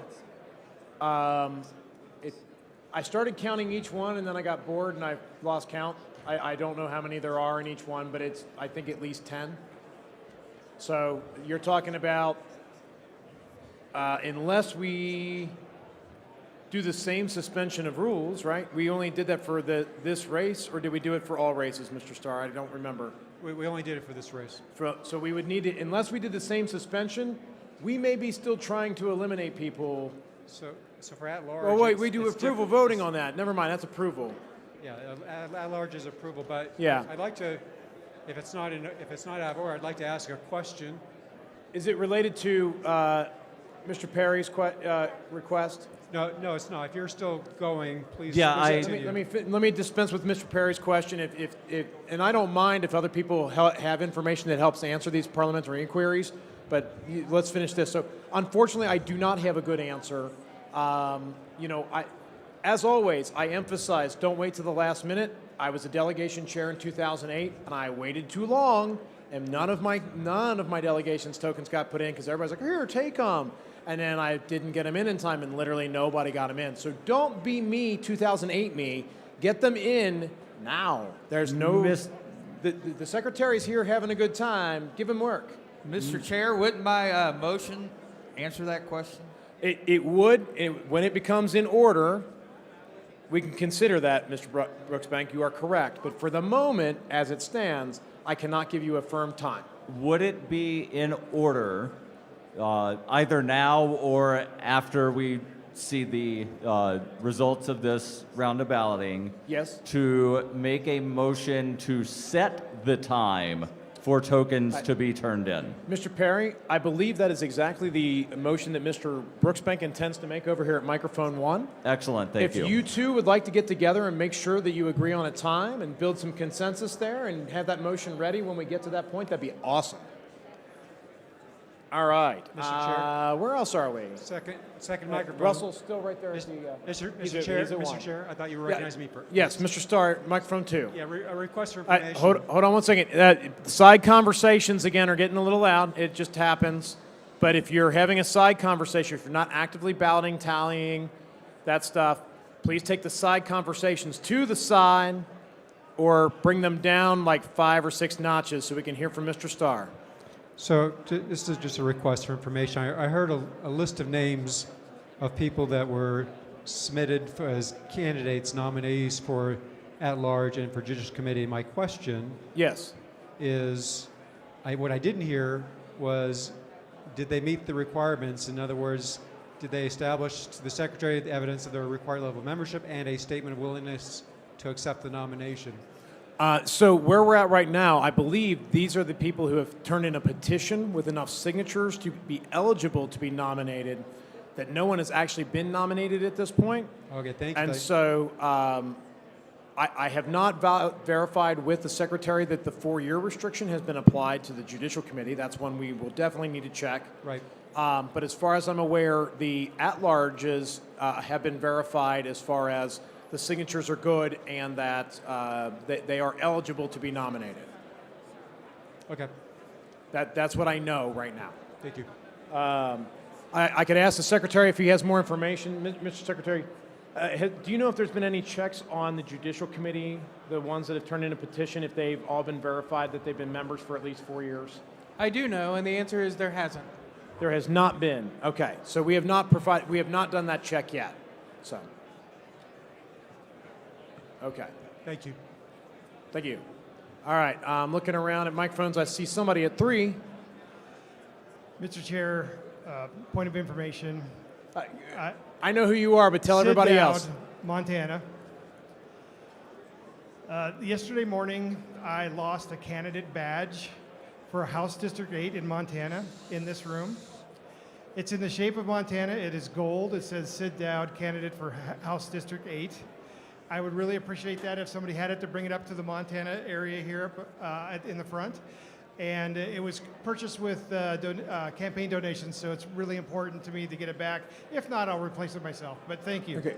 So Mr. Dowd, you're saying there's a lapel pin, or what is it? It's a about a 3 to 4 inch across candidate badge. It's a pendant magnetic. badge It's that is in the shape of the state of Montana. Correct. Has been lost in this room. And if someone finds it, obviously it belongs to someone in Montana. I believe it's you, Mr. Dowd. Is that correct? Yes, sir. And then if for some reason Montana's not here, I will remind everyone that the lost and found is at the registration desk. So if you find something that's not yours, please take it to registration. I did if you've check- lost something, and I assume you have already checked. Yes, sir. Yeah, I assumed you had. But just to remind everybody, if you've lost something, check the registration desk. Thank you, Mr. Chair. Thank you. All right, let's see here. No, there. Microphone 2. Hello, Mr. Chair. This is Avans O'Brien, delegate from California. A quick point of personal privilege. I wanted to acknowledge someone who was not in the memoriam, and it's probably my own fault that I forgot to email and let them know because I wasn't aware of it. But someone who died in the past 2 years was a former presidential candidate of ours, John McAfee. And so I wanted to take a moment to acknowledge him because I did work with him, and he was a badass motherfucker. And I am very, very grateful to all of you for this moment.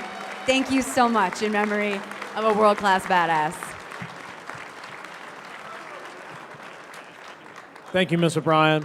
Microphone 3. This would be, I guess, a point of inquiry. Dustin Nana, delegate from Ohio. Do we have any sense of where we are on tabulation here? Texas the last state just came in. Texas had an issue where there was one ballot too many cast. Obviously, you had to redo it. They've redone their ballot. It has been turned in, and they are tallying it now. So we should have the answer to this round of balloting very soon. Thank you, sir. Then we have 2 motions pending on the floor, plus we're supposed to adjourn. So that's where we're at for the day. Recess, whatever, for the day. I'm tired. Let's see. Oh, no. Okay.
It's happened before. It has happened before. Okay. Hi. We're going to do what we always do, and we're going to bring these when he's ready, not yet. I'm going to make sure he's ready and doesn't expose anything wrong. Again, delegate chairs, it's very important to make sure that these vote tallies match what you turned in. We'll go through it real nice and reasonable pace. Don't want to get it wrong. I'm ready to display my screen. All right. AV, if you can show the secretary's screen.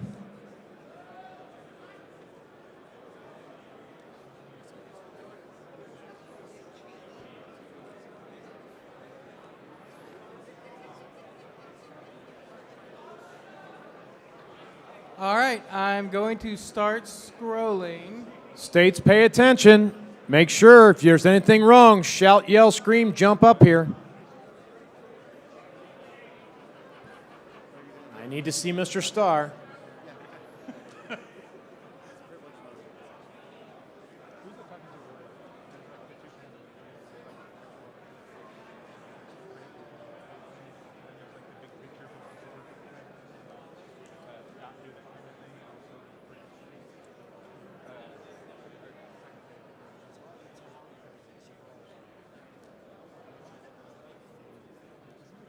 Yeah, that's all we're looking for is it's actually the chairs that are looking for the states.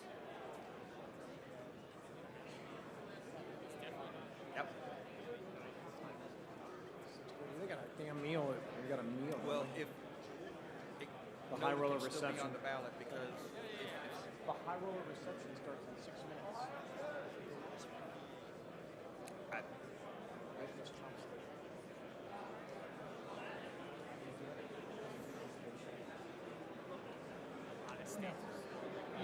I'm busy. I'm very busy right now. WY is in it.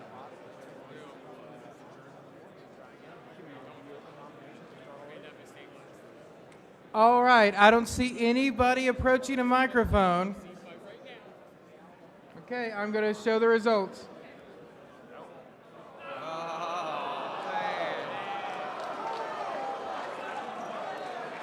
You are correct. It is not a majority. This is why I was rubbing my forehead before. So, let me explain where we are. The suspension of the rules was only for this particular ballot, and we are back to the normal rules. So there will be one more ballot with Joshua Smith versus Noda. And this is what we must do to complete this race. If Noda wins, then we start this all over again with nominations and petitions and all that stuff. Listen, I wish there was a way to get around this. Unfortunately, there is not, so there will be a ballot of Joshua Smith versus Noda, and based on the previous motion, it's happening right now. So, Mr. Secretary, if you would not mind printing those for us. Mr. Chair, Mr. Chair. Mr. Chair, microphone 3. Microphone 3. I move to suspend the rules and elect Joshua Smith vice chair by acclamation. I have been informed by every parliamentarian up here that that is an absolute no. Actually, yeah, but they're just parliamentarians. Yeah. I mean, what? I understand the desire for expediency, but there's also something to be said. If you remember my speech from 2 years ago, the road to liberty, there are no shortcuts. Unfortunately, we need to do this one right. Sir, you appear to have melted away since then in very short order. What's that? You appear to have melted away since then in very short order. Yeah, Mr. Chair. Yes. The Libertarian Fat Guy Caucus is very jealous. It's... Mr. Chair, So, microphone 2. here's the deal. Microphone 2. Yeah, Mr. Chair, Ted Brown from Texas. I move to adjourn for the day. Mr. Brown, you calling for the orders of the day? I move to adjourn for the day. Oh, move to adjourn for the day. There is a motion to adjourn for the day. I heard a lot of yes and seconds and a lot of no's. So we're going to vote on this for sure. I'm not even going to bother looking for unanimity here. But I did definitely hear a second. Point of order, you would have to motion to recess. We all know what we meant. It's for the day. Okay. So, all right, let's do this by a show of, that would be a suspension of the rules. It takes 2/3 because we're amending the agenda. Or no, it's just, wait, it's to adjourn to tomorrow. For the evening. It's just reset. At this point, Previously set the adjournment Eric time. Rudzep should endorse Joshua Smith. Yes. We still have to vote. One day I'll be sworn because the vote's been cast. Two-thirds. Our fate has been Wolford, sealed. we'll be here. Half or 2/3 on this. You're saying majority. I'd like.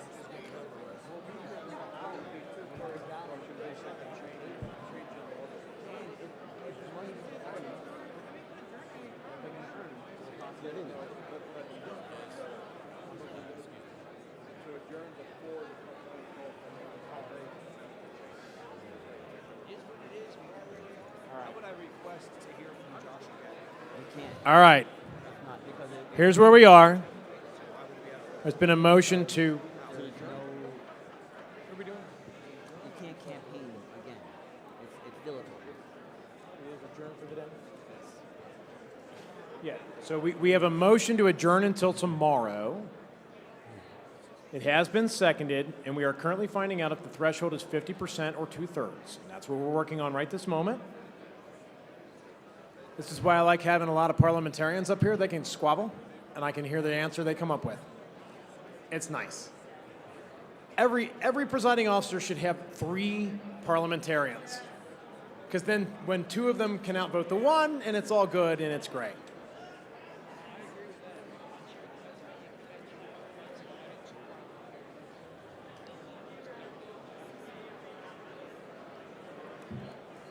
John, can you go ahead? I mean, we've got a conga line lined up to grab the tallies, it looks like. We can hear from Eric because he was just eliminated. I know. The eliminated person is always allowed to speak. I'm just saying, it looks like Yeah, they're but we here haven't done to it get so them, far. so.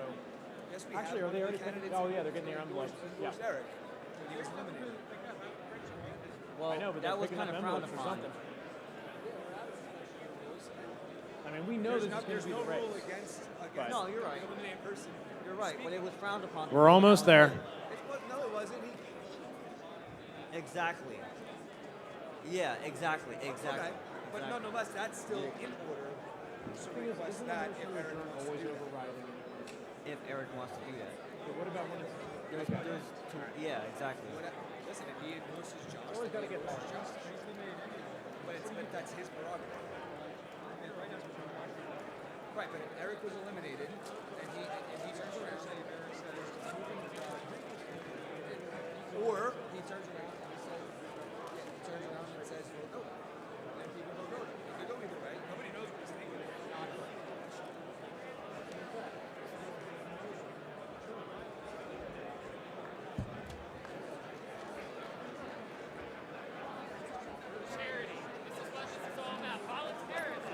Still have form. Still have form.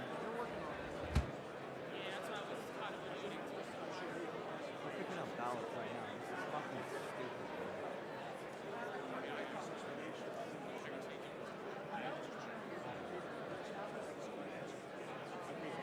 What time is it? Fucking hell. All right.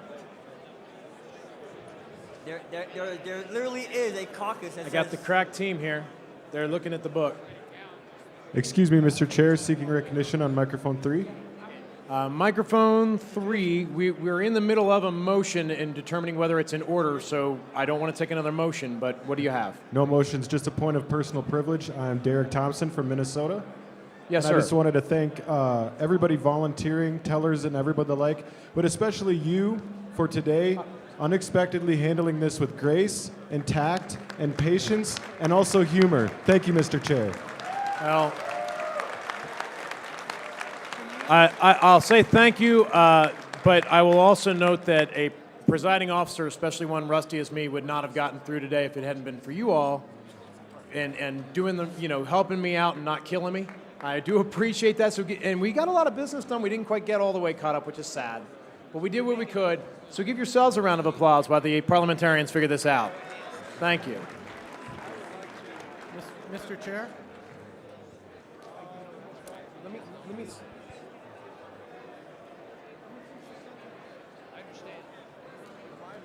Mr. Chair?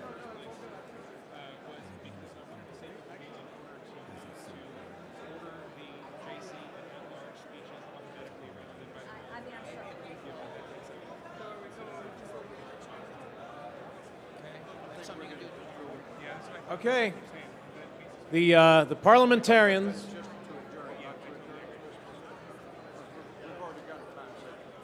Okay. So we're adjourning this session. No, the meeting. The meeting. Okay. This The meeting. session is the whole thing. Okay. So We this. have another meeting already All right. set in this session. All right. So the effect of this motion is that we are adjourning this meeting, which is today. And my parliamentarians here have come to the agreement that this is a majority vote. I'm going to roll with it. So that there'll also be fewer angry people. So the motion is to adjourn this meeting, which is adjourned for today. We would resume as we are scheduled at 9 a.m. tomorrow morning. And this is a majority vote. That would mean that we're not going to do the next round of balloting if this passes, just so everybody knows, and this is where we would pick up tomorrow morning at 9. So, those in favor of adjourning this meeting today and resuming at 9 o'clock tomorrow, please raise your hand. Ooh, boy, this is going to be a hard one. Okay. All right, and those opposed? Okay, that fails. Okay, good deal. Whew. I was worried that was going to be close. Microphone 3. Microphone 3. Mr. Chair, I'd like to make a motion to suspend the rules and move immediately to a vote between Noda and Josh. That is actually, sir, that is exactly what's happening right this moment. Woohoo! So, you are right in line with where we are, sir. All right. And that's awesome. Hey, I'm from So, Pennsylvania. What do you expect? We're there. Microphone 1. And I will encourage, hey, listen, we all want to get out of here. So stay in your delegations, get back to your tables, vote. Microphone Get 1. your tallies done. California and Texas, do your California and Texas thing. Whatever that is that you guys deal with the big delegations, do your thing. Let's get it done. Let's go eat and have fun and have a good night. All right, so. Microphone 1. 3. Microphone 3, point of order. Wait. Microphone 1? Yeah, Mr. Chair? Yes. Point of clarification, if I could. Sean Dempsey, New Hampshire. And I actually forgot Mr. Brooksbank had a motion, and I screwed that up. Daggone it. Because we got jacked up on the vote. I forgot to go back to Brooksbank. Damn it. You know what? We'll do it when we get the tally. I should have already, but. All right. It's all right. It's not the end of the world. We have another opportunity. So, yeah. Point of Chair. information, microphone 3. Microphone 3. Microphone 3. Real quick, hey, if Mark Engel, there's voting going on, so side conversations down, please. If you're not actively tallying or voting, please take the conversations down or out of the hall. Microphone 3. Mr. Chairman, if NODA wins this election, are the nominations reopened? As it stands right now, as the motions that have been passed and what we're doing right now, if NODA wins this election, we would immediately move tonight into renomination because we said we were going to go until this race was decided. And this race will not be decided if NODA wins. So that doesn't mean that somebody can't make another motion to adjourn to the next day. Like that's never out of order. I'm just saying that's where we would be. Yeah. Well, Mr. Chair? Mr. Chair? I see microphone 2. Microphone. Derek Evans from Illinois. Please eat the microphone, sir. Point of inquiry. Yes. Would it would it be in order to put forth a vote maybe of after this is submitted, after everybody submitted their vote, we could Yes. close business then and recess, and so while the tallying's going on, we can recess to tomorrow? I think we could technically do that. We also had two motions from Mr. Brooksbank and Mr. Hlavaka. I almost said that right the second time. That we could consider real quick while they're doing the tally and knock that business out. I'm just saying, either one will be in order, I believe. Until this race is decided, we're here, right? So once the ballots are in, we could knock out Mr. Brookbank's motion at a minimum. That's the platform tokens thing. Okay. And then whatever, yeah. Thank you, Mr. Chair. Yeah. Microphone 1. Microphone 1. Yes, Sean Dempsey, New Hampshire. A point of Microphone 1, hold on just one moment. Again, people, if you're just having a conversation, please down volume, please, please, please. Before we go to microphone 1. Okay, Secretary. There are quite a few, I think like 9 states that don't have their sheet yet. If you don't have your sheet, please approach the teller's desk. 8 states. Sorry. 7 states left. 6.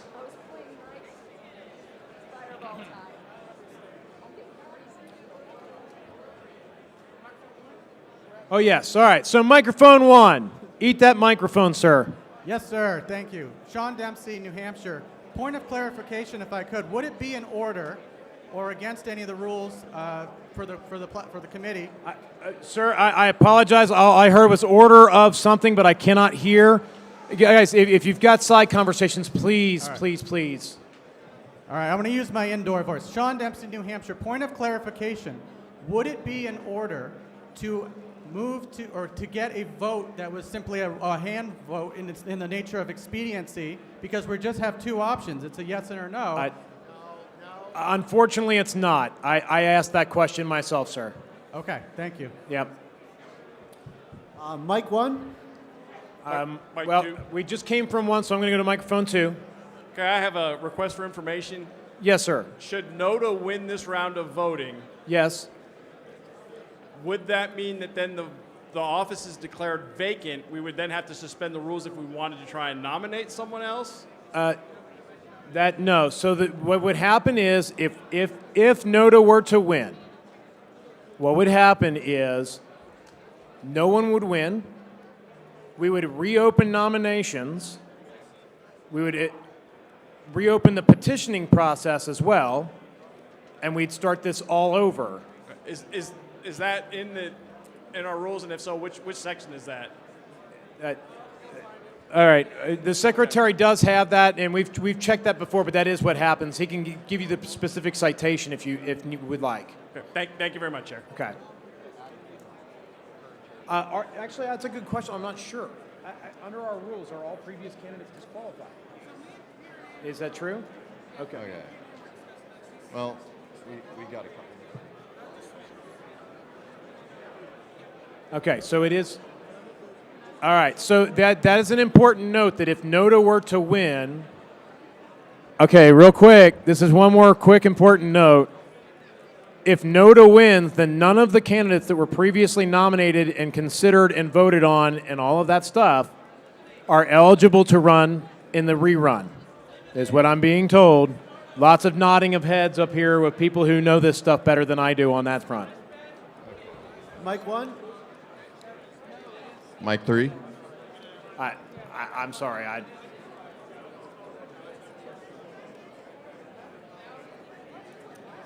Yes.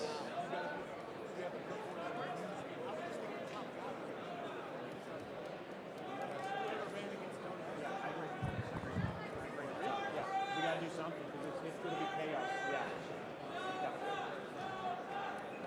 I appreciate that. From you, I really appreciate it. You shouldn't have. You shouldn't have. Thank you. But it By is the way, what it is. congratulations. It is what it is.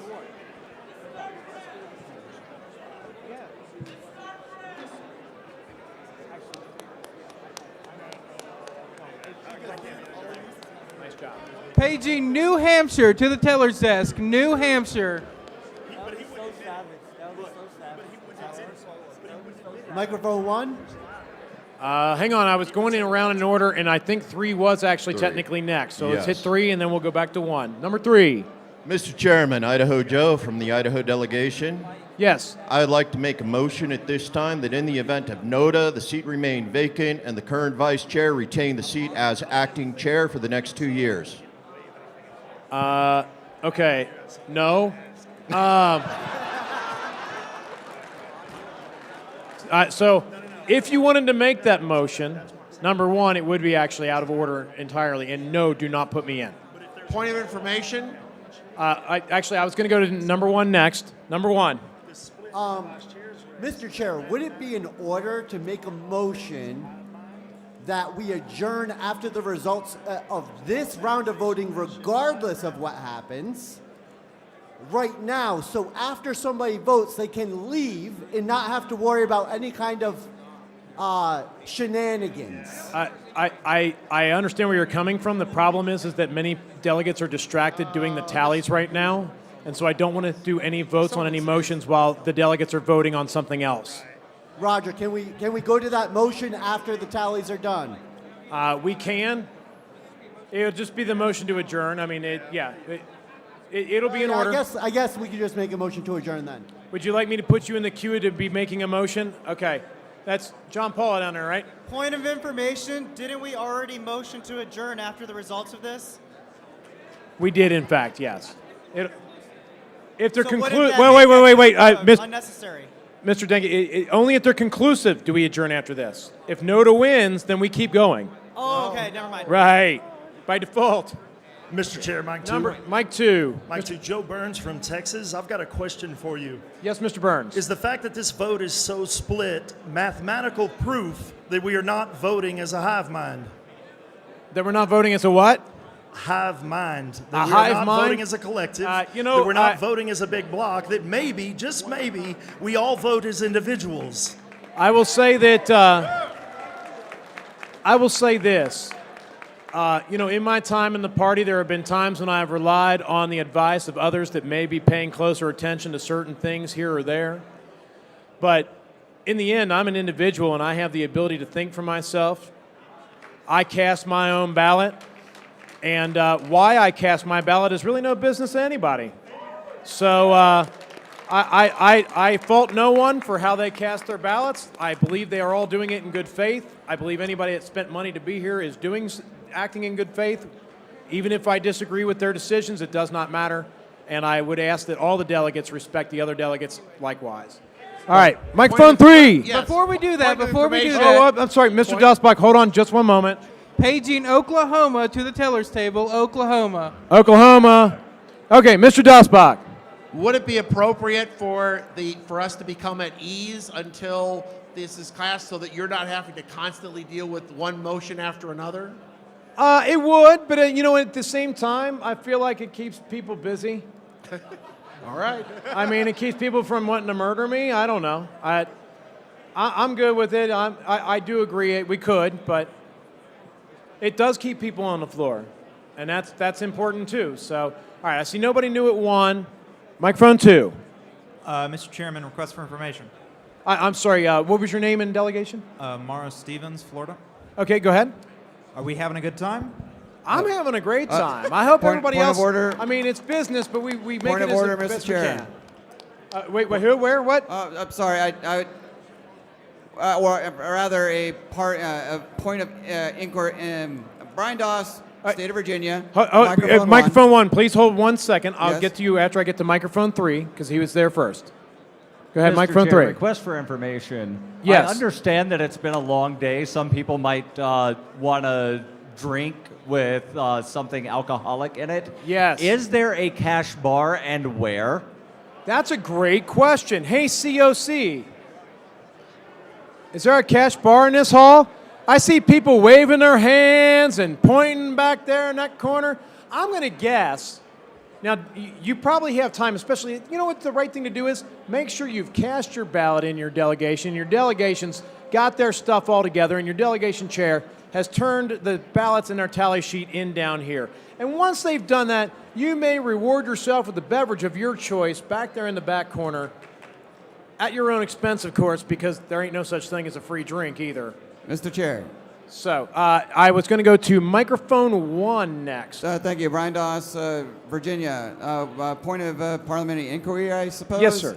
The question that we have in our delegation is whether or not in a NOTA election between somebody and NOTA, are write-ins votes considered valid? Hold on. Excuse me. Mr. Wolford actually knows this answer, so I'm just going to let him answer Is it. a right? No, I'm serious. Excuse me. Mr. Chair. Yes. I had an error. It's votes for eliminated candidates. Are they valid? Damn. All right. So according to Roner, write-in votes are valid, and according to our nominating procedure, all of that other stuff was just for nomination to appear on the ballot. So any write-in campaigns are valid if they meet a 51% threshold or a majority threshold. Let me say that. Now, is it? But if they were previously candidate that was eliminated, but it makes no difference. It makes no difference. The only thing that would make a difference if they are ineligible by not being a member or some other means. Thank you, Mr. Secretary. Mr. Chairman, microphone 3. Information? Sorry, they can't see me. Mr. Chairman, microphone 3. Hang on, I just came. I just have a quick question to piggyback off the last one. All right, I'll entertain it. Go ahead. If a candidate has been beaten by NOTA previously, they are not an eligible write-in, correct? Actually, what I'm being told is that they actually are double check. Yeah, they are a valid write-in no matter what because of the way Roner and our bylaws interact. They're eliminated from the ballot, but they're not disqualified from winning. Okay. Okay. Microphone 2. Oh, okay, microphone 3. Mr. Chairman, point of inquiry. Yes. Mr. Chairman, it's been a while since I asked, and I may have forgotten.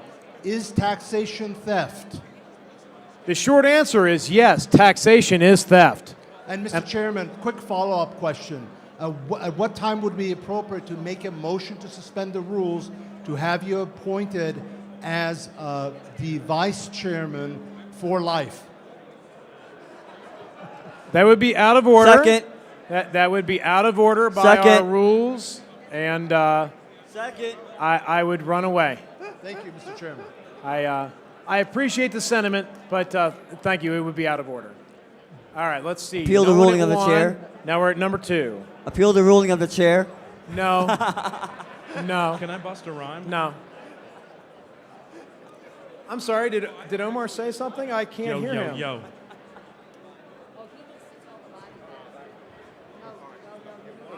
Yep. All right, hold on a second here. Stand at ease for a minute while I consult with the parliamentarians. I'm starting the rap battle. Mike 2, bring it.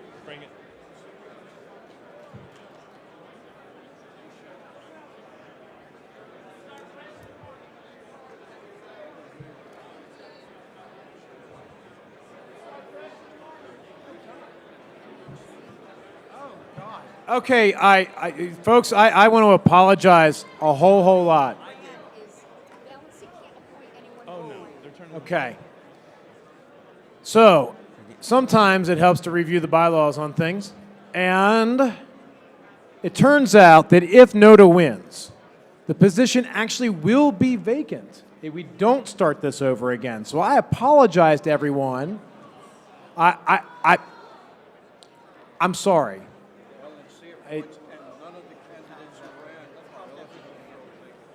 So, this has just been brought up to us. And so, Bylaw Article 10, Section 7 says that votes cast for none of the above in voting on the party's nominees for President, Vice President, the party officers, and at-large members of the National Committee shall be considered valid. Should a majority of the votes be cast for none of the above in the presidential or vice presidential balloting, no candidate will be nominated for that office. Should none of the above be selected for any party office, that position shall be declared vacant, and none of the losing candidates for that position may be selected to fill the vacancy for the term of the office. So what I'm being told is that means the LNC would get to fill the vacancy, but none of the people that have been considered would be eligible to fill it. So that's a wild one. Great. On the upside, it means this election ends, no matter what. On the downside, it's kind of like new information that would have been good to have 10, 15 minutes ago. Yeah, about to make an announcement.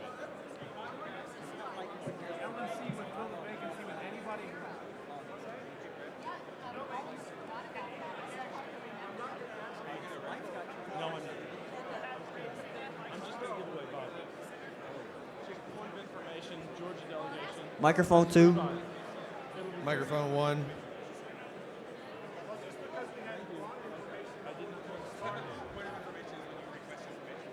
Point of something.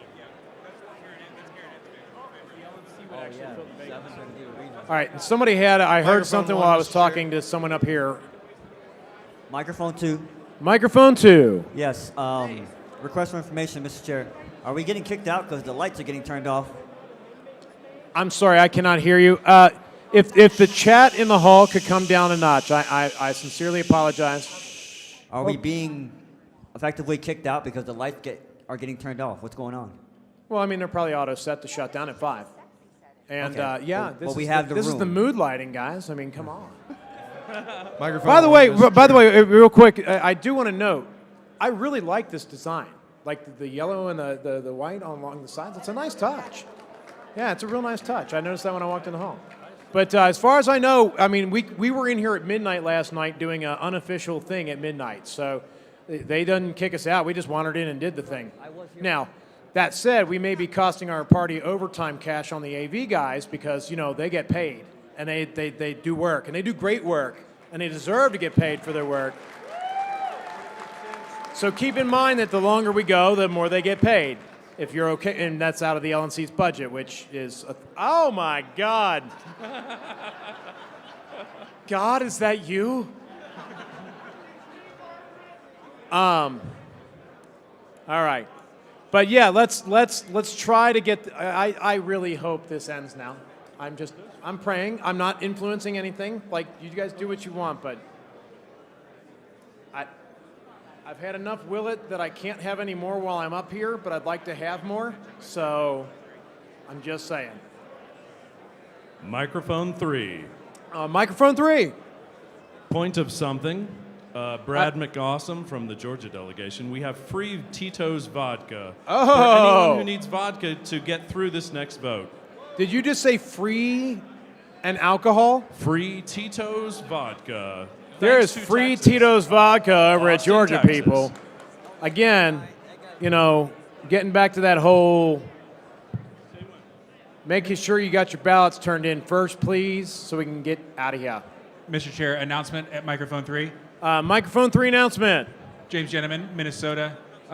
This information would have been much more useful about 10 hours ago, but for those who don't know, there is a cash bar right through the doors in the back of the room. Yes. Fernand, the bartender, would appreciate your tips, and I appreciate his booze. And that is the libertarian thing to do, is always make sure we compensate people properly for the services that they provide.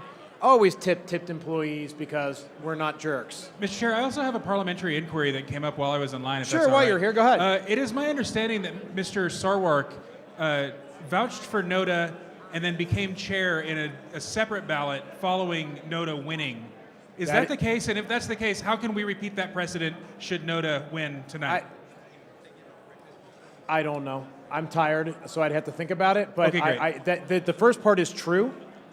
The second part, because that happened in 2012 at the convention, that's the only one I've ever missed. Mr. Sarwark can correct me if I'm wrong. I think he's in the hall. Mr. Sarwark, are you in the hall? Can you raise your hand? Mr. Sarwark? That's fine. I'm pretty sure it's 2012. It did happen. Okay, I'm And, sure it's a suspension of the rules. We'll cross that bridge when it comes yeah. to it. Anyway, all right. Let's see. No one's at 1. I see a hand raised at 2. Were you calling me, Ken?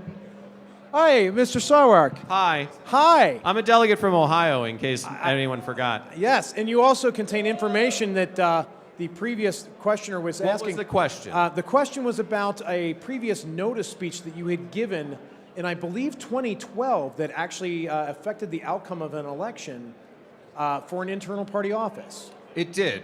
What do you want to know about that, other than the speech was awesome? Well, number one, they asked that it did occur. Yes. It's on YouTube. And I was pretty sure that was the convention I missed, and I was sad about that. But was there a change to the bylaws or anything that made it because that was a precedent, we did it. I can help. Did anything change that would make it that we shouldn't have done it today? No, nothing has changed other than the composition of the delegate body and their willingness to abide by tradition. Okay. Thank you, Mr. Sarwark. So, Mr. Chairman, I think what was different back then is that NODA actually didn't win. NODA got like 50%. It was just really like exactly. Right. And no one knew what to do exactly. So at that point, Okay. Yeah. So we didn't have right. a situation where that is right, but it did affect the outcome of the race by giving the speech, probably, allegedly, maybe. But it was allowed.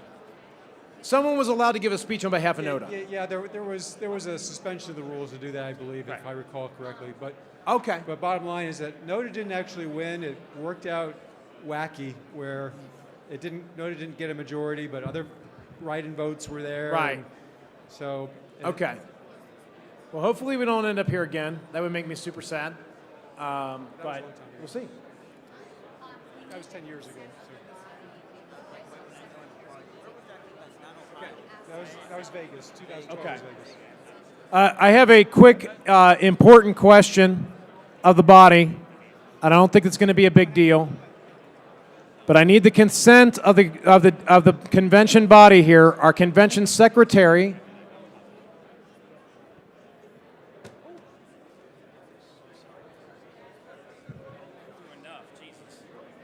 I mean, under the bylaw.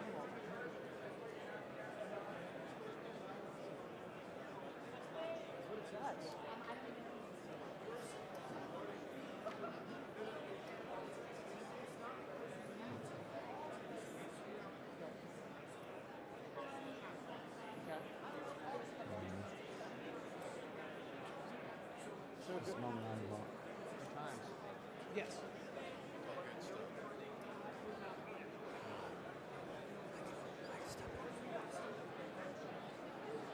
We still act. Okay. Okay. All right. What's that? No, he's worried about the number 7. It's not an ONC appointment because we're still in convention. The body can make the selection.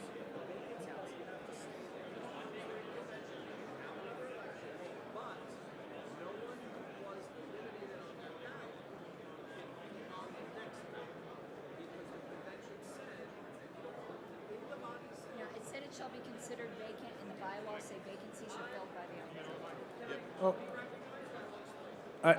But first, is there an objection to? Yeah, before we do that, real quick, before everything else that's about to happen here, I want to ask the body. I have an important question that the body. I need the body's consent. Our convention secretary had to go. He had to step away. We need a convention secretary. Our convention secretary has said that he would be fine with Ms. Harlow's taking over his duties for the rest of the day. For the rest of the day? Unless he comes back.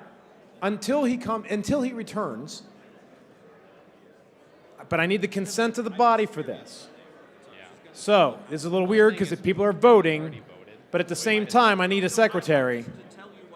So, I just need, I don't need a 2/3, do I? I can just do, it's a majority. Mr. Chair. One moment. Is it a majority? Is it a majority? I think somebody will object. That's not an issue because there's like... It is 2/3. Wow. Okay, it's 2/3, so I have to do it by show of hands. What a pain. I can try it without objection. Mr. Chair, Yes. microphone 2. Yeah, Mr. Requero. Can we consider others that may want to volunteer their services? No. Well, that's the objection, so there it is. I knew that would happen. So, Too many cooks. Point of information, do we have a quorum? all right, I need a secretary so I can give you the damn totals. So, I need everybody who's a delegate or an alternate voting as a delegate to get your butt sit down. Get back in a place where I can tell that you're voting. Mr. Chairman. So we can get this We do done. not have quorum, I don't believe. Mr. Chairman. I'm hearing Microphone Mr. Starr. Go ahead. I think you were in error earlier when you said it takes 2/3. Basically, you select a chair, secretary pro tem with the consent of the body. Yeah, and that's what I thought it would be, just a 50%. It's just a majority. That's That's all what I it is. thought too. Let me make sure. Oh, he's back. All right, give me 1 second. I just want to make sure. Mr. Chairman, he's back, so it doesn't matter.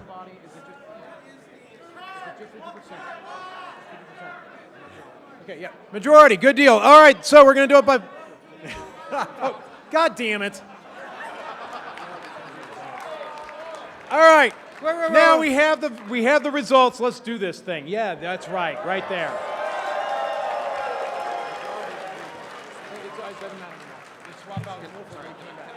Just let him do it. It all worked out. We delayed long enough that the secretary came out. All right, please display my screen. No.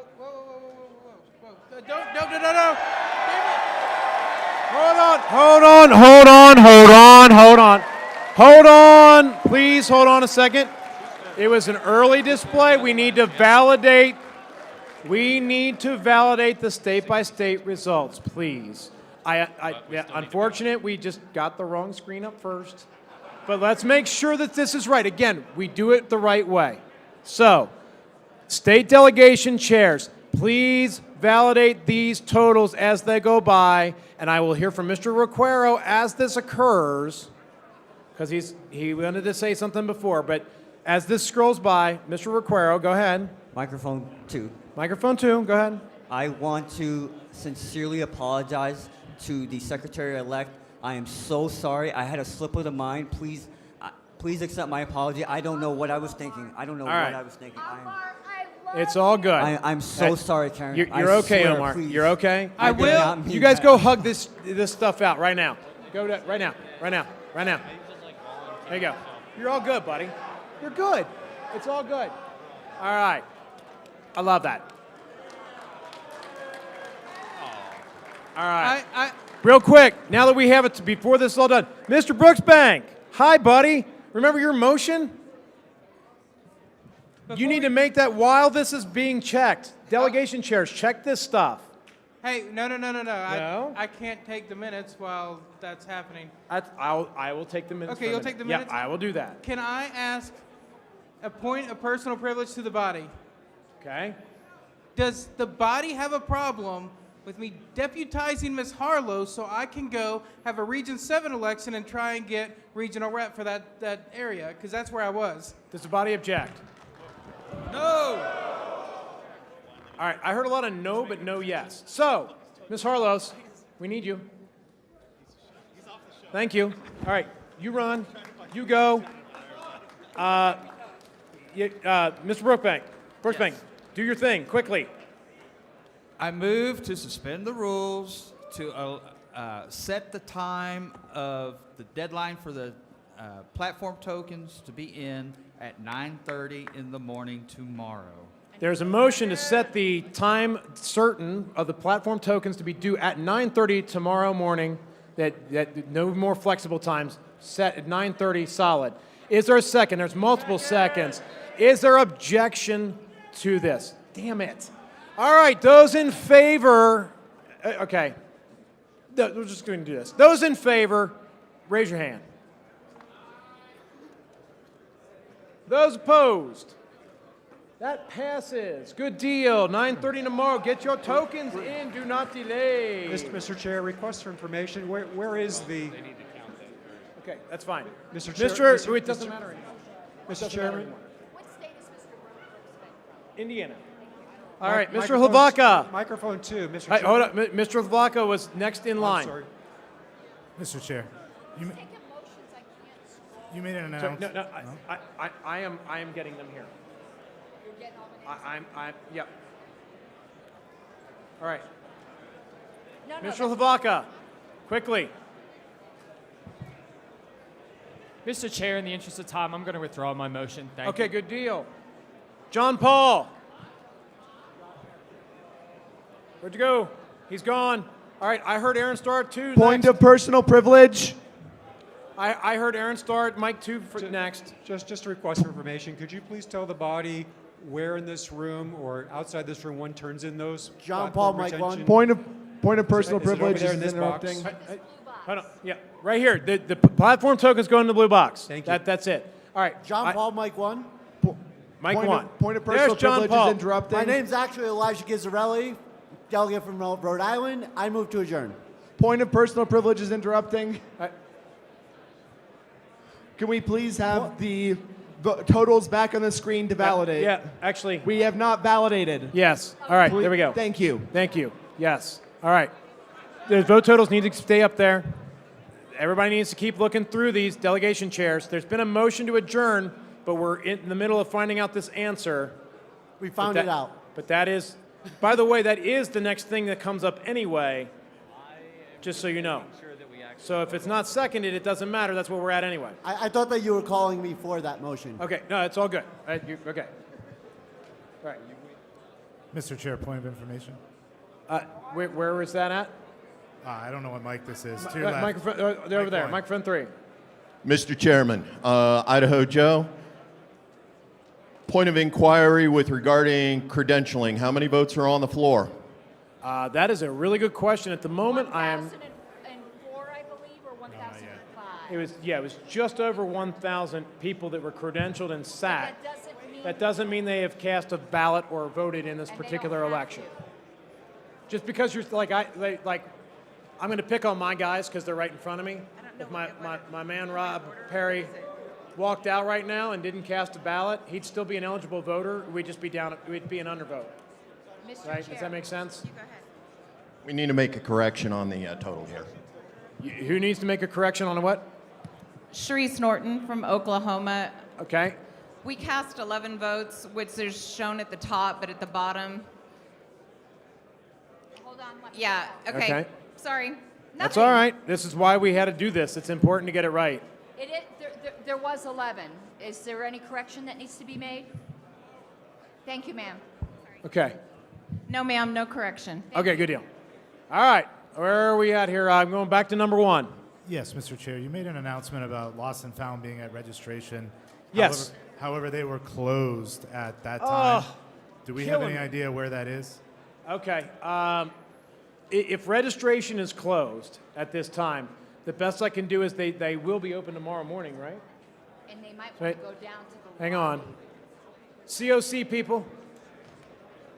Hey, COC, Convention Oversight Committee peoples. They're probably off running around doing other stuff. I don't know the answer to that question right now. I'm so sorry. Well, and that is another point. That depending on who found the lost item, we're informing our people to turn them into the registration desk. It is also possible that lost items may end up at the front desk of the hotel or the casino, because we can't control if some other random person gets it. Sure, Whatever. yeah. So just keep Credentialing sure. thought that they had the item, but registration had it and they were closed. But I thank you. I will find out what's going on, but I would assume that registration is still open tomorrow. Credentials definitely is, but registration I think will be. The employees are still here. Okay, All thank right. you. Yes. Is there any objection? Because I went. Oh, we're at the end. Is there any states have any corrections, objections, issues? Anybody there? Okay. All righty. Now we get to see the official. Now it's official.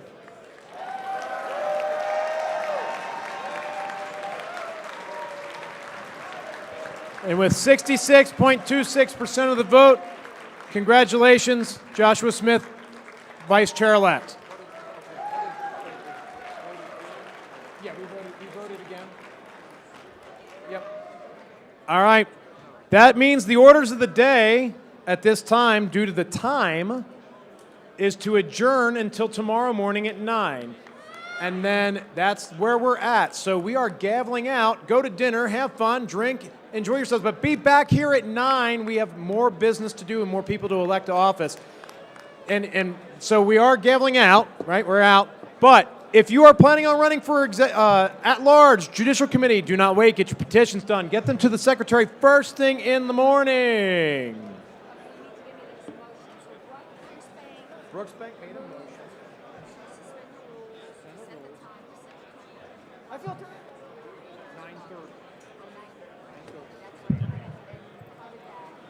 That passed. Yeah, it passed. Passed by show of hands? Yeah, it was a lot. We finished. Yeah, just Can show I of steal hands the is fine. gavel And what for was the next? Was fundraiser? a point of The funny part is, I don't have a gavel. Nice. There was a point of, wait, no, I need to get this. Nice.